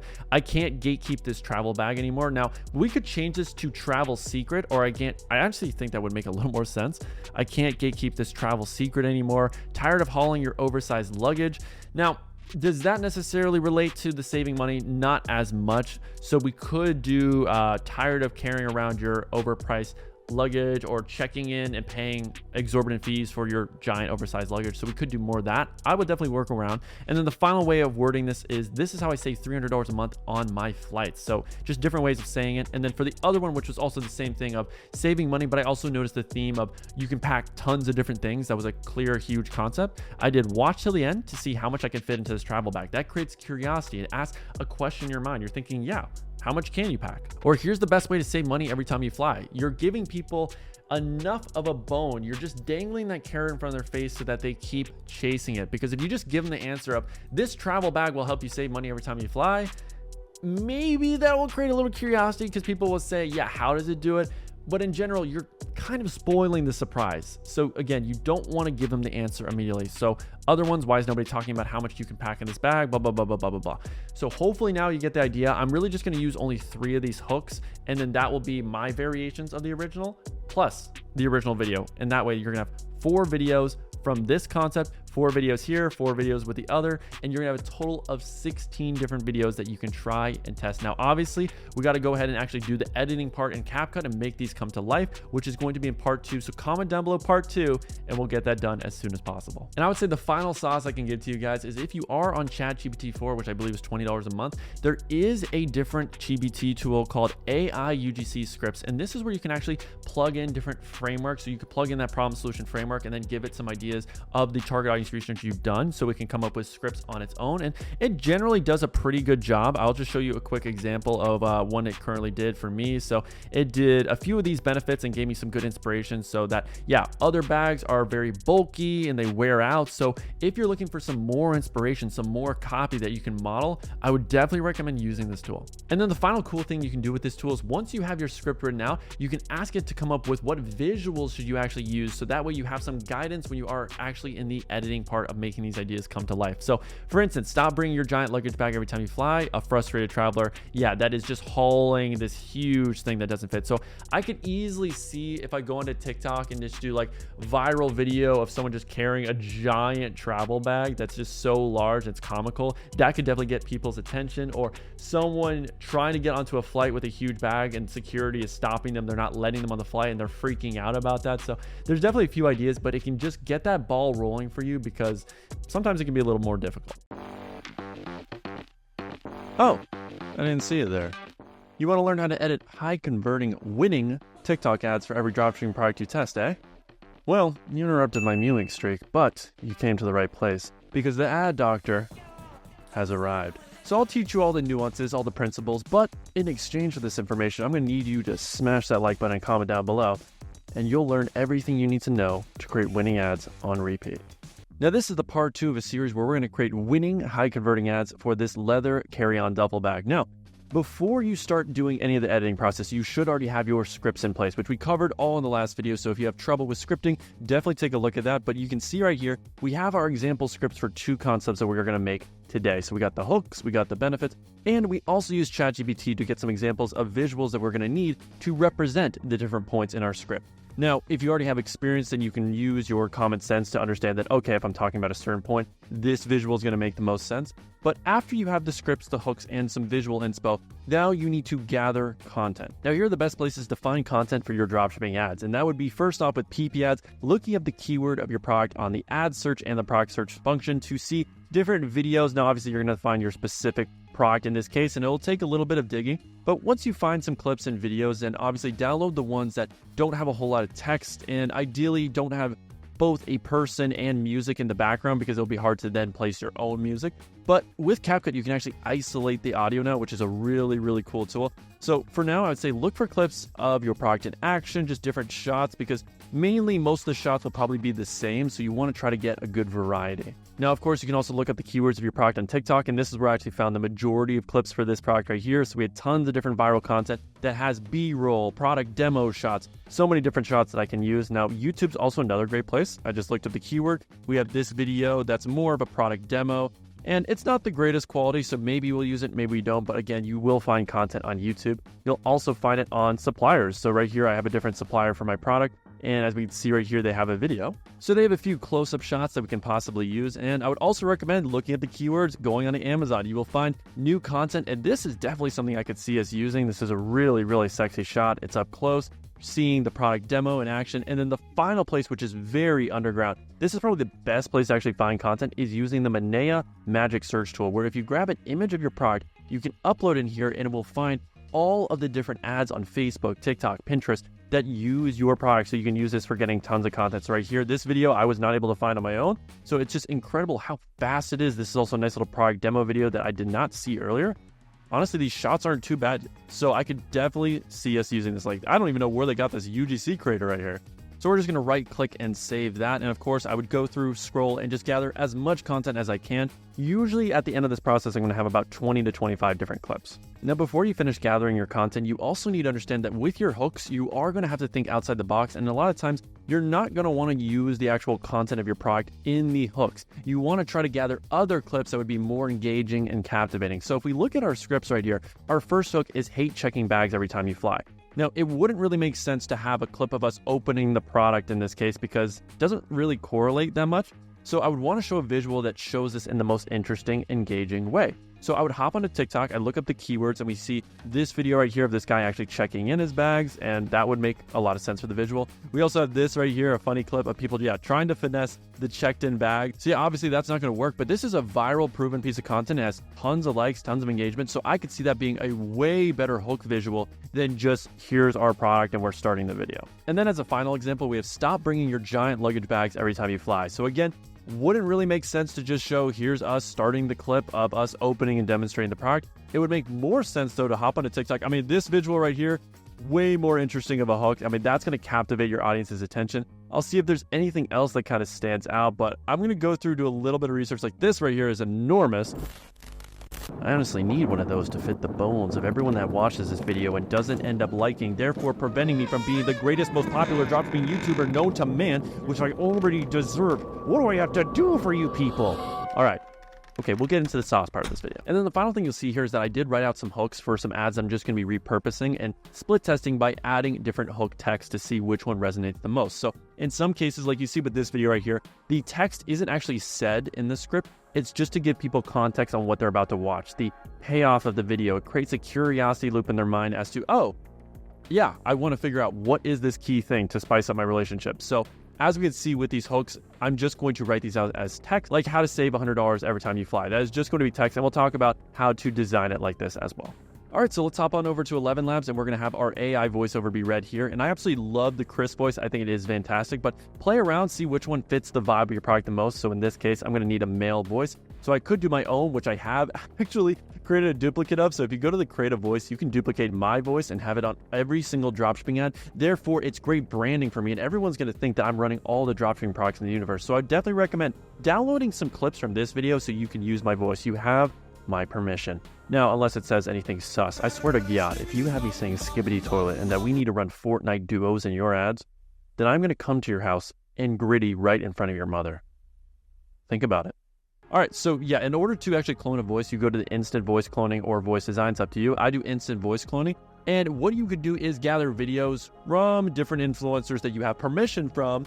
Or if you're Black Hat, you're just going to grab some random people that are beauty influencers or guys that review products online. And then, yeah, you can throw in a few samples of their voice here, and you would get a very realistic human voice. Now, for me personally, I think you could definitely get away with just using the AI voices. They are super, super solid. So we're going to use the Chris voice. Stop scrolling. If you hate overpaying for luggage, your travel bag is ugly. Here's why you need this one instead. Warning, if you travel often, watch this. Big airlines are trying to ban this gorgeous travel bag because there's no way I sound that nerdy and white. All right, so let's open up CapCut and download the new update that they do every single day. And then, yeah, I have to restart it. But now we have our script I have downloaded here from Chris. So we're going to add this script. We're going to add all of our pieces of content, and we are going to recreate the 4 ads that are problem solutions. So again, the only difference is going to be the hook itself. So let's open up a new project. Yes, I am going to agree to the terms of service, which God knows what is said in those services.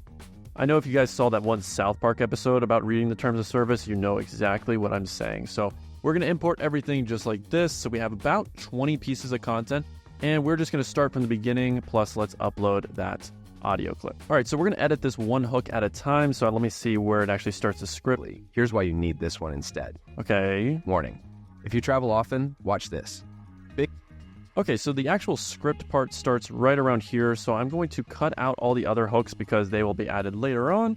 And we are going to start here with our first hook, and the total amount is 25 seconds. So not bad, but you can see here how there's these dead spaces in the actual audio. So I'm actually just going to trim those up a little bit and get right back to you. So what you're basically going to do, just click cut, and we can drag it. And I do leave a little bit of a space, but not that big of a space that you saw earlier. So same thing over here. I'll just cut, give it a little bit of space at the end. You don't want to just cut right here because, yeah, that's going to be too fast. So usually just give it a tad bit of space. just like that, and then we give it a little tad bit of breathing room for the next clip as well. All right, so after doing some editing, there was a little bit of choppiness, and sometimes this will happen when you generate the voice for the first time. It won't be perfect with 11 Labs, so I'll just play this for you, and you can kind of hear how it does go from one tonality to another, so it's not as fluid and consistent. So let's play it just real quick. Carry-on. It's also made from high-quality leather, which means it will look great and last for years. So you see how choppy that is? It wasn't great, so I'm just going to go back to 11 Labs, regenerate that, and we'll get a better version of him saying that line. Alrighty, so after cutting out the dead space, we cut out 3 seconds from our video, which is great. So now we know it's super concise and to the point. And now we have to gather which clips actually correlate with the lines in the script. So with the hook, let's just listen real quick. Checking bags every time you fly. So this is the hate checking bags. So I need to gather one of those clips, which was either the guy checking in the bags or the people trying to finesse the bag in check. So I feel like the finessing one is going to be the one to go with. All right, so let's just scroll through this clip and try to gather what was the most interesting part. So you got people smashing it down. I think the hook here is the best part because, this person there's no chance in how they're going to fit that in. So it does stop right around here. So let's cut that and we'll delete the rest. And for the actual audio, it lasts about 2 seconds. So I want to make sure the clip ends right where the line in the script also ends. So we're going to make this exactly the same length. And let's see right here. Unless the intro part is boring. So actually, I'm going to cut a little bit from the beginning here, and then we'll stretch out this end. And let's just see real quick how that looks. Hate checking bags every time you fly. Cool. And I would say we're probably going to have to put some text above this just to cover. It could honestly work as is. It's not the worst, but if we wanted to do that, we could just do our auto captions right now, which I'm totally fine with. So if you go to text and auto captions and make sure this is English, you will generate the auto captions for your script, which I always recommend doing. All right, so let's actually read through the caption and make sure it got every word right, because sometimes it does mess it up. So, hey, checking bags every time you fly. Big airlines are trying to... this is actually really solid. It did not mess up any words, but now sometimes you'll see here with the spacing, this definitely is not right. So let's play this really quickly and just do one time go through to see where it messed up. And me, I can easily pack 2 weeks worth of outfits and... Okay, so that's where the problem happens. So this is going to stretch, and then this is also going to stretch. And let's just see how that looks real quick. Make sure we did it right. I can easily pack 2 weeks worth of outfits and all my accessories into this bag while still being considered a carry-on. It's also made from high quality leather, which means it will look great. And then this part we need to stretch as well, which means it will look great and last for years instead of your crappy old carry-on. You can get this today for under $100 using the link down below. Awesome. So in terms of that looks good. Now, with some people, what they'll do with their captions is break them down, and you can definitely do this where just skip a line by clicking the enter, and it will separate them just like that. So it looks a little bit more professional, and I do like to do that. So we're just going to do that for a few of these, and that looks much better. So typically when you edit captions also, it will do it for every single one if you have this apply to all feature turned on. So I'm actually going to turn this one off real quick, and for this specific caption, I'm going to drag it up top. And in order for me to cover it, I'm probably going to have to do a bubble style. So as you can see right here in the preset style, you can go down and we'll choose the white with black like that. You can also choose the other way around. I typically prefer this one. And then when it comes to the actual settings to make sure it's perfect with TikTok, go to rounded rectangle and make this around 50%. For height, you're going to make this around 30%. And then width, you are going to make this 40% as well. Now, for some versions of CapCut, if you have an older version, it won't give you this. So make sure you do update it to the now most recent version, and you should be good to go. And then using a tool like Emoji Copy or Emojipedia, I would recommend copying over an angry emoji or whatever emotion represents the hook that you are describing here. So hate checking bags would definitely be an anger one. Now, outside of these different things, so we're right now on the hook section. We're talking about hook visuals. We're talking about caption styles, all those different things. And let me make sure that text actually stands out and covers it the whole time. But there's other ways to make your hooks stand out visually that I do want to show you how to do, just in case you are selling other types of products besides this one. God, that was a terrible voice crack. I haven't graduated from high school. But the first thing you can do is a green screen effect, which if you go to video, then remove background, then click auto removal, it will automatically cut out the person that is reviewing your product. So if you want to add a different background or add your website's background or have a viral clip playing in the background, and then you have this person in front of it that's either reacting or saying something that is related to your product. So as you can see, that looks so freaking good. Now, obviously it's not perfect by any means if they're holding something, but in most cases, it is really, really solid. Now, if you're wondering where I found this product, I actually use the sponsor of today's video, AutoDS, which I know you all know it for sourcing, importing, and fulfilling all of your dropshipping orders at the click of a button, saving you tons of hours every single week. But with AutoDS, they have a brand new feature of their trending products, which is a great tool that I personally use when I'm doing my product research to find winning products. So you can have specific filters like interaction rate, so ads that are getting tons of interactions. You can sort it by recent ads, so you know these products are right now working. And if you scroll through this, you can easily find winners that you can scale to $1,000 a day or more. They also have the TikTok Spy feature, which has these same exact tools in terms of interaction rate and also more recent ads, so you can see what is currently working to either get inspiration for your ads in terms of what hooks you can try, concepts, or find more winning products that way as well. But obviously, AutoDS's bread and butter is the fulfillment aspect because they have millions of products on their database. So if you find a dropshipping product that you want to sell, it is going to be on AutoDS. So if you want to use AutoDS for free for your first 30 days, then you can click the link down below in my description to get a 30-day free trial. So before we get back into editing, I do want to show you how you can isolate the vocal on a clip. That does remove the music from it. So if you have someone speaking plus background music, you can isolate it going into the audio section of the clip that you chose and then clicking voice isolation on Amazon Pro plan, which is absolutely nuts. So it does take a little bit of time, but now the music is going to be removed. Now, another way to make your hook stand out is using talkcomment.com, which I use all the time because it's a great way to, again, captivate people's attention, have that question that makes them want to know the answer. So in this case, if I had an ad that showed how much I could fit into this leather duffel bag, then a great question is, how much does this bag actually fit? Or can you show us how many outfits can you pack in here? So that's the question. And then obviously you would add the @ which is subscribe to Ethan Dobbins, which if you're not already doing already, I don't know what you're doing with your life. Then upload the profile photo, click download, and it will show up as an image that, as we can see right here, I have added to our CapCut. We can make it nice and tiny in the top right, top left. And as you can see full screen, it looks really, really solid. Obviously, I want to make sure I can fit in the whole thing just like that. And it looks great. And then the final hook option I would definitely recommend if you have a more visual results-based product like beauty or weight loss, then definitely you have to incorporate a before and after hook. So in order to do that, let's say we have 2 clips right here on our timeline. So on the first one, what we would do is just go to this little crop and I would just hyper dial in on the middle of the screen, which was right around there. And I'm just gonna cut this clip in half like that.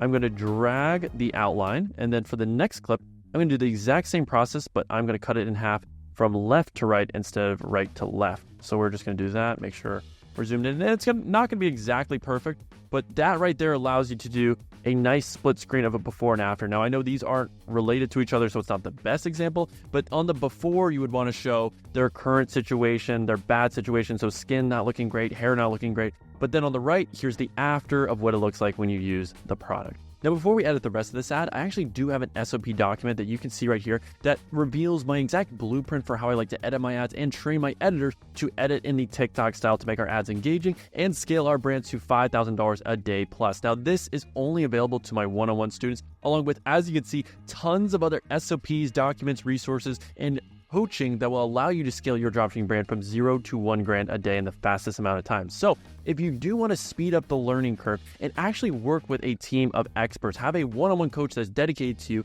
that will give you the support, answer your questions, and finally teach you how to actually develop your skills to make money in this game, then I would recommend booking a call down below with my team, where we are the only program that if you do not hit $1,000 a day within 90 days, then we will keep coaching you for free until you do. So you get all these resources, videos, and one-on-one calls with your coach to help you hit that goal. So because we briefly talked about how you want to have a visual change every 1 to 2 seconds, and these videos were already edited in that style, let's say though you have a clip that is more raw and doesn't have all these J cuts. How would you go about doing those quick little snap visuals? Well, let's say we have this piece of content and we are trying to get some quick visuals. So we'd start, let's say right here.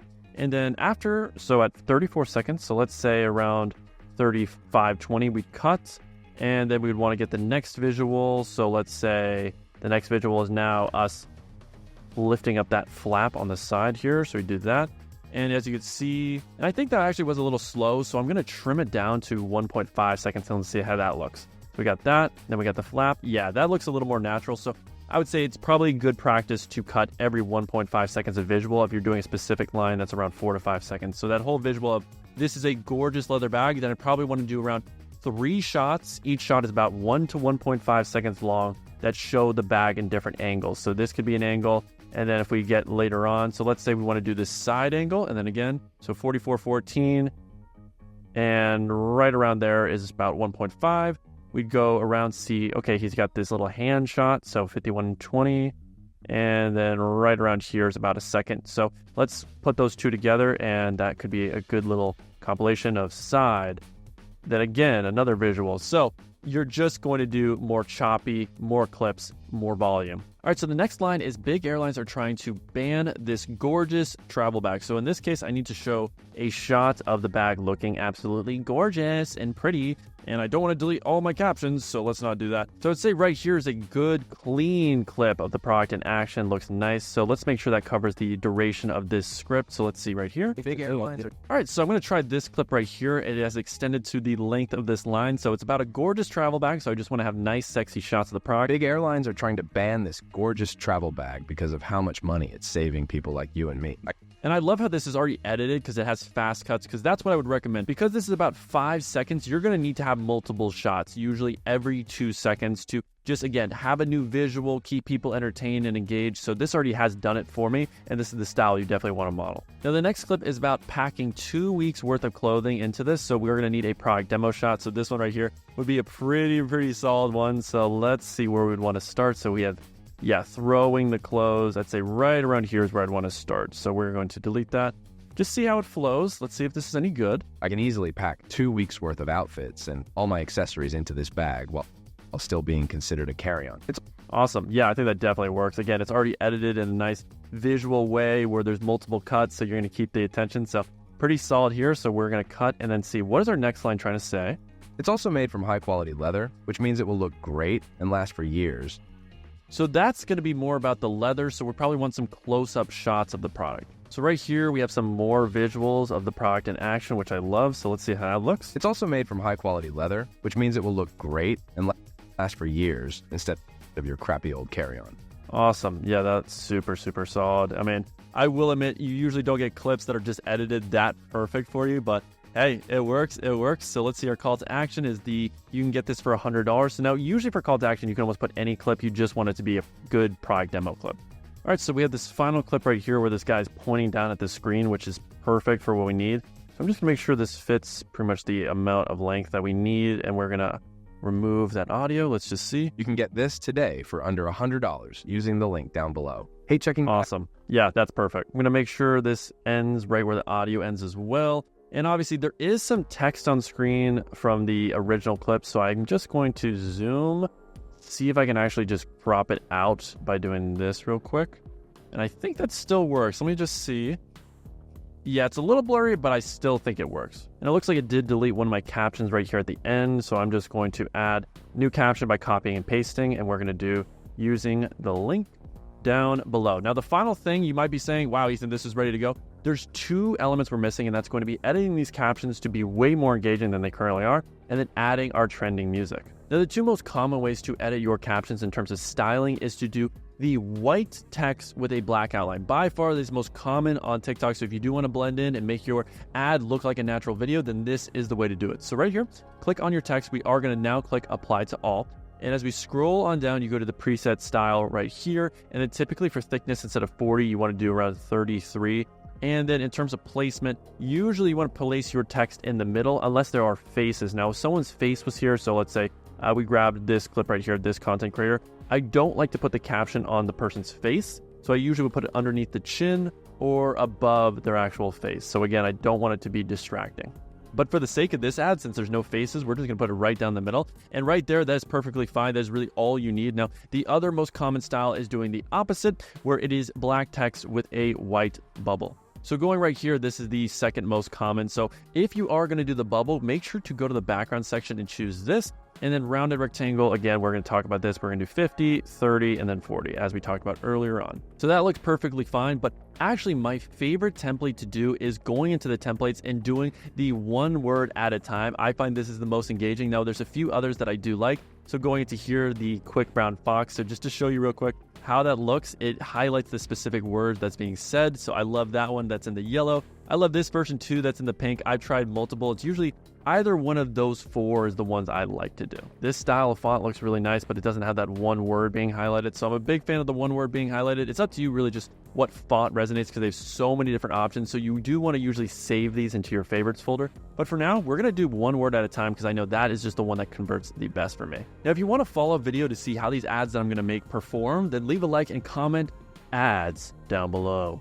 And although this is looking like chef's kiss perfection, the final cherry on top is we gotta get our music in there. Now, there are 2 ways to get music onto your ads that will work, and that will be first going to billboard.com of the TikTok top 50 songs. These are all these songs that are right now trendy at this current moment. So you can see from here if you like a certain song, and I would recommend just clicking on all of them and then see which one matches the vibe of the product that you're selling. So obviously, if it's a baby product, you want something that's a little more soothing and calming. And if you can't find anything from the top 50, which can definitely happen, then you can use a tool like Epidemic Sound, which has non-copyright music. And what you would do is go to the music section. You would look up whatever mood or genre. So in this case, you would want more laid back or more mysterious, depending on the product that you're selling. So in this case, we're not going to do laid back. It's going to be kind of a product demo, a little more happy, faster paced. So I might just do kind of a cool little beat, or we'll do a TikTok sound. And because our video is faster paced, we can go to BPM and we can actually raise this. So usually any song above 100 beats per minute is a little bit on the faster end and matches the pacing. So I like this kind of house music beat right here. So I'm going to just click download, and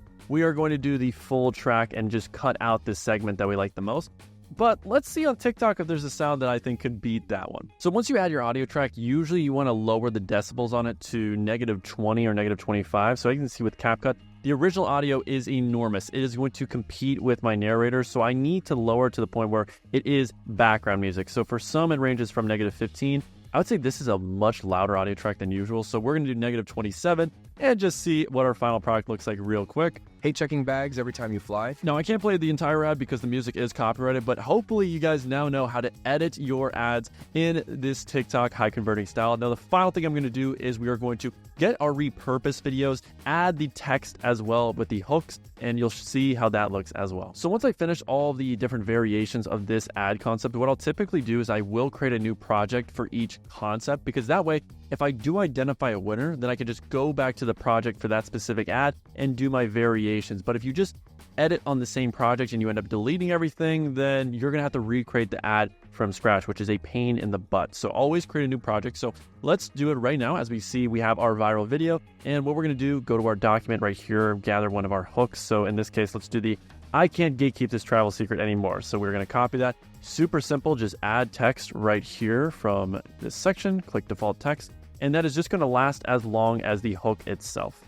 We're gonna cut it in half just like that. And then from here, we can play around with the editing. Now, some people will do just this white with no outline. I have seen that done, but typically, again, most common way of doing things is having the black outline as well, and then lowering this to 33 in terms of the thickness. And then we're gonna grab that little shush emoji and we are going to paste it just like that. And we are good to go. So that is a good little text that is going to, captivate our attention. And as you can see, it actually does interfere with the captions of this video.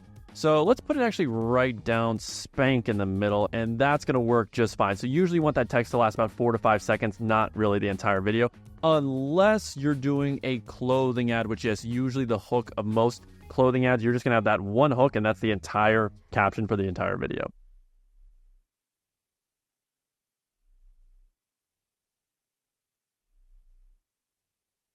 Hello love, you're looking ravishing as always. Ethan from London here, and I want to show you a TikTok ad testing strategy that made me rich. From 0 quid to 28,000 quid with a brand new store, and helping my student Matt go from 0 to 100K with his store. So this is gonna be a full TikTok testing and more importantly, scaling strategies that you can use today to help scale your dropshipping store to $1,000 a day or more. So for this tutorial, I'm gonna be with me mate Cole Palmer here from Chelsea. Watched him live the other day versus Burnley. Absolute top bloke, but couldn't even beat Burnley for frick's sake. Now, let's get right into it. Enough beating around the bush or beating your meat. So when it comes to the testing strategy, first off, this is very simple. In fact, the real value and juice of this video is going to come later on when we talk about scaling strategies, because with testing, everyone has their different philosophy, and the real main goal of TikTok at the end of the day is to find a winning creative that you can put more money into when you are scaling. So you should be having a testing method that allows you to test at least 8 to 12 to 15 different creatives, so you give yourself the highest chance of finding that one or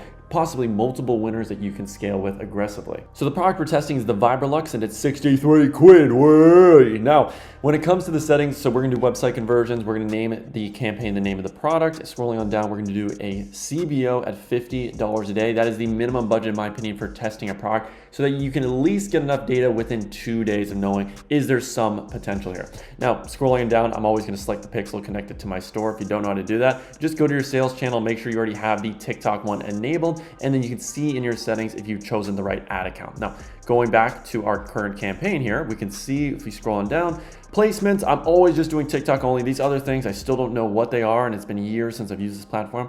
Now, when it comes to the advanced settings, some people have comment off, some have them on. I find you're gonna get better CPMs if you leave it on, but I do turn video download off so that way other dropshippers aren't stealing my goodies, even though we're probably stealing their stuff as well. Now, going for location, we're always gonna do United States and Canada. Now, if you're not on an agency account, then you're not gonna be able to do the UK, which is honestly the greatest country in the history of planet Earth. So if you are though on an agency account, just to show you real quick, this is an agency account that I have just spare because, you know, I'm just that guy. You can see here, yes, you can do United Kingdom. You could also do Australia. So when I actually test with my agency account, I do the big 4 countries. But if you have a personal account, you're most likely only gonna be able to do US and Canada. Now, when it comes to gender, I only specify that if I know for a fact 95 to 99% of people buying this are going to be from one gender. Now, you may think with a hair curler, it's only gonna be females, and that's where you're wrong, you sexist pig. Guys also need to curl their hair too. In fact, that is one of my marketing angles, so I'm gonna leave it on all.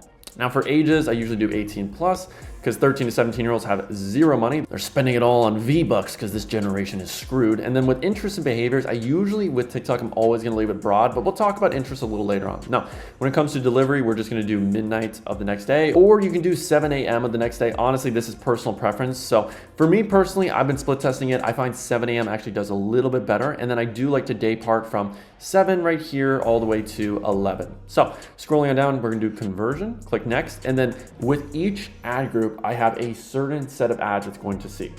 So for this ad group, let's say I'm testing this product and I have 4 different concepts: a how-to ad, a problem solution ad, and a social proof ad.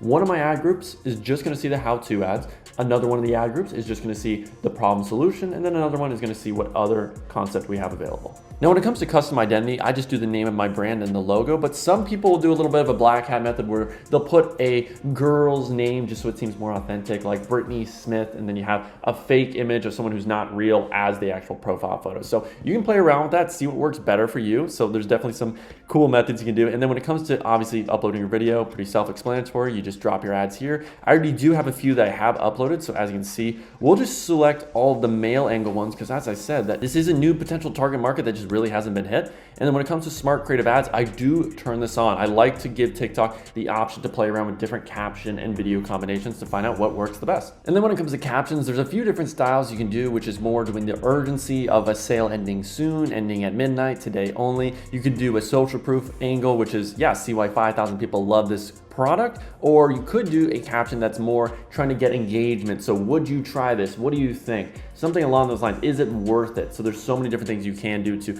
get more comments and lower your CPMs and get better click costs. So it's up to you. I personally only will do 2 captions and then usually 4 videos. So that's a total of 8 ad combinations. And of course, with your URL, you're gonna grab the main one from your website. I'm gonna drop it on in just like this. And then with the call to action, I usually just am gonna leave it on dynamic, just let TikTok figure that out. And then of course, if you're using Triple Whale, you're just gonna drop your URL tag right here. So now I'm gonna rename this ad group to the name of the angle that I'm testing, which in this case is the male ad angle. So depending on how many angles you have is how many ad groups you should have. So if I have 4 angles, then I should have 4 ad groups. If I have 3, I'm just gonna bash this idea into your head because again, the big thing when testing is not your audience, it is testing different ad creatives and variations of those ad creatives to see what works the best. That is how you scale on TikTok. It is all creative dependent. So in this case, I have 3 other ad groups that I'm gonna have to make because I have 3 other concepts. So just to show you real quick what I would do, I'm not gonna show you for all of them, but as we scroll on down, I'm just gonna make sure all of them have the same exact settings. We're gonna continue to ads just like this.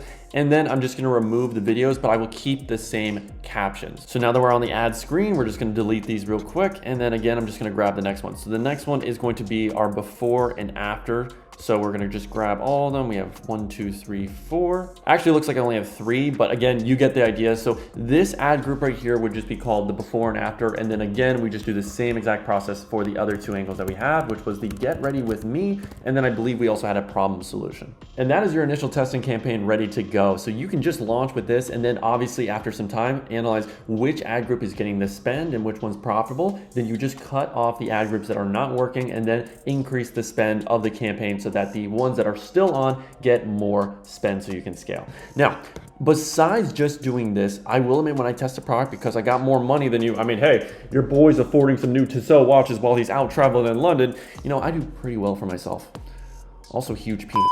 Honestly, when I personally test a product, I don't just do CBO, I also have an ABO running simultaneously. And the reason why is because I do notice with some TikTok ad accounts, ABO can perform better than CBO and also vice versa. TikTok is a little bit more unstable. And even when you test with 2 campaigns that are exactly the same, and the only difference is that ABO, CBO, the performance can drastically differ. So when it comes to setting up this new ABO campaign, I usually am just gonna do 3 ad groups and then each of them getting $20 a day in spend. So just to show you real quick, again, we'll do the whole naming thing later, but when we go to continue here, you're gonna see, because we have an ABO, we're gonna select obviously our pixel, do all this stuff. But basically at the bottom, you're gonna see your budget for the specific ad group. So I like to start at $20 a day for each one of my ad groups. And usually I have 3 ad groups in this campaign. So if you do the math, that means we have a $50 a day CBO and then a $60 a day ABO campaign, because there's 3 ad groups at $20 a day of spend. And then again, with each one of these ad groups, the only difference between them is the ad that they're seeing. So I might do a get ready with me ad group, problem solution, and then the before and after. And then that is my complete setup. So I'm spending $110 a day and then I'm seeing which one performs better. And there you have it. We have our original CBO and then we have this new ABO that has 3 ad groups at $20 a day each, and they all have their different set of 3 to 4 videos inside of each ad group that are different from each other. So get ready with me, before and after, and problem solution. Now, before we get into all the juicy numbers that you have to use to analyze and make your decisions, if you do want to have an agency account, which I recommend, so you do it with less bands and have cheaper cost per click and lower CPMs, then you can join my $50 a month Discord, where we provide agency accounts to you for a very small cost. And it also includes other tools like my favorite product research tools that all of them combined cost over $500 a month, plus weekly calls and new PDFs and resources. So if you are serious about scaling your dropshipping brand to $1 grand a day, then you can join that program for only $50 a month. So getting into the minutia and the numbers that we look at as media buyers to make incredible decisions, These are the key ones for me. So I like to look at total cost, CPM. I mean, you can look at all these, and there are a few custom metrics we're gonna make right now that are also important to analyze how your creatives are performing. So if you want to copy the list, here it is right here on the right. But we're also now going to create 2 custom metrics that I think are really important, and that's going to be your hook rate and your hold rate. Now, these are numbers that basically are percentages, and it will tell you how many people are watching the first couple seconds of your ad versus how many are completing your entire ad that watched the hook. So for your hook rate, this is going to be the amount of 2-second video views divided by total video views. We're gonna do create metric just like that, and then we're gonna select it. And usually this is something that I'm gonna put a little bit earlier on, because I like to have everything organized, because in terms of hook rate, that can be right before someone actually clicks onto your ad. Hold rate also would be in the same category, so we're gonna do percentage like this, and then video views at 100% divided by video views at 2 seconds. So just like this, create your metric, and then we're gonna slide that on up once we select it just like this. And there she is right there. So we're gonna click on confirm and we are good to go. So now we're looking pretty nice and neat here. So let's actually look at some example campaigns so you can see some media buying decisions of when we should kill versus when we should start scaling a campaign. So now let's look at an example campaign and talk about where you want your numbers to ideally be. So with this campaign, spend about $200. Now with CPM, this is something I don't look at too much because you can have a high CPM, and if you're profitable, it really doesn't matter. But I would say if it's above 30, that is a bit of a red flag, and that's where I would consider refreshing my pixel, using a different ad account, using new creatives, because that's just abnormally high. Usually anywhere lower than $15 CPM is pretty solid. Now, frequency, you usually want this to be below 1.2. And then when it comes to your hook rate, you want your hook rate to ideally be above 45 to 50% of people, and your hold rate to be above 10%. So we are way above KPI for both of these, which indicates that our creatives are doing a great job. They are very engaging. Now, when it comes to CPC, this is something I usually want to see below 75 cents for at least TikTok. And then my landing page view is a metric that tells me how many people that click actually make it to my website. So typically, I only want the drop off to be about 10% max. So in this case, it's around 10 to 15%. So that would tell me that my speed score on my website needs to be a little bit quicker because people are dropping off because of that loading time. Now with CTR, usually you want this to be above 1 to 1.5% with a winning creative. But because our CPC is still pretty good, I'm not really worried about that because again, usually when you have a really low CPM, like in this case, $4, you naturally are gonna have a lower CTR as well. So I would say CPC trumps CTR in that case. Now we go over here to all the other payments. So you can see right here, we have 3 ad groups with no purchases and then 2 that have a ton of different purchases that are very, very profitable. So obviously in a case like this, it's pretty simple. What you would want to do in this case is leave these main 2 on and then increase the spend of the campaign. Because in this case, this is CBO. So we would want to increase the budget from 200, possibly to 300, 400. You can be as aggressive as you really want. I just wouldn't go above doubling it. And let's look at a different campaign right here that had 3 ad groups that were getting spend. And then when we scroll on down to the right, CPC is not too hot, and then we scroll over here, add to cart numbers are pretty high. Now we got lucky with this main ad group at the top that both the add to carts actually made a purchase, which is pretty rare.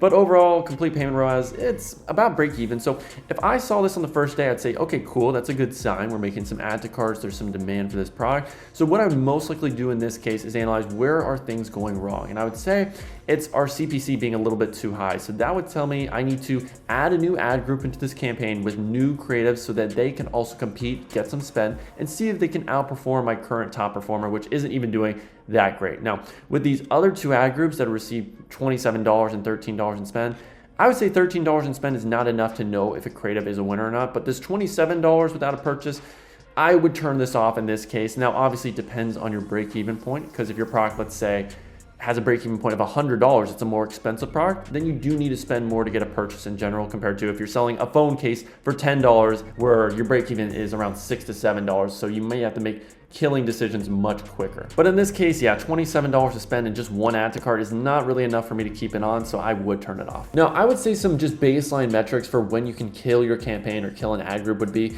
if your campaign, and let's say you're spending $50 a day, if it's gone 2 days without a sale, you need to kill your campaign right there, just in general. Kill every single ad group. Now, I'd also say when it comes to your different ad groups themselves, if after the first day, if they've gotten a certain amount of spend, usually $10, $15, $20, and they have not gotten at least 1 add to cart or purchase, kill that ad group right there. It's not going to be a winner.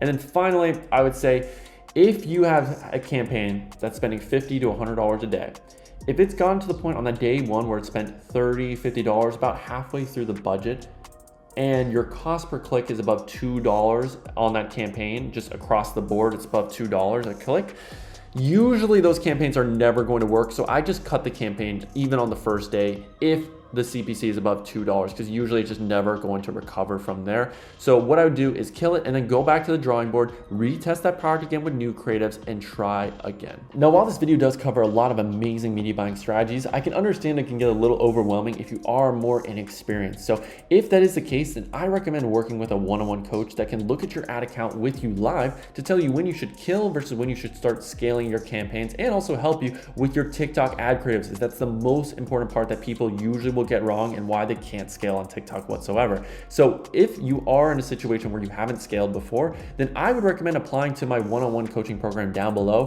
where you will be working with a coach that will be messaging you 24/7 to answer all of your questions, give you that support, and most importantly, will be giving you calls where they can review your ad account, review your creatives, your website, your products, everything to help you get to $1 grand a day in the next 90 days. And if you apply the blueprint, the 7-figure ad templates, the resources, and also the 6 calls a week that you will get with me and my team, then I can guarantee you will get to $1 grand a day in the next 90 days. And if you do not, for whatever reason, then we will keep coaching you afterwards for free until you do, which is the only program in this space that has that guarantee. So if you are interested and you want to get results as soon as possible and skip the learning curve, then book a call down below with my team and we'll see if we're the right fit to work with you today. Now, the number one way to scale on TikTok right now is to isolate your winning creatives and move them into scaling campaigns. So for instance, this is my testing campaign with 3 ad groups that all have different creatives inside. So if I notice that I am getting consistent purchases, I would say at least 2 to 3 purchases for one of these ad groups that's below my break-even cost per purchase, which in this case is $35. So let's say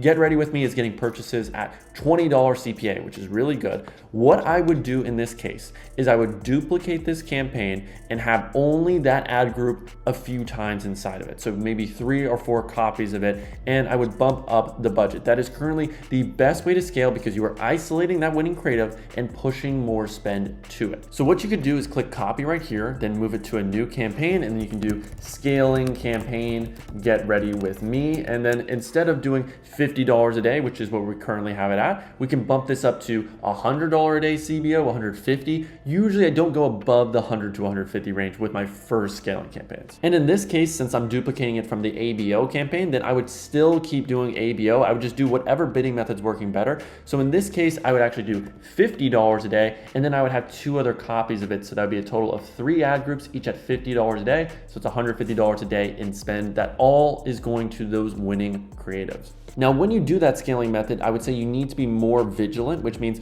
after the first day, it needs to be profitable. If you're noticing, let's say that campaign has spent $50 or $100 and there's no purchases at all, especially for a product like this where the break even is $35, then yeah, I would kill it early because when you're spending that much more money, you can't give it as much time to optimize. It has to either work today or we kill it. So let's say we did that campaign and it flopped the first day.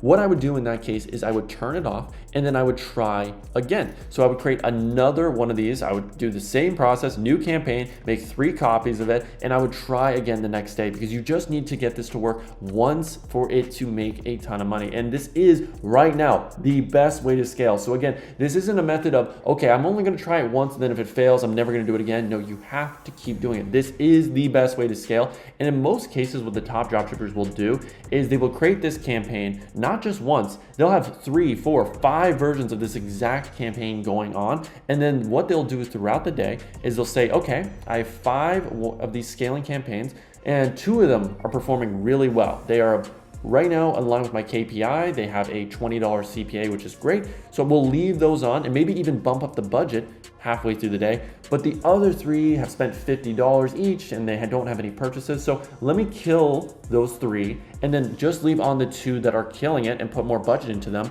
So that way they can recoup the losses from the other 3 and help me scale to tomorrow. So for instance, if this was my scaling campaign right here, all I would do is I would just create copy and then we would do the same thing of making this campaign multiple times. So that is a very popular scaling method of horizontally scaling. So that is currently my favorite way of scaling, by creating multiple scaling campaigns that are the exact same every single day. Because let's say you create 5 of those every single day and they're all the same and they're all just seeing that same 1 to 2 winning creatives, then usually from those 5 campaigns that you will do, even though they're identical to each other, maybe 2 of them end up actually working out and the other 3 end up completely flopping. So obviously it's really important to micromanage and to see, okay, once it gets to $30 spend, $50 spend, whatever your break-even point is, if we don't have a purchase, then yeah, let's cut our losses on those losing campaigns. And with the other 2, if they do have some purchases and it is in line with our KPI, then let's bump up the spend. So let's say, for instance, this is one of those campaigns that is working and it's at $50 a day, then okay, cool.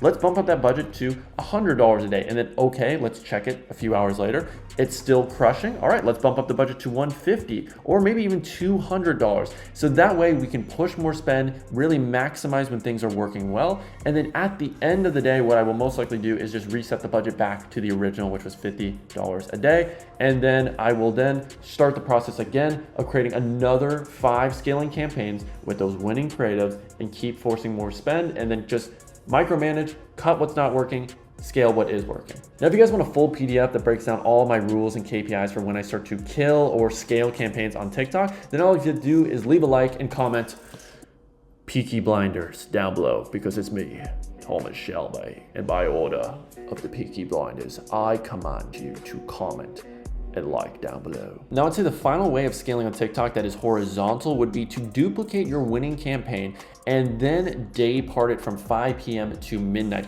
And this campaign should be running simultaneously with your already winning campaign that's doing more all day parting. So that way they can work together, because I find if you're going to do this method and you just have campaigns running from 5 to 12, it usually doesn't work super well on its own, because it needs this other campaign to optimize with the pixel and gather data so that this one can also crush it as well. So just to show you the setup of what that would look like. So let's say, again, we already have a campaign that's running more all day, so from 7 to 11, but this campaign is going to just exclusively be from 5 to midnight. So in this case, it would be 17 to 24, just like that. And again, exact same setup where it's going to be your winning creatives and then just multiple copies of it. So in this case, if the male ad angle was the winner, then we would make 3 ad groups that all are the male ad angle, and they're all being day parted from 5 to midnight. And again, it could be $100 budget, it could be $150. It's really up to you. You might make multiple versions of this and do the same thing of seeing which one starts off hot so you can upgrade the budget.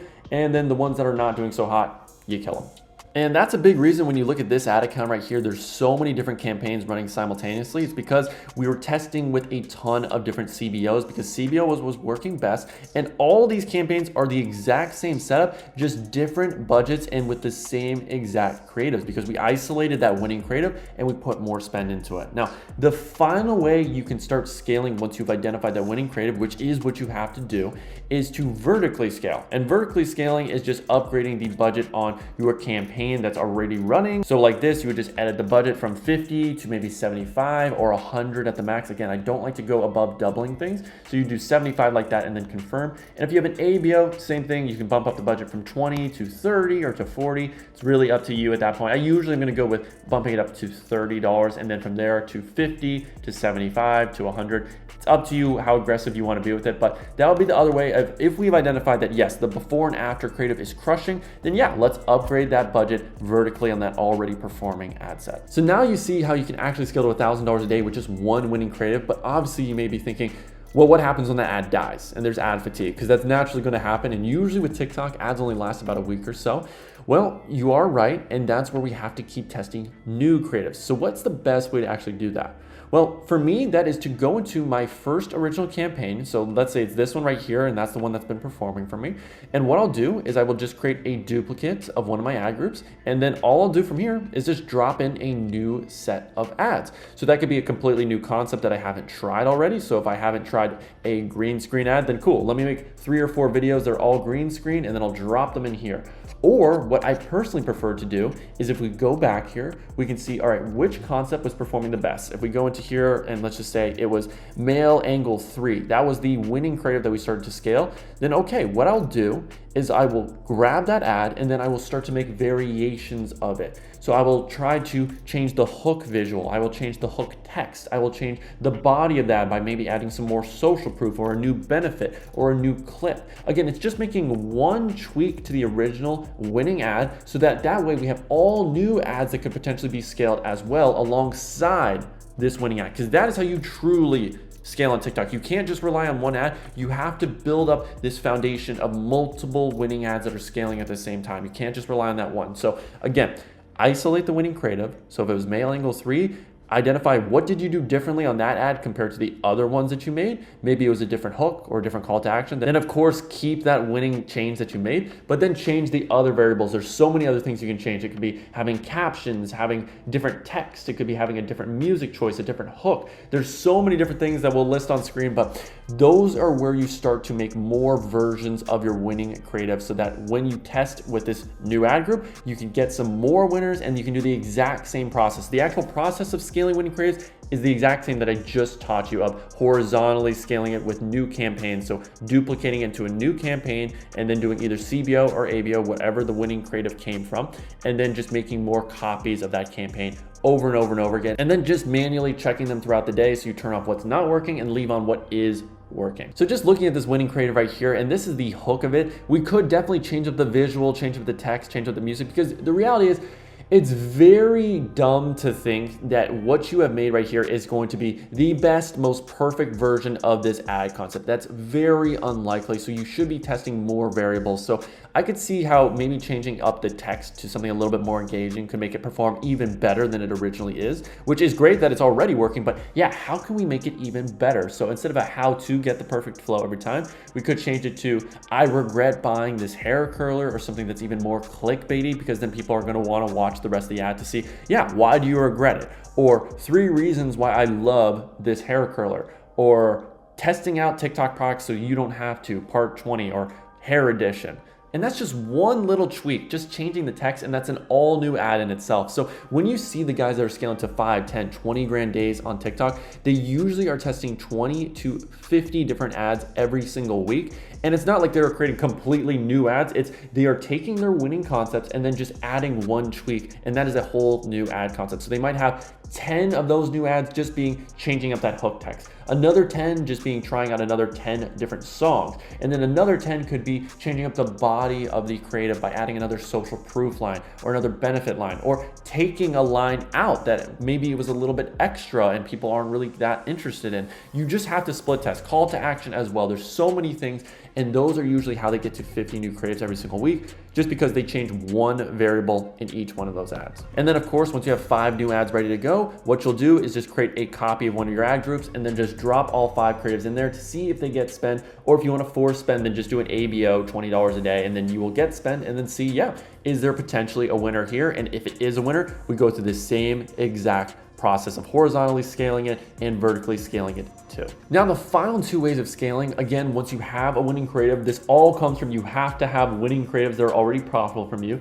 is to do interest ad groups and to do bid cap campaigns as well. So let's talk about interest. Now, I know I said I actually don't really like interest because yes, overall they do tend to perform worse for me.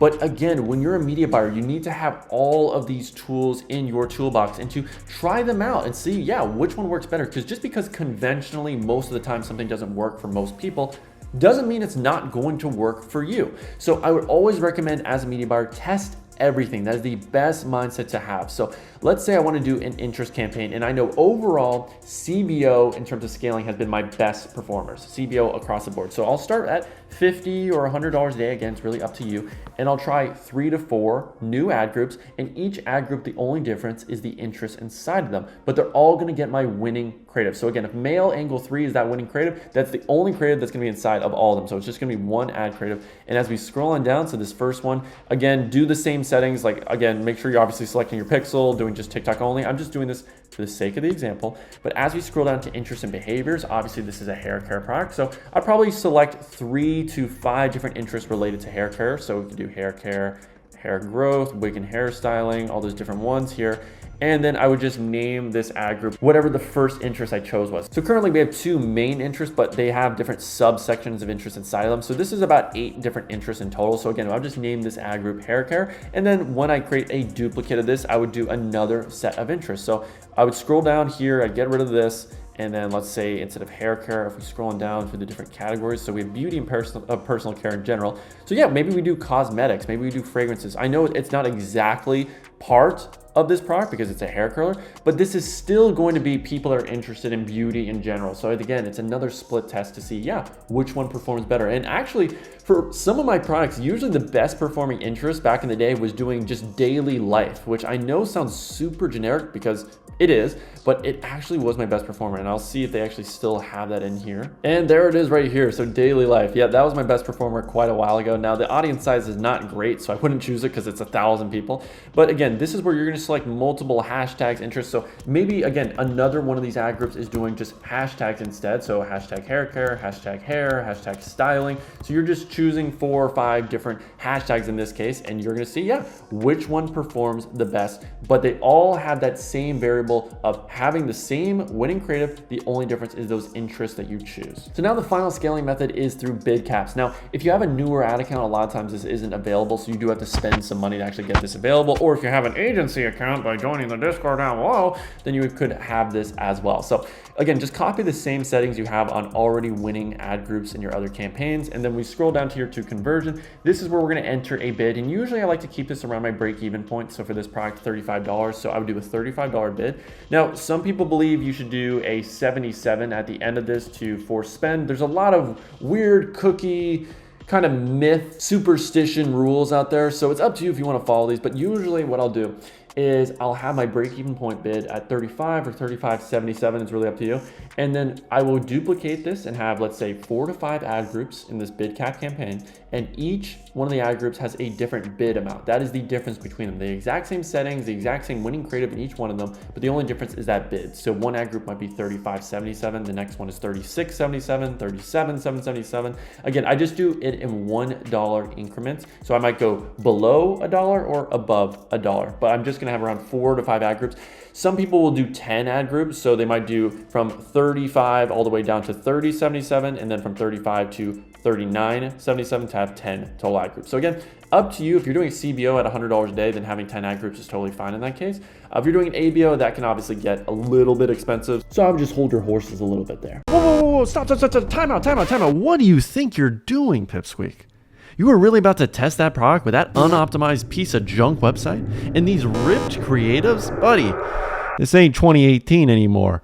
You need to learn how in 2024, the elite 6 and 7 figure Chad dropshippers are testing products to have the best chance of being successful on TikTok and Facebook. And that's exactly what I'm gonna reveal to you in this video. All right, since you're a little bit of an eager beaver, let's just cut right to the chase and talk about what we need to do on the website side before testing a product on TikTok and Facebook. So we have these 2 products right here, this fashion slipper, luxurious, beautiful. If my girl wore that around me, her feet would be in my mouth so fast before you could even say the word onomatopoeia. And then we have this 3-in-1 electric hairbrush. Now, the first step before testing these products as is and just sending all the traffic to this one product page is to split test, because your offer is the biggest leverage point on your product page. Everything else comes way secondary to it. I would say 80% of your success on your website comes down to how enticing is your offer, which is why you need to split test it, because it's very unrealistic. And honestly, it's naive to think the first offer and price point that you set for your product is going to be the right one. And it's the most optimized one as well. And if you look at the top e-commerce brands that do 7 and 8 figures, they are constantly split testing their offer, product page design, and doing some sort of split test to try to make their product pages even more higher converting and make more revenue per visitor. So before you launch your next product test, use an app like A/B Convert, where you can do a redirect split test or a price split test. So for instance, if I wanted to do a redirect split test, I could have 2 versions of this product, where one is a BOGO offer and the other one is more of a volume discount offer. So this would be an example of that second product page, where if you buy 2, then it's $59, but you save 15% off. So this would be my initial split test on my website for the Stella slipper. So to actually do that, I would have to go into an app like A/B Convert. So clicking on URL redirect test and then grabbing the URL of the original product page, we can post it right here, and 100% of traffic will now be engaged into this split test that lands on this page. So what we're gonna do now is have 50% of that traffic go to the first version, and then we grab the second URL right here. We're gonna go from products, and then we're going to paste it right here so that 50% of traffic goes to one product page, 50% goes to the other. And that way we can see which one of these offers, the BOGO or the volume discount, performs better. And you would notice a drastic difference in the conversion rate, even though it's the exact same product, same product page design. And the only thing you're split testing is that big offer at the top. So just like that, you would click create test, and then we have our first split test ready to go. Now we can do the same thing also for our 3-in-1 electric hairbrush if that's the big thing, or we can do a price split test, where if we know it's very unlikely people are gonna buy multiple, then the big thing is gonna be what is the correct price for buying one. So in this case, we can do $79.99 as the original. And if we go back to A/B Convert, click create price test, and then from here, you can choose the product. So now we have the product selected. We're going to click on next. So 50% will go to the original, 50% will go to the new one, bada bing, bada boom. And then on the new one, this is where we could do $74.99. We can do $89.99.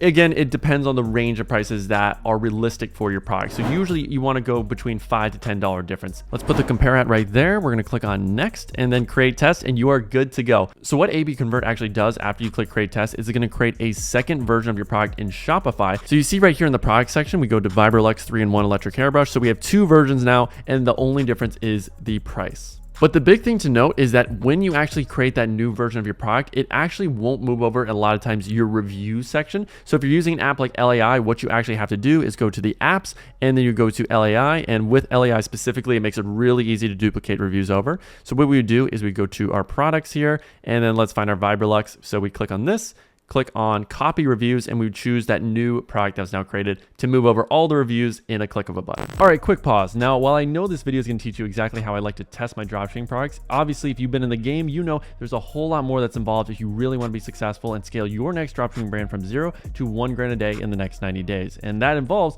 having a one-on-one coach that can give you the personalized feedback on your website, your product selection, so you choose the right products instead of the wrong ones, and know that with your ads and website, they are at the level and standard they need to be at to actually convert and make sales consistently for a winning product. And that's why my team and I have opened up some new spots in our private Bold Ecom coaching program, where we have students that go from 0 to $1,000 a day, like my student Tim here, who started with our program less than 2 months ago, or my student Matt, who went from 0 to now doing over $40,000 a month with his dropshipping store. And we have plenty of other student results will flash on the screen just from the last month alone. In fact, students even scaling to over $100,000 a month using the strategies, the secrets, but most importantly, getting the coaching that is necessary for you to beat the 5 million other dropshippers in the world today. Because the reality is, it's very unlikely you're going to be successful from just watching YouTube videos, and you're going to need, in a lot of cases, to suck up your pride and ego and work with a one-on-one coach that can teach you exactly what you need to know so you can skip the learning curve and get personalized feedback to know what you're doing right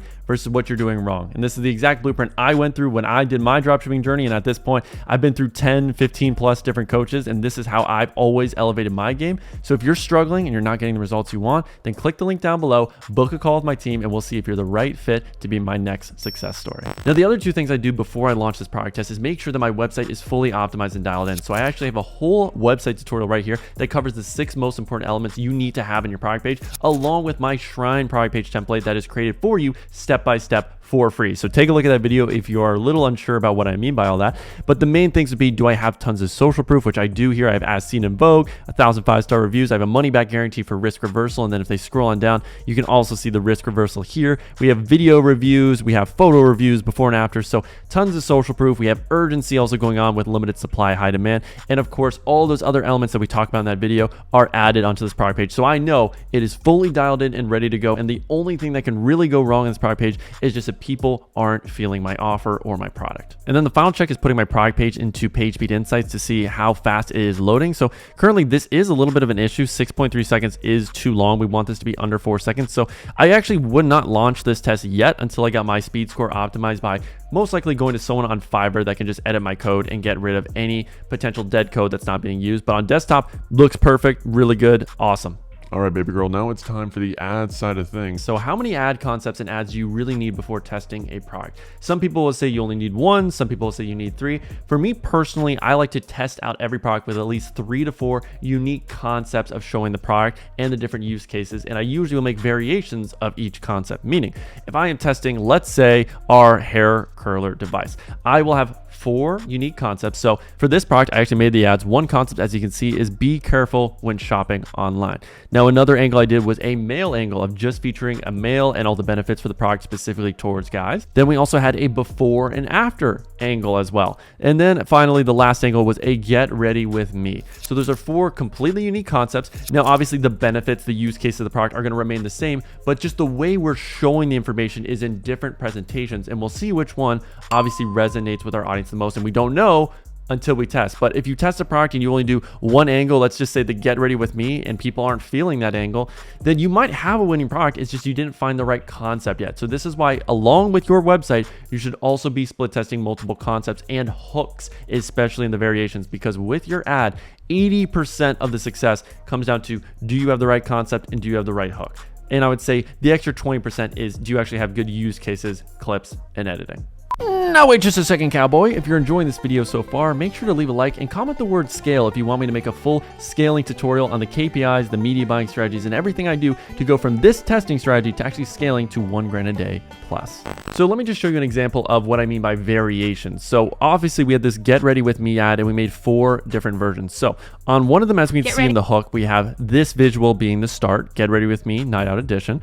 Now for this one, again, same text, but again, different visual this time as the hook of her her showing off the finished product, the actual desired result, compared to just starting the video right with her using the product. Now for this third one, I actually ended up changing the script a little bit. So I kept the hook the same, but this time I changed the body. So after the first hook itself, I changed up the first benefit that you could get from the product. So little things can be definitely changed up. And if we go to our other ads, so if we do the before and after, so we have stop scrolling if you want dream sexy curls. So that's going to be the hook. So we went from stop scrolling to stay till the end to see the results from my new hair curler. So in that one, we split tested the actual text and we split tested the visual. So usually the biggest hook split test you can do is add the actual visual on screen, but you can also split test both elements and then just see which combination of text plus visual ends up getting you the best results. Why is there? Oh God, no, not the sun. No, I'm melting. No. Now for non-problem solving products that can easily be sold via image ads, I do want to still have some variations. So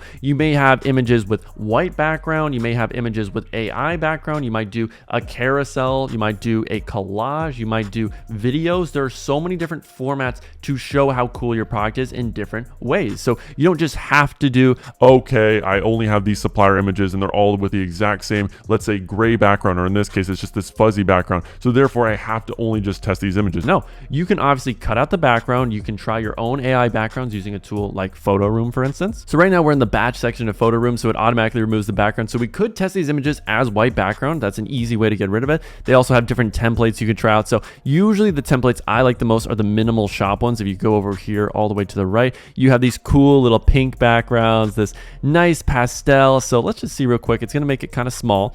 So what we'd have to do is obviously get rid of this text. We don't really need it. And this is also a great way to just edit your product images in general. So we can make this nice and big, fit that background, and we would do the same thing for the other product. But that's a way that we can do some cool other backgrounds. I feel so much better now without the sun in my eyes. I swear I'm not a vampire. Though let's continue with the Facebook ad tutorial before I suck your... No, you know what? All right, let's get into it. So we are going to be going on Facebook now, and we're going to do a sales objective campaign because that's what we're optimizing for at the end of the day. Now, in terms of Advantage Plus shopping, that is a great way to scale when you have a winning creative. But keep in mind, when you are testing, the whole point of testing is to find out what audience works the best for you and what ad creative works best for you. So we're testing a bunch of different things and we're trying to isolate what actually works. That is the whole point of testing in the beginning. Now, when it comes to the campaign settings, I'm going to name this the name of my product. So this is going to be the Stella Slippers. And I like to do the break-even point of the product. So in this case, it would be, yes, $25. So that just helps me get a good measurement of, okay, if I make a purchase for $25, I don't lose any money and I don't make any money. Now, scrolling on down, I don't do catalog, not really necessary. And then I would say with CBO, I do turn it on. I know for some people, you feel like you have to be one way or the other. I do play around with this stuff. CBO, ABO is not going to be the end of the world difference between, a product winning versus losing. It's going to be mainly your ad creatives at the end of the day. That is 90% of it. So again, don't put too much stock into that. That's just personally what I like to do. Now, when we scroll on down, same thing. We're going to make sure we have our pixel that's connected to our store. We're going to do purchase. I do like dynamic creative. I do feel like it is the best way to test creatives and have all of your creatives working together to optimize instead of them working individually. Because how it works if you separate your ads without doing dynamic creative is, let's say you have 3 ads.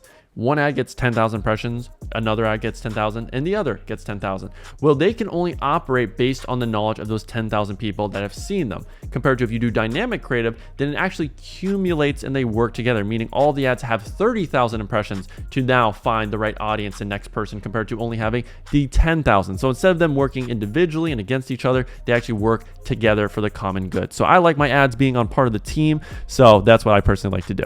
Now, when it comes to start date, I always do the next day, usually at 7 a.m. This is, again, personal preference. Some people do midnight. I'm a 7 a.m. guy.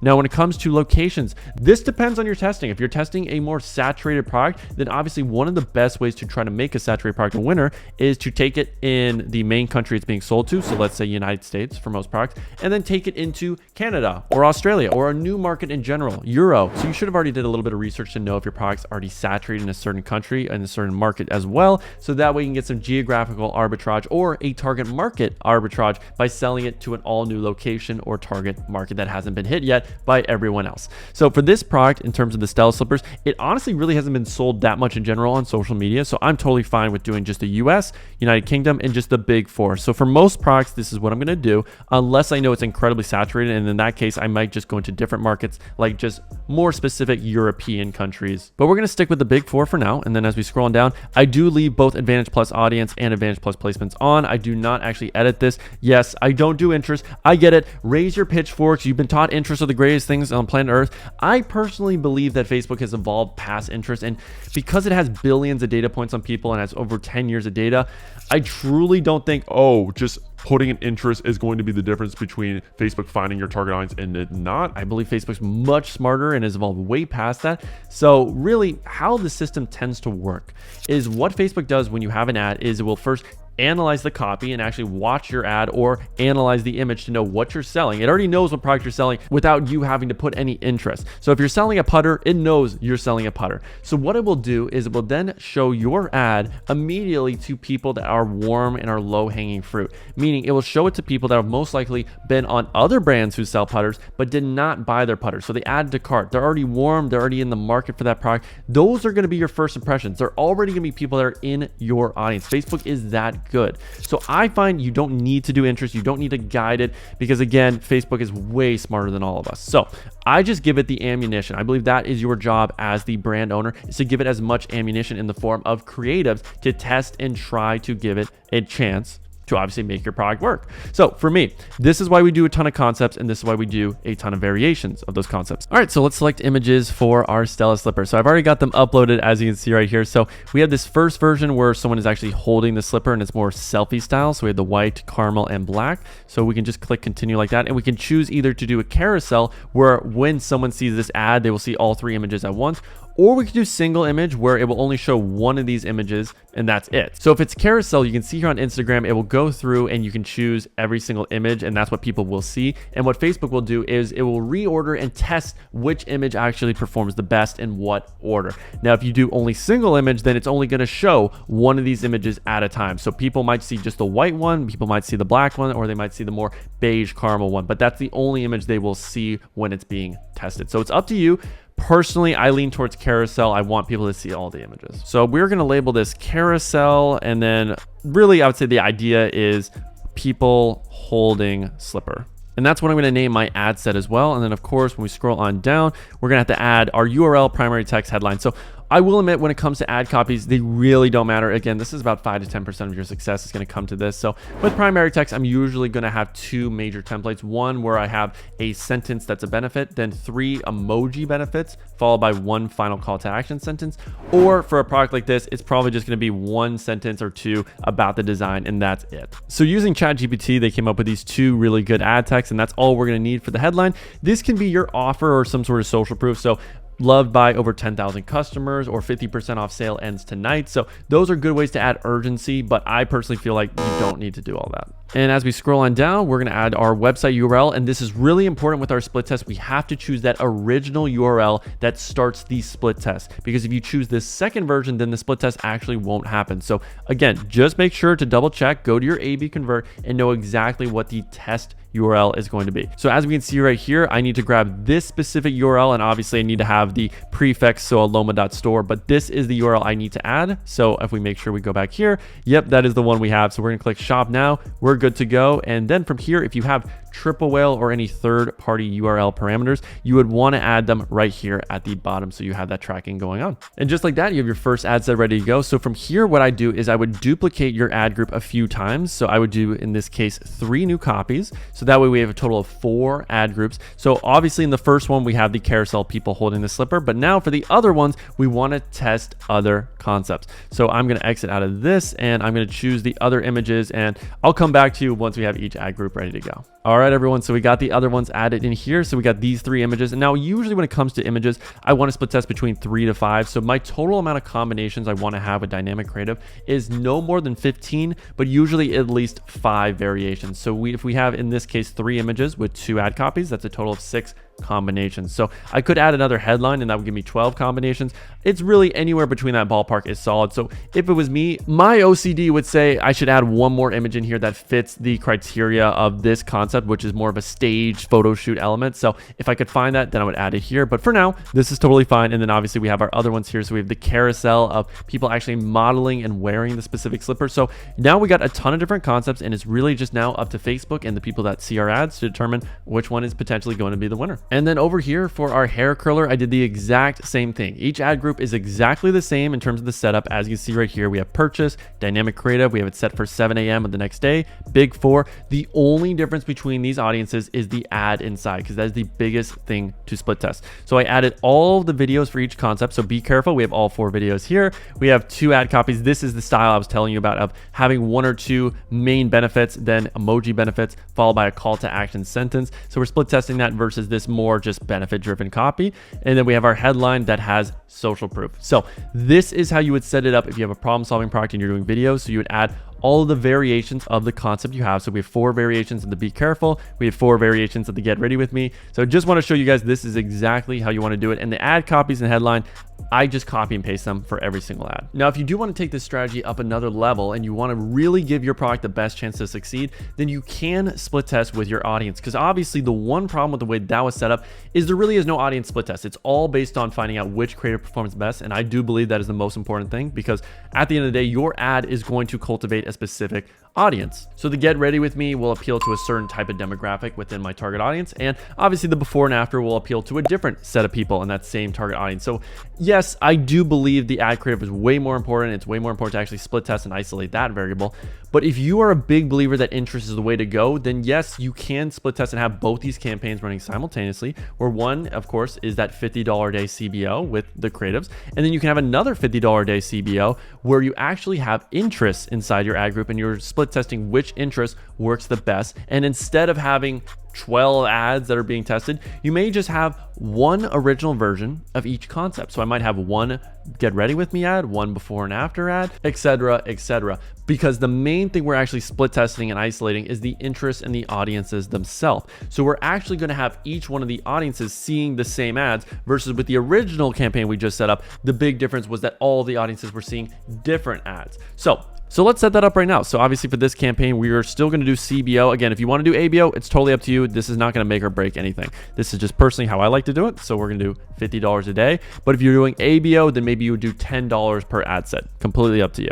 Now, when we scroll on down, we are going to make sure to do our purchase. And I still want to do dynamic creative. And then we're going to set this again to 7 a.m. Now we got the big 4 added. And then this is where we're going to switch to our original audience. And now obviously Facebook doesn't like that, because they really do believe they know everything. And I also do trust Facebook that they know more about media buying than all of us, and they know exactly who the target audience is. So you'll notice as Facebook advances, they are going to try to take as much control away from you so that you don't mess things up. That is really what they're optimizing for. They just want you to hand them the creatives and let them do the heavy lifting. But if you want to be stubborn and you really believe interests are the way to go and you're still stuck in 2018, 2020 media buying of dropshipping, then yes, we can do some interests. And I personally would do a stack of interests, which means you're doing multiple interests added into each ad group. So let's start with hair curler. So right here we have curly hair, so that could be a potential first interest. Then we can do hairstyle, hair care, stuff like that. So this would be just more all hair care related. Now for our next audience outside of that, we could do a hair product brands. So obviously there's a ton of different brands, so that could be the split test.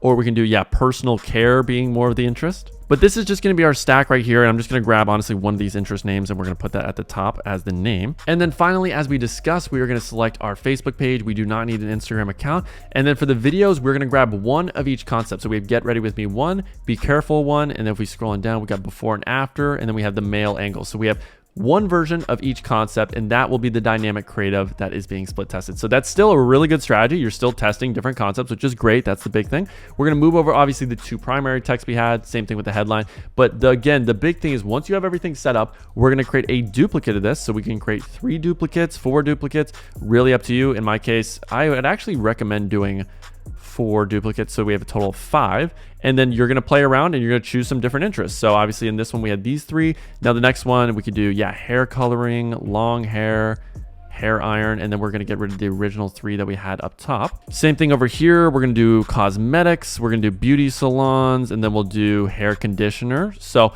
again, you're just choosing a different set of 3 interests, and then you'll see which stack ends up performing the best, even though they all have the same ads.